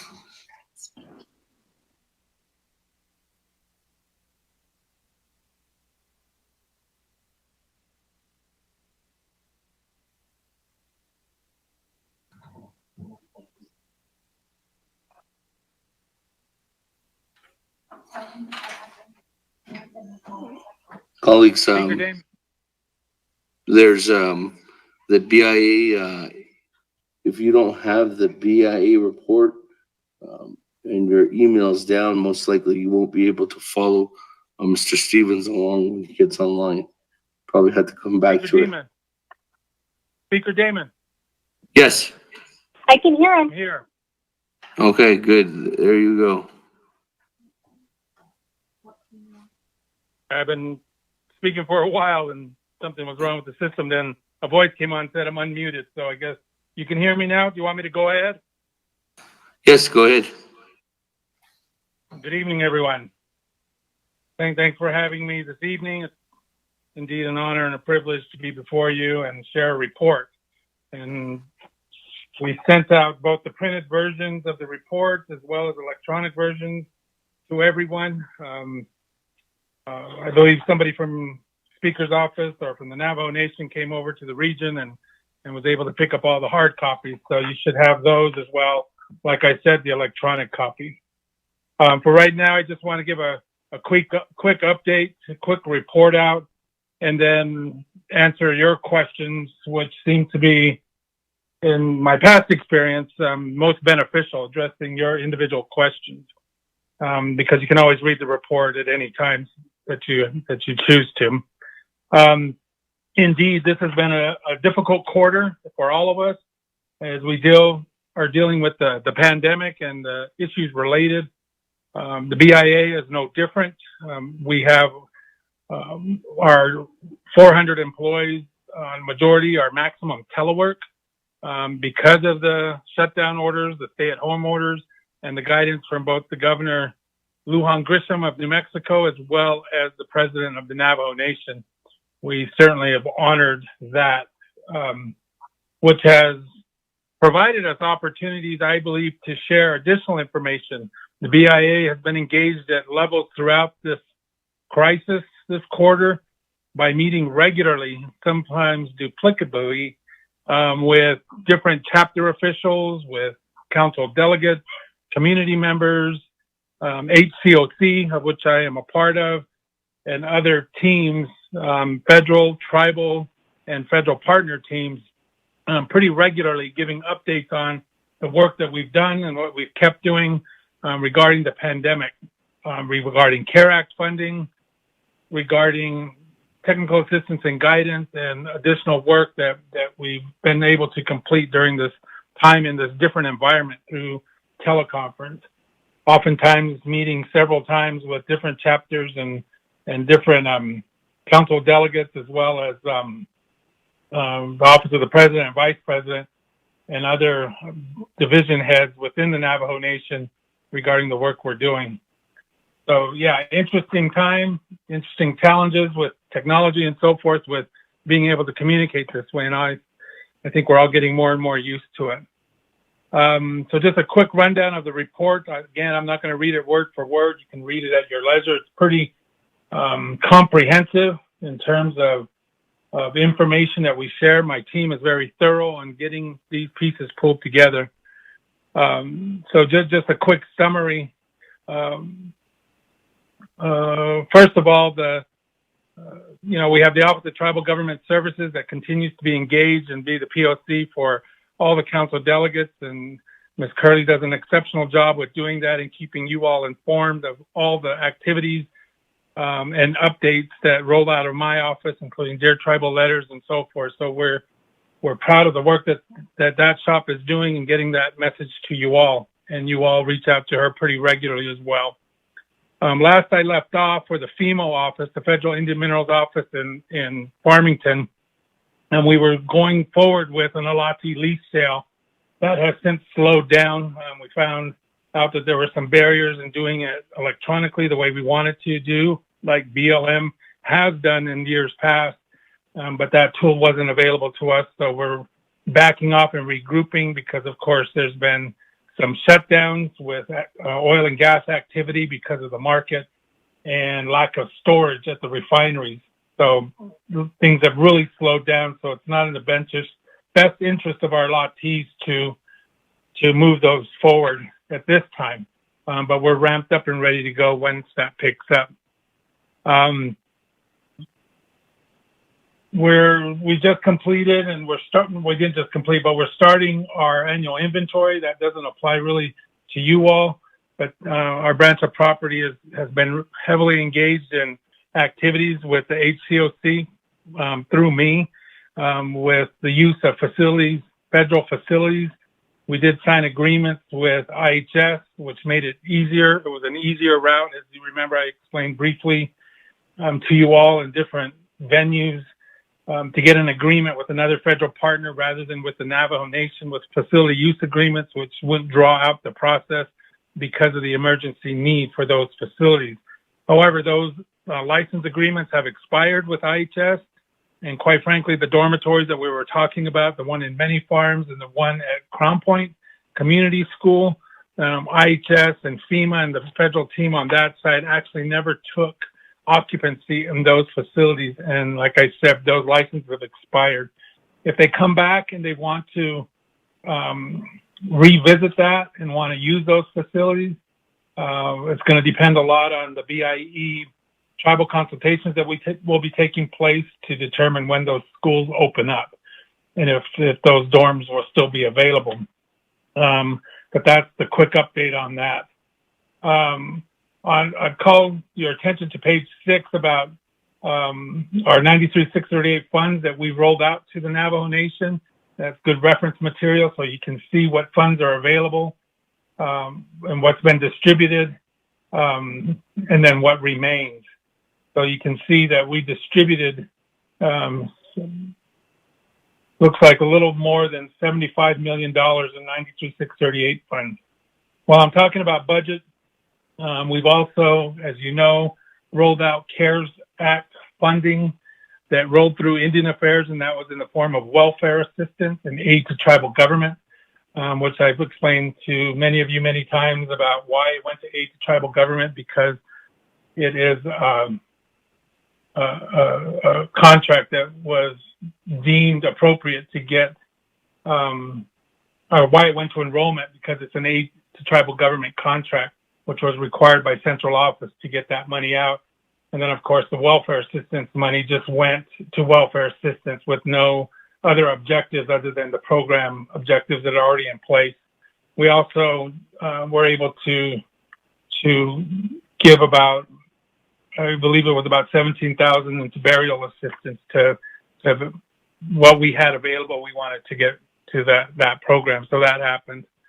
Natural Resources has really been engaged with a lot of different things that are happening, including current activities with the former Bennett Freeze area management plan, as well as the integrated weed management plan. Those are two very hot subjects for us right now with central office and getting those things completed within a timeline. I've defined very definitively the timeline that we would have those done within the next year, and the team has come together that I pulled to get that work moving forward. And then, of course, we have to roll it up through the Department of Interior for their final review and so forth. So we're making great strides in that, along with the next item would be the grazing permit issue, getting all those brought current. And again, I've set explicit timelines for that to happen as well.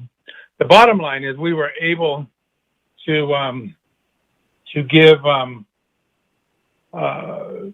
to realize our capacity. And I'm going to jump ahead just a little bit about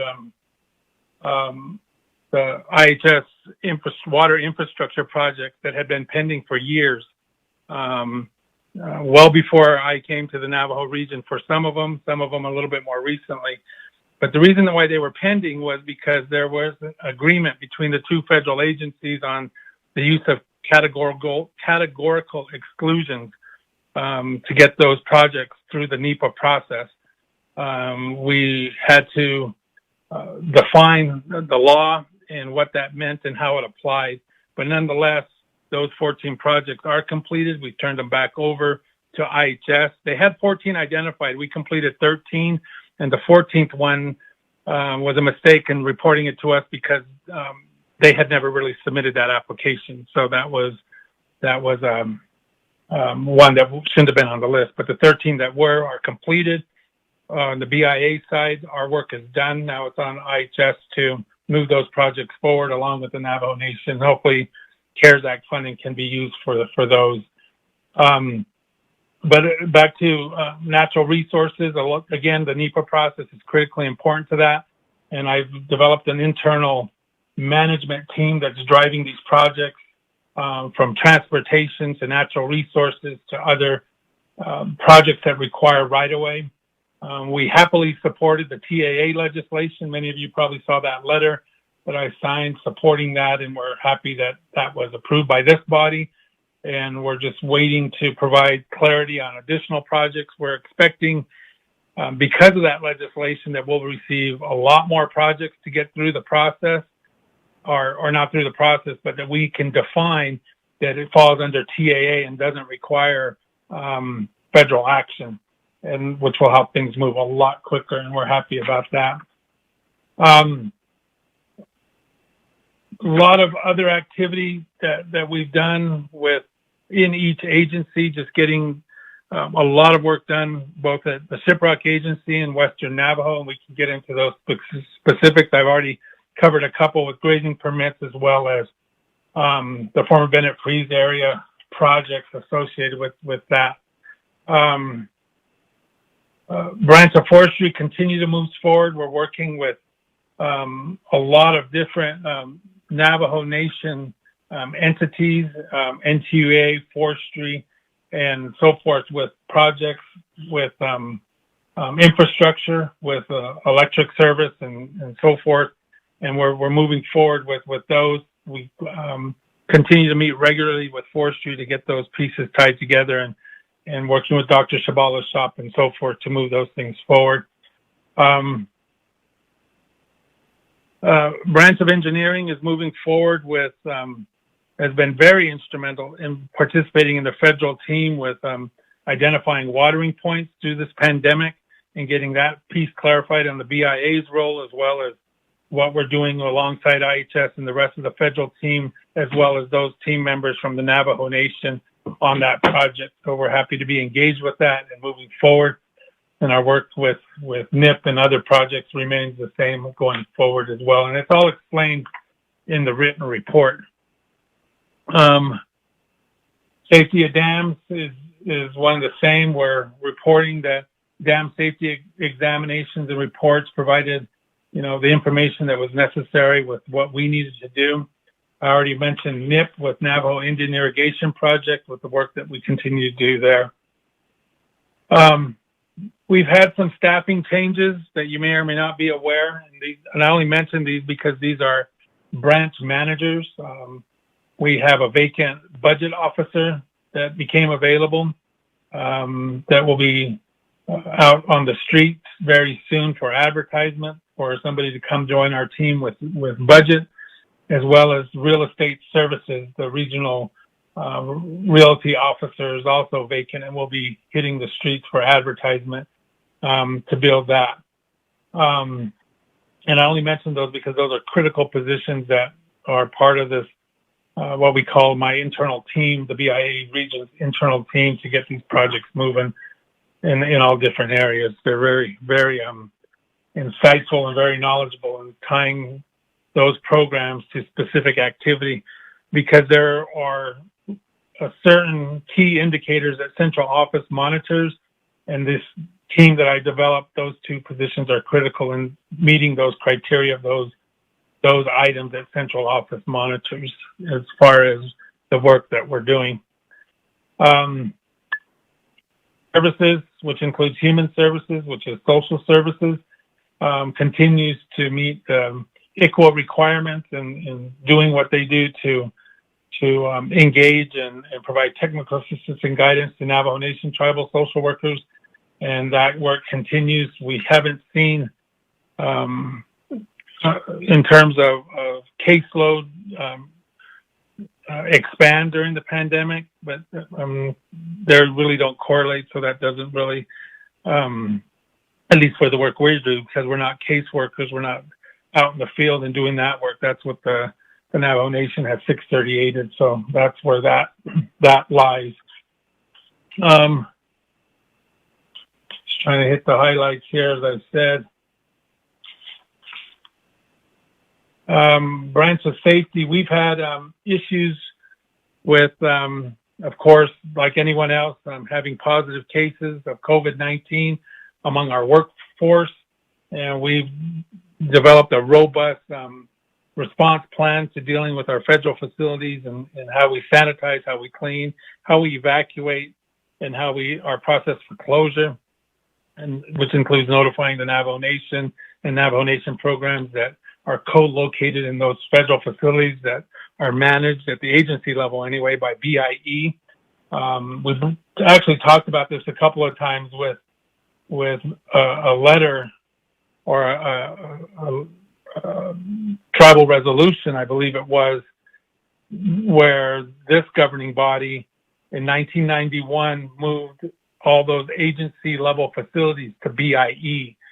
So the BIA doesn't collect any operation and maintenance dollars off of those facilities. It all goes to BIE.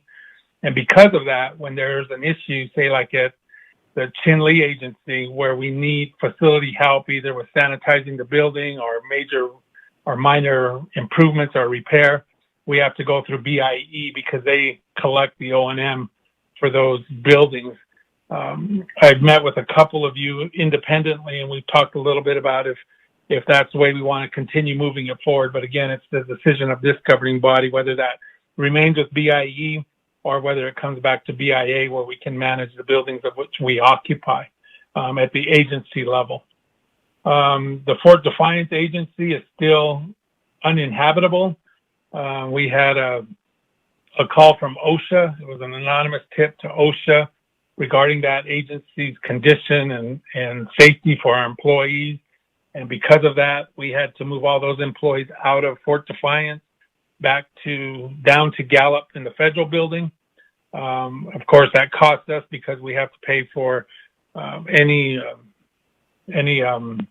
accommodation to get them there, meaning we can't extend their tour of work to drive extra miles at their expense to Gallup. We have to cover those costs by government vehicle or other arrangement. We are in the process of buying through DFMC modular trailers that we'll be setting up in Fort Defiance, the location to be determined, on BIA property, to get modular office buildings to get those staff members back up to Fort Defiance as soon as those modulars are put in place. It's kind of a unique way of doing things because mostly DFMC buys modulars for classrooms, for BIE schools. But we're asking, and they're doing it, getting it for our staff to get our agency people back up.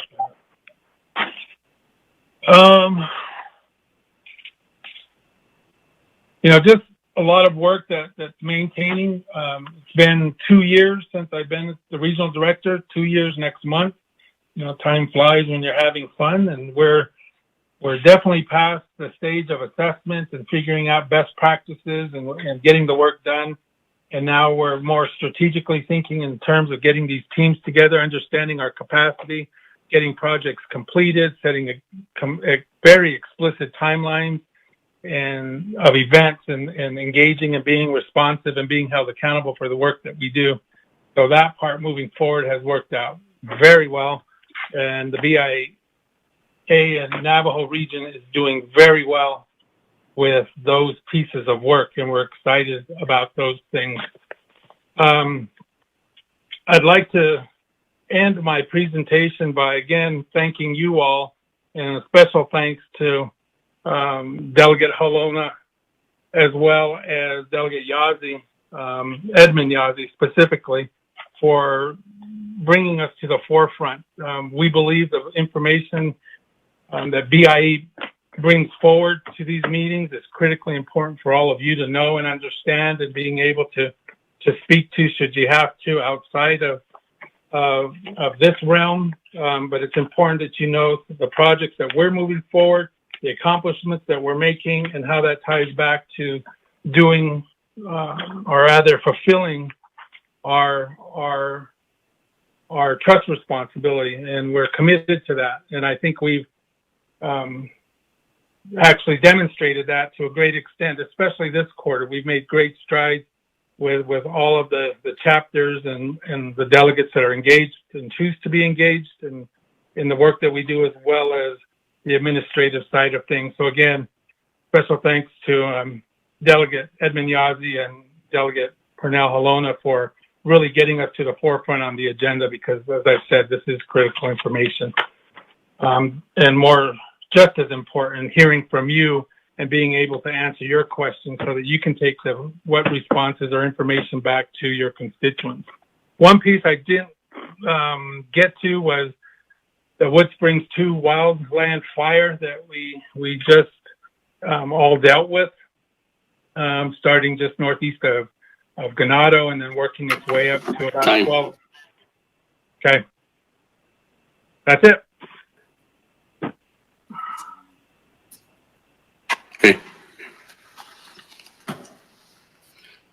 Colleagues, two things are going to happen right now. One is I'll go ahead and accept the motion for Mr. Stevens' report from the Bureau of Indian Affairs. And I'll accept the second. And then after that, we're going to have to drop off the call and all call back in again, colleagues. So I'll get a motion. Motion, Halona. Yellow hair. Honorable Halona, second by Honorable Yellow Hair. That, colleagues, Mr. Stevens, you and your staff, everyone on the line, if you could please hang up your phone and call back into this line in about 2 minutes. Thank you very much.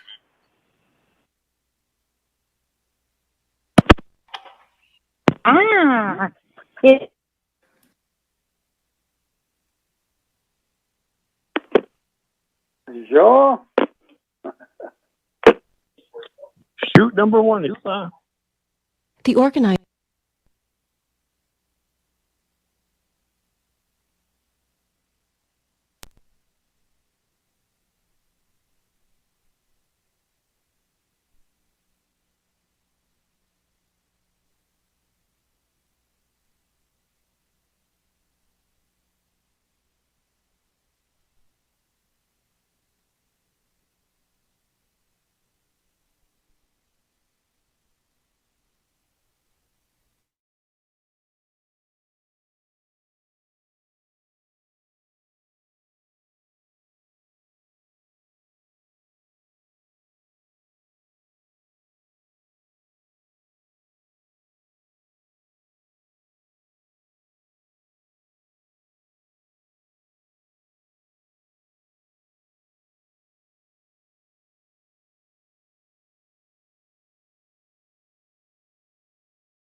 This call may be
Thank you, everyone, for calling back in. I do believe I have about 7 members of the 24th Navajo Nation Council on the line. Let's wait another minute or two, and then I'll go ahead and call for roll call.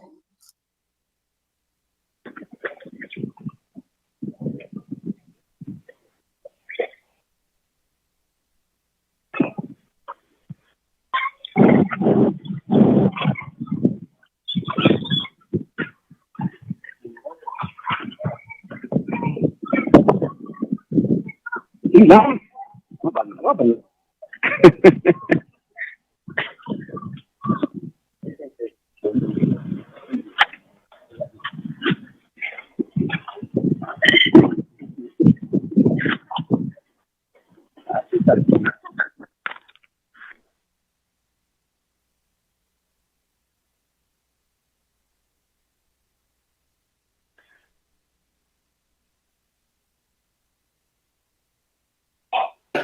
Looks like we have a quorum. Let me go ahead and go over to Ms. Yabella. Am I doing a roll call? The time now is 7:14, just for clarity and for the record. We did jump off, and now we are back on. This is the 24th Navajo Nation Council Summer Session. Today's date is July 20th. Again, the time is 7:47 p.m. This is the first day of the summer session. We did receive a report from the Bureau of Indian Affairs. I have a motion by Honorable Halona and second by Honorable Yellow Hair. After the roll call, we'll go ahead and go to the floor for discussion and debate. Ms. Yavella, roll call, please. Honorable Elmer Begay. Honorable Elmer Begay.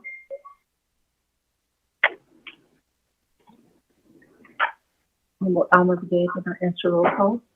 Honorable C. Allen Begay Jr.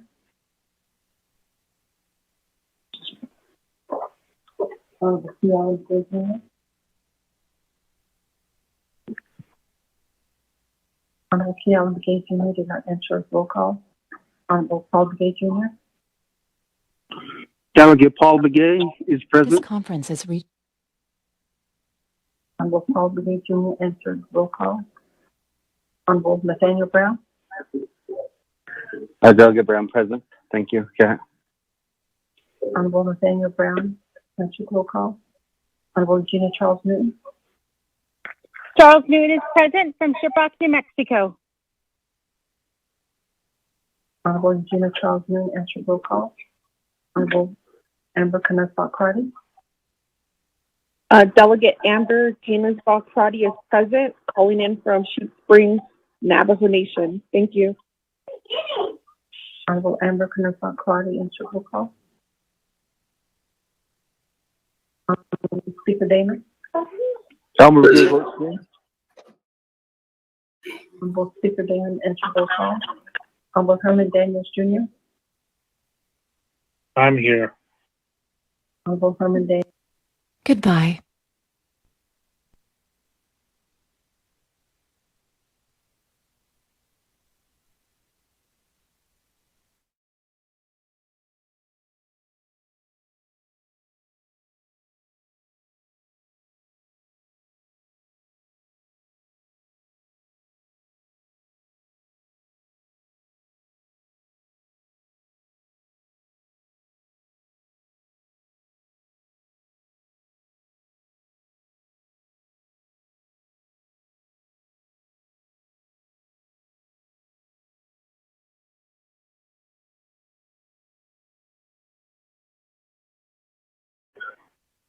Honorable Jamie Henio answered roll call. Honorable Vince James. Honorable Vince James. Honorable Vince James did not answer roll call. Honorable Ricky Nez. Delegate Rick Nez is here. Honorable Ricky Nez answered roll call. Honorable Carl Slater. Honorable Carl Slater. Honorable Carl Slater did not answer roll call. Honorable Raymond Smith Jr. Present. Huna Honorable Raymond Smith Jr. answered roll call. Honorable Wilson Stewart Jr. Present. Honorable Wilson Stewart Jr. answered roll call. Honorable Otto So. Present. I'm here. Honorable Otto So answered roll call.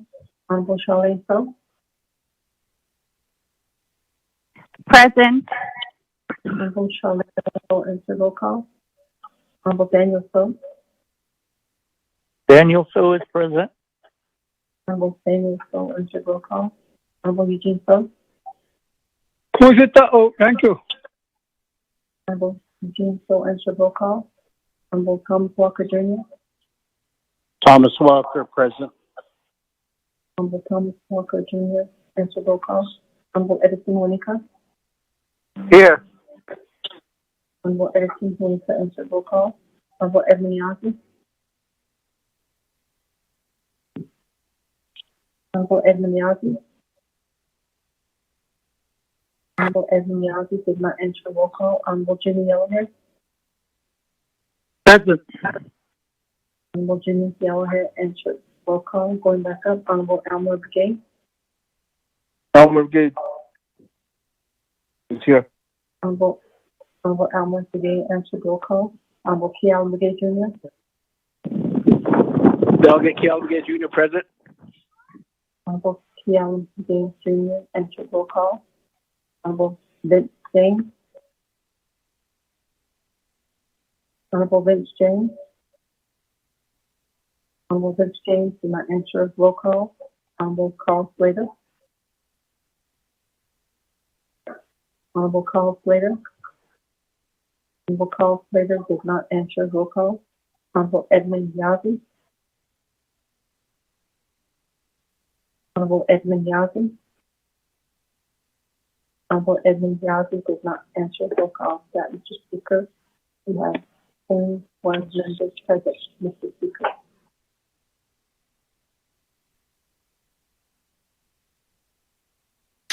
Thank you. 21 members present. Sure. It does conclude a quorum. Moving on back to the floor. As of right now, I do not have anyone in the queue for comments, questions, the Bureau of Indian Affairs. Everything, Sosa? Speaker, I think this is Delegate Begay. Chairman Daniel So. Thank you, Speaker, Otto, and colleagues, 24th Navajo Nation Council, and legislative staff. Mr. Bart Stevens, thank you for that report. I'm going to ask a question outside of the realm of your report. We understand that the Bureau of Indian Affairs still holds rights to the former Fairchild Building in Shiprock, New Mexico. And the main item is it's leased, parts of the buildings are leased to different people.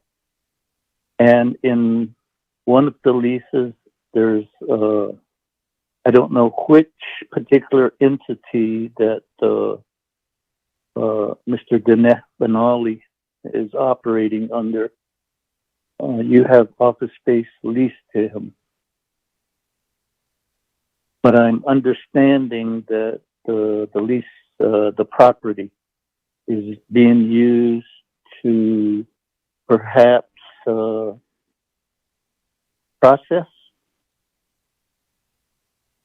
and maybe package the hemp products. And I don't know if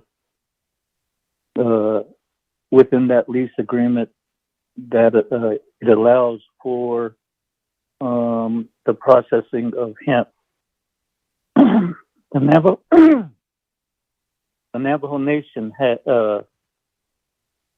has also a lease,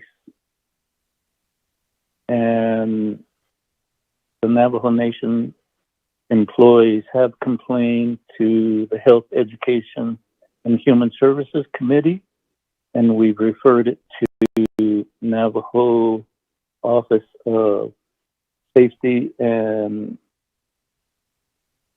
Occupational Safety, Navajo NOSHA.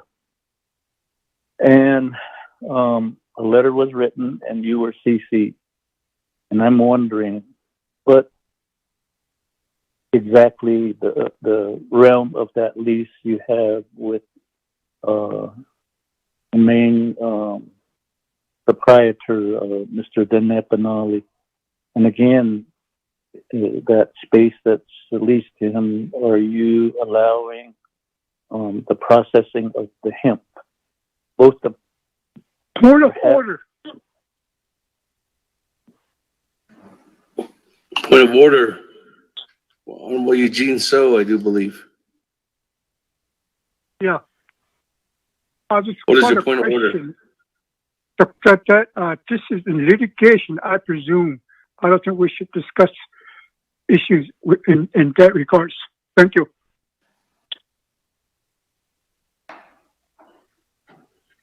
I guess my question is, would be then to, on the response, Honorable Chairman Daniel So, is if there's anything that's being said on your part, I'm going to go, when you're done asking your question, I'll refer to Office of Legislative Counsel, and then we'll go ahead and move forward from there. Because it's Go ahead, Chairman Daniel So. Thank you. Again,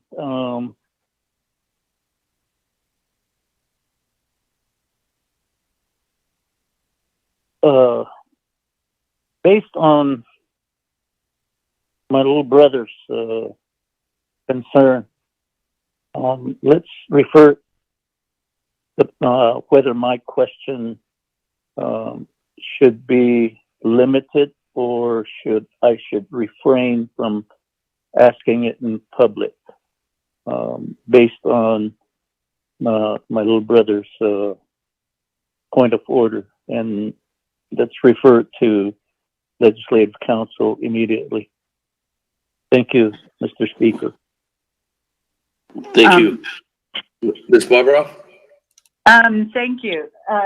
In an abundance of caution, I am going to suggest that delegates not ask that question publicly. I don't want to put anybody in a difficult position, but we can get that information to you, to the committee at a different time. Thank you, Speaker. Thank you, Chairman So.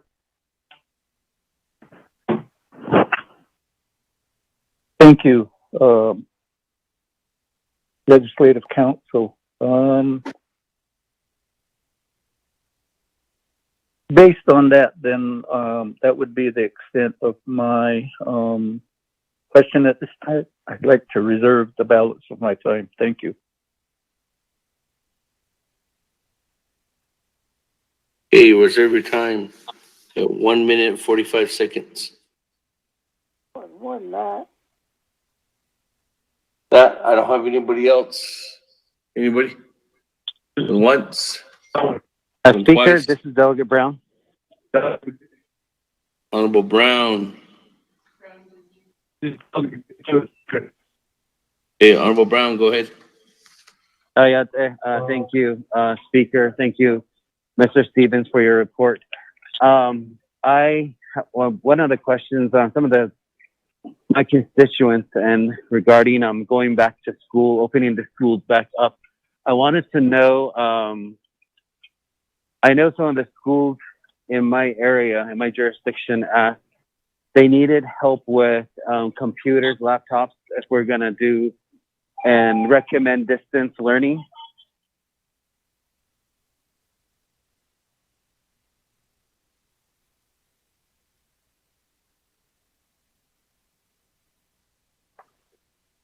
Hello, can you hear me? Okay. So is there any funding that's set aside for purchase of laptops for our students that are attending our VIE schools? And what, and then as far as Wi-Fi and broadband for the rural areas, what does that look like? What kind of funding? I know that some of my schools reached out to me and see if we can set aside some of the CARES Act funding for distance learning. I know some of the schools are doing part-time in person and they want to do part-time distance learning using Wi-Fi, and that would require laptops and or other computers. So if you can respond to that, thank you so much. Okay, let me go on down. Honorable Vince James. Yeah, it's not that. I don't, Mr. Stephen, thanks for the report. I don't go down to the tornado. Question in regards to the Woodspring 2. What are your plans, or what is BIA's plan from here on out? Because we do have a bunch of Situates listening on Facebook, wanting to know what the plan is going to be from BIA.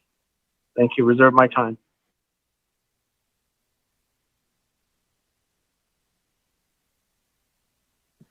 Reserve your time at 4 minutes, 31 seconds.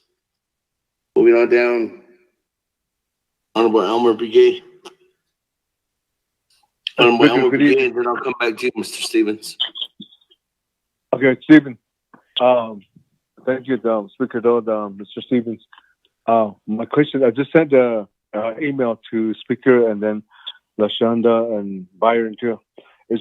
I got that listing. It's a listing of windmills that needs repair in NPL area, Navajo Partition Land. So we've been requesting this to be repaired, and we've been calling to Pinyon office, but usually the nobody answering. But so this is I guess you could say that it's a critical need because we're in a drought area right now, and there's no water for livestock. And right now, we even submit our Form 213 to emergency operation. There's none. So there's nothing really going on. So so that's why I sent you that listing again. That's all of my report. Thank you.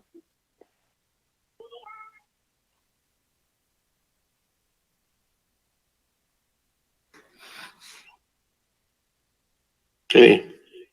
That, Mr. Stevens, let me go back to you. Thank you, Speaker. Can you hear me okay? Pretty good. Nice and clear. Yes. Okay. Thank you. Thank you for those questions. Absolutely. Beginning with, I think, Speaker, just for clarity, you're not expecting a response to Daniel So's question, correct? Yes. Yes, you're not. We're not expecting a response. Okay. Thank you, Speaker. Delegate Nathaniel Brown. Sorry, I apologize for misreading my notes here. Delegate Brown, regarding the school opening, computers, any funding set aside for hardware, software, and Wi-Fi connectivity. When CARES Act rolled down, and I want to make sure I'm talking about the right pot of CARES Act. This does not include Treasury money at all. The BIA has nothing to do with the $700+ million that came from Treasury.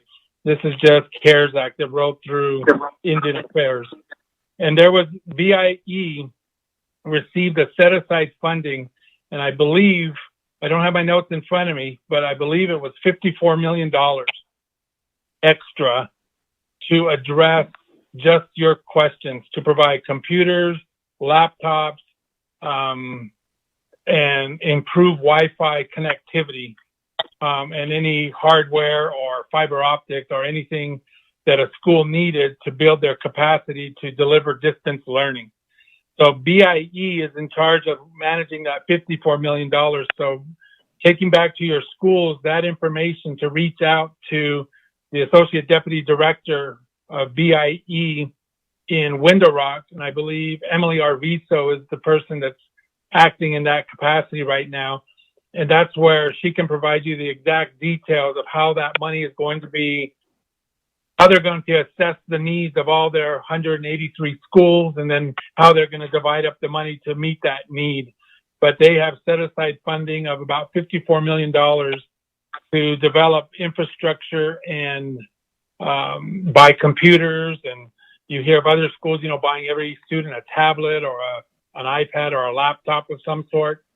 That's what this money was set aside for. How they distribute that, when they distribute it, and how they're moving forward with that is a BIE call. But I do know there's those resources set aside for that. And while we're speaking of that, and I've alerted to some of the briefings that I've given before, is that BIE will be, if not already, setting up tribal consultation with tribal stakeholders to make some decisions on school openings, how, when, what's going to change. This is a part of it, I'm sure, the connectivity and the hardware like computers and laptops and so forth. But that information will roll out from BIE on a schedule of those tribal consultations is what they're calling them. And if I receive any information, I'll certainly roll it out to you all as well. But I have not as of yet. But definitely there's resources set aside to address that. So I'd suggest getting Emily Arvizo from the BIE Navajo Associate Deputy Director's Office in Window Rock to answer that question with more clarity than I can. Delegate Vince James, regarding the Wood Springs 2 fire. As I started to say when I ran out of time, as you know, we had the daily 10 a.m. calls with updates and so forth. I just got information, I'm sorry, Delegate Brown, that a Dear Tribal Leader letter has also rolled out on that subject. So if you need that, get a hold of me and I can resend it to you directly, or anybody else for that matter. Back to Delegate James on the Wood Springs fire. As you know, the daily updates were happening every day at 10 a.m., 7 days a week, and we were participating in that, which was great information. In the end, the fire burned about 12,000 acres. And in I was invited to participate in one of the town hall meetings with the president, and I explained on that call, and you probably didn't hear it, but the next steps for BIA is to go in and assess the burned area. We couldn't do it directly because there's safety issues with getting into the area, with trees that have burned and may fall and injure firefighters or assessors that go in. But our next step is to complete a BEAR plan, which is an acronym that I don't remember the exact verbiage, but it's an assessment. We go in and determine fences that were burned, if there were any structures that were burned, and what those structures were, and then we do a report out on that. What needs to be understood as well is that this was a lightning-caused fire. BIA is not responsible for rebuilding any structures.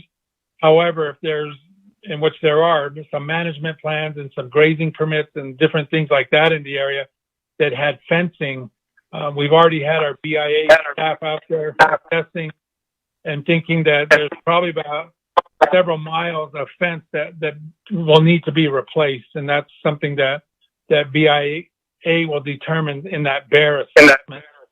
So once we get that assessment done, we'll be able to nail that down specifically and work towards getting those pieces repaired. Delegate Begay, regarding the windmills and NPL, we are heavily engaged with that. Dr. Curley is working on that. He has a few $100,000 worth of funds that he's ready to distribute and has distributed some already. We've reported on this many times at different delegate meetings and other settings throughout the pandemic when we report out. But we'll be able to address those, which we have already started. There were also suggestions that he was receiving with because wind is another problem. We don't have the wind that we typically have that can drive the well to pump water, and that's an issue. So there's been some talk and suggestions with maybe going solar with these repairs. And then, of course, there's always the issue with vandalism and destruction of property that occurs out there that we're repairing windmills pretty frequently. But Dr. Curley's Natural Resources Shop is on this, and they are meeting regularly with those decision makers in the area and out at NPL to get those windmills repaired. We don't have resources to repair them all, but we're identifying those most in need, and we're getting those repairs complete. And then we're designing workarounds to, if the windmill is repaired, and again, we don't have the wind to generate the motion to pump the water, then we have another issue where we just sunk some resources into a repair that we're really not getting the gains with water. And then we're designing workarounds. How do we best get water to livestock out there? So that's definitely something that Dr. Curley's team is heavily engaged, as I said, and they are making progress on those windmill repairs. I'm anxious to look at the list that you're emailing. I'm sure Dr. Curley, if he's not on that list, we'll have that discussion and design a strategy on addressing those priorities on that list. Thank you, Speaker. Thank you. Moving on down. Vice Chair Smith, go ahead. Thank you, Speaker. Son, and also had Mr. Stevens for the report, and those that are listening. Concern that I have is the Navajo Arizona Bridge. Seems to be a big hang-up. Can you elaborate on what's going on or look into that so we can get that bridge completed? A lot of folks are waiting for that bridge to be completed. It lives south of that Rio Perco, and it's inconvenience for them to drive all the way from Navajo, all the way to Sanders, all the way down towards Middle Well, past Middle Well down to East Mill, and then back west all the way back to where they live. And they have livestock there that they do ranching. They'd like to have that bridge completed. So that's one of the issues that I'd like to get an answer on, see what's going on with that. The other one is Navajo Indian Irrigation Project. I sit on that as a member. And last meeting we had, they were saying that Navajo Indian Irrigation Project was waiting for a signature to be done between you and the president, so that there would be monies provided for the operation for the irrigation. I'd like to have an update on that. Reserve my time, Speaker. Thank you. Every time at 3:24. Moving on down. Let me in, Speaker. Honorable Otto So. Thank you very much, Speaker. Again, I'd like to thank you, Mr. Stevens, for your report. I believe you should have received a letter relating to the bridge issue, related to what Vice Chair Smith was alluding to.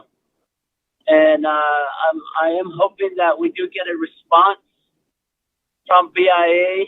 We did write a letter to Department of Transportation to try to get a framework of where is everything at.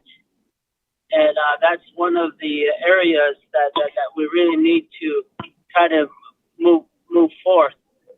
And again, I don't know if you received that letter, but it was sent out last week.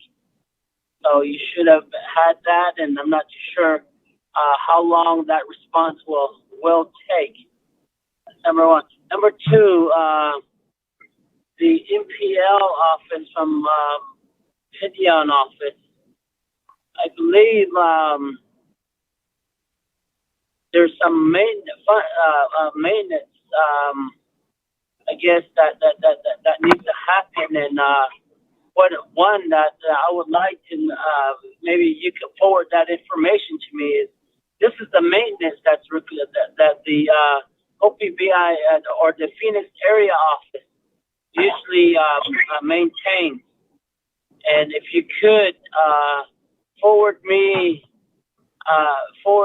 myself, Honorable Vice Chair Thomas Walker, and possibly Mr. Paul Begay, and then possibly Mr. Herman Daniel, related to the maintenance of the EO line that's supposed to be maintained by Phoenix area office. And if you could get us that information, who to contact and where we could submit documents and who can we submit documents to, so that the repair of the EO line could continue to be maintained by the Phoenix area office. And I believe that the executive order line that I'm talking about is on the west side, the 110th parallel line of the 1882 executive order. So if you could get that information to us, because we have ranchers out there whose cattle go through those fences. And a lot of those areas are down in the wash areas, the drainages, and when a monsoon happens, it just tears the fence up, rips it, and you have cattle going up the canyon or going up the washes again. So that information, if you could convey that information, who we can talk to related to the maintenance of the executive order land on the west side of the executive order of the 1882 executive order reservation.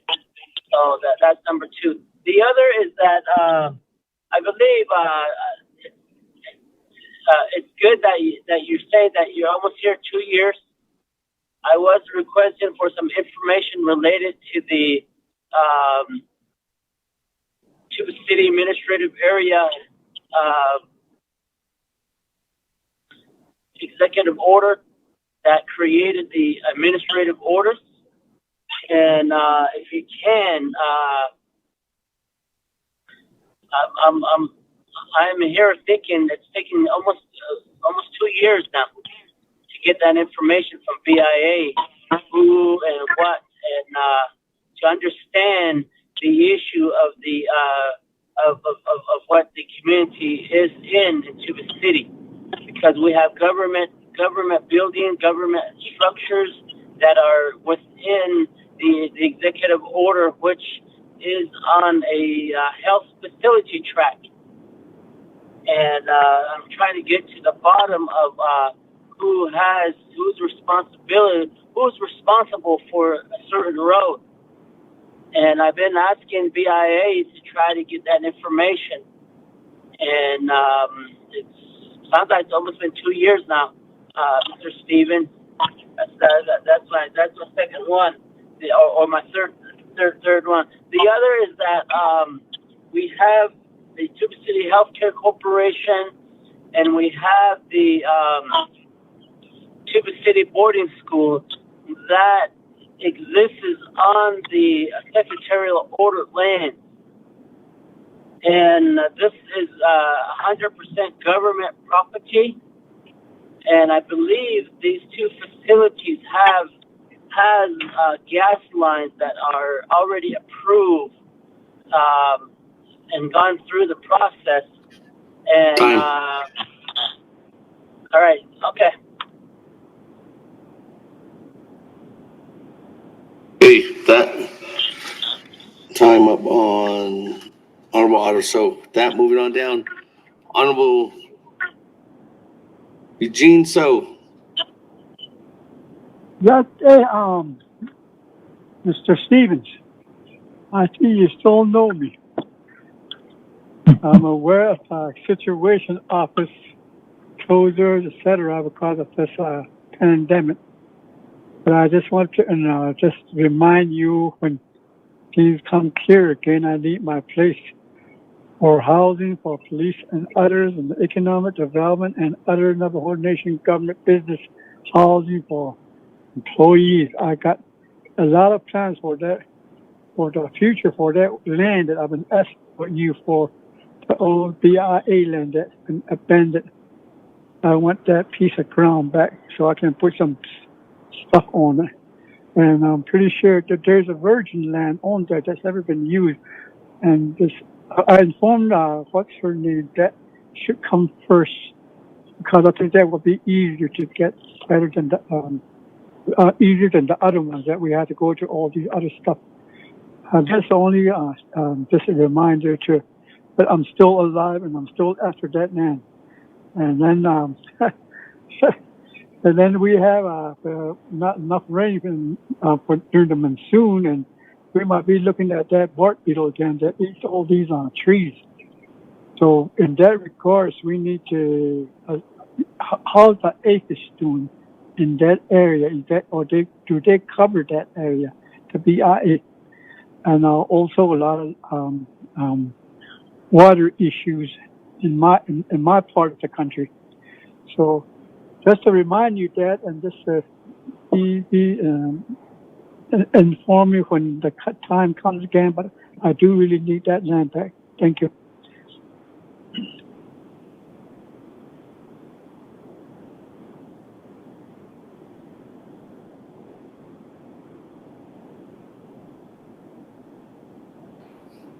Thank you. Moving on down, Honorable Yellow Hair. Hello, Yate. Good evening, my fellow colleagues, Navajo Nation Council. Speaker Yate. I'd like to ask questions to Mr. Bart Stevens. Thank you very much for being with us today. Number one is this is always a big issue in PL since 1974. The permit has been canceled. Nothing has been done so for all these years, for 50 years, 47 years now plus. Anyway, I understand that some permit has been reissued, has been picked up by people that they to get the permit back. The 10-sheet permit unit has been going on right now from your office, and that's just want to hear from you, Mr. Stevens. Next is we already talked about windmills. I know windmill has been running. I understand there's no water. Out the water out right now. It's been just kind of dry. So I know it costs money to drill another maybe how many feet into the ground again. No, this is not cheap. But I don't know if he's taking consideration on these windmills. It still needs to be all evaluated on your office. I think this is your responsibility. I understand, Stephen. And then probably those two are the main issue right now. And other things I'll probably bring out later. The two things I'd like you to tell the Navajo Nation Council what the status. Mr. Stephen, thank you. We'll go back on mute now. Mr. Stevens, I'll come back to you.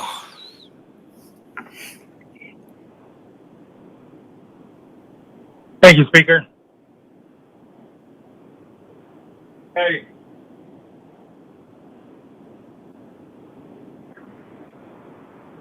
So starting first with Delegate Smith's question regarding the bridge project south of the Rio Parco.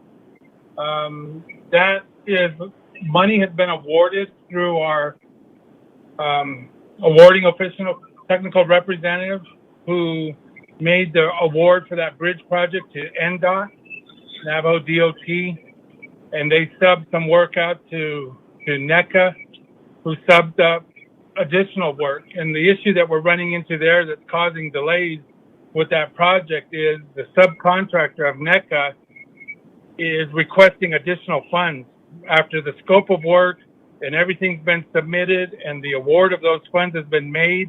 they're saying they need additional money, and that doesn't typically happen once an award's been made and a contract is in place.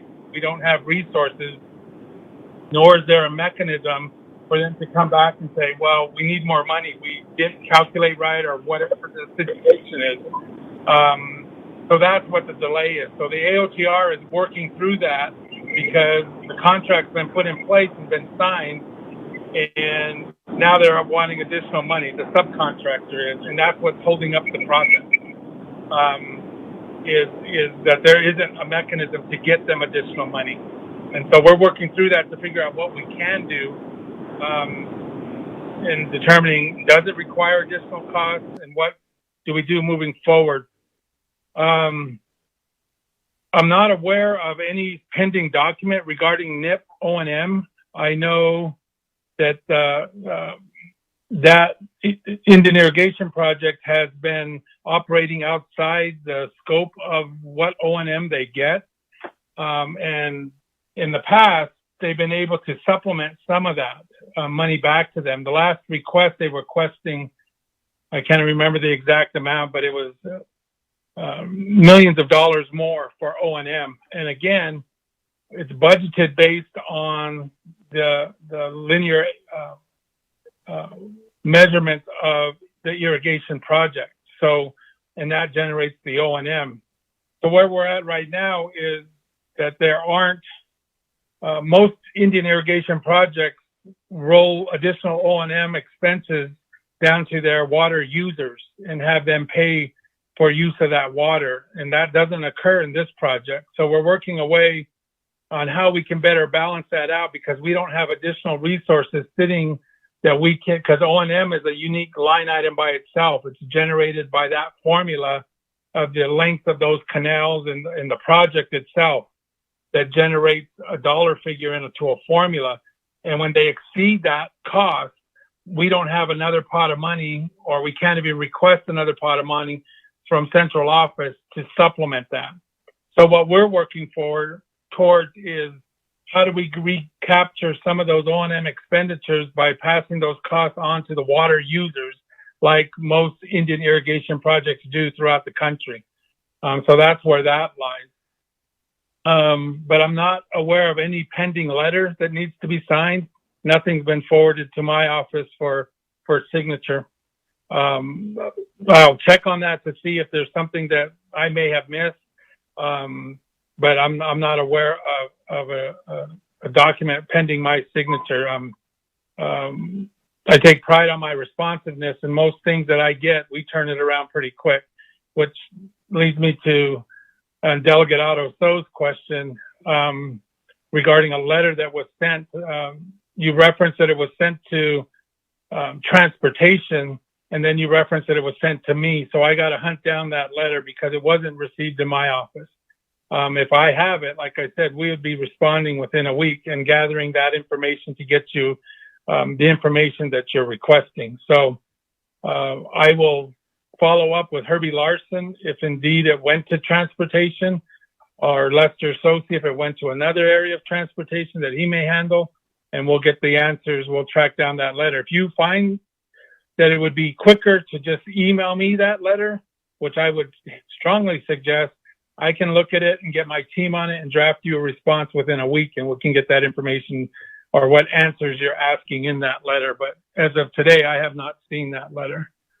Regarding the issue with the EO line out in Hopi, Wendell Honani is the superintendent in Keams Canyon. I believe he is. I don't think he's retired yet. But that your concern regarding that, or request for resources to move that project on that fence line repair forward, needs to be sent to him at the Hopi agency, and they're at P.O. Box 158 in Keams Canyon. And he'll respond to that letter within the Western region, I'm sure.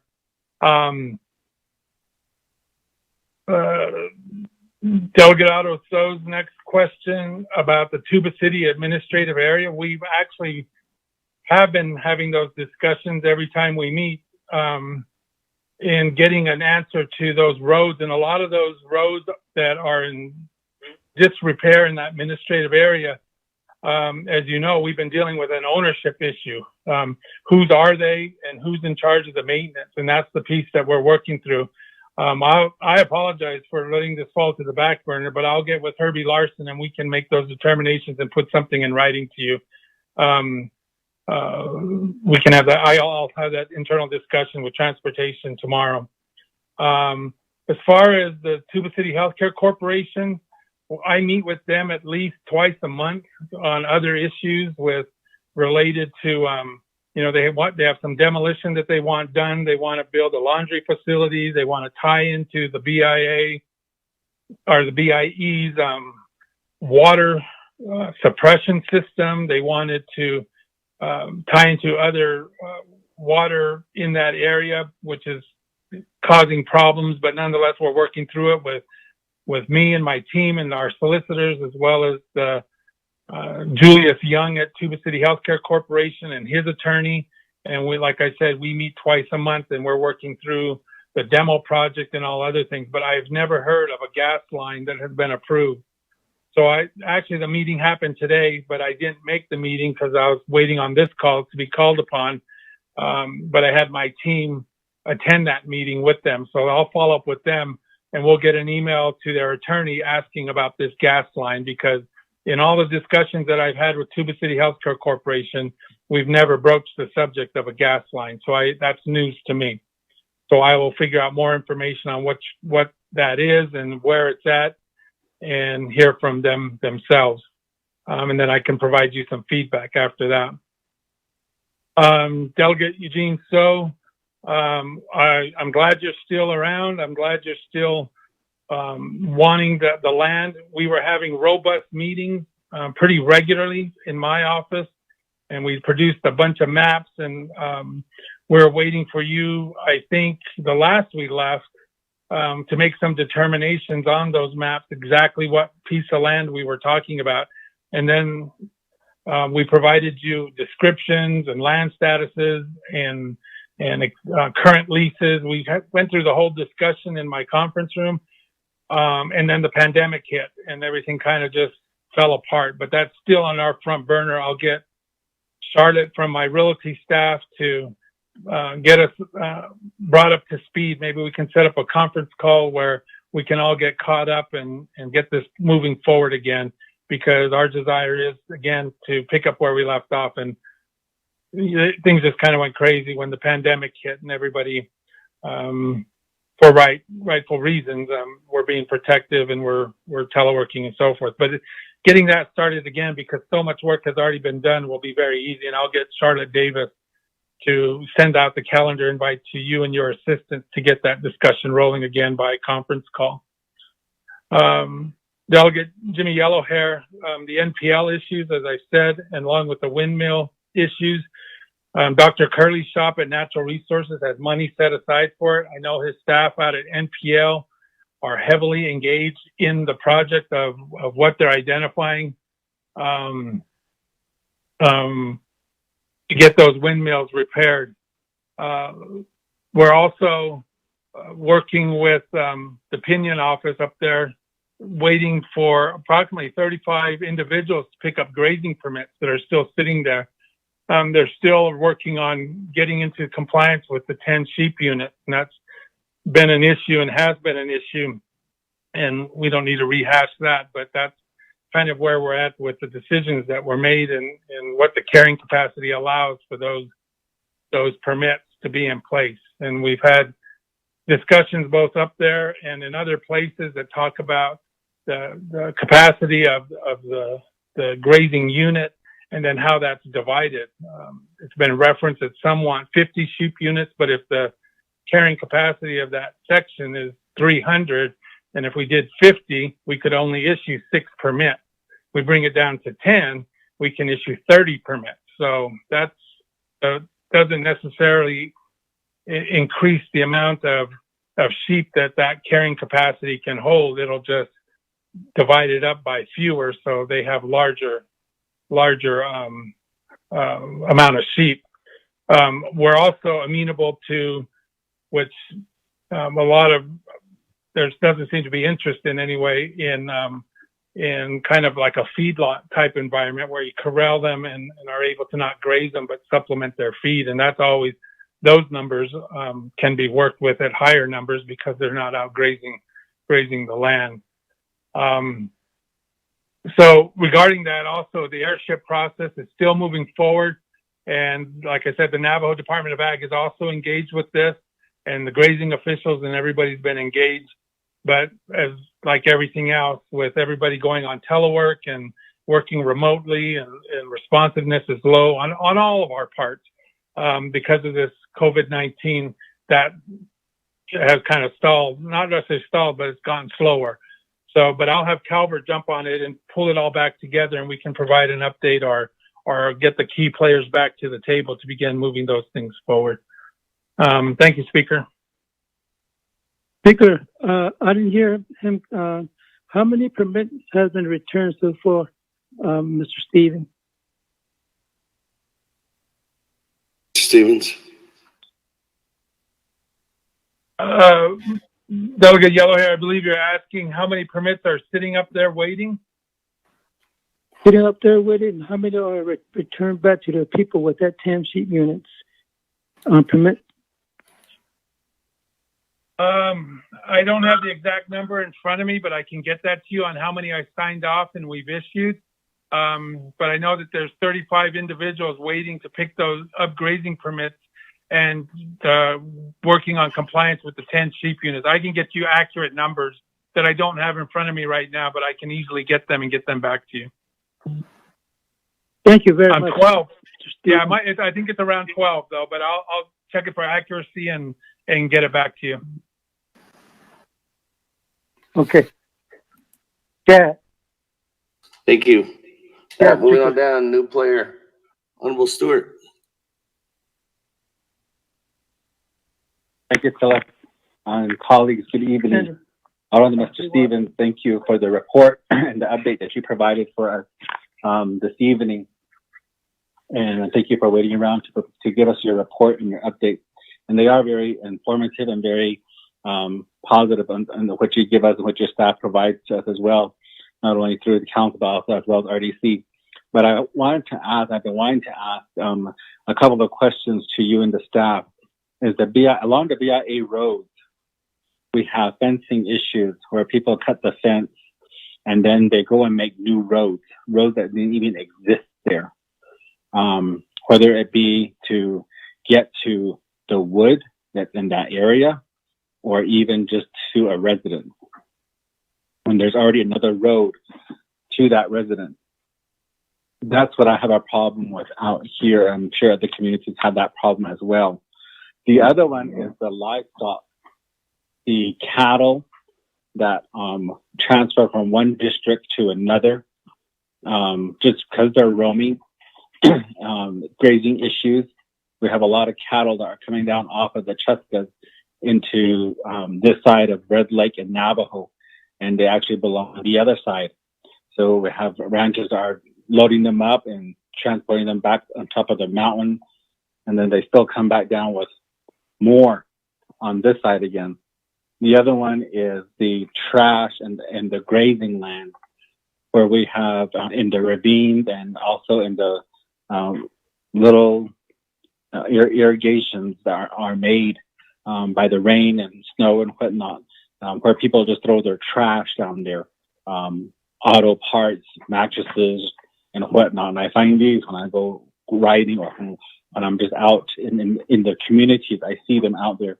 Those are the issues I wanted to bring to the table to see if there was any way that BIA could assist, or is there anything that BIA can help me with as far as getting these things, or not only myself, but my colleagues as well, addressing these issues for our community.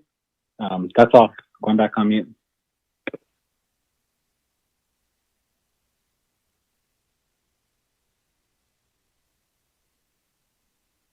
Thank you. New player, Vice Chair Walker, go ahead.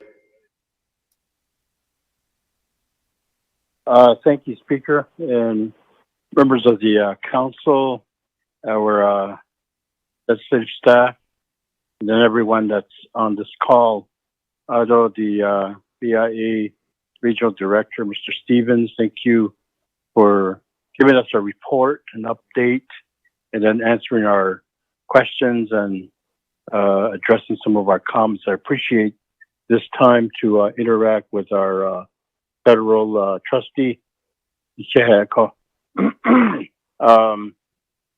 So I wanted to speak to the issue that is currently on the minds of our people out in Western Agency, specifically dealing with feral horses.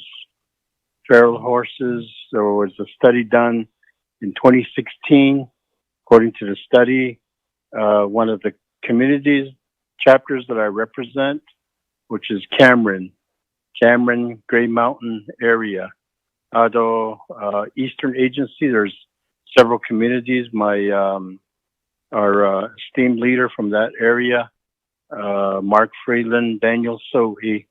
So these two areas, both ends, the western and eastern ends of Navajo Nation, are hotspots for feral horses, according to that study.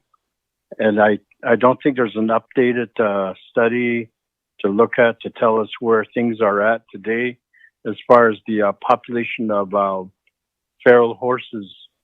I want to say we are looking to resources. We are looking to agencies, and we probably are looking to you, Mr. Stevens, for resources and help, support, and assistance at this time.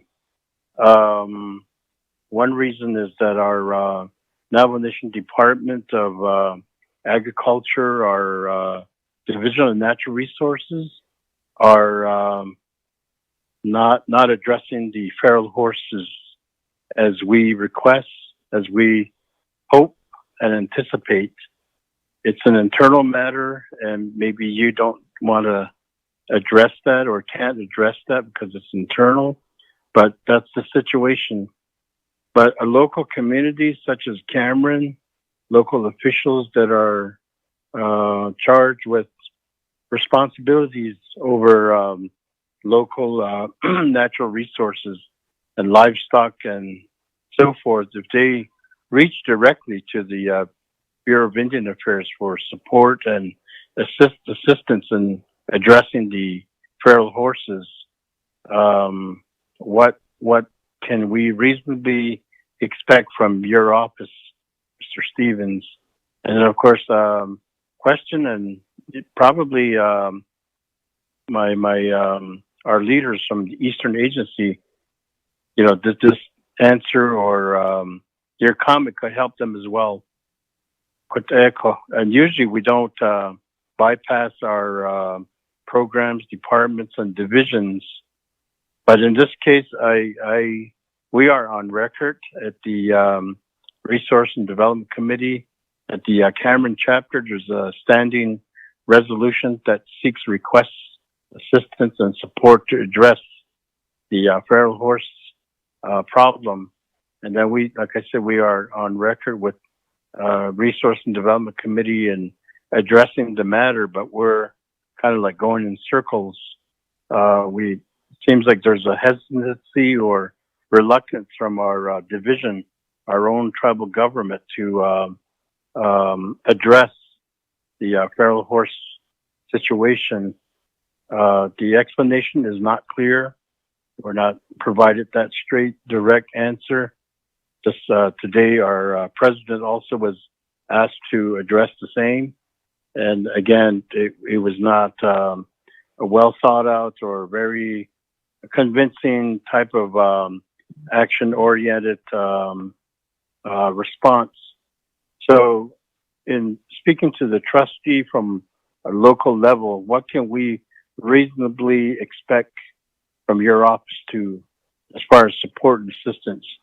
I don't know how much time I have, but I'll reserve my time, Mr. Speaker. Thank you.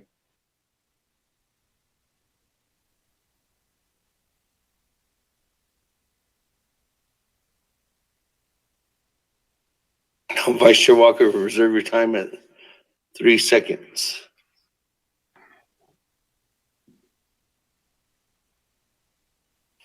Speaker, this is Delegate Charles Newton. Yes, Madam Chair. I'd like to be added to the list to speak. Okay. Moving on down. Honorable Amber Crotty.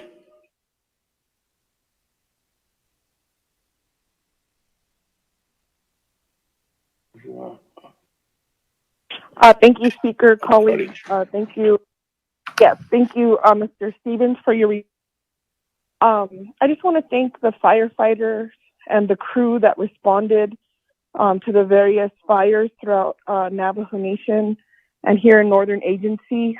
Very professional, very committed, and so I think it's important for leadership to recognize the work of your crew. I also, Mr. Stevens, in this time of individuals questioning the naming of different statues and different areas, it's come to my attention from a college student that we have a road in the Fort Defiance Agency named Kit Carson, I believe Kit Carson Drive. This college student has supporting resolutions for a name change. We all know the history of Kit Carson and his campaign of terror on the Navajo people. I would want to ask your help. It sounds like this college student tried to get some information from our federal partners, but if I could make that official request to your office, and if you could connect me with the staffer who could help understand the dynamic of identifying the road, the different jurisdictions, or who has the authority to initiate name change, I would appreciate it. And again, colleagues, thank you, and I'll reserve my.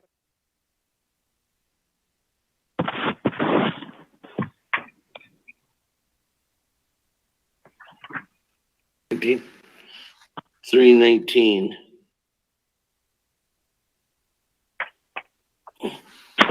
Moving on down.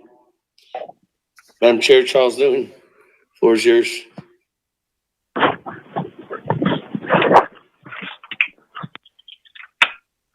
Thank you, Shatilla. Speaker Damon. Mr. Stevens, thank you so much for the report. My question is just really just a direct question. I know that right before the pandemic, BIA was working on the farm road. We had requested that the scrub be cleaned up and that the pavement be restriped. And I know that the cleaning of the road just started, and unfortunately, again, the pandemic hit, so it looks like things weren't able to be completed. But I'd like to know about the restriping of. It's very dangerous down here, and especially when it rains or when it's dark, can't see the line.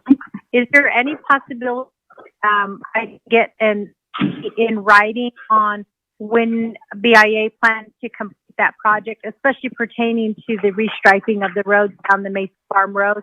If I could get some more information on that, I'd really appreciate it. Speaker, I actually yield the rest of my time to Honorable Jimmy Yellowhair. That 3 minutes, 52 seconds. Honorable Yellowhair, you good? I'm good. Go ahead. Chair, Madam Chair, thank you very much. It's a lot to me. I'd like to ask Mr. Stephen that we talk about water. It's a major issue we have. When are we going to ever build a big earth dam in the hard rut area, maybe 2 or 3 places? We need water. We need dam up there. Also, we need dam outside in my area, Black Mesa area, also Forest Lake area. We need to start working on this one, even the Whippoorwill 2 and 3. These waters just goes down Hopi country. So we really need to study something like this, because I know major issue will always just concentrate on windmills, but we need to get this water to take care of it for our future use, so we don't have to run around, waiting around. One era I had a major concern. I know you know about this red Navajo, New Mexico. They restored a lake over there. If you see that lake over there, it's terrible. I don't know who did that and restored a lake there. They didn't even dig up more grounds from there. That they should have take more grounds up, make it a little bit deeper. But this should be, I think this is being taken care of by my brother, Mr. Wilson Stewart. That's just kind of some bad example that they do the job for us in Navajo Nation. But I'm going to ask for your help to make a big dam in Black Mesa area. A lot of water, trillions of gallons of water just goes down to the Hopi country. I don't know where it goes from there, maybe Winslow and down to Phoenix. Thank you. Minister Chihuin, since then, thank you, Mr. Stephen. Those to special on nothing deep and Chido, nothing, and I see it's all equal. God bless. Thank you, Mr. Stephen. And those not on conference. I'm going to go back on mute now. Thank you. We all here. Moving on back. I don't have anybody else in the queue, so let me go back to you, Mr. Stevens. Thank you, Speaker. Some questions.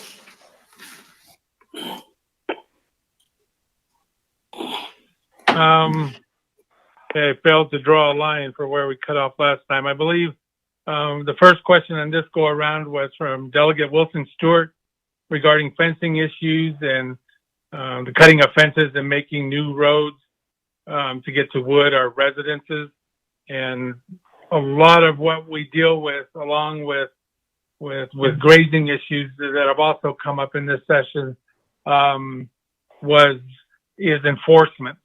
How do we enforce these things? And we're just constantly making repairs, and enforcement is a big issue. And that's something that a greater discussion, I think, needs to have with the resources from the rangers and what we can assist with that. We offered to provide some resources for additional personnel. We need to reignite that discussion to see if that's doable, to see if what we can do to help with enforcement, because that's really where a lot of things are falling through the cracks. With cattle migrating, there are seasonal permits out there in Fort Defiance that allow that movement to happen. But there again, it comes back to an enforcement issue. Same with the trash and the illegal dumping that's out there. So I think the greater answer to your questions altogether is enforcement, and how do we, the BIA, meet with the Navajo Nation to understand how to best address the enforcement issues, which could include not just the rangers, but also grazing officials and so forth that can help with different pieces. And what I propose is that we gather the larger group together in a virtual meeting because of the pandemic, and have this discussion on better understanding all the issues that are out there and how to best design a strategy to do more enforcement. Delegate Thomas Walker's question regarding feral horses. The BIA certainly acknowledges the feral horse issue. As you may remember, 2 or 3 report outs ago, I talked about a couple of $100,000 that was returned to central office because of the administration's change in course to roundups. It's definitely a local issue with being a part of that discussion with grazing officials, Navajo Nation, Natural Resources, and Department of Ag, definitely the focus of this administration on how they're going to handle the feral horse issue. We stand ready if we need to. If we're called upon again, we can certainly make a request to central office to see if we can, again, not that same money, that we can get that same source of funding to help when we're asked. But as I've said before, we returned some money because of the change in scope.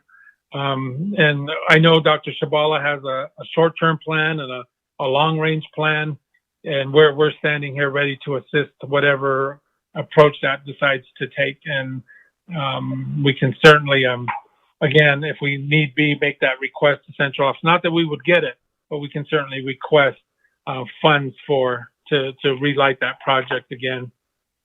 Delegate Amber Crotty, I really appreciate your acknowledgement of the firefighters that were out there. They do an amazing job and a very difficult job that not many of us can do, me included.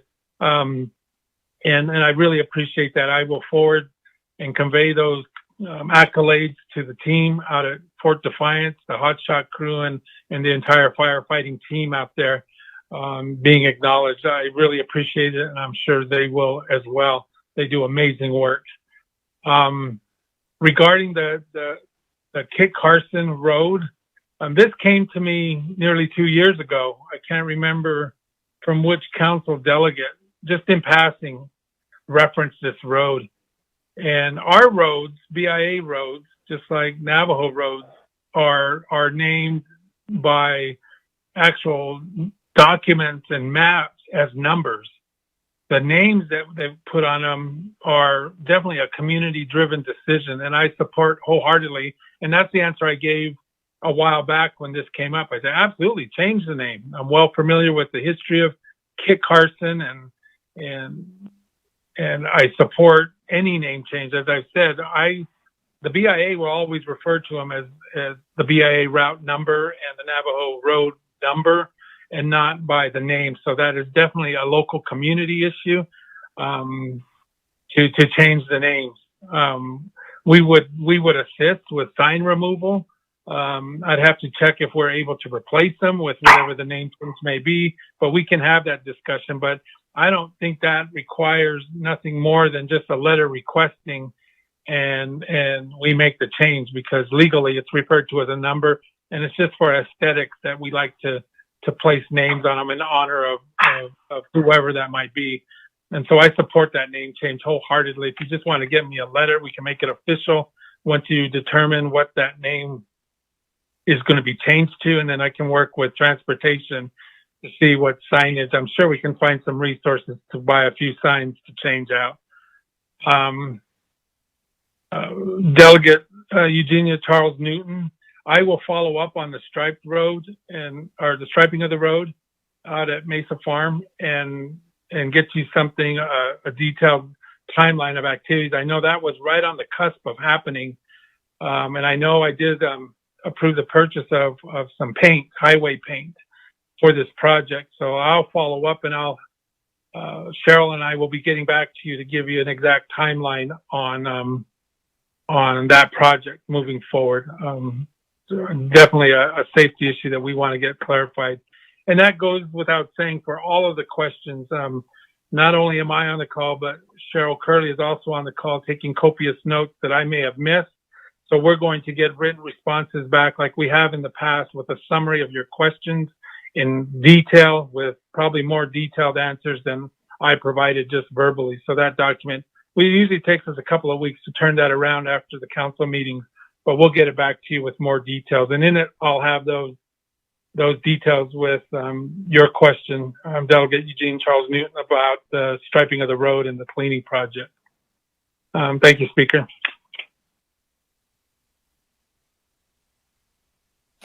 Thank you. Now, colleagues, I don't have anybody else in the queue, so I'm going to go back to reserve time. Chairman Daniel So. He didn't answer my question. Speaker, this is Lona. He didn't answer my question about the reservoir, about the earth dam. Due to the fact that Honorable Yellow Hair doesn't have any more time, so I'm going to go back to you, on Mr. Stevens, on Honorable Yellow Hair's question. Absolutely, thank you. And I just saw the note. I apologize, Delegate Yellow Hair. I missed that one because I wrote it back up where you first commented. I'm going to have to research that. I'll get with my engineers and my water department and get a better understanding of what's doable, and I can get you a written response on on if it makes sense, in my opinion. But let's see what the process is, and give me an opportunity to look into that, and I'll get you something back in writing. Again, back to this written answers that I'll be providing for everybody's question. I'll provide you more details on that. No, Speaker, thank you. From the other here. Speaker Damon, this is Alona. I sent you a text.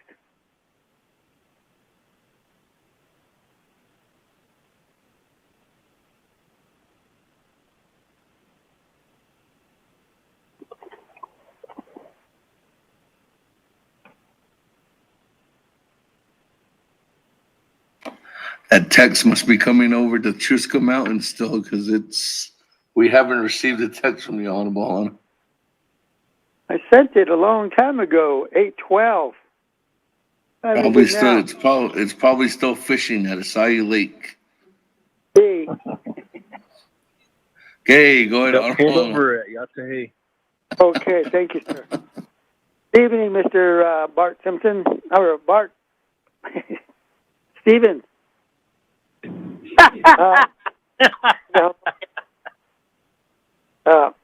Sir, I had some questions on NAPI. Let's keep the core up. We're at an official meeting.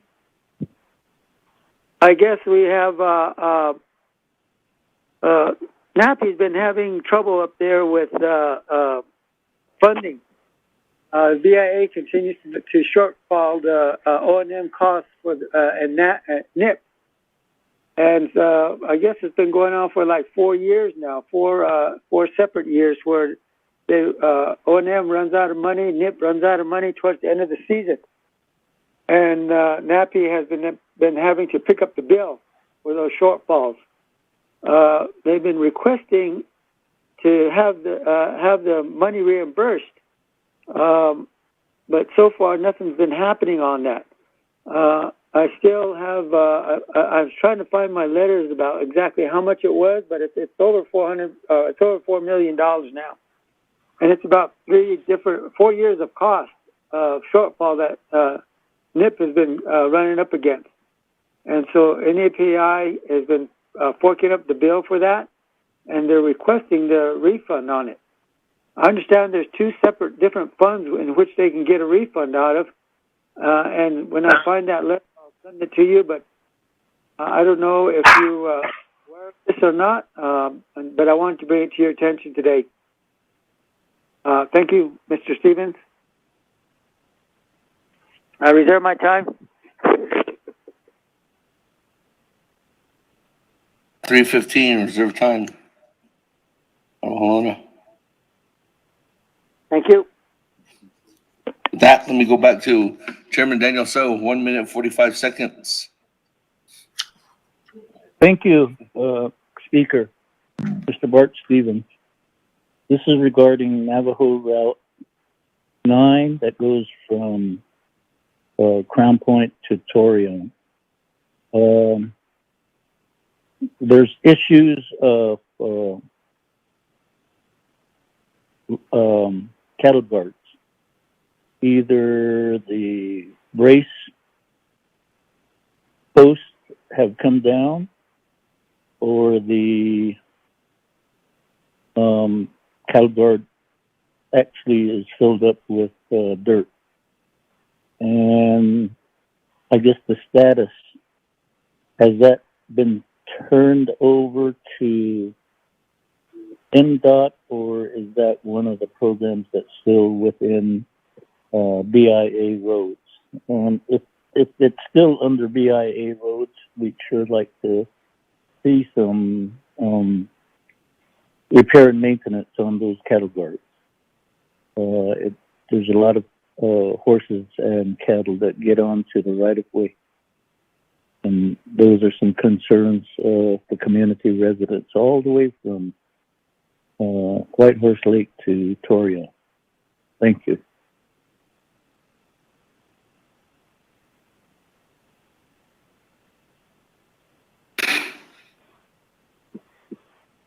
Thank you, Chairman Dana. So let me move on down to Honorable Vince James, 4 minutes, 31 seconds.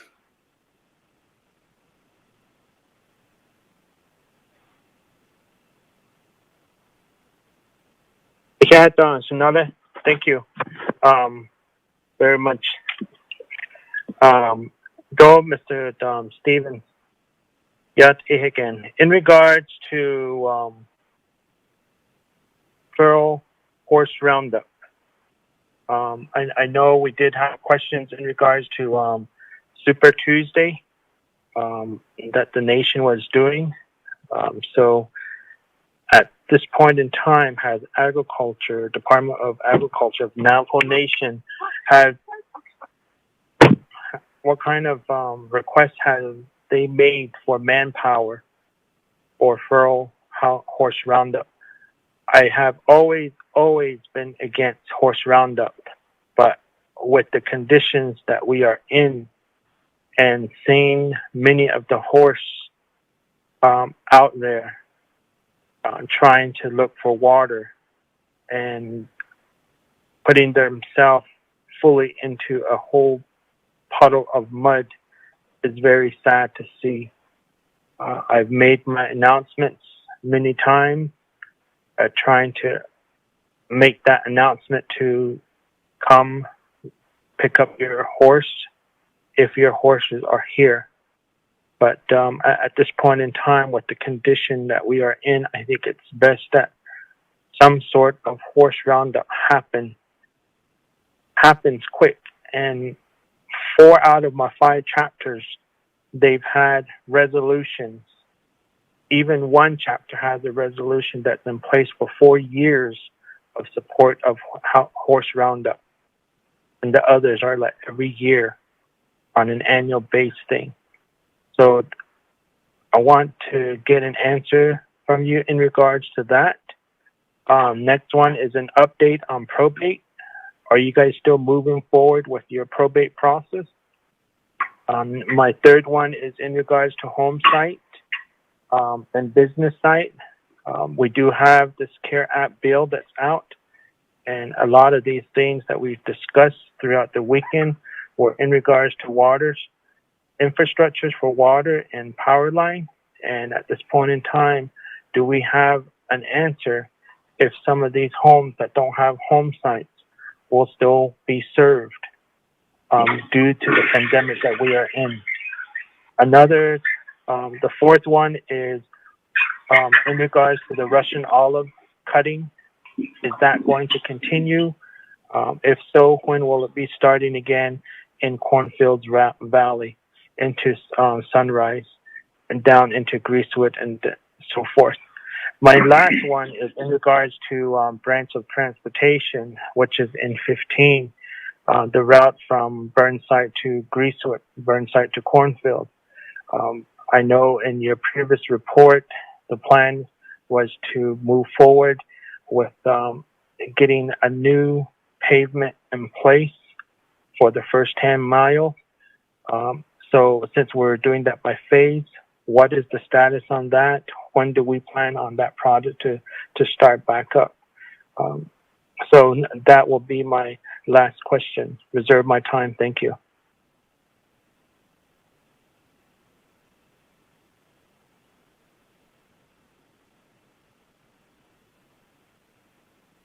That reserve your time at 59 seconds. Moving on down. Vice Chair Smith, 3 minutes, 24 seconds. Thank you again, Speaker. Adobish, my son, and also Mr. Stevens on the issue with the bridge down there.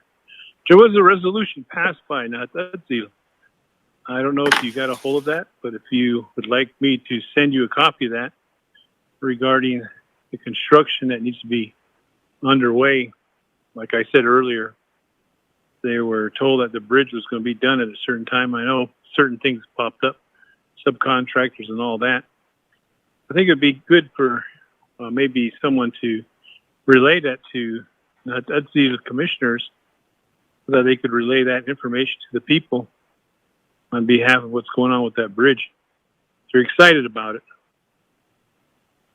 The other one is windmills. I mentioned that earlier. I know that BIA is still in charge, trust responsibility of some of the windmills, particularly in White Ruins and Flagato area. I guess it's just because of the drought and no winds. But I don't know if you and Ag Department could talk about maybe running a water truck out there, because when I turn on the water, it just trickles out for the livestock. And there's absolutely no water in the trough.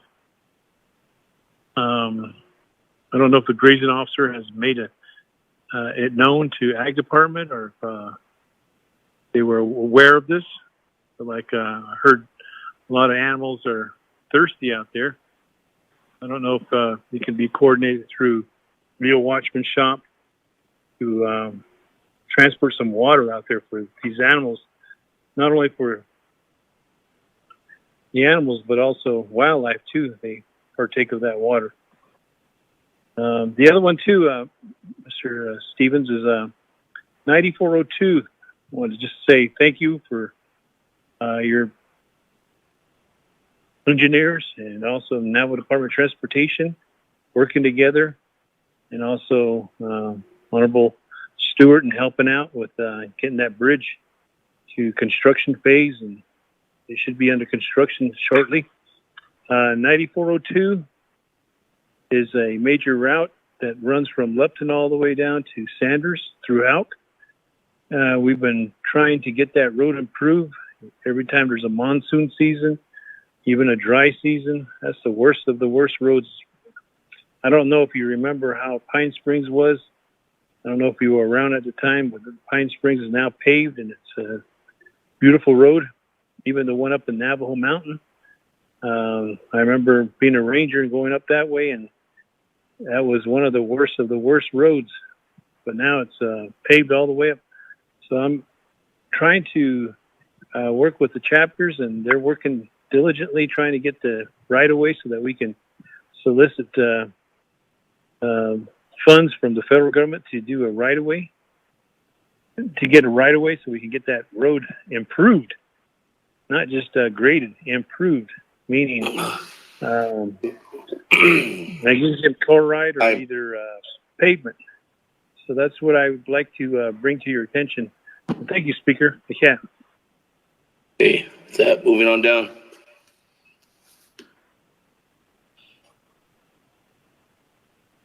Honorable Walker, you have 3 seconds. Oh, can I give 3 seconds too? I'll waive it. Thank you. That, I'll go refer back to you, Mr. Stevens. Thank you, Speaker. Delegate Halona, regarding the NAPI O&M, I talked about it earlier. Maybe you didn't hear my response. Is that they, with the award that comes from O&M, is formula driven by the amount of canal and waterways that are managed under a program, and that formula generates a specific amount to operate and maintain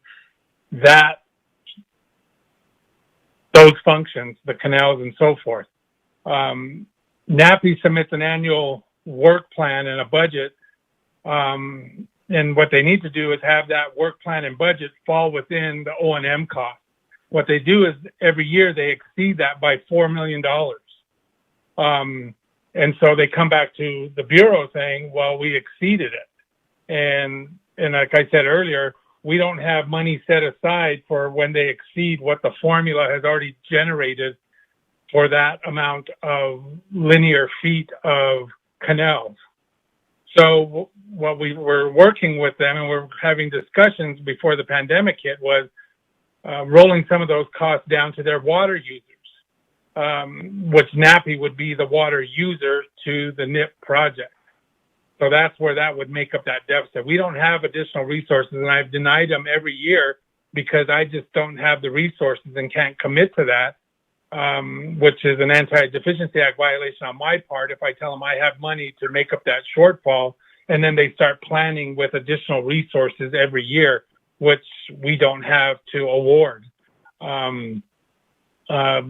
So that's where that lies, and hopefully that discussion comes forward to get the project to run within its means, within its award, and get their scope and their budget down to where they can function within their award. So that's where that lies. There aren't additional resources. The workaround would be to pass those costs on to the water user, which most Indian irrigation projects do. Delegate Daniel So, Navajo Route 9, I will get with transportation at the region and talk about that with them and see where that's at with some of the cattle guard issues that you've raised, to get a better understanding of where that's at and whose responsibility and so forth. And I'll provide you a detailed written response in the report out that I referenced earlier. Delegate Vince James, again, the feral issue is a very sensitive issue. I know Dr. Shabala's shop is working on a humane process to deal with horses. As he indicated, it is sad to see them in the condition they are, and then when they get stuck in the mud and all the other things that come along with that. But that's an internal issue with the Navajo Nation. There's been no request for additional resources because of the direction that this administration is going with that piece. Probates are continuing to happen. They're still holding hearings remotely by conference call like they always have. They've also held them in person, but they're not doing that now. They're doing everything. The work is continuing. Actually, the probate staff at the regional offices and the agencies are some of the few employees that are still reporting to work on staggering schedules. So they are still moving forward with meeting their GIPRA goals, and that's their goal, that's how many cases they close and so forth. So that work is still moving. Home sites and business site leases are Mr. Alona's shop. When we get those requests for either NEPA clearance or right-of-ways or access easements or what have you, we do our work, but that's where that role lies with the Navajo Nation. The Russian olive issue down the little Pueblo, Colorado wash, that continues. They are being assisted by others within natural resources, and they'll continue to address whatever funding is included a part of that with that integrated weed management plan to better manage those Russian olives. Your last comment about N15, saying that it was said that new pavement would happen. The BIA does not create or does not pave roads. We're just maintenance and minor repair. The major projects that are funded by federal highways, which include improvements and pavement, are funded by federal highways, of which the NDOT has control of that, in how that happens and when it happens and so forth. And they do have federal highway resources that need to be expended. I don't know the exact amount, but it's pretty large to get some of these projects going. So my suggestion would be to pull NDOT to the table, and if we need to be there, we will be to explain how highway funds, federal highway dollars can be used for those types of projects. Delegate Raymond Smith, regarding the bridge again, I'm not aware of a resolution. I don't mind sharing information, but the AOTR, which is the awarding official representative, is investigating this, because when a government contract is awarded, it has what we call a POP, a period of performance, on when the work needs to be completed. And because they're exceeding that POP, there are issues that need to be resolved. So that's what the work that I referenced before with the AOTR, working with the contractor and the subcontractors to get that worked out, to hold them accountable for the timeline of that project. What we share with the community, that can happen. We just need to figure out, with your help, hopefully, is a mechanism on how to make that happen. The windmill issue, again, I've answered that question a couple of times with Dr. Curley and his shop in Natural Resources, having their resources set aside to fund repairs of windmills. I know a priority list was rolled up. I'll double check with him, and more information will be detailed on which ones he's funded, which ones are completed, and what his plan is going forward with those additional resources. And I think that's it. Thank you, Speaker.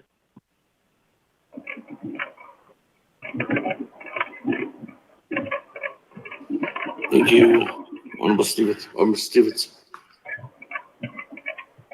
Let me go ahead and have everybody in the queue. So go back to reserve time. Honorable Holona, 3 minutes and 15 seconds. Well, thank you, Speaker. Mr. Stevens, I guess I understand you have a formula that you guys use to allocate the funding with, and if it's measured by the size of the canal, the amount of water that comes through the canal from Colorado to Nappy, well, that canal has been there for 30 years, 40 years now. And so the increase in the water usage has been going up over the last 15 years because they have been adding on the new lands.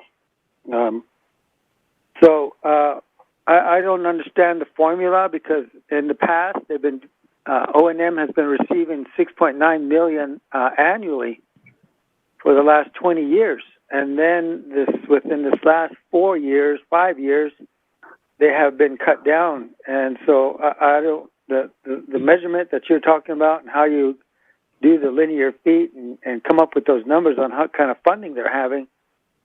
I'm assuming that those numbers changed because the canal didn't get any longer, it didn't get any shorter. It's the same length as it was 20 years ago as it is today. They're actually used up more water because they're growing up to 9 blocks. And so we need to sit down and look at it and find out what we can do there to make sure that we have enough funding in that. Because, under the Indian Self-Determination Education Assistance Act, the contract with the federal government is obligated to fund that program.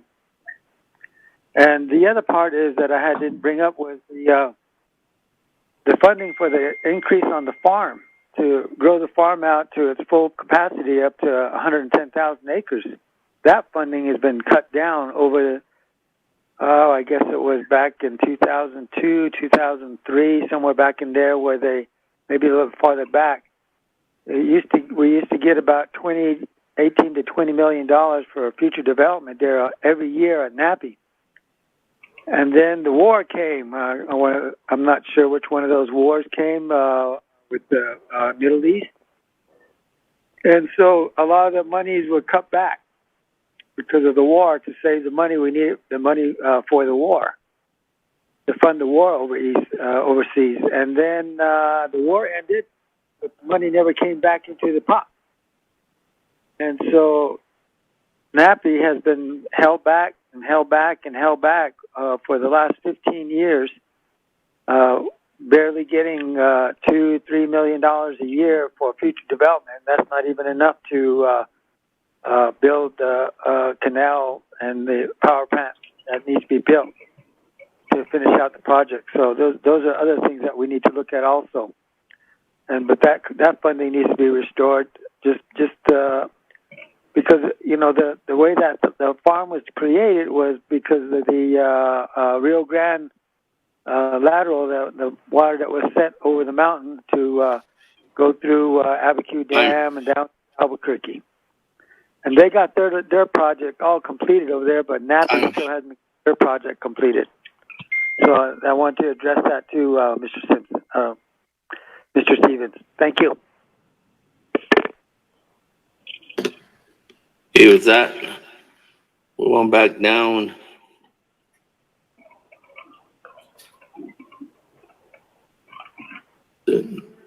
Nobody? Go back to you, Mr. Stevens. Thank you, Speaker. I'm not aware Delegate Halona, of any changes to the formula.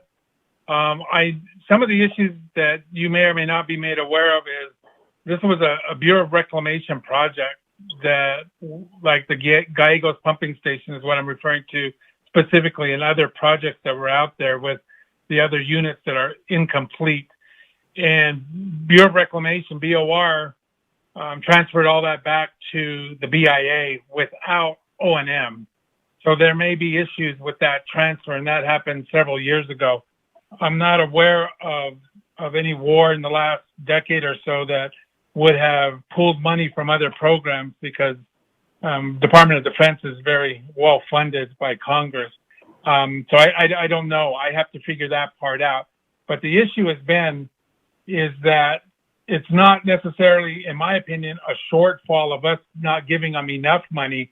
It's them not living within their O&M means that they described in their work plan, and so they exceed it.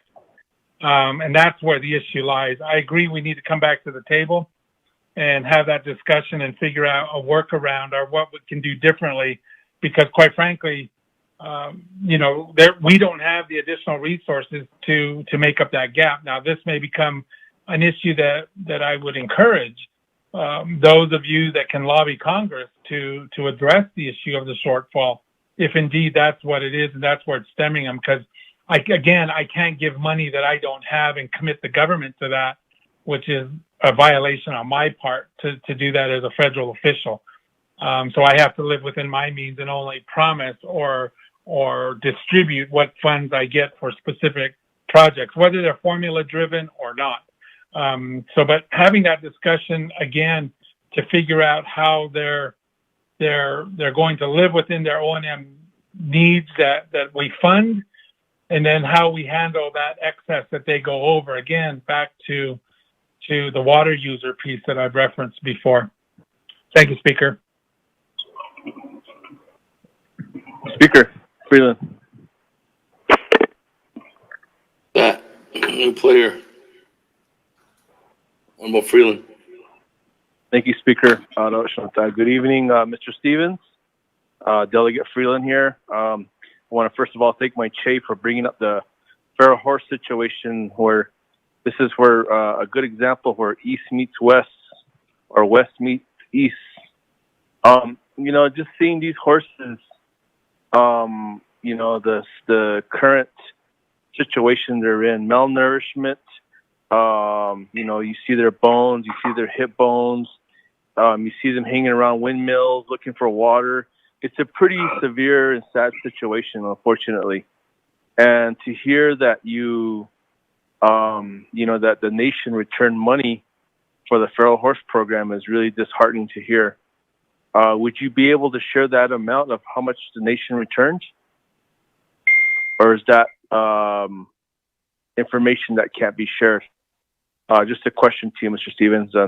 Thank you, Speaker. I reserve the rest of my time.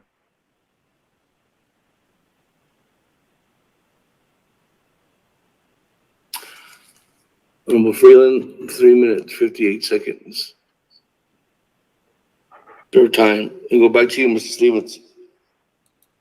Thank you, Speaker, and thank you, Delegate Freeland. And I certainly empathize with the concern. It is a tragic sight when we see animals, especially those that we had depended on over our lifetimes, and our grandparents as well, and to see them in the condition they're in is disheartening. I don't have the exact dollar figure in front of me, and I believe this was almost 2 years ago when the return was made, and no other funds have rolled forward because, one, like I said, the nation has changed their direction in how to deal with this. And the money was tied to roundups. And that's what the issue was, the humane treatment of these horses. And the roundups weren't considered to be the best humane thing to do for these horses. But what I remember it being was upwards of $200,000 that was returned. I don't have the exact figure. It's public information. It's not embargoed.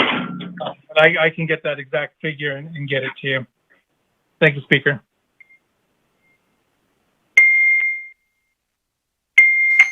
Okay, with that, going back to you, Honorable Freeland. What was the time? Okay, thank you. Thank you, Mr. Stevens. I appreciate that follow-up. I also had another question. Before the pandemic had occurred, we had a visit by the BIA Washington office regarding a cultural resource study that was for the Chaco Canyon area out at Naive. Do you have any updates on that? Possibly anything moving, shaking that we should know about in regards to the, I know there was $1 million that was allocated by Congress and for the tribes to do some studies. Do you have any updates on that by chance? Or any idea where things stand with that? Thank you, Speaker. I reserve the rest of my time.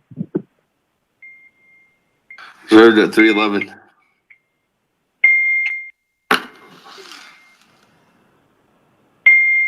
Hold on. Helena, you're beeping at us. Uh-oh.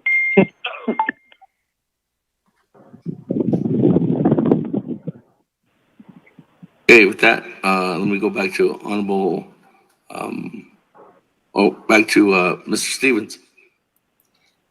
Thank you, Speaker.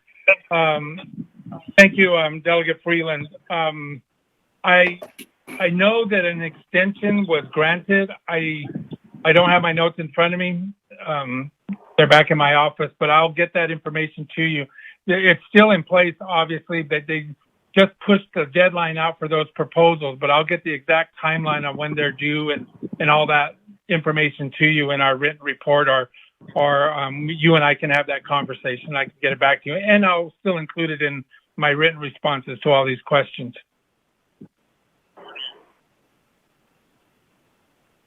That's fine. Thank you, Mr. Stevens. And thank you, Speaker. I think am I the last one? Thank you, Mr. Stevens. Going on back. Honorable Freeland, 3 minutes, 11 seconds. Okay, since I'm the last one, Speaker, I'll go ahead and waive the rest of my time. Thank you, Speaker. That, colleagues, everybody else in the queue, no one else reserved time. Going once, going twice. Speaker, Delegate James here. I have reserved time. Oh, yes. Sorry, Honorable James. You have 59 seconds. Honorable James, go ahead. Speaker. The response in regards to the humane, I don't know how this is humane when we are watching horses suffer from thirst. I think it's more of an animal cruelty issue. And it's really disheartening to hear that over 200,000 or close to 200,000 of funds were sent back to BIA. But I would like to be in contact with Mr. Stephen. You have time tomorrow sometimes, if we can set up a meeting. I don't know what it's going to take to move forward, because the chapters, for my chapters, they have resolutions in place to do horse roundup. And I think it's just a one-person shop deal thing. Maybe it's a Dr. Shabala's shop deal thing, not to do these horse roundups. But in reality, our horses are hurting out there, and it's very disheartening to see. So I make that request and recommendation that we get in contact tomorrow on how we can move forward of doing horse roundup. Thank you.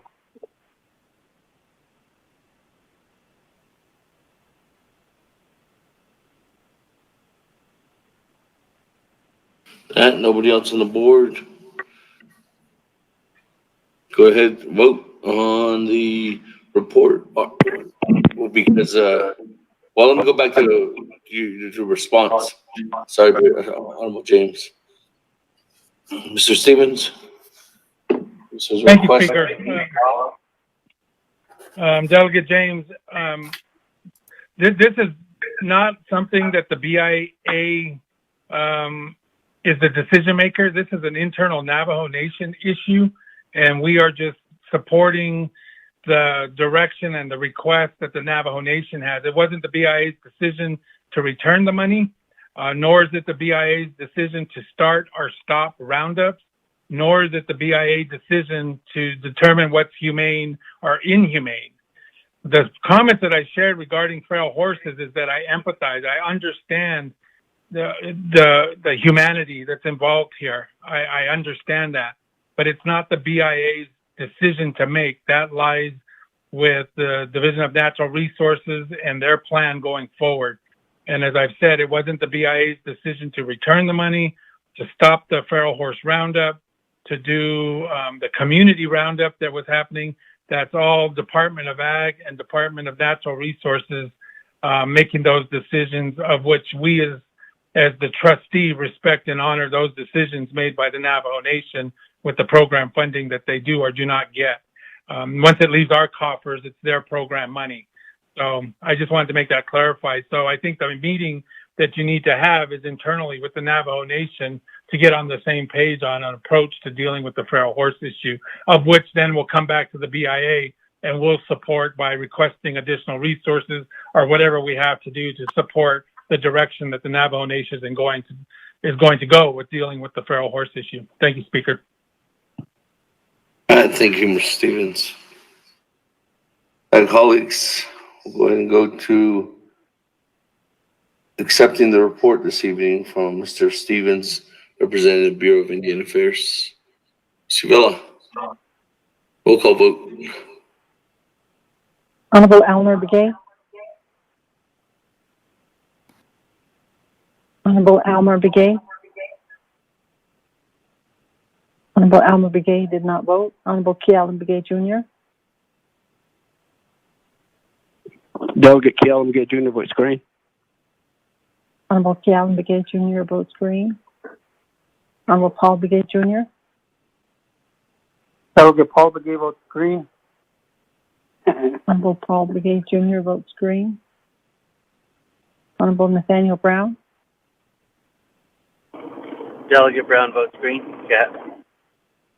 Honorable Nathaniel Brown votes green. Honorable Eugenia Charles Newton. Charles Newton votes green. Honorable Eugenia Charles Newton votes green. Honorable Member Kenneth Crotty. Amber Kenneth Crotty votes green. Thank you very much. Honorable Amber Kenneth Crotty votes green. Honorable Herman Daniels Jr. Green. Honorable Herman Daniels Jr. votes green. Honorable Mark Freeland. Green chili. Honorable Mark Freeland votes green. Honorable Pernell Halona. Uh-oh. Halona votes green. Honorable Pernell Halona votes green. Honorable Jamie Henyo. Henyo votes green. Honorable Jamie Henyo votes green. Honorable Vince James. Delegate James votes green. Honorable Vince James votes green. Honorable Ricky Nez. Delegate Rick Nez votes green. Honorable Ricky Nez votes green. Honorable Carl Slater. Delegate Slater, green. Honorable Carl Slater votes green. Honorable Raymond Smith Jr. Green. Honorable Raymond Smith Jr. votes green. Honorable Wilson Stewart Jr. Green. Honorable Wilson Stewart Jr. votes green. Honorable Otto So.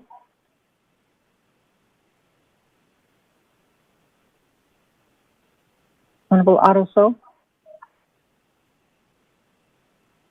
Honorable Otto So did not vote. Honorable Charlene So. Green. Honorable Charlene So votes green. Honorable Daniel So. Green. Honorable Daniel So votes green. Honorable Eugene So. Green. God, oh, thank you. Honorable Eugene So votes green. Honorable Thomas Walker Jr. Thomas Walker votes green. Honorable Thomas Walker Jr. votes green. Honorable Edson Onika. Honorable Edison Winika. Green. Honorable Edison Winika votes green. Honorable Edmund Yazzie. Green. Honorable Edwin Yawsley votes green. Honorable Jimmy Yellowhair. Honorable Jimmy Yellowhair votes green. Honorable Jimmy Yellowhair votes green. Going back up, Honorable Almer Begay. Honorable Almer Begay. Honorable Almer Begay did not vote. Honorable Otto Slow. I vote green. Honorable Otto Slow votes green. With that, Mr. Speaker, you have a vote of 22 in favor and 0 opposed. Okay. Mr. Speaker. With that, 22 in favor, 0 opposed. Speaker not voting. Motion carries and receiving the report. Thank you very much, Mr. Stevens, being with the Navajo Nation Council this evening. Thank you very much for you and your team members for everything that you guys are doing right now to help assist the nation with this COVID-19 pandemic. And You're to welcome, all the Speaker. frontline responders that helped out with the fire up there as well.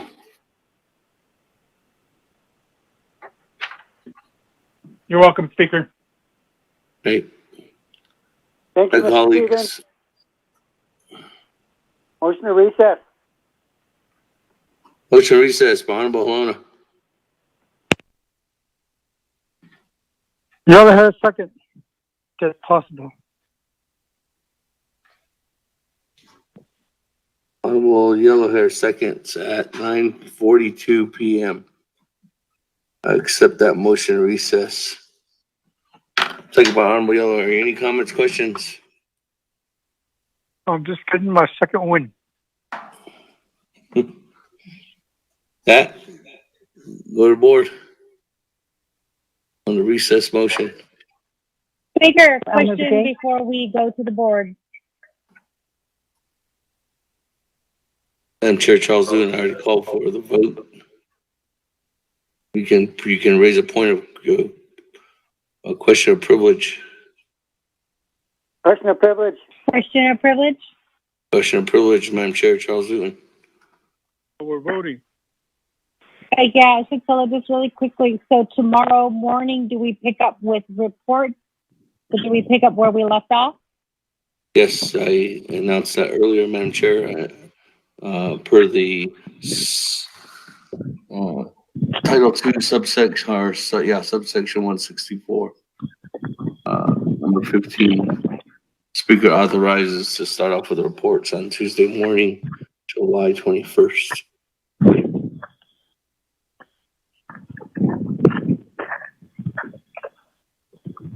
Thank you. Honorable Almer Begay. Honorable Almer Begay. Honorable Almer Begay did not vote. Honorable Kealan Begay Jr. Delegate Kealan Begay Jr. votes green. Honorable Kealan Begay Jr. votes green. Honorable Paul Begay Jr. Delegate Paul Begay votes green. Honorable Paul Begay Jr. votes green. Honorable Nathaniel Brown.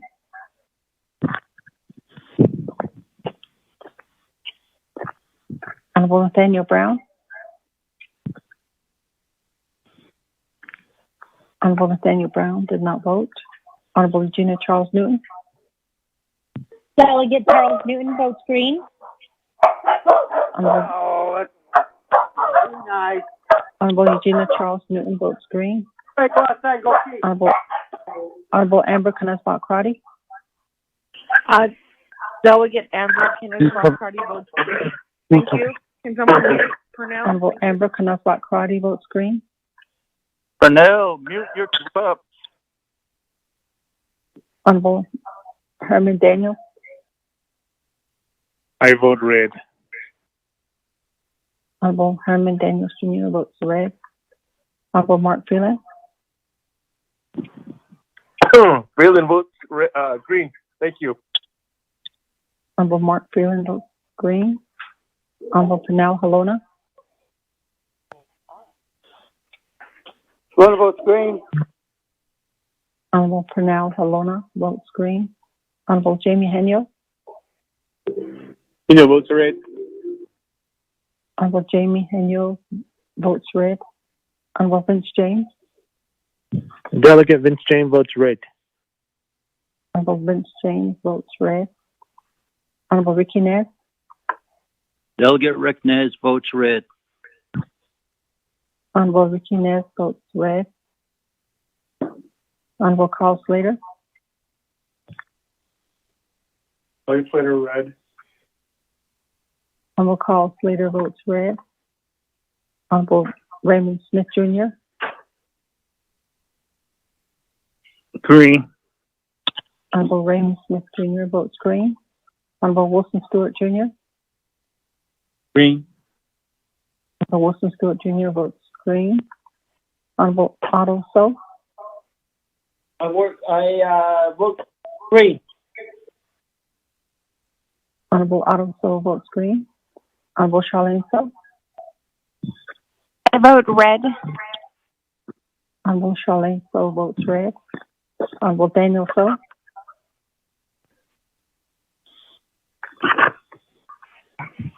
I'll vote red too. Honorable Daniel So votes red. Honorable Eugene So. I'll be with the young ones, red. Honorable Eugene So votes red. Honorable Thomas Walker Jr. Voting red. Honorable Thomas Walker Jr. votes red. Honorable Edison Winika. Green. Honorable Edison Winika votes green. Honorable Edmund Yazzie. Green. Honorable Edmund Yazzie votes green. Honorable Jimmy Yellowhair. Yellowhair votes green. Honorable Jimmy Yellowhair votes green. Going back up, Honorable Almer Begay. Honorable Almer Begay. Honorable Almer Begay did not vote. Honorable Nathaniel Brown. Delegate Brown votes. Honorable Nathaniel Brown votes green. With that, Mr. Speaker, you have a vote of 13 in favor and 9 opposed. Mr. Speaker. 13 in favor, 9 opposed, motion carries. Colleagues, we are in recess until 10 a.m. tomorrow morning, July 21st. Thank you, everyone. Have a good evening. Thank you, staff. Good evening. Good evening. Thank you, staff, for being here. Good night, my friend. Everybody. What compliment. Now, squish. Oh. Speaker, are we going to have